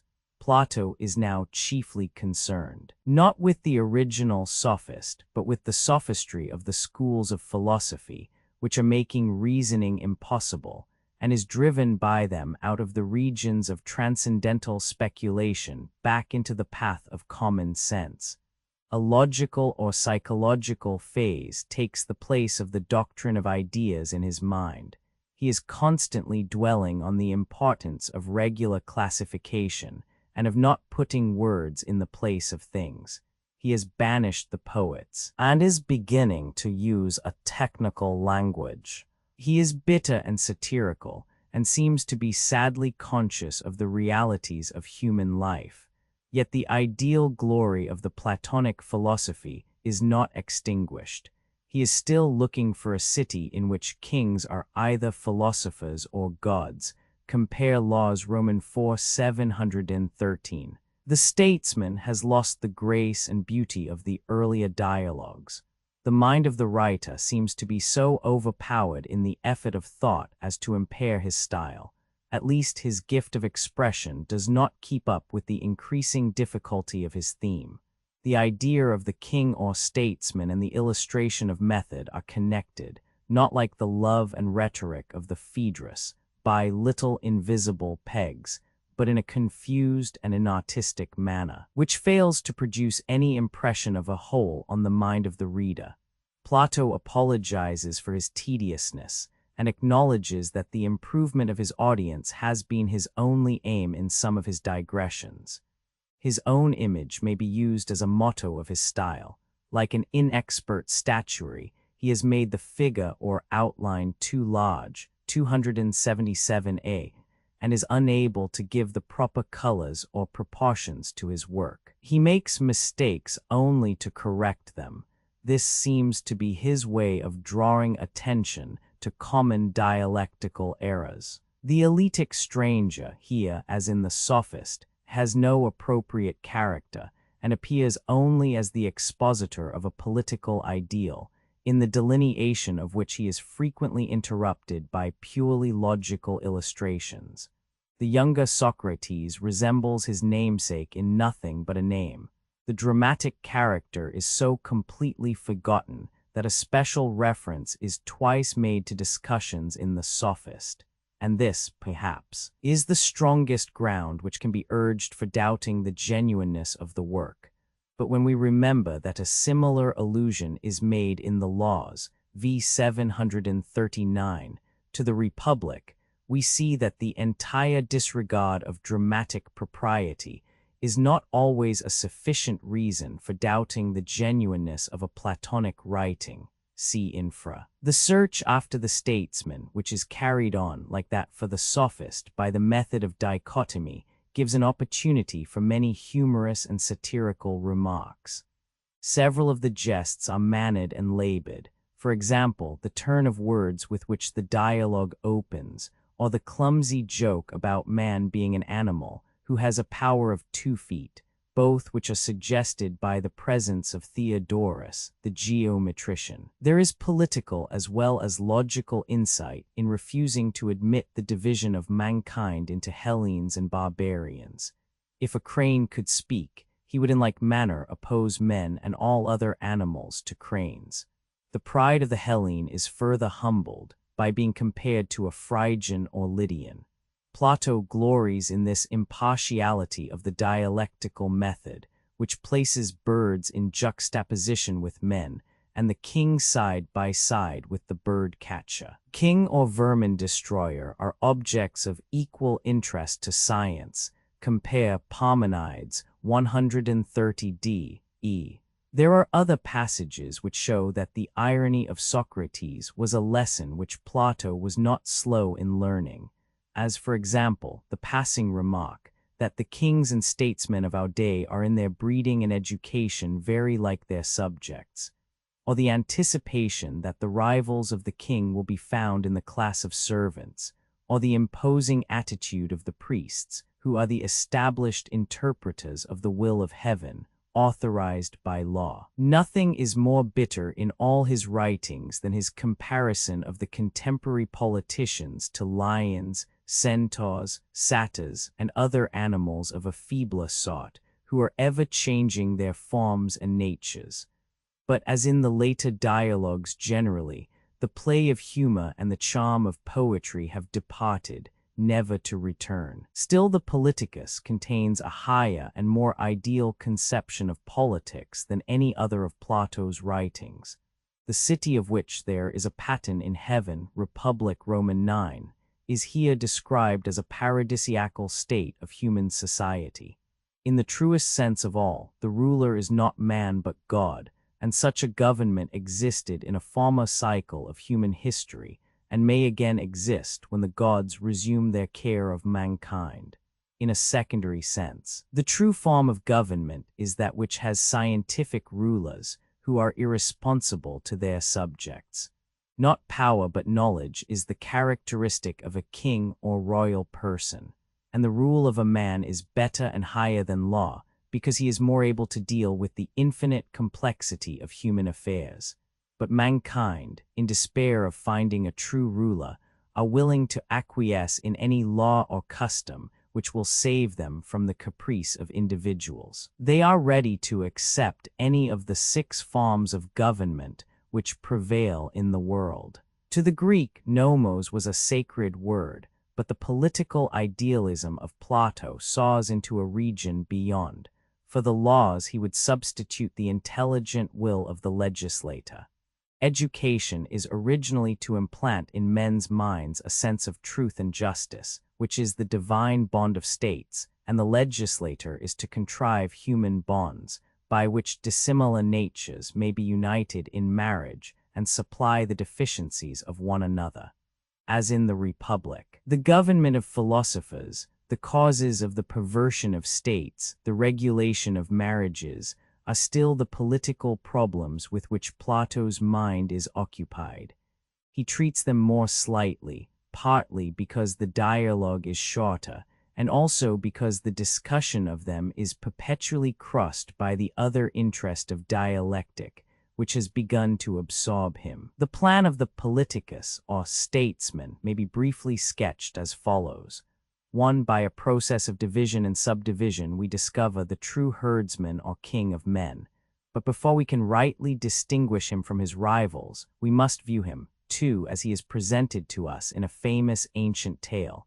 The tale will also enable us to distinguish the divine from the human herdsman or shepherd. 3. And besides our fable, we must have an example. For our example, we will select the art of weaving, which will have to be distinguished from the kindred arts.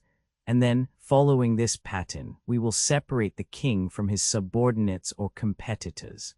4. But are we not exceeding all due limits, and is there not a measure of all arts and sciences to which the art of discourse must conform? There is, but before we can apply this measure, we must know what is the aim of discourse, and our discourse only aims at the dialectical improvement of ourselves and others. Having made our apology, we return once more to the king or statesman, and proceed to contrast him with pretenders in the same line with him, under their various forms of government. 5. His characteristic is that he alone has science, which is superior to law and written enactments. These do but spring out of the necessities of mankind, when they are in despair of finding the true king.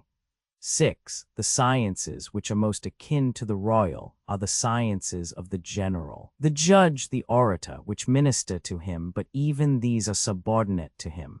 7. Fixed principles are implanted by education, and the king or statesman completes the political web by marrying together dissimilar natures, the courageous and the temperate, the bold and the gentle, who are the warp and the woof of society. The outline may be filled up as follows. Socrates, I have reason to thank you, Theodorus, for the acquaintance of Theaetetus and the stranger. Theodorus, and you will have 3 times as much reason to thank me when they have delineated the statesman and philosopher, as well as the sophist. Socrates, does the great geometrician apply the same measure to all 3? Are they not divided by an interval which no geometrical ratio can express? Theodorus, by the god Ammon. Socrates, you are right, and I am glad to see that you have not forgotten your geometry. But before I retaliate on you, I must request the stranger to finish the argument. The stranger suggests that Theaetetus shall be allowed to rest, and that Socrates the younger shall respond in his place. Theodorus agrees to the suggestion, and Socrates remarks that the name of the one and the face of the other give him a right to claim relationship with both of them. They propose to take the statesman after the sophist. His path they must determine, and part off all other ways, stamping upon them a single negative form. Compare Sophist 257. The stranger begins the inquiry by making a division of the arts and sciences into theoretical and practical, the one kind concerned with knowledge exclusively, and the other with action. Arithmetic and the mathematical sciences are examples of the former, and carpentering and handicraft arts of the latter. Compare Philebus 55 and following. Under which of the two shall we place the statesman? Or rather, shall we not first ask whether the king, statesman, master, householder, practice one art or many? As the advisor of a physician may be said to have medical science and to be a physician, so the advisor of a king has royal science and is a king, and the master of a large household may be compared to the ruler of a small state.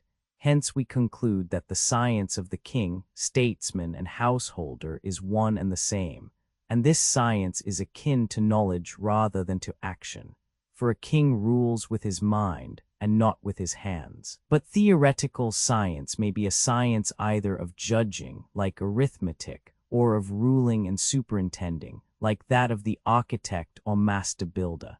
And the science of the king is of the latter nature, but the power which he exercises is underived and uncontrolled, a characteristic which distinguishes him from heralds, prophets, and other inferior officers. He is the wholesale dealer in command, and the herald or other officer retails his commands to others. Again, a ruler is concerned with the production of some object, and objects may be divided into living and lifeless, and rulers into the rulers of living and lifeless objects. And the king is not like the master builder, concerned with lifeless matter, but has the task of managing living animals.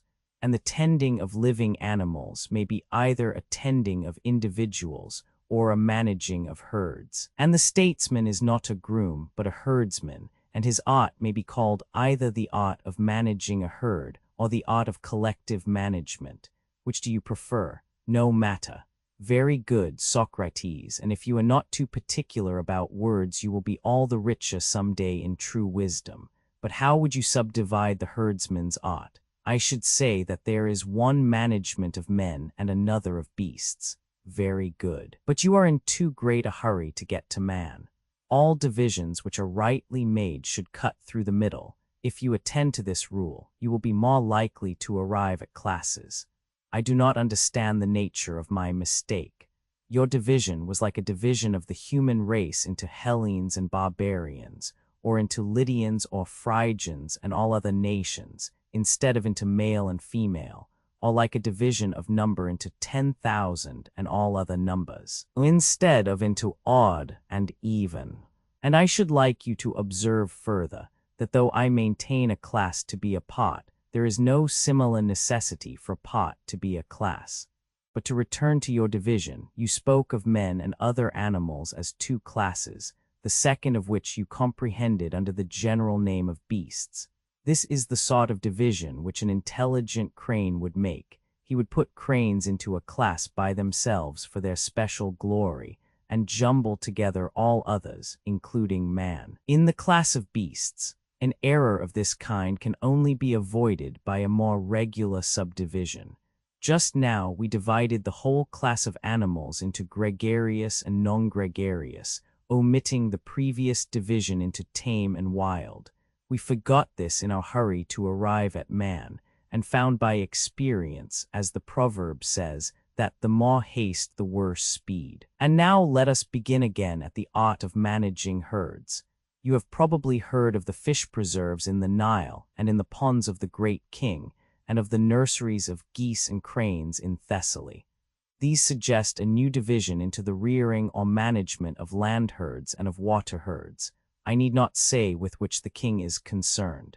And land herds may be divided into walking and flying, and every idiot knows that the political animal is a pedestrian. At this point we may take a longer or a shorter road, and as we are already near the end, I see no harm in taking the longer, which is the way of mesotomy, and accords with the principle which we were laying down. The tame, walking, herding animal may be divided into two classes, the horned and the hornless, and the king is concerned with the hornless. And these again may be subdivided into animals having or not having cloven feet, or mixing or not mixing the breed. And the king or statesman has the care of animals which have not cloven feet and which do not mix the breed. And now, if we omit dogs, who can hardly be said to herd, I think that we have only two species left which remain undivided, and how are we to distinguish them? To geometricians like you and Theaetetus, I can have no difficulty in explaining that man is a diameter, having a power of 2 feet, and the power of four-legged creatures, being the double of 2 feet, is the diameter of our diameter. There is another excellent jest which I spy in the two remaining species. Men and birds are both bipeds, and human beings are running a race with the airiest and freest of creation, in which they are far behind their competitors. This is a great joke, and there is a still better in the juxtaposition of the bird-taker and the king, who may be seen scampering after them. For as we remarked in discussing the sophist, the dialectical method is no respecter of persons, but we might have proceeded, as I was saying, by another and a shorter road. In that case we should have begun by dividing land animals into bipeds and quadrupeds, and bipeds into winged and wingless. We should then have taken the statesman and set him over the bipes in plume, and put the reins of government into his hands. Here let us sum up. The science of pure knowledge had a part which was the science of command, and this had a part which was a science of wholesale command, and this was divided into the management of animals, and was again parted off into the management of herds of animals, and again of land animals, and these into hornless, and these into bipeds, and so at last we arrived at man, and found the political and royal science. And yet we have not clearly distinguished the political shepherd from his rivals. No one would think of usurping the prerogatives of the ordinary shepherd, who on all hands is admitted to be the trainer, matchmaker, doctor, musician of his flock. But the royal shepherd has numberless competitors from whom he must be distinguished. There are merchants, husbandmen, physicians, who will all dispute his right to manage the flock. I think that we can best distinguish him by having recourse to a famous old tradition, which may amuse as well as instruct us. The narrative is perfectly true, although the skepticism of mankind is prone to doubt the tales of old. You have heard what happened in the quarrel of Atreus and Thyestes. You mean about the golden lamb? No, not that, but another part of the story, which tells how the sun and stars once arose in the west and set in the east, and that the god reversed their motion as a witness to the right of Atreus. There is such a story, and no doubt you have heard of the empire of Kronos and of the earth-born men. The origin of these and the like stories is to be found in the tale which I am about to narrate. There was a time when God directed the revolutions of the world, but at the completion of a certain cycle he let go, and the world, by a necessity of its nature, turned back and went round the other way. For divine things alone are unchangeable, but the earth and heavens, although endowed with many glories, have a body and are therefore liable to perturbation. In the case of the world, the perturbation is very slight, and amounts only to a reversal of motion. For the Lord of moving things is alone self-moved.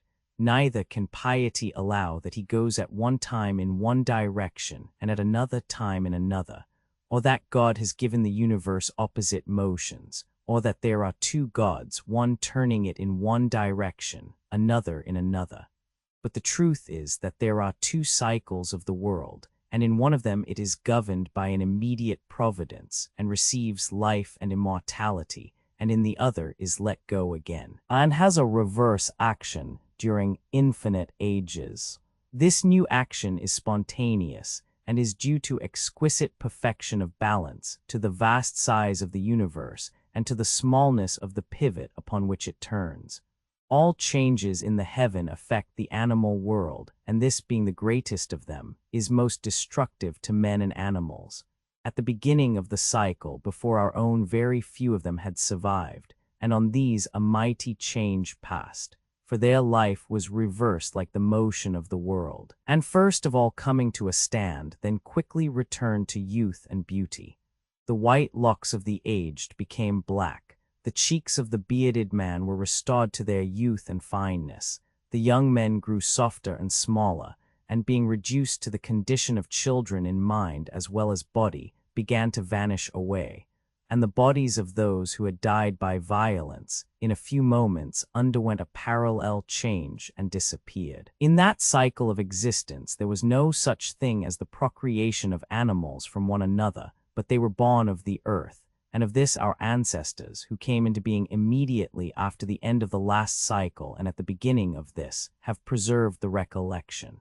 Such traditions are often now unduly discredited, and yet they may be proved by internal evidence. For observe how consistent the narrative is. As the old return to youth, so the dead return to life. The wheel of their existence having been reversed, they rose again from the earth. A few only were reserved by God for another destiny. Such was the origin of the earth-born men. And is this cycle, of which you are speaking, the reign of Kronos, or our present state of existence?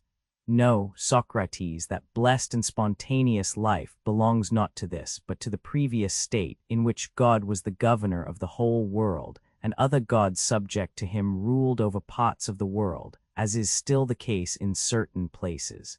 They were shepherds of men and animals, each of them sufficing for those of whom he had the care, and there was no violence among them, or war or devouring of one another. Their life was spontaneous, because in those days God ruled over man, and he was to man what man is now to the animals.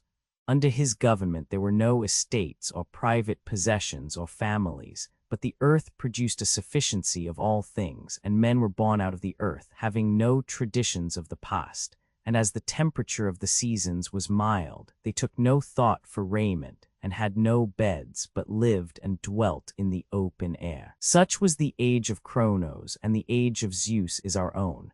Tell me which is the happier of the two, or rather, shall I tell you that the happiness of these children of Kronos must have depended on how they used their time. If having boundless leisure, and the power of discoursing not only with one another but with the animals, they had employed these advantages with a view to philosophy, gathering from every nature some addition to their store of knowledge. Or again, if they had merely eaten and drunk and told stories to one another and to the beasts, in either case, I say, there would be no difficulty in answering the question, but as nobody knows which they did, the question must remain unanswered. And here is the point of my tale. In the fullness of time, when the earthborn men had all passed away, the ruler of the universe let go the helm and became a spectator, and destiny and natural impulse swayed the world. At the same instant, all the inferior deities gave up their hold, the whole universe rebounded, and there was a great earthquake and utter ruin of all manner of animals. After a while the tumult ceased, and the universal creature settled down in his accustomed course, having authority over all other creatures, and following the instructions of his God and Father, at first more precisely, afterwards with less exactness. The reason of the falling off was the disengagement of a former chaos. A muddy vesture of decay was a part of his original nature, out of which he was brought by his Creator, under whose immediate guidance, while he remained in that former cycle, the evil was minimized and the good increased to the utmost. And in the beginning of the new cycle all was well enough, but as time went on, discord entered in. At length the good was minimized and the evil everywhere diffused, and there was a danger of universal ruin. Then the Creator, seeing the world in great straits, and fearing that chaos and infinity would come again, in his tender care again placed himself at the helm and restored order, and made the world immortal and imperishable. Once more the cycle of life and generation was reversed. The infants grew into young men, and the young men became gray-headed. No longer did the animals spring out of the earth, as the whole world was now lord of its own progress. So the parts were to be self-created and self-nourished. At first the case of men was very helpless and pitiable, for they were alone among the wild beasts, and had to carry on the struggle for existence without arts or knowledge, and had no food, and did not know how to get any. That was the time when Prometheus brought them fire, Hephaestus and Athene taught them arts, and other gods gave them seeds and plants. Out of these human life was framed, for mankind were left to themselves, and ordered their own ways, living, like the universe, in one cycle after one manner, and in another cycle after another manner. Enough of the myth, which may show us two eras of which we were guilty in our account of the king. The first and grand era was in choosing for our king a god, who belongs to the other cycle, instead of a man from our own. There was a lesser error also in our failure to define the nature of the royal functions. The myth gave us only the image of a divine shepherd, whereas the statesmen and kings of our own day very much resemble their subjects in education and breeding. On retracing our steps, we find that we gave too narrow a designation to the art which was concerned with command for self over living creatures, when we called it the feeding of animals in flocks. This would apply to all shepherds, with the exception of the statesman, but if we say managing or tending animals, the term would include him as well. Having remodeled the name, we may subdivide as before, first separating the human from the divine shepherd or manager. Then we may subdivide the human art of governing into the government of willing and unwilling subjects, royalty and tyranny, which are the extreme opposites of one another, although we in our simplicity have hitherto confounded them. And yet the figure of the king is still defective. We have taken up a lump of fable and have used more than we needed. Like statuaries, we have made some of the features out of proportion, and shall lose time in reducing them. Or our mythos may be compared to a picture, which is well drawn in outline, but is not yet enlivened by color. And to intelligent persons language is, or ought to be, a better instrument of description than any picture. But what, stranger, is the deficiency of which you speak? No higher truth can be made clear without an example. Every man seems to know all things in a dream, and to know nothing when he is awake. And the nature of example can only be illustrated by an example. Children are taught to read by being made to compare cases in which they do not know a certain letter with cases in which they know it, until they learn to recognize it in all its combinations. Example comes into use when we identify something unknown with that which is known, and form a common notion of both of them. Like the child who is learning his letters, the soul recognizes some of the first elements of things, and then again is at fault and unable to recognize them when they are translated into the difficult language of facts. Let us, then, take an example which will illustrate the nature of example and will also assist us in characterizing the political science and in separating the true king from his rivals. I will select the example of weaving, or more precisely, weaving of wool. In the first place, all possessions are either productive or preventive. Of the preventive sort are spells and antidotes, divine and human, and also defenses, and defenses are either arms or screens, and screens are veils and also shields against heat and cold, and shields against heat and cold are shelters and coverings are blankets or garments. And garments are in one piece or have many parts, and of these latter some are stitched and others are fastened, and of these again some are made of fibers of plants and some of hair, and of these some are cemented with water and earth, and some are fastened with their own material. The latter are called clothes, and are made by the art of clothing, from which the art of weaving differs only in name, as the political differs from the royal science. Thus we have drawn several distinctions, but as yet have not distinguished the weaving of garments from the kindred and cooperative arts. For the first process to which the material is subjected is the opposite of weaving, I mean carding, and the art of carding and the whole art of the fuller and the mender are concerned with the treatment and production of clothes, as well as the art of weaving. Again, there are the arts which make the weaver's tools. And if we say that the weaver's art is the greatest and noblest of those which have to do with woolen garments, this, although true, is not sufficiently distinct, because these other arts require to be first cleared away. Let us proceed, then, by regular steps. There are causal or principal, and cooperative or subordinate arts. To the causal class belong the arts of washing and mending, of carding and spinning the threads, and the other arts of working in wool. These are chiefly of two kinds, falling under the two great categories of composition and division. Carding is of the latter sort, but our concern is chiefly with that part of the art of wool working which composes, and of which one kind twists and the other interlaces the threads, whether the firmer texture of the warp or the looser texture of the woof. These are adapted to each other, and the orderly composition of them forms a woolen garment, and the art which presides over these operations is the art of weaving. But why did we go through this circuitous process, instead of saying at once that weaving is the art of entwining the warp and the woof? In order that our labor may not seem to be lost, I must explain the whole nature of excess and defect. There are two arts of measuring. One is concerned with relative size, and the other has reference to a mean or standard of what is meet.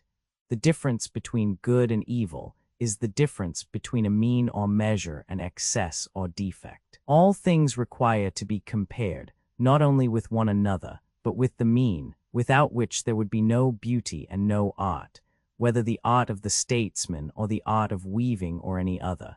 For all the arts guard against excess or defect, which are real evils.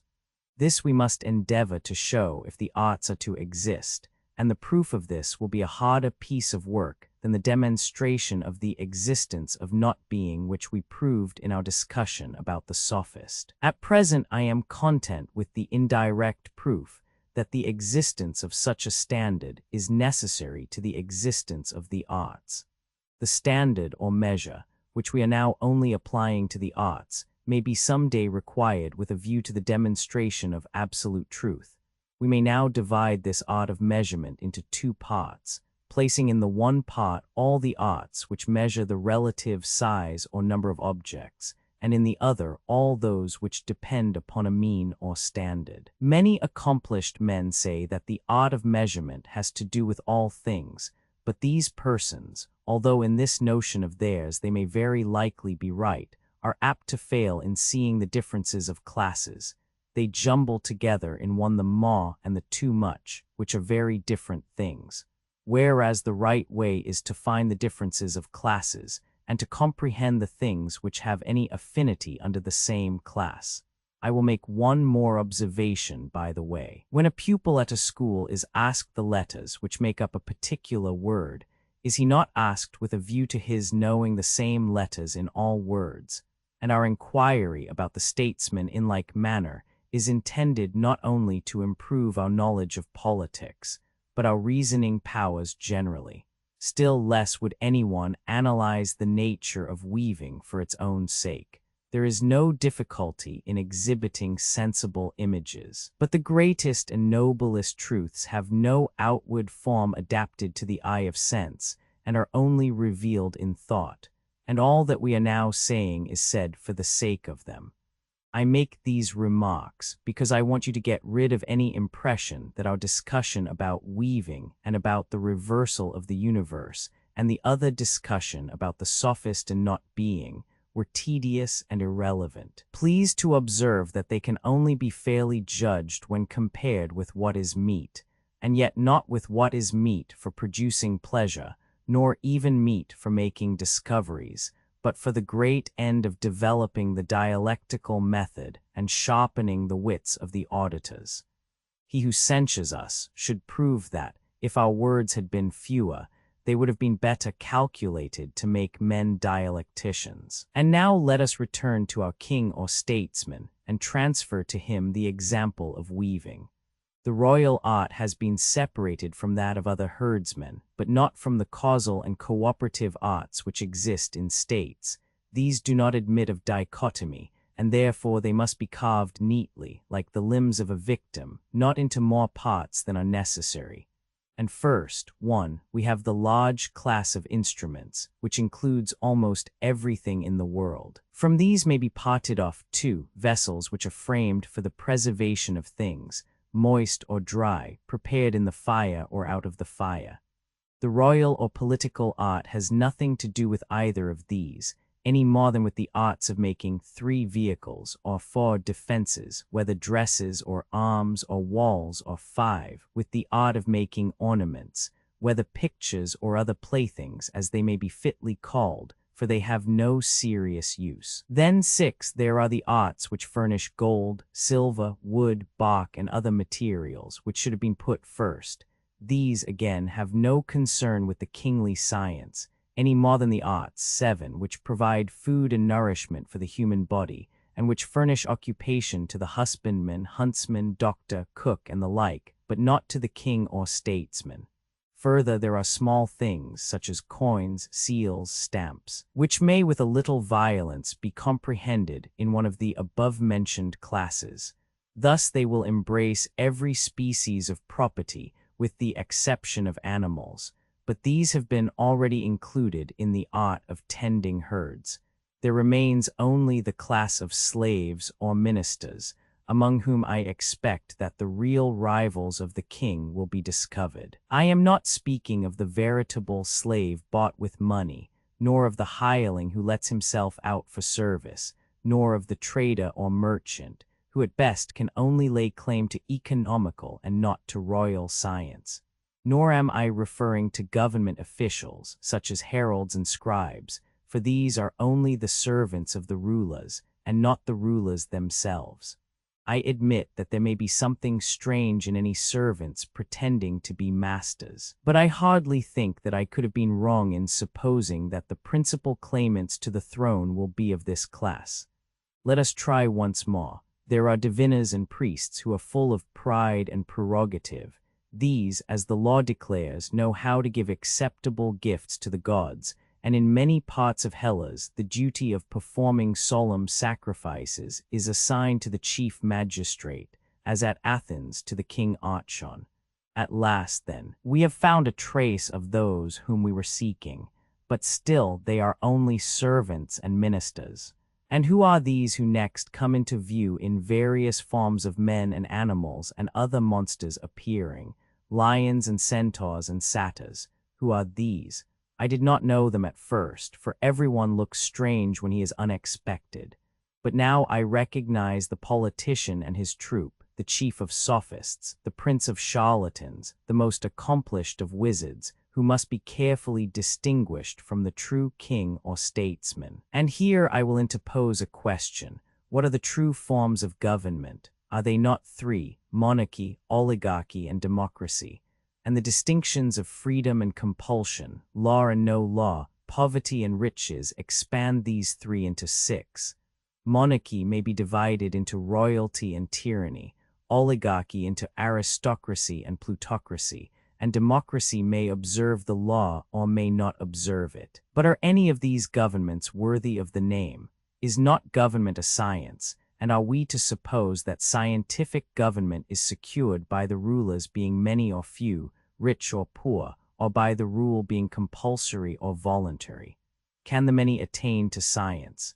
In no Hellenic city are there 50 good draught players, and certainly there are not as many kings, for by kings we mean all those who are possessed of the political science. A true government must therefore be the government of one, or of a few, and they may govern us either with or without law, and whether they are poor or rich, and however they govern, provided they govern on some scientific principle, it makes no difference. And as the physician may cure us with our will, or against our will, and by any mode of treatment, burning, bleeding, lowering, fattening, if he only proceeds scientifically, so the true governor may reduce or fatten or bleed the body corporate, while he acts according to the rules of his art, and with a view to the good of the state, whether according to law or without law.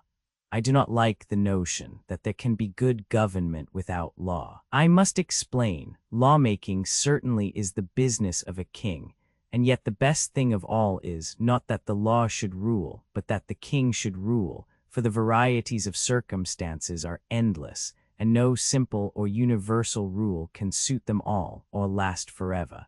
The law is just an ignorant brute of a tyrant, who insists always on his commands being fulfilled under all circumstances. Then why have we laws at all? I will answer that question by asking you whether the training master gives a different discipline to each of his pupils, or whether he has a general rule of diet and exercise which is suited to the constitutions of the majority.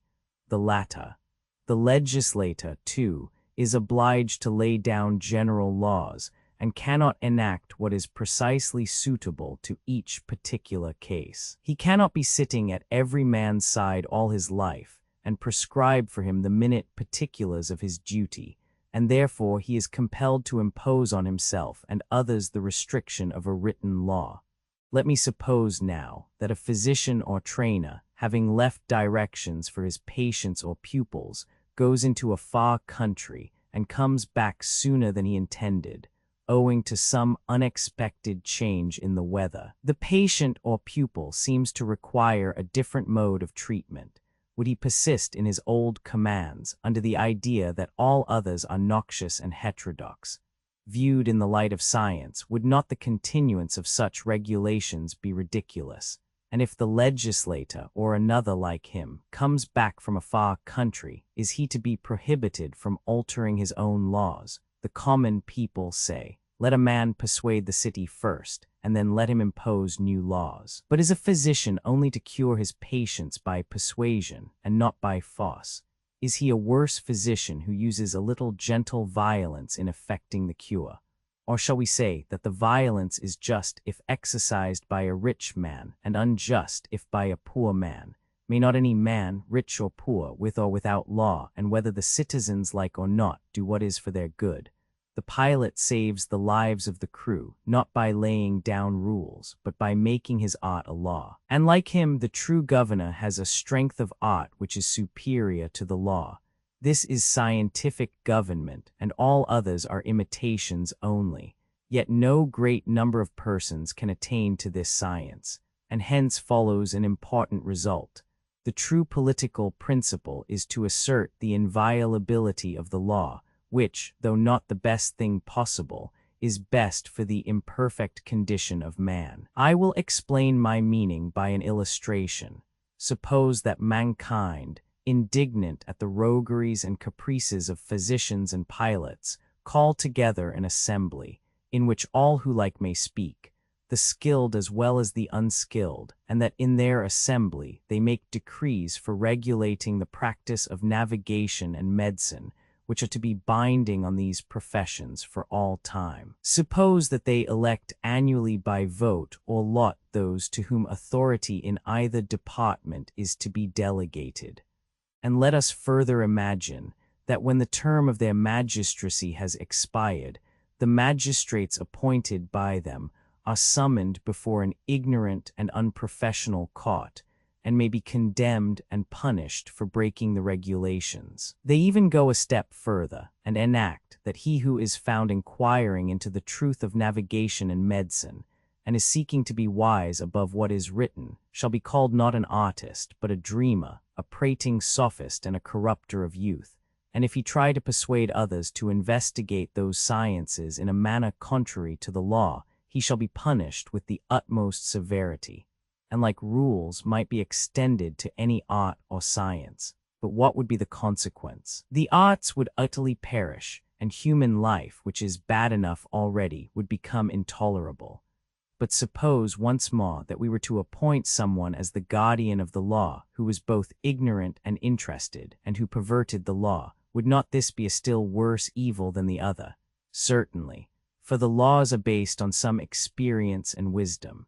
Hence the wiser course is that they should be observed, although this is not the best thing of all, but only the second best. And whoever, having skill, should try to improve them, would act in the spirit of the lawgiver. But then, as we have seen, no great number of men, whether poor or rich, can be makers of laws. And so the nearest approach to true government is when men do nothing contrary to their own written laws and national customs.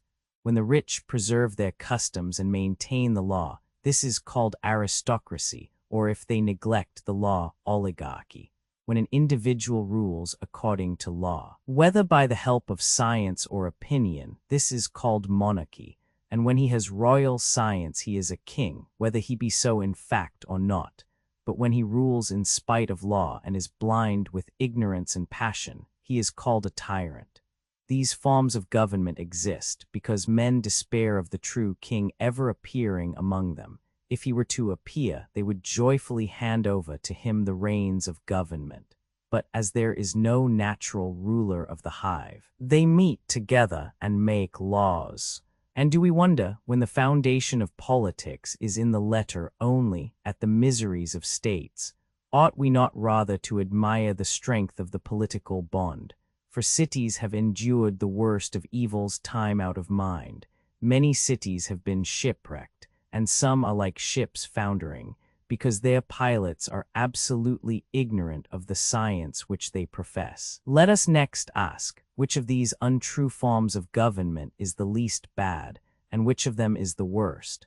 I said at the beginning that each of the three forms of government, royalty, aristocracy, and democracy, might be divided into two, so that the whole number of them, including the best, will be 7.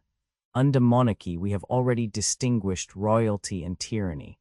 Of oligarchy there were 2 kinds, aristocracy and plutocracy, and democracy may also be divided. For there is a democracy which observes, and a democracy which neglects, the laws.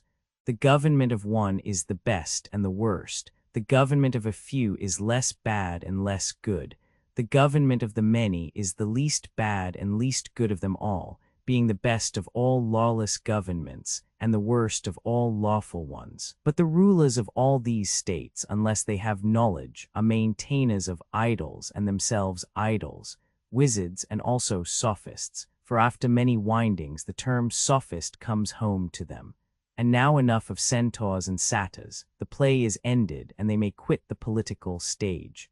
Still there remain some other and better elements, which adhere to the royal science, and must be drawn off in the raffiner's fire before the gold can become quite pure. The arts of the general. The judge and the orator will have to be separated from the royal art, When the separation has been made, the nature of the king will be unalloyed. Now there are inferior sciences, such as music and others, and there is a superior science which determines whether music is to be learnt or not, and this is different from them, and the governor of them. The science which determines whether we are to use persuasion or not is higher than the art of persuasion. The science which determines whether we are to go to war is higher than the art of the general. The science which makes the laws is higher than that which only administers them. And the science which has this authority over the rest is the science of the king or statesman. Once more we will endeavor to view this royal science by the light of our example. We may compare the state to a web, and I will show you how the different threads are drawn into one. You would admit, would you not, that there are parts of virtue, although this position is sometimes assailed by heuristics, and one part of virtue is temperance and another courage. These are two principles which are in a manner antagonistic to one another, and they pervade all nature. The whole class of the good and beautiful is included under them. The beautiful may be subdivided into two lesser classes. One of these is described by us in terms expressive of motion or energy, and the other in terms expressive of rest and quietness. We say how manly, how vigorous, how ready, and we say also how calm, how temperate, how dignified. This opposition of terms is extended by us to all actions, to the tones of the voice, the notes of music, the workings of the mind, the characters of men. The two classes both have their exaggerations, and the exaggerations of the one are termed hardness, violence, madness, of the other cowardliness or sluggishness. And if we pursue the inquiry, we find that these opposite characters are naturally at variance and can hardly be reconciled.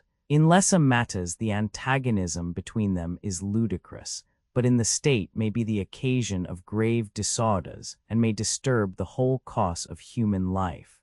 For the orderly class are always wanting to be at peace, and hence they pass imperceptibly into the condition of slaves, and the courageous sort are always wanting to go to war, even when the odds are against them, and are soon destroyed by their enemies. But the true art of government, first preparing the material by education, weaves the two elements into one, maintaining authority over the carders of the wool, and selecting the proper subsidiary arts which are necessary for making the web. The royal science is queen of educators, and begins by choosing the natures which she is to train, punishing with death and exterminating those who are violently carried away to atheism and injustice, and enslaving those who are wallowing in the mire of ignorance. The rest of the citizens she blends into one, combining the stronger element of courage, which we may call the wop, with the softer element of temperance, which we may imagine to be the woof. These she binds together, first taking the eternal elements of the honorable, the good, and the just, and fastening them with a divine cord in a heaven-born nature, and then fastening the animal elements with a human cord. The good legislator can implant by education the higher principles, and where they exist there is no difficulty in inserting the lesser human bonds by which the state is held together. These are the laws of intermarriage and of union for the sake of offspring. Most persons in their marriages seek after wealth or power, or they are clannish and choose those who are like themselves, the temperate marrying the temperate, and the courageous the courageous. The two classes thrive and flourish at first, but they soon degenerate, the one become mad, and the other feeble and useless. This would not have been the case if they had both originally held the same notions about the honorable and the good, for then they never would have allowed the temperate natures to be separated from the courageous, but they would have bound them together by common honors and reputations, by intermarriages, and by the choice of rulers who combine both qualities. The temperate are careful and just, but are wanting in the power of action. The courageous fall short of them in justice, but in action are superior to them, and no state can prosper in which either of these qualities is wanting. The noblest and best of all webs or states is that which the royal science weaves, combining the two sorts of natures in a single texture, and in this enfolding freeman and slave and every other social element, and presiding over them all. Your picture, stranger, of the king and statesman, no less than of the sophist, is quite perfect. The principal subjects in the statesman may be conveniently embraced under 6 or 7 heads. 1. The myth. 2. The dialectical interest. 3. The political aspects of the dialogue. 4. The satirical and paradoxical vein. 5. The necessary imperfection of law. 6. The relation of the work to the other writings of Plato. Lastly, 7. We may briefly consider the genuineness of the sophist and statesman, which can hardly be assumed without proof. Since the two dialogues have been questioned by 3 such eminent Platonic scholars as Socha, Schachschmidt, and Uberweg, the hand of the master is clearly visible in the myth. First, in the connection with mythology. He wins a kind of verisimilitude for this as for his other myths by adopting received traditions, of which he pretends to find an explanation in his own larger conception. Compare Introduction to Critias. The young Socrates has heard of the sun rising in the west and setting in the east, and of the earth-born men, but he has never heard the origin of these remarkable phenomena. Nor is Plato, here or elsewhere, wanting in denunciations of the incredulity of this latter age, on which the lovers of the marvelous have always delighted to enlarge, and he is not without express testimony to the truth of his narrative, such testimony as in the Timaeus 40d, the first men gave of the names of the gods, they must surely have known their own ancestors. For the first generation of the new cycle, who lived near the time, are supposed to have preserved a recollection of a previous one. He also appeals to internal evidence, viz., the perfect coherence of the tale, though he is very well aware, as he says in the Cratylus 436 CD, that there may be consistency in error as well as in truth. The gravity and minuteness with which some particulars are related also lend an artful aid. The profound interest and ready assent of the young Socrates, who is not too old to be amused, with a tale which a child would love to hear, are a further assistance to those who were naturally inclined to believe that the fortunes of mankind are influenced by the stars, or who maintained that some one principle, like the principle of the same and the other in the Timaeus, pervades all things in the world. The reversal of the motion of the heavens seemed necessarily to produce a reversal of the order of human life. The spheres of knowledge, which to us appear wide asunder as the poles, astronomy and medicine, were naturally connected in the minds of early thinkers, because there was little or nothing in the space between them. Thus there is a basis of philosophy, on which the improbabilities of the tale may be said to rest. These are some of the devices by which Plato, like a modern novelist, seeks to familiarize the marvelous. The myth, like that of the Timaeus and Critias, is rather historical than poetical, in this respect corresponding to the general change in the later writings of Plato when compared with the earlier ones.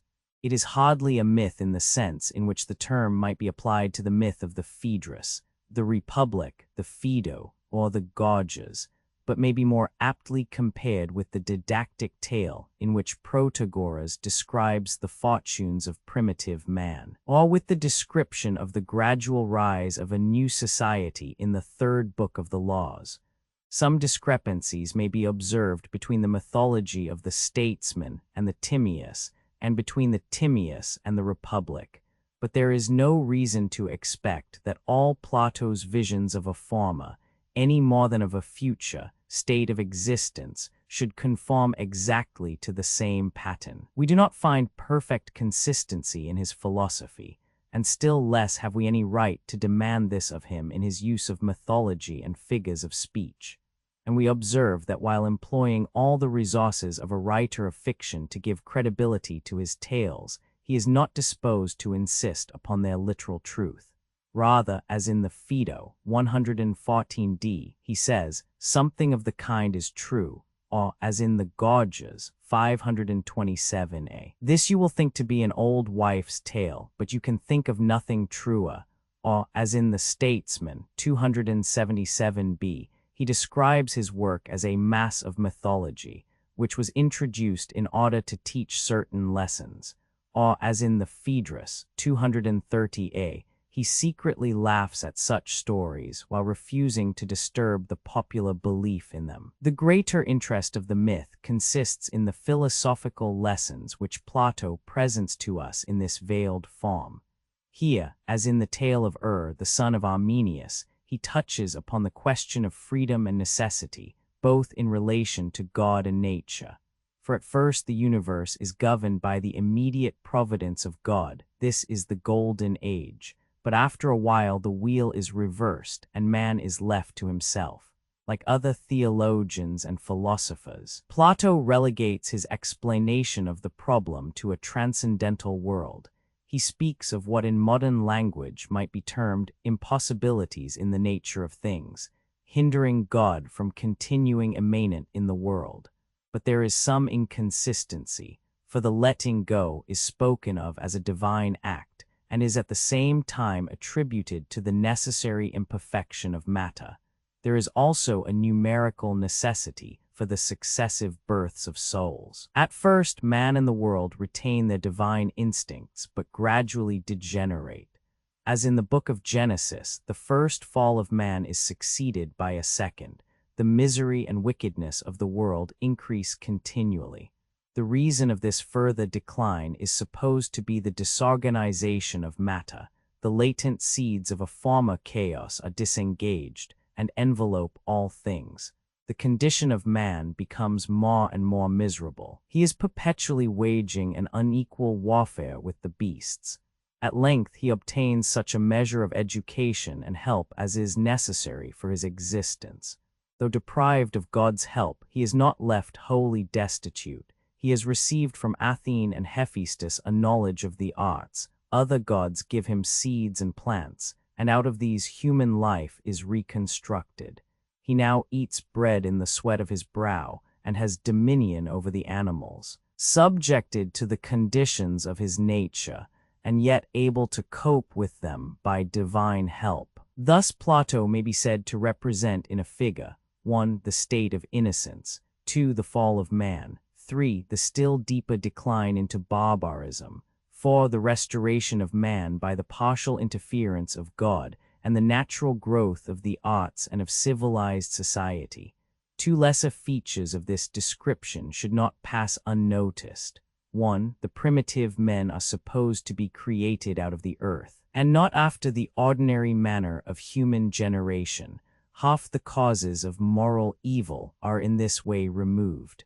2. The arts are attributed to a divine revelation, and so the greatest difficulty in the history of prehistoric man is solved. Though no one knew better than Plato that the introduction of the gods is not a reason, but an excuse for not giving a reason, Cratylus 426, yet, considering that more than 2,000 years later mankind are still discussing these problems, we may be satisfied to find in Plato a statement of the difficulties which arise in conceiving the relation of man to God and nature, without expecting to obtain from him a solution of them.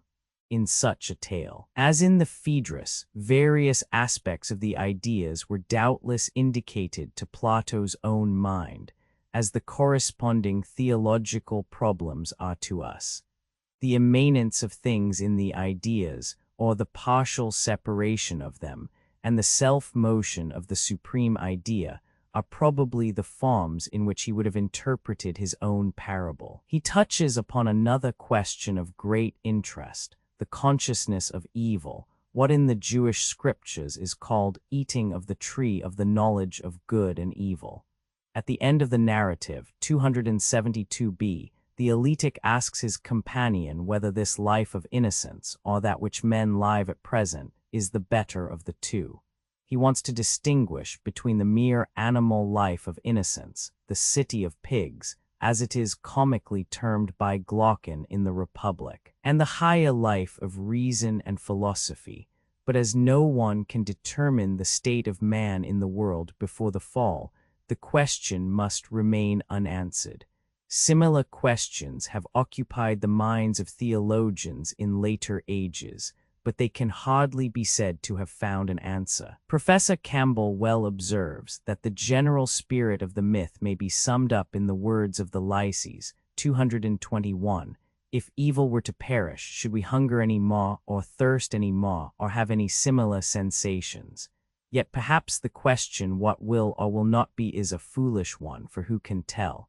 As in the Theaetetus, evil is supposed to continue, here as the consequence of a former state of the world, a sort of mephitic vapor exhaling from some ancient chaos, there, as involved in the possibility of good and incident to the mixed state of man. Once more, and this is the point of connection with the rest of the dialogue, the myth is intended to bring out the difference between the ideal and the actual state of man. In all ages of the world, men have dreamed of a state of perfection, which has been and is to be, but never is, and seems to disappear under the necessary conditions of human society. The uselessness, the danger, the true value of such political ideals have often been discussed. Youth is too ready to believe in them, age to disparage them. Plato's Prudens Quaestio respecting the comparative happiness of men in this, and in a former cycle of existence, is intended to elicit this contrast between the golden age and the life under Zeus, which is our own. To confuse the divine and human, or hastily apply one to the other, is a tremendous error. Of the ideal or divine government of the world, we can form no true or adequate conception, and this our mixed state of life, in which we are partly left to ourselves, but not wholly deserted by the gods, may contain some higher elements of good and knowledge than could have existed in the days of innocence under the rule of Cronos.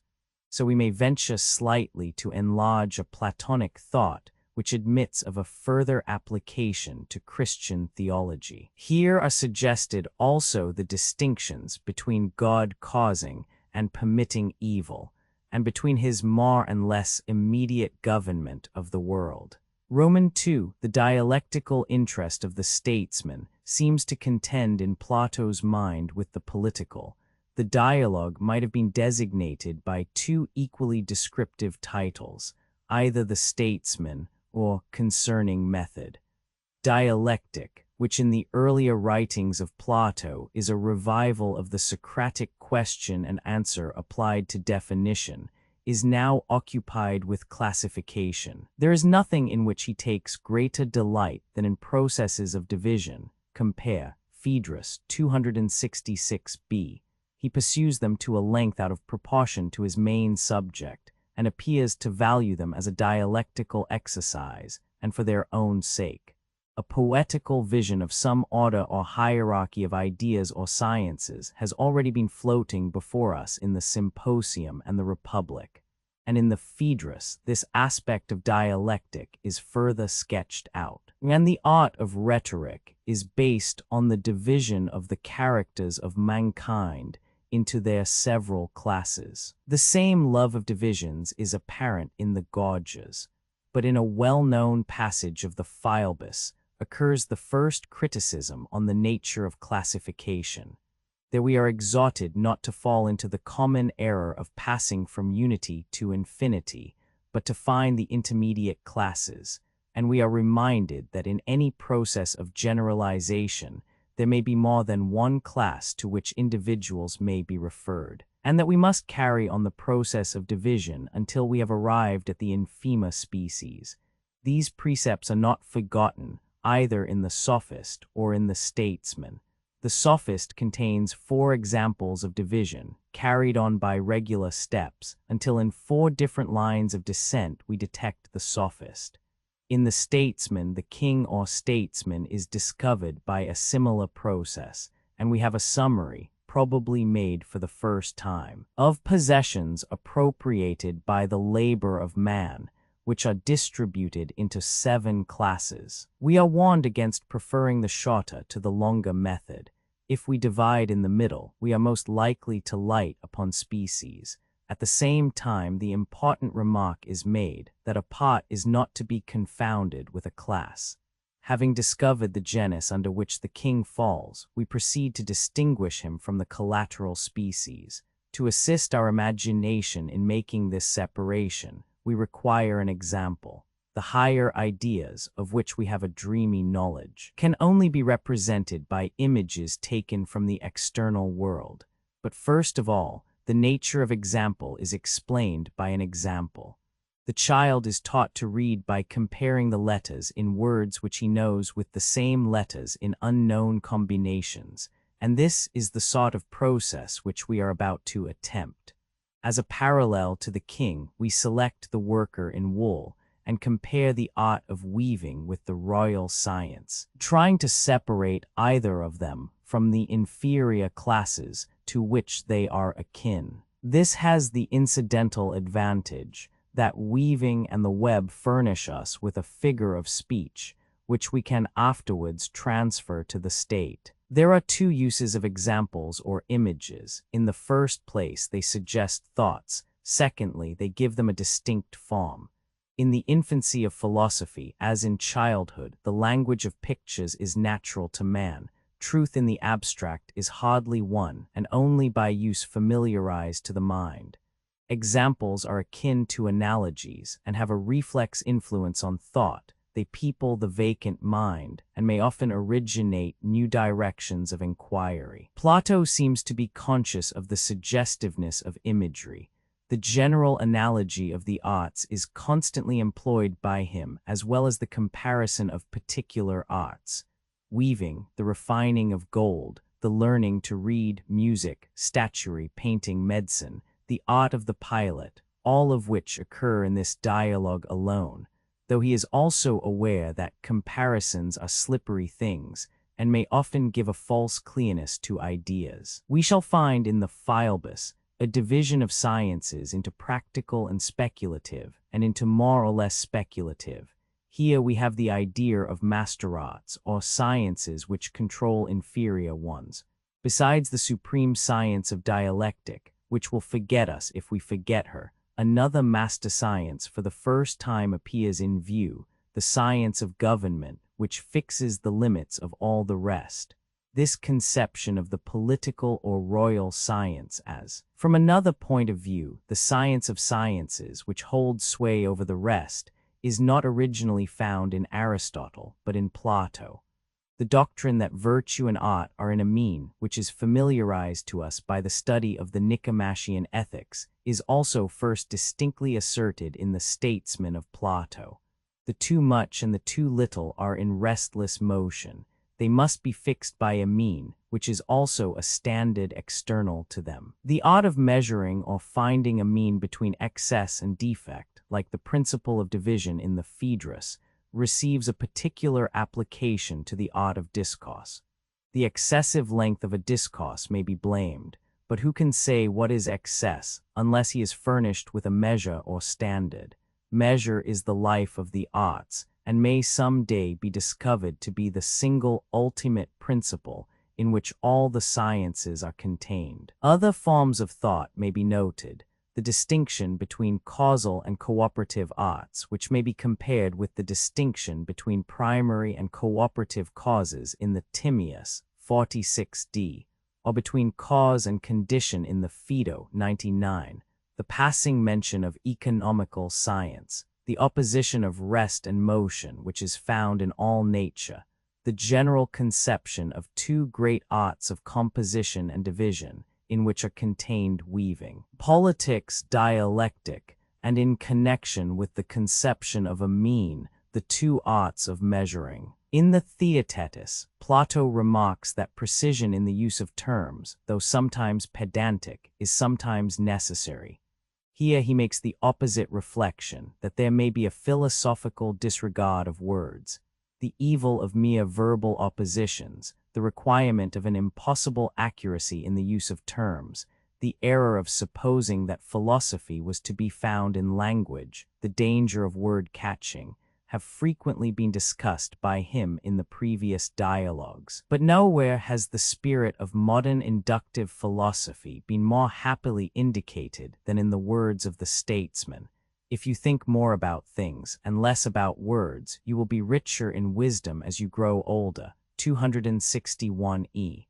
A similar spirit is discernible in the remarkable expressions, the long and difficult language of facts, 278d, and the interrogation of every nature, in order to obtain the particular contribution of each to the store of knowledge, 272c, who has described the feeble intelligence of all things given by metaphysics better than the eletic stranger in the words, "The higher ideas can hardly be set forth except through the medium of examples.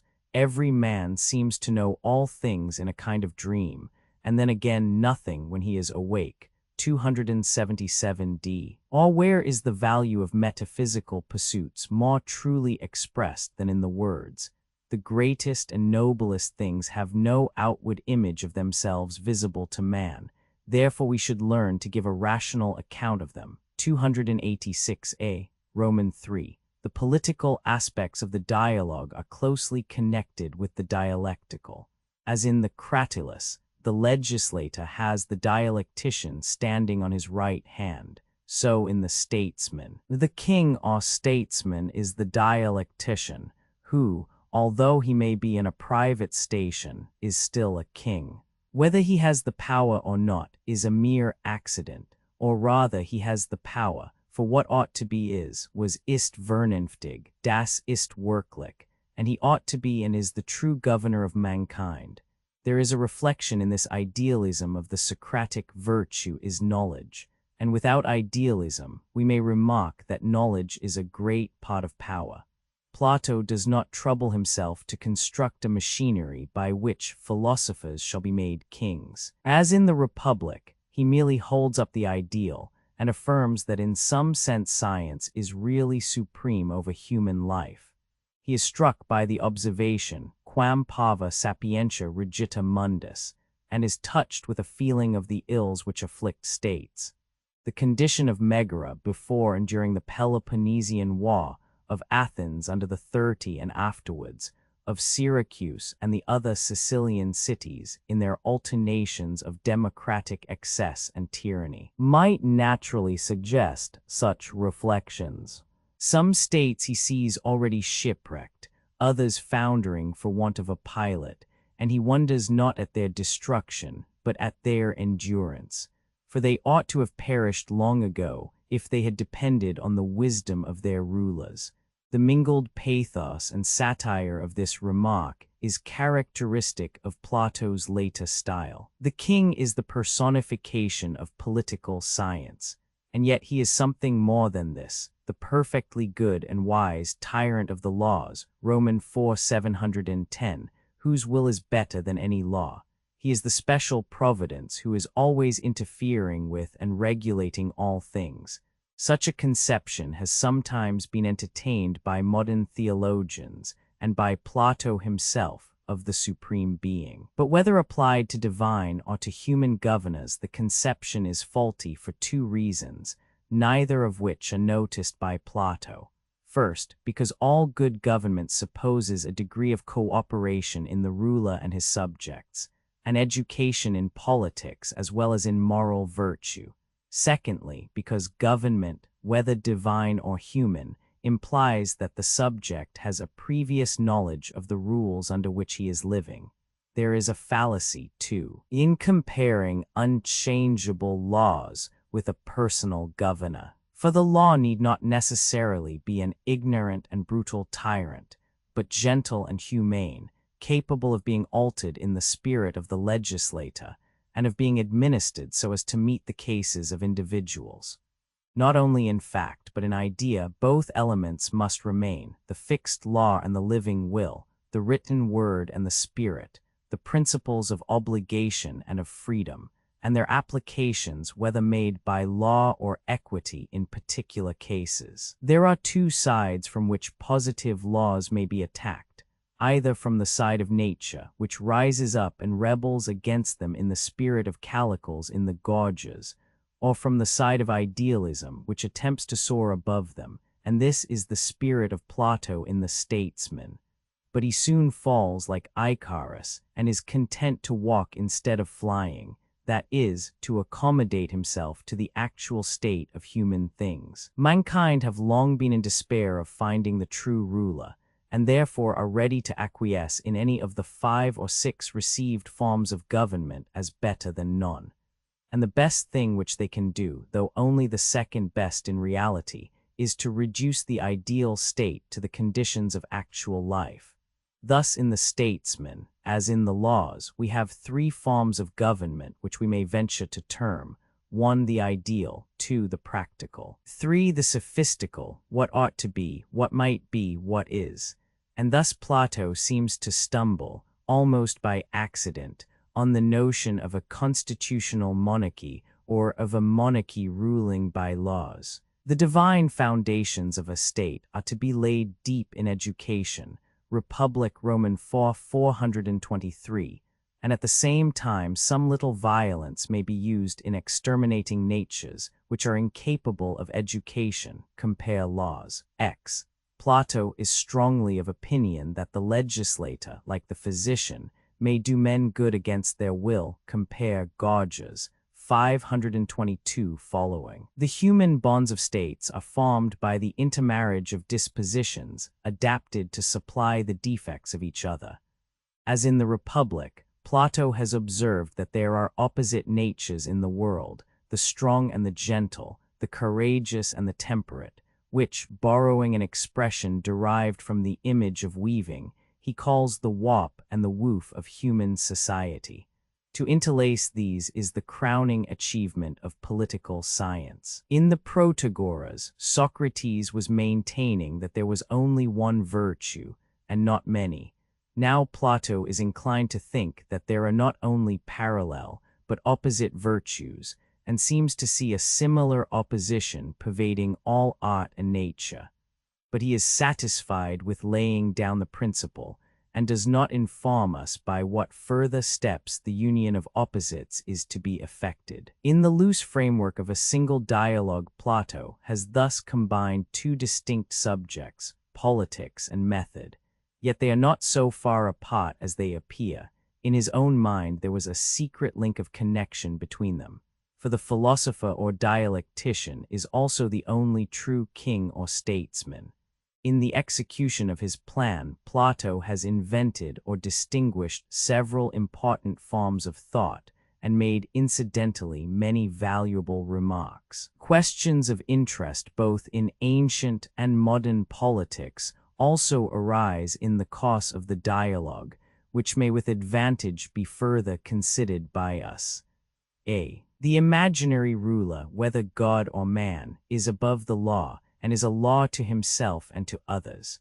Among the Greeks as among the Jews, law was a sacred name, the gift of God, the bond of states. But in the Statesman of Plato, as in the New Testament, the word has also become the symbol of an imperfect good, which is almost an evil. The law sacrifices the individual to the universal, and is the tyranny of the many over the few, compare Republic Roman 2:359. It has fixed rules which are the props of order, and will not swerve or bend in extreme cases. It is the beginning of political society, but there is something higher, an intelligent ruler, whether God or man, who is able to adapt himself to the endless varieties of circumstances. Plato is fond of picturing the advantages which would result from the union of the tyrant who has power with the legislator who has wisdom. He regards this as the best and speediest way of reforming mankind. But institutions cannot thus be artificially created, nor can the external authority of a ruler impose laws for which a nation is unprepared. The greatest power, the highest wisdom, can only proceed 1 or 2 steps in advance of public opinion. In all stages of civilization, human nature, after all our efforts, remains intractable, not like clay in the hands of the potter, or marble under the chisel of the sculptor. Great changes occur in the history of nations, but they are brought about slowly, like the changes in the frame of nature, upon which the puny arm of man hardly makes an impression. And speaking generally, the slowest growths, both in nature and in politics, are the most permanent. Whether the best form of the ideal is a person or a law may fairly be doubted. The former is more akin to us. It clothes itself in poetry and art, and appeals to reason more in the form of feeling. In the latter, there is less danger of allowing ourselves to be deluded by a figure of speech. The ideal of the Greek state found an expression in the deification of law. The ancient Stoics spoke of a wise man perfect in virtue, who was fancifully said to be a king. But neither they nor Plato had arrived at the conception of a person who was also a law. Nor is it easy for the Christian to think of God as wisdom, truth, holiness, and also as the wise, true, and holy one. He is always wanting to break through the abstraction and interrupt the law, in order that he may present to himself the more familiar image of a divine friend. While the impersonal has too slender a hold upon the affections to be made the basis of religion, the conception of a person, on the other hand, tends to degenerate into a new kind of idolatry. Neither criticism nor experience allows us to suppose that there are interferences with the laws of nature. The idea is inconceivable to us and at variance with facts. The philosopher or theologian who could realize to mankind that a person is a law, that the higher rule has no exception, that goodness, like knowledge, is also power, would breathe a new religious life into the world. Besides the imaginary rule of a philosopher or a god, the actual forms of government have to be considered. In the infancy of political science, men naturally ask whether the rule of the many or of the few is to be preferred. If by the few we mean the good, and by the many, the bad, there can be but one reply. The rule of one good man is better than the rule of all the rest, if they are bad. For as Heraclitus says, one is 10,000 if he be the best. If, however, we mean by the rule of the few the rule of a class neither better nor worse than other classes, not devoid of a feeling of right, but guided mostly by a sense of their own interests, and by the rule of the many the rule of all classes, similarly under the influence of mixed motives, no one would hesitate to answer, the rule of all rather than one, because all classes are more likely to take care of all than one of another, and the government has greater power and stability when resting on a wider basis. Both in ancient and modern times, the best balanced form of government has been held to be the best, and yet it should not be so nicely balanced as to make action and movement impossible. The statesman who builds his hope upon the aristocracy, upon the middle classes, upon the people, will probably, if he have sufficient experience of them, conclude that all classes are much alike, and that one is as good as another, and that the liberties of no class are safe in the hands of the rest. The higher ranks have the advantage in education and manners, the middle and lower in industry and self-denial. In every class, to a certain extent, a natural sense of right prevails, sometimes communicated from the lower to the higher, sometimes from the higher to the lower, which is too strong for class interests. There have been crises in the history of nations, as at the time of the Crusades or the Reformation or the French Revolution, when the same inspiration has taken hold of whole peoples and permanently raised the sense of freedom and justice among mankind. But even supposing the different classes of a nation, when viewed impartially, to be on a level with each other in moral virtue, there remain two considerations of opposite kinds which enter into the problem of government. Admitting, of course, that the upper and lower classes are equal in the eye of God and of the law, yet the one may be by nature fitted to govern and the other to be governed. a ruling caste does not soon altogether lose the governing qualities, nor a subject class easily acquire them. Hence the phenomenon so often observed in the old Greek revolutions, and not without parallel in modern times, that the leaders of the democracy have been themselves of aristocratic origin. The people are expecting to be governed by representatives of their own, but the true man of the people either never appears or is quickly altered by circumstances. Their real wishes hardly make themselves felt, although their lower interests and prejudices may sometimes be flattered and yielded to for the sake of ulterior objects by those who have political power. They will often learn by experience that the democracy has become a plutocracy. The influence of wealth, though not the enjoyment of it, has become diffused among the poor as well as among the rich, and society, instead of being safer, is more at the mercy of the tyrant, who, when things are at the worst, obtains a god, that is, an army, and announces himself as the savior. The other consideration is of an opposite kind, admitting that a few wise men are likely to be better governors than the unwise many, yet it is not in their power to fashion an entire people according to their behest. When with the best intentions the benevolent despot begins his regime, he finds the world hard to move. A succession of good kings has at the end of a century left the people an inert and unchanged mass. The Roman world was not permanently improved by the 100 years of Hadrian and the Antonines. The kings of Spain during the last century were at least equal to any contemporary sovereigns in virtue and ability. In certain states of the world, the means are wanting to render a benevolent power effectual. These means are not a mere external organization of posts or telegraphs, hardly the introduction of new laws or modes of industry. A change must be made in the spirit of a people as well as in their externals. The ancient legislator did not really take a blank tablet and inscribe upon it the rules which reflection and experience had taught him to be for a nation's interest.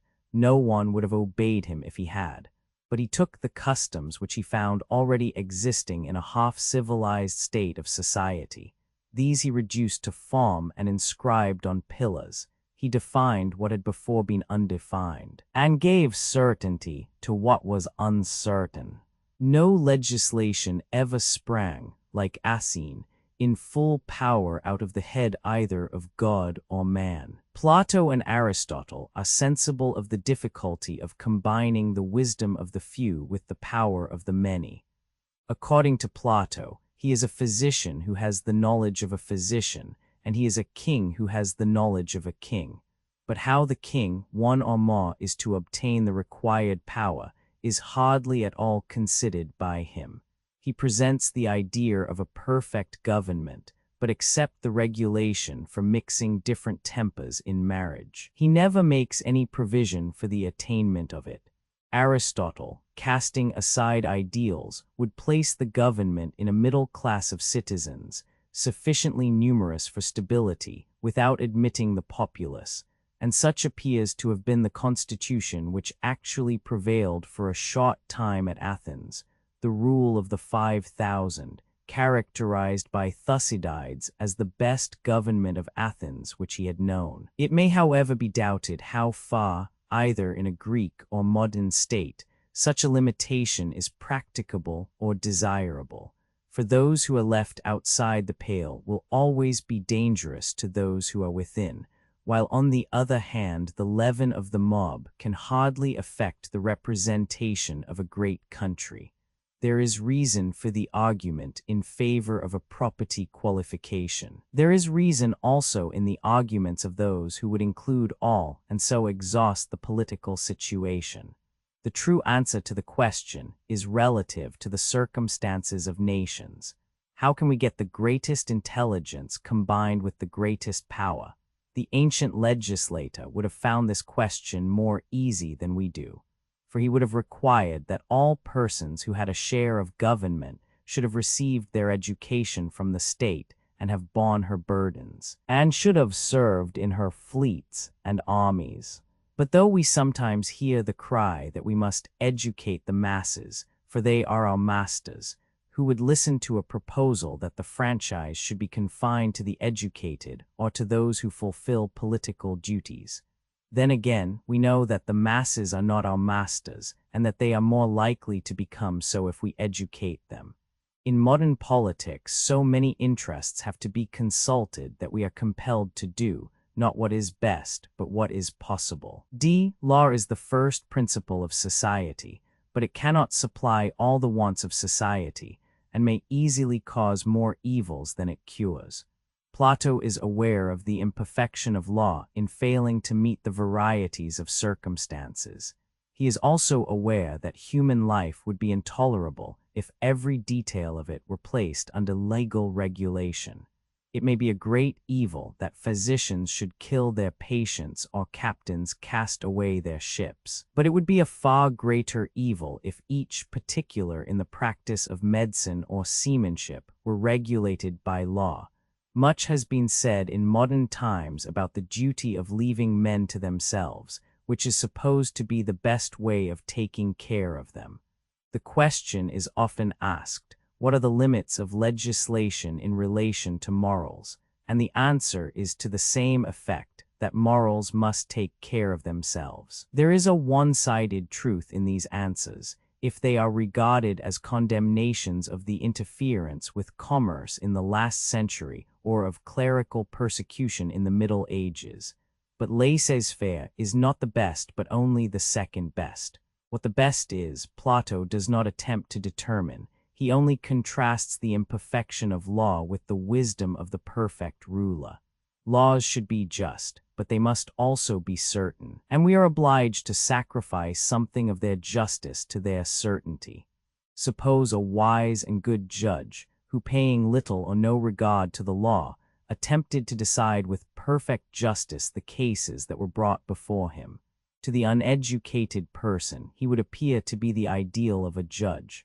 Such justice has been often exercised in primitive times, or at the present day among Eastern rulers, but in the first place it depends entirely on the personal character of the judge. He may be honest, but there is no check upon his dishonesty, and his opinion can only be overruled, not by any principle of law, but by the opinion of another judging like himself without law. In the second place, even if he be ever so honest, his mode of deciding questions would introduce an element of uncertainty into human life. No one would know beforehand what would happen to him, or would seek to conform in his conduct to any rule of law. For the compact which the law makes with men, that they shall be protected if they observe the law in their dealings with one another, would have to be substituted another principle of a more general character, that they shall be protected by the law if they act rightly in their dealings with one another. The complexity of human actions, and also the uncertainty of their effects, would be increased tenfold. For one of the principal advantages of law is not merely that it enforces honesty, but that it makes men act in the same way, and requires them to produce the same evidence of their acts. Too many laws may be the sign of a corrupt and over-civilized state of society. Too few are the sign of an uncivilized one. As soon as commerce begins to grow, men make themselves customs which have the validity of laws. Even equity, which is the exception to the law, conforms to fixed rules and lies for the most part within the limits of previous decisions. Roman 4. The bitterness of the statesman is characteristic of Plato's later style, in which the thoughts of youth and love have fled away, and we are no longer tended by the muses or the graces. We do not venture to say that Plato was soured by old age, but certainly the kindliness and courtesy of the earlier dialogues have disappeared. He sees the world under a harder and grimmer aspect. He is dealing with the reality of things, not with visions or pictures of them. He is seeking by the aid of dialectic only to arrive at truth. He is deeply impressed with the importance of classification. In this alone he finds the true measure of human things, and very often in the process of division curious results are obtained. for the dialectical art is no respecter of persons. King and vermin taker are all alike to the philosopher. There may have been a time when the king was a god, but he now is pretty much on a level with his subjects in breeding and education. Man should be well advised that he is only one of the animals, and the Hellene in particular should be aware that he himself was the author of the distinction between Hellene and barbarian, and that the Phrygian would equally divide mankind into Phrygians and barbarians, and that some intelligent animal, like a crane, might go a step further and divide the animal world into cranes and all other animals. Plato cannot help laughing. Compare Theaetetus 174 when he thinks of the king running after his subjects like the pig driver or the bird taker. He would seriously have him consider how many competitors there are to his throne, chiefly among the class of serving men. A good deal of meaning is lurking in the expression. There is no art of feeding mankind worthy the name. There is a similar depth in the remark. The wonder about states is not that they are short-lived, but that they last so long in spite of the badness of their rulers. There is also a paradoxical element in the statesman which delights in reversing the accustomed use of words. The law which to the Greek was the highest object of reverence is an ignorant and brutal tyrant. The tyrant is converted into a beneficent king. The sophist too is no longer, as in the earlier dialogues, the rival of the statesman, but assumes his form.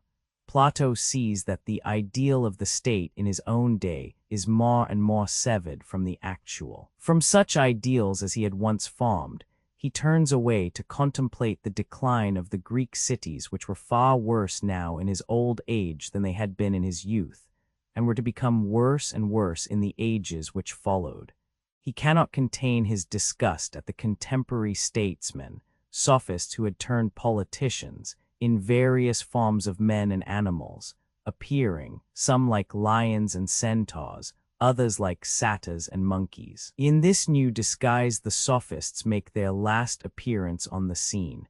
In the laws Plato appears to have forgotten them, or at any rate makes only a slight allusion to them in a single passage. Laws X 908d. The statesman is naturally connected with the sophist.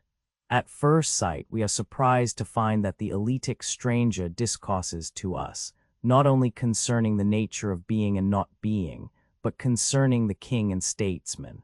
We perceive, however, that there is no inappropriateness in his maintaining the character of chief speaker, when we remember the close connection which is assumed by Plato to exist between politics and dialectic. In both dialogues, the Proteus sophist is exhibited, first, in the disguise of an eristic, secondly, of a false statesman.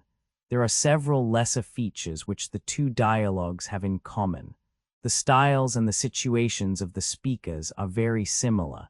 There is the same love of division, and in both of them the mind of the writer is greatly occupied about method, to which he had probably intended to return in the projected philosopher. The statesman stands midway between the Republic and the laws, and is also related to the Timaeus. The mythical or cosmical element reminds us of the Timaeus, the ideal of the Republic. A previous chaos in which the elements as yet were not, is hinted at both in the Timaeus and statesman. The same ingenious arts of giving verisimilitude to a fiction are practiced in both dialogues, and in both, as well as in the myth at the end of the Republic, Plato touches on the subject of necessity and free will. The words in which he describes the miseries of states seem to be an amplification of the cities will never cease from ill of the Republic. The point of view in both is the same, and the difference is not really important, e.g. in the myth or in the account of the different kinds of states. But the treatment of the subject in the statesman is fragmentary, and the shorter and later work, as might be expected, is less finished and less worked out in detail. The idea of measure and the arrangement of the sciences supply connecting links both with the Republic and the Philebus. More than any of the preceding dialogues, the statesman seems to approximate in thought and language to the laws. There is the same decline and tendency to monotony in style, the same self-consciousness, awkwardness, and over-civility. Compare 257a, 263b, 265b, 277a-b, 283c, 286b, 293a. And in the laws is contained the pattern of that second best form of government, which, after all, is admitted to be the only attainable one in this world. The gentle violence, the marriage of dissimilar natures, the figure of the wop and the woof, are also found in the laws. Both expressly recognize the conception of a first or ideal state which has receded into an invisible heaven. Nor does the account of the origin and growth of society really differ in them. If we make allowance for the mythic character of the narrative in the statesman, the virtuous tyrant is common to both of them, and the elitic stranger takes up a position similar to that of the Athenian stranger in the laws. Roman 7, there would have been little disposition to doubt the genuineness of the sophist and statesman if they had been compared with the laws rather than with the Republic, and the laws had been received, as they ought to be, on the authority of Aristotle and on the ground of their intrinsic excellence, as an undoubted work of Plato. The detailed consideration of the genuineness and order of the Platonic dialogues has been reserved for another place. A few of the reasons for defending the sophist and statesman may be given here. The excellence, importance, and metaphysical originality of the two dialogues, no works at once so good and of such length, are known to have proceeded from the hands of a forger. The resemblances in them to other dialogues of Plato are such as might be expected to be found in works of the same author, and not in those of an imitator, being too subtle and minute to have been invented by another. The similar passages and turns of thought are generally inferior to the parallel passages in his earlier writings, and we might a priori have expected that, if altered, they would have been improved. But the comparison of the laws proves that this repetition of his own thoughts and words in an inferior form is characteristic of Plato's later style. The close connection of them with the Theaetetus, Parmenides, and Philebus involves the fate of these dialogues, as well as of the two suspected ones. The suspicion of them seems mainly to rest on a presumption that in Plato's writings we may expect to find an uniform type of doctrine and opinion. But however we arrange the order or narrow the circle of the dialogues, we must admit that they exhibit a growth and progress in the mind of Plato, and the appearance of change or progress is not to be regarded as impugning the genuineness of any particular writings, but may be even an argument in their favor. If we suppose the sophist and politicus to stand halfway between the Republic and the laws, and in near connection with the Theaetetus, the Parmenides, the Philebus, the arguments against them derived from differences of thought and style disappear, or may be said without paradox in some degree to confirm their genuineness. There is no such interval between the Republic or Phaedrus and the two suspected dialogues, as that which separates all the earlier writings of Plato from the laws, and the Theaetetus, Parmenides, and Philebus supply links by which, however different from them, they may be reunited with the great body of the Platonic writings. Statesmen persons of the dialogue, Theodorus Socrates, the elitic stranger, the younger Socrates, I owe you many thanks, indeed, Theodorus, for the acquaintance both of Theaetetus and of the stranger. Theodorus, and in a little while, Socrates, you will owe me 3 times as many, when they have completed for you the delineation of the statesman and of the philosopher, as well as of the sophist. Socrates, sophist, statesman, philosopher. O my dear Theodorus, do my ears truly witness that this is the estimate formed of them by the great calculator and geometrician, Theodorus, what do you mean, Socrates? Socrates, I mean that you rate them all at the same value, whereas they are really separated by an interval which no geometrical ratio can express. Theodorus. By Ammon, the god of Siren, Socrates, that is a very fair hit, and shows that you have not forgotten your geometry. I will retaliate on you at some other time, but I must now ask the stranger, who will not, I hope, tire of his goodness to us, to proceed either with the statesman or with the philosopher, whichever he prefers. Stranger, that is my duty, Theodorus. Having begun, I must go on and not leave the work unfinished. But what shall be done with Theaetetus? Theodorus, in what respect? Stranger, shall we relieve him and take his companion, the young Socrates, instead of him? What do you advise? Theodorus, yes, give the other a turn, as you propose. The young always do better when they have intervals of rest. Socrates, I think, stranger, that both of them may be said to be in some way related to me.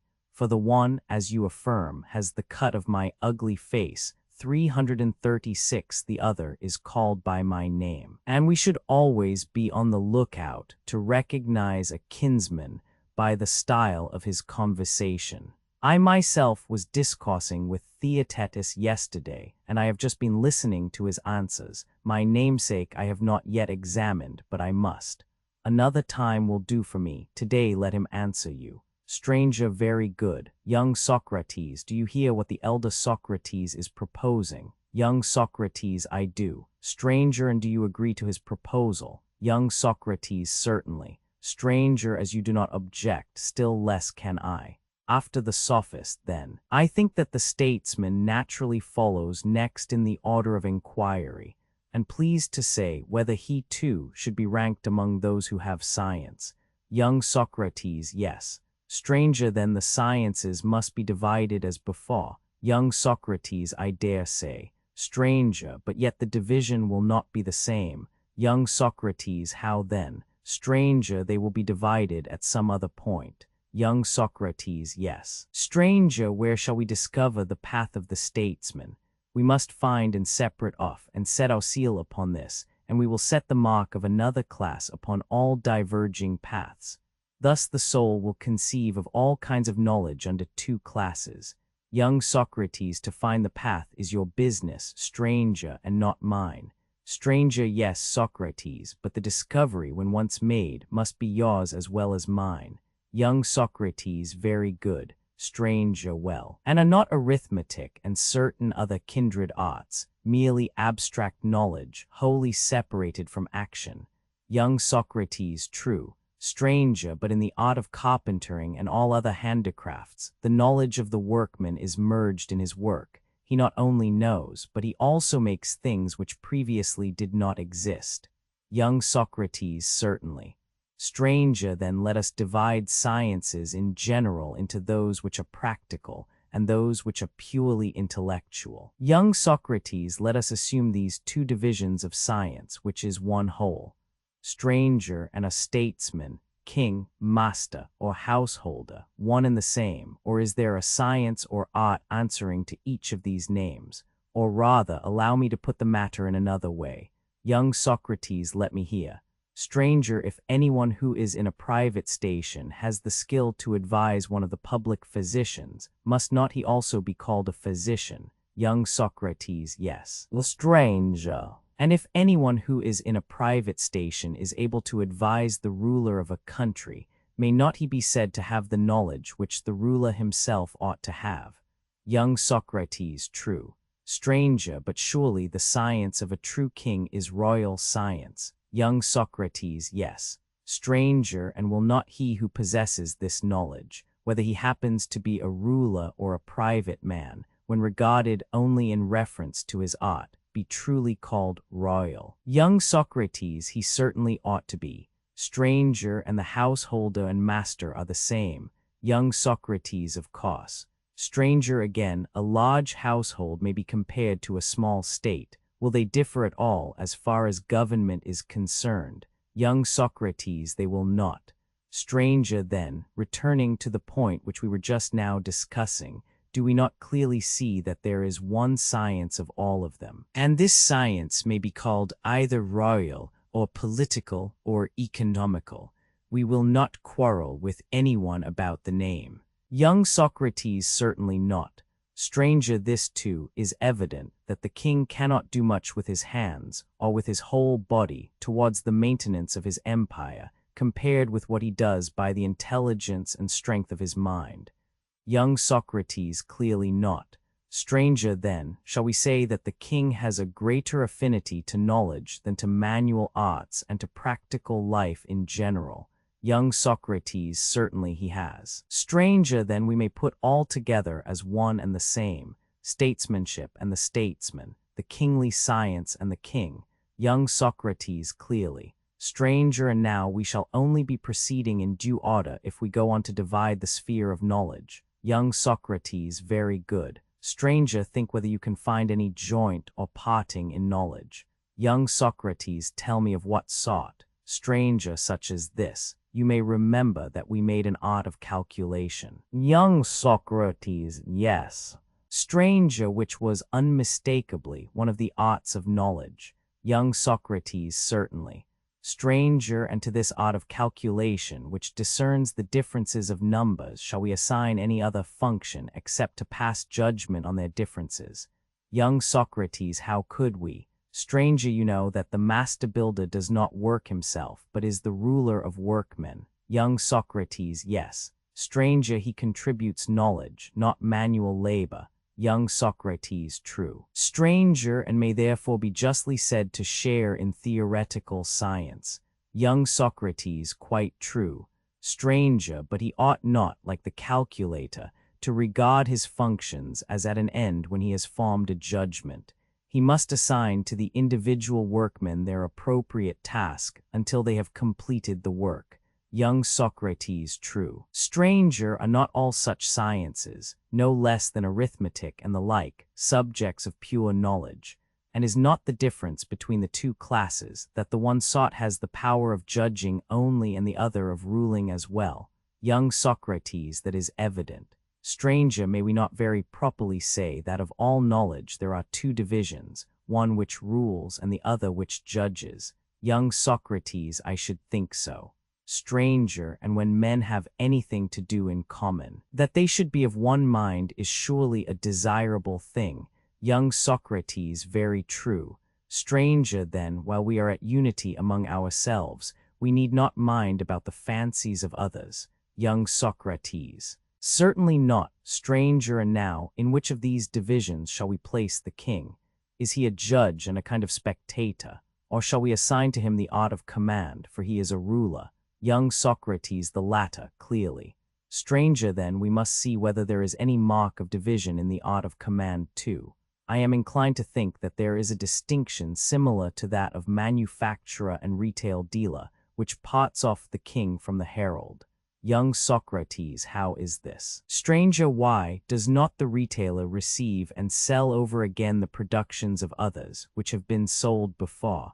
Young Socrates, certainly he does. Stranger, and is not the herald under command, and does he not receive orders, and in his turn give them to others? Young Socrates, very true. Stranger, then, shall we mingle the kingly art in the same class with the art of the herald, the interpreter, the boatswain, the prophet, and the numerous kindred arts which exercise command? Or, as in the preceding comparison we spoke of manufacturers or sellers for themselves, and of retailers, seeing too that the class of supreme rulers or rulers for themselves is almost nameless, shall we make a word following the same analogy, and refer kings to a supreme or ruling for self science, leaving the rest to receive a name from someone else? For we are seeking the ruler, and our inquiry is not concerned with him who is not a ruler. Young Socrates, very good. Stranger, thus a very fair distinction has been attained between the man who gives his own commands and him who gives another's. And now let us see if the supreme power allows of any further division. Young Socrates, by all means. Stranger, I think that it does. And please to assist me in making the division. Young Socrates, at what point? Stranger, may not all rulers be supposed to command for the sake of producing something? Young Socrates, certainly. Stranger, nor is there any difficulty in dividing the things produced into two classes. Young Socrates, how would you divide them? Stranger, of the whole class, some have life and some are without life. Young Socrates, true. Stranger, and by the help of this distinction we may make, if we please, a subdivision of the section of knowledge which commands. Young Socrates, at what point? Stranger, one part may be set over the production of lifeless, the other of living objects, and in this way the whole will be divided. Young Socrates, certainly. Stranger, that division then is complete, and now we may leave one half and take up the other, which may also be divided into two. Young Socrates, which of the two halves do you mean? Stranger, of course, that which exercises command about animals. For surely the royal science is not like that of a master workman, a science presiding over lifeless objects. The king has a nobler function, which is the management and control of living beings. Young Socrates, true. Stranger, and the breeding and tending of living beings may be observed to be sometimes a tending of the individual, in other cases a common care of creatures in flocks. Young Socrates, true. Stranger, but the statesman is not a tender of individuals, not like the driver or groom of a single ox or horse. He is rather to be compared with the keeper of a drove of horses or oxen. Young Socrates, yes, I see, thanks to you. Stranger, shall we call this art of tending many animals together the art of managing a herd, or the art of collective management? Young Socrates, no matter, whichever suggests itself to us in the course of conversation. Stranger, very good, Socrates, and if you continue to be not too particular about names, you will be all the richer in wisdom when you are an old man. And now, as you say, leaving the discussion of the name, can you see a way in which a person, by showing the art of herding to be of two kinds, may cause that which is now sought amongst twice the number of things, to be then sought amongst half that number? Young Socrates, I will try. There appears to me to be one management of men and another of beasts. Stranger, you have certainly divided them in a most straightforward and manly style, but you have fallen into an error which hereafter I think that we had better avoid. Young Socrates, what is the error? Stranger, I think that we had better not cut off a single small portion which is not a species from many larger portions. The part should be a species. To separate off at once the subject of investigation is a most excellent plan, if only the separation be rightly made, and you were under the impression that you were right because you saw that you would come to man, and this led you to hasten the steps. But you should not chip off too small a piece, my friend. The safer way is to cut through the middle, which is also the more likely way of finding classes. Attention to this principle makes all the difference in a process of inquiry. Young Socrates, what do you mean, stranger? Stranger, I will endeavor to speak more plainly out of love to your good parts, Socrates, and although I cannot at present entirely explain myself, I will try, as we proceed, to make my meaning a little clearer. Young Socrates, what was the error of which, as you say, we were guilty in our recent division?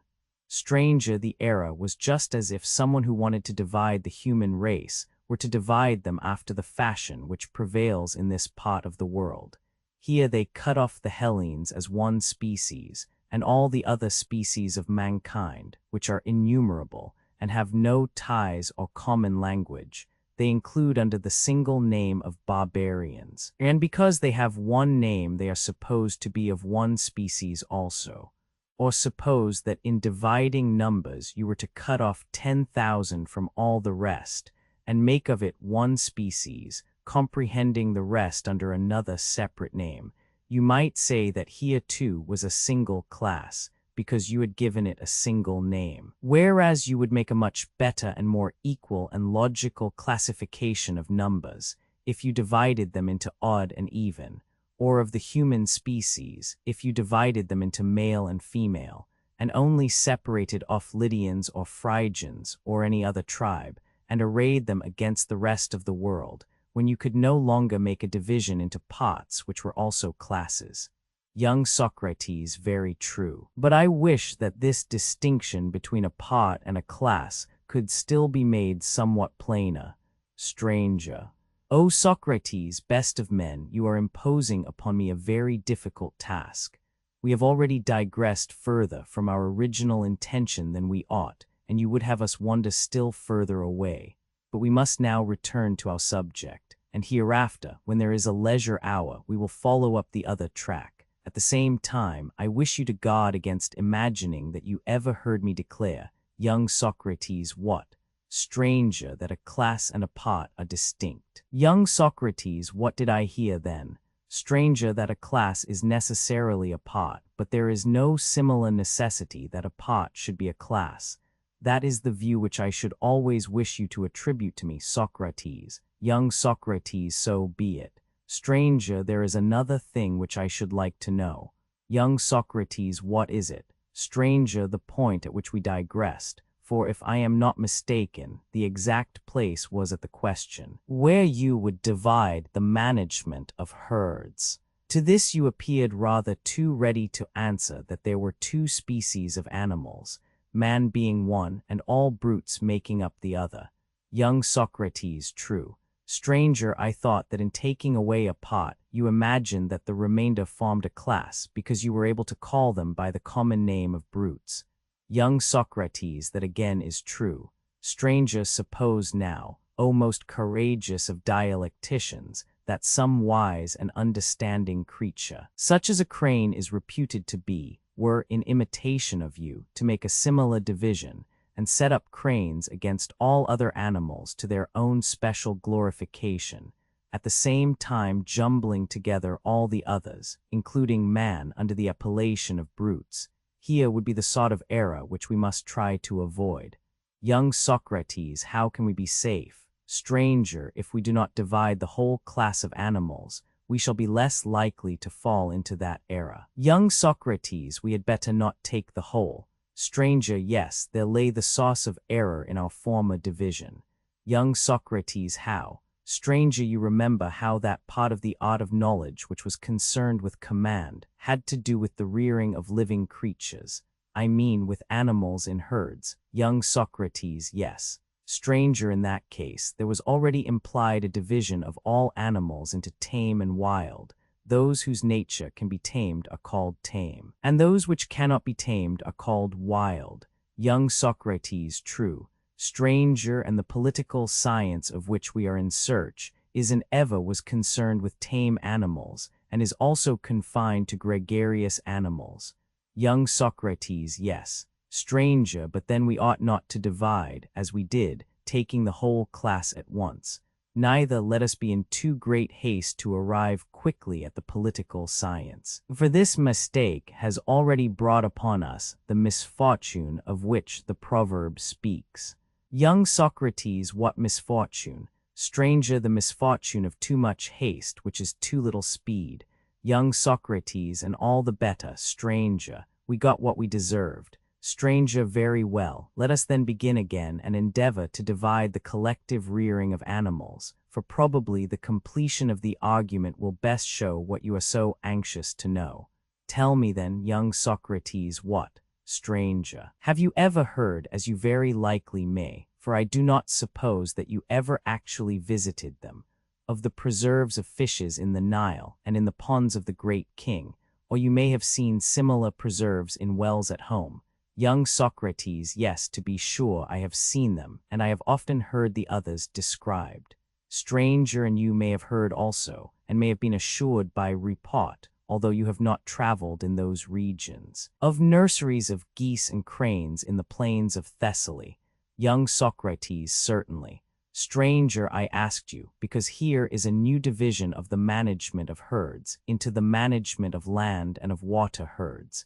Young Socrates, there is. Stranger, and do you agree that we ought to divide the collective rearing of herds into two corresponding parts, the one the rearing of water, and the other the rearing of land herds? Young Socrates, yes. Stranger, there is surely no need to ask which of these two contains the royal art, for it is evident to everybody. Young Socrates, certainly. Stranger, anyone can divide the herds which feed on dry land. Young Socrates, how would you divide them? Stranger, I should distinguish between those which fly and those which walk. Young Socrates, most true. Stranger, and where shall we look for the political animal? Might not an idiot, so to speak, know that he is a pedestrian? Young Socrates, certainly. Stranger, the art of managing the walking animal has to be further divided, just as you might have an even number. Young Socrates, clearly.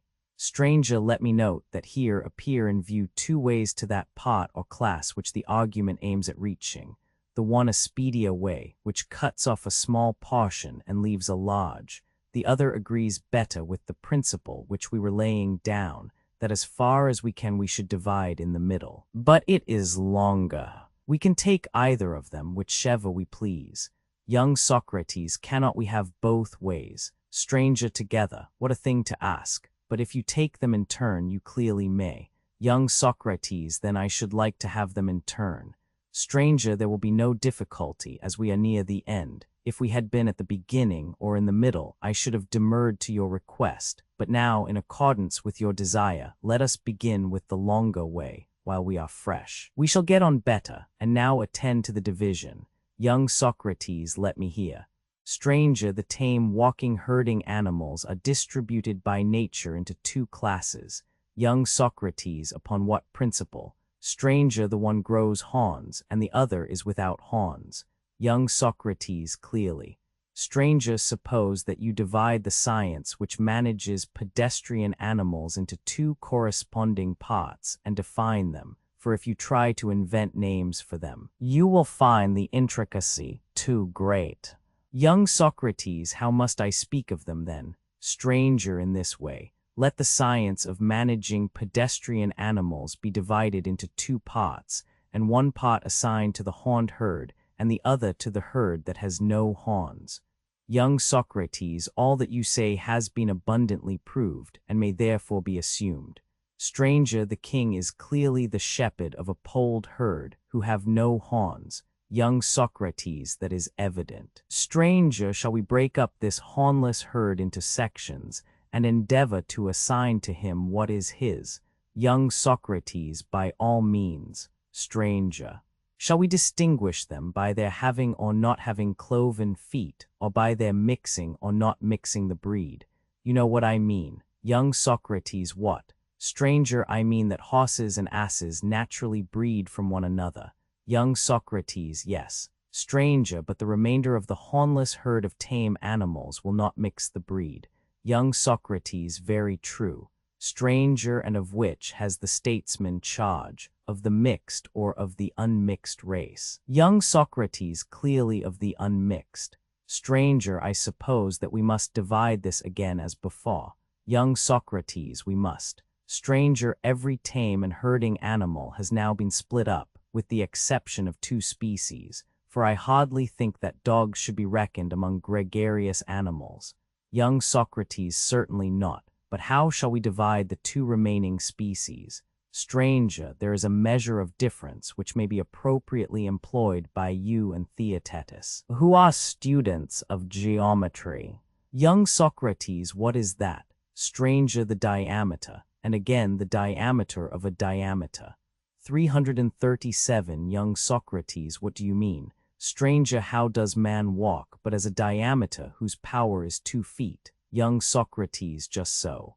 Stranger, and the power of the remaining kind, being the power of twice 2 feet, may be said to be the diameter of our diameter. Young Socrates, certainly, and now I think that I pretty nearly understand you. Stranger, in these divisions, Socrates, I descry what would make another famous jest. Young Socrates, what is it? Stranger, human beings have come out in the same class with the freest and airiest of creation, and have been running a race with them. Young Socrates, I remark that very singular coincidence. Stranger, and would you not expect the slowest to arrive last? Young Socrates, indeed I should. Stranger, and there is a still more ridiculous consequence, that the king is found running about with the herd, and in close competition with the bird-catcher, who of all mankind is most of an adept at the airy life. 338 Young Socrates, certainly. Stranger than here, Socrates, is still clearer evidence of the truth of what was said in the inquiry about the sophist. 339 Young Socrates, what? Stranger, that the dialectical method is no respecter of persons, and does not set the great above the small, but always arrives in her own way at the truest result. Young Socrates, clearly. Stranger, and now I will not wait for you to ask, but will of my own accord take you by the shorter road to the definition of a king. Young Socrates, by all means. Stranger, I say that we should have begun at first by dividing land animals into biped and quadruped.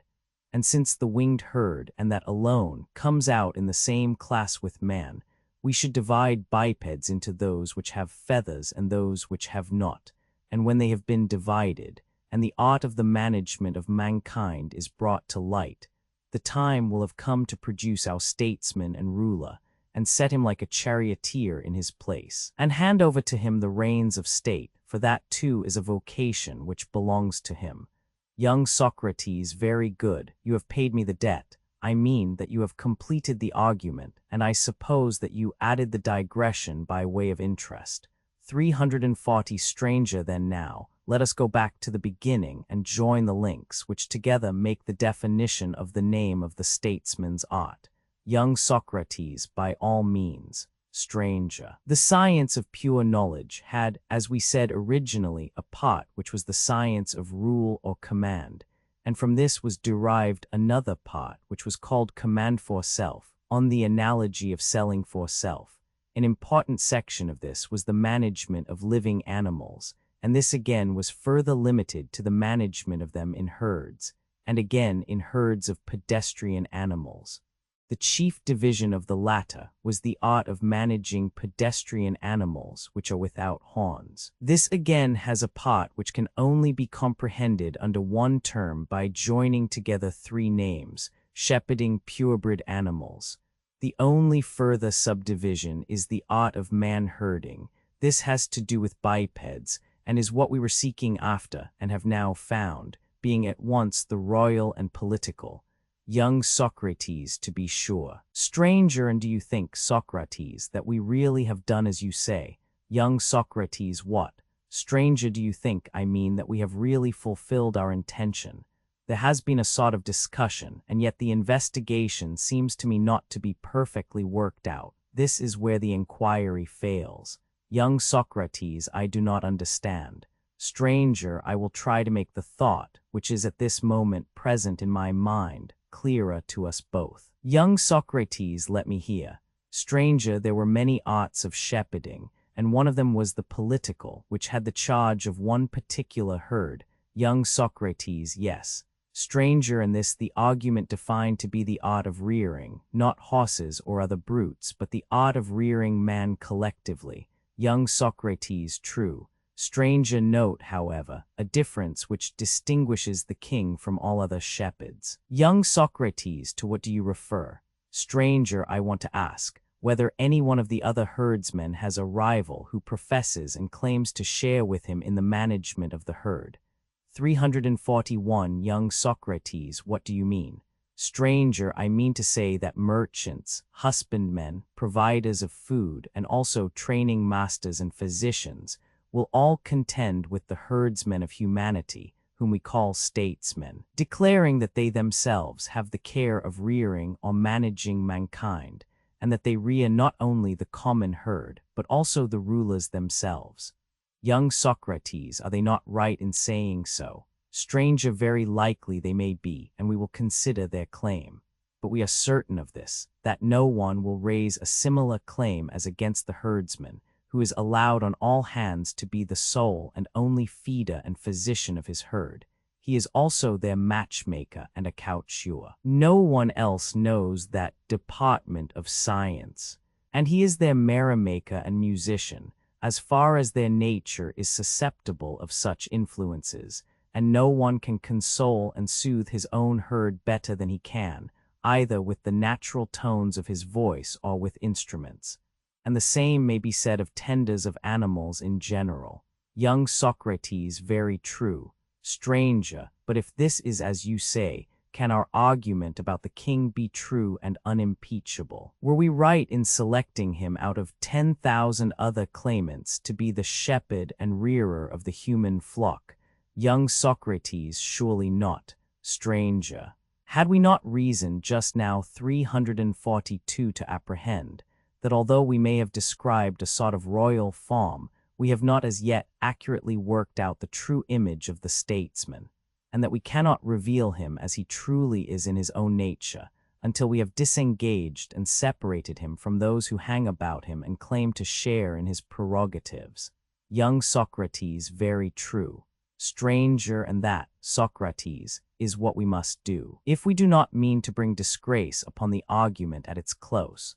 Young Socrates, we must certainly avoid that. Stranger, then let us make a new beginning and travel by a different road.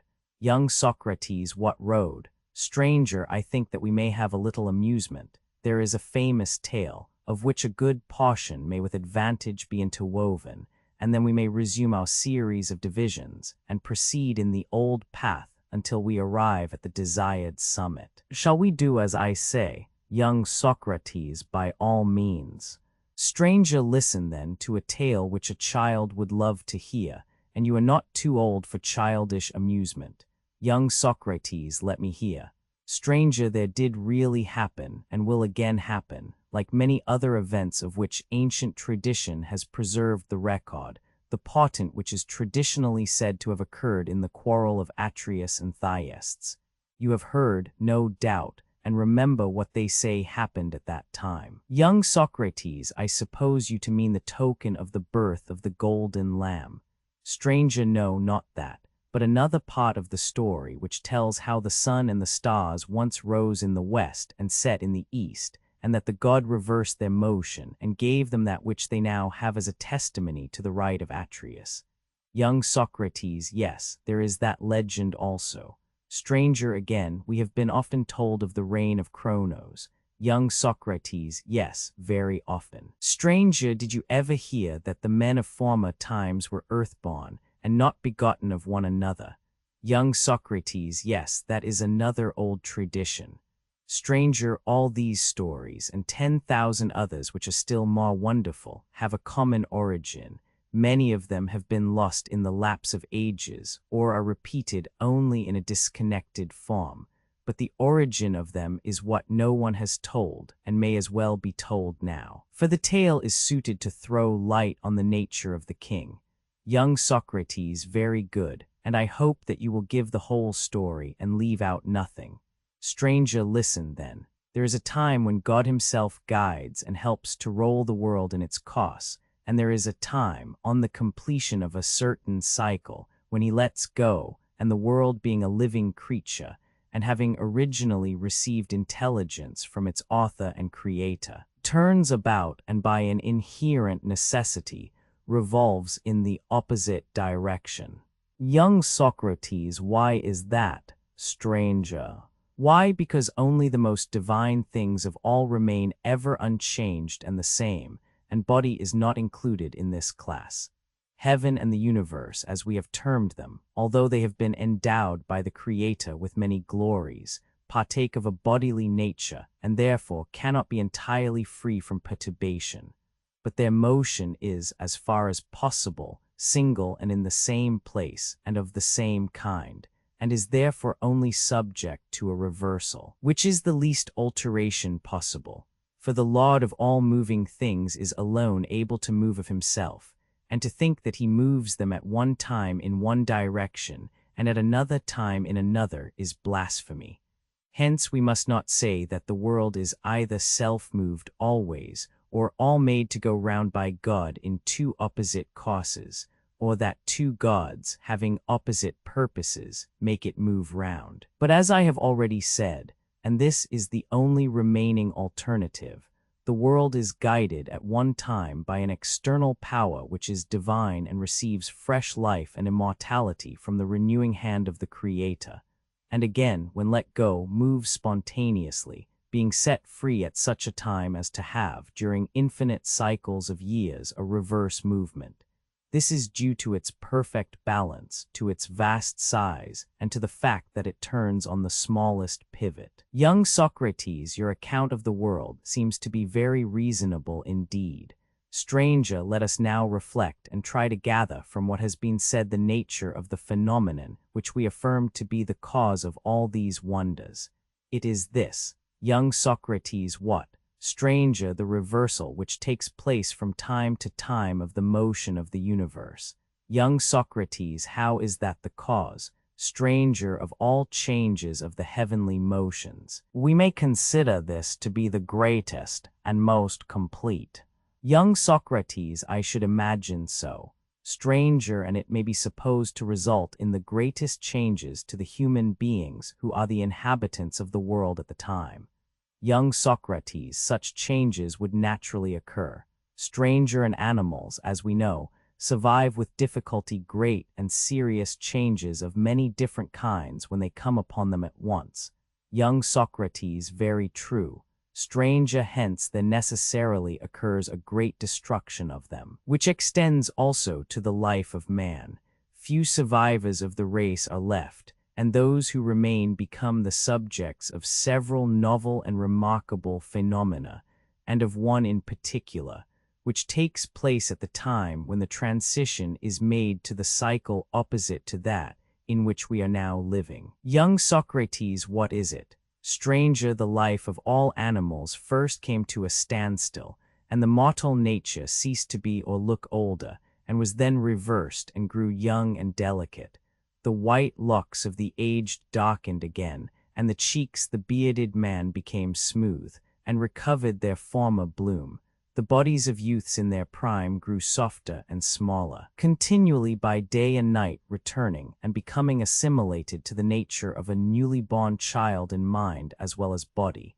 In the succeeding stage they wasted away and wholly disappeared, and the bodies of those who died by violence at that time quickly passed through the like changes, and in a few days were no more seen.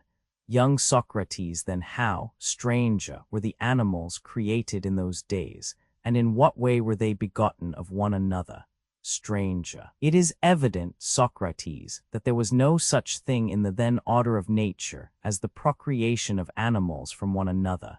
The earth-born race, of which we hear in story, was the one which existed in those days. They rose again from the ground, and of this tradition, which is nowadays often unduly discredited, our ancestors, who were nearest in point of time to the end of the last period and came into being at the beginning of this, are to us the heralds. And mark how consistent the sequel of the tale is. After the return of age to youth, follows the return of the dead, who are lying in the earth, to life.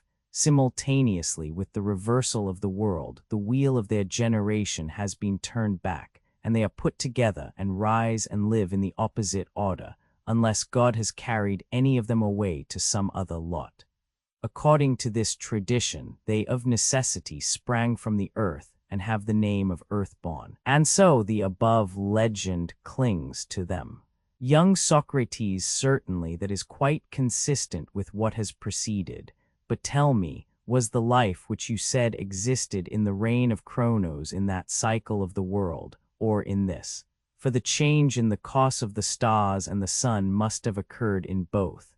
Stranger, I see that you enter into my meaning. No, that blessed end. Spontaneous life does not belong to the present cycle of the world, but to the previous one, in which God superintended the whole revolution of the universe, and the several parts the universe were distributed under the rule of certain inferior deities, as is the way in some places still.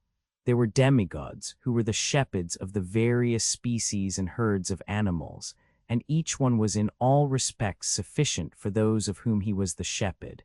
Neither was there any violence or devouring of one another, or war or quarrel among them, and I might tell of 10,000 other blessings which belonged to that dispensation. The reason why the life of man was, as tradition says, spontaneous is as follows. In those days God himself was their shepherd and ruled over them, just as man, who is by comparison a divine being, still rules over the lower animals. Under him there were no forms of government or separate possession of women and children, for all men rose again from the earth, having no memory of the past. And although they had nothing of this sort, the earth gave them fruits in abundance, which grew on trees and shrubs unbidden, and were not planted by the hand of man. And they dwelt naked, and mostly in the open air, for the temperature of their seasons was mild, and they had no beds, but lay on soft couches of grass which grew plentifully out of the earth. Such was the life of man in the days of Cronos, Socrates, the character of our present life, which is said to be under Zeus, you know from your own experience. Can you and will you determine which of them you deem the happier? Young Socrates, impossible. Stranger, then, shall I determine for you as well as I can. Young Socrates, by all means. Stranger. Suppose that the nurslings of Cronos, having this boundless leisure, and the power of holding intercourse, not only with men, but with the brute creation, had used all these advantages with a view to philosophy, conversing with the brutes as well as with one another, and learning of every nature which was gifted with any special power, and was able to contribute some special experience to the store of wisdom. There would be no difficulty in deciding that they would be 1,000 times happier than the men of our own day. Or, again, if they had merely eaten and drunk until they were full, and told stories to one another and to the animals, such stories as are now attributed to them. In this case also, as I should imagine, the answer would be easy. But until some satisfactory witness can be found of the love of that age for knowledge and discussion, we had better let the matter drop, and give the reason why we have unearthed this tale, and then we shall be able to get on. In the fullness of time, when the change was to take place, and the earth-born race had all perished, and every soul had completed its proper cycle of births and been sown in the earth her appointed number of times, the pilot of the universe let the helm go and retired to his place of view, and then fate and innate desire reversed the motion of the world. Then also all the inferior deities who share the rule of the supreme power, being informed of what was happening, let go the parts of the world which were under their control, and the world turning round with a sudden shock, being impelled in an opposite direction from beginning to end, was shaken by a mighty earthquake, which wrought a new destruction of all manner of animals. Afterwards, when sufficient time had elapsed, the tumult and confusion and earthquake ceased, and the universal creature, once more at peace, attained to a calm, and settled down into his own orderly and accustomed course, having the charge and rule of himself and of all the creatures which are contained in him, and executing, as far as he remembered them, the instructions of his Father and Creator, more precisely at first, but afterwards with less exactness. The reason of the falling off was the admixture of matter in him. This was inherent in the primal nature, which was full of disorder until attaining to the present order. From God, the constructor, the world received all that is good in him, but from a previous state came elements of evil and unrighteousness, which thence derived, first of all passed into the world, and were then transmitted to the animals. While the world was aided by the pilot in nurturing the animals, the evil was small, and great the good which he produced. But after the separation, when the world was let go, at first all proceeded well enough. But as time went on, there was more and more forgetting, and the old discord again held sway and burst forth in full glory. And at last small was the good, and great was the admixture of evil, and there was a danger of universal ruin to the world, and to the things contained in him. Wherefore God, the orderer of all in his tender care, seeing that the world was in great straits, and fearing that all might be dissolved in the storm and disappear in infinite chaos, again seated himself at the helm, and bringing back the elements which had fallen into dissolution and disorder to the motion which had prevailed under his dispensation. He set them in order and restored them, and made the world imperishable and immortal. And this is the whole tale, of which the first part will suffice to illustrate the nature of the king. For when the world turned towards the present cycle of generation, the age of man again stood still, and a change opposite to the previous one was the result. The small creatures which had almost disappeared grew in stature, and the newly born children of the earth became gray and died, and sank into the earth again. All things changed, imitating and following the condition of the universe, and of necessity agreeing with that in their mode of conception and generation and nurture. For no animal was any longer allowed to come into being in the earth through the agency of other creative beings, but as the world was ordained to be the lord of his own progress, in like manner the parts were ordained to grow and generate and give nourishment, as far as they could of themselves, impelled by a similar movement. And so we have arrived at the real end of this discourse, for although there might be much to tell of the lower animals, and of the condition out of which they changed, and of the causes of the change, about men there is not much, and that little is more to the purpose. Deprived of the care of God, who had possessed and tended them, they were left helpless and defenseless, and were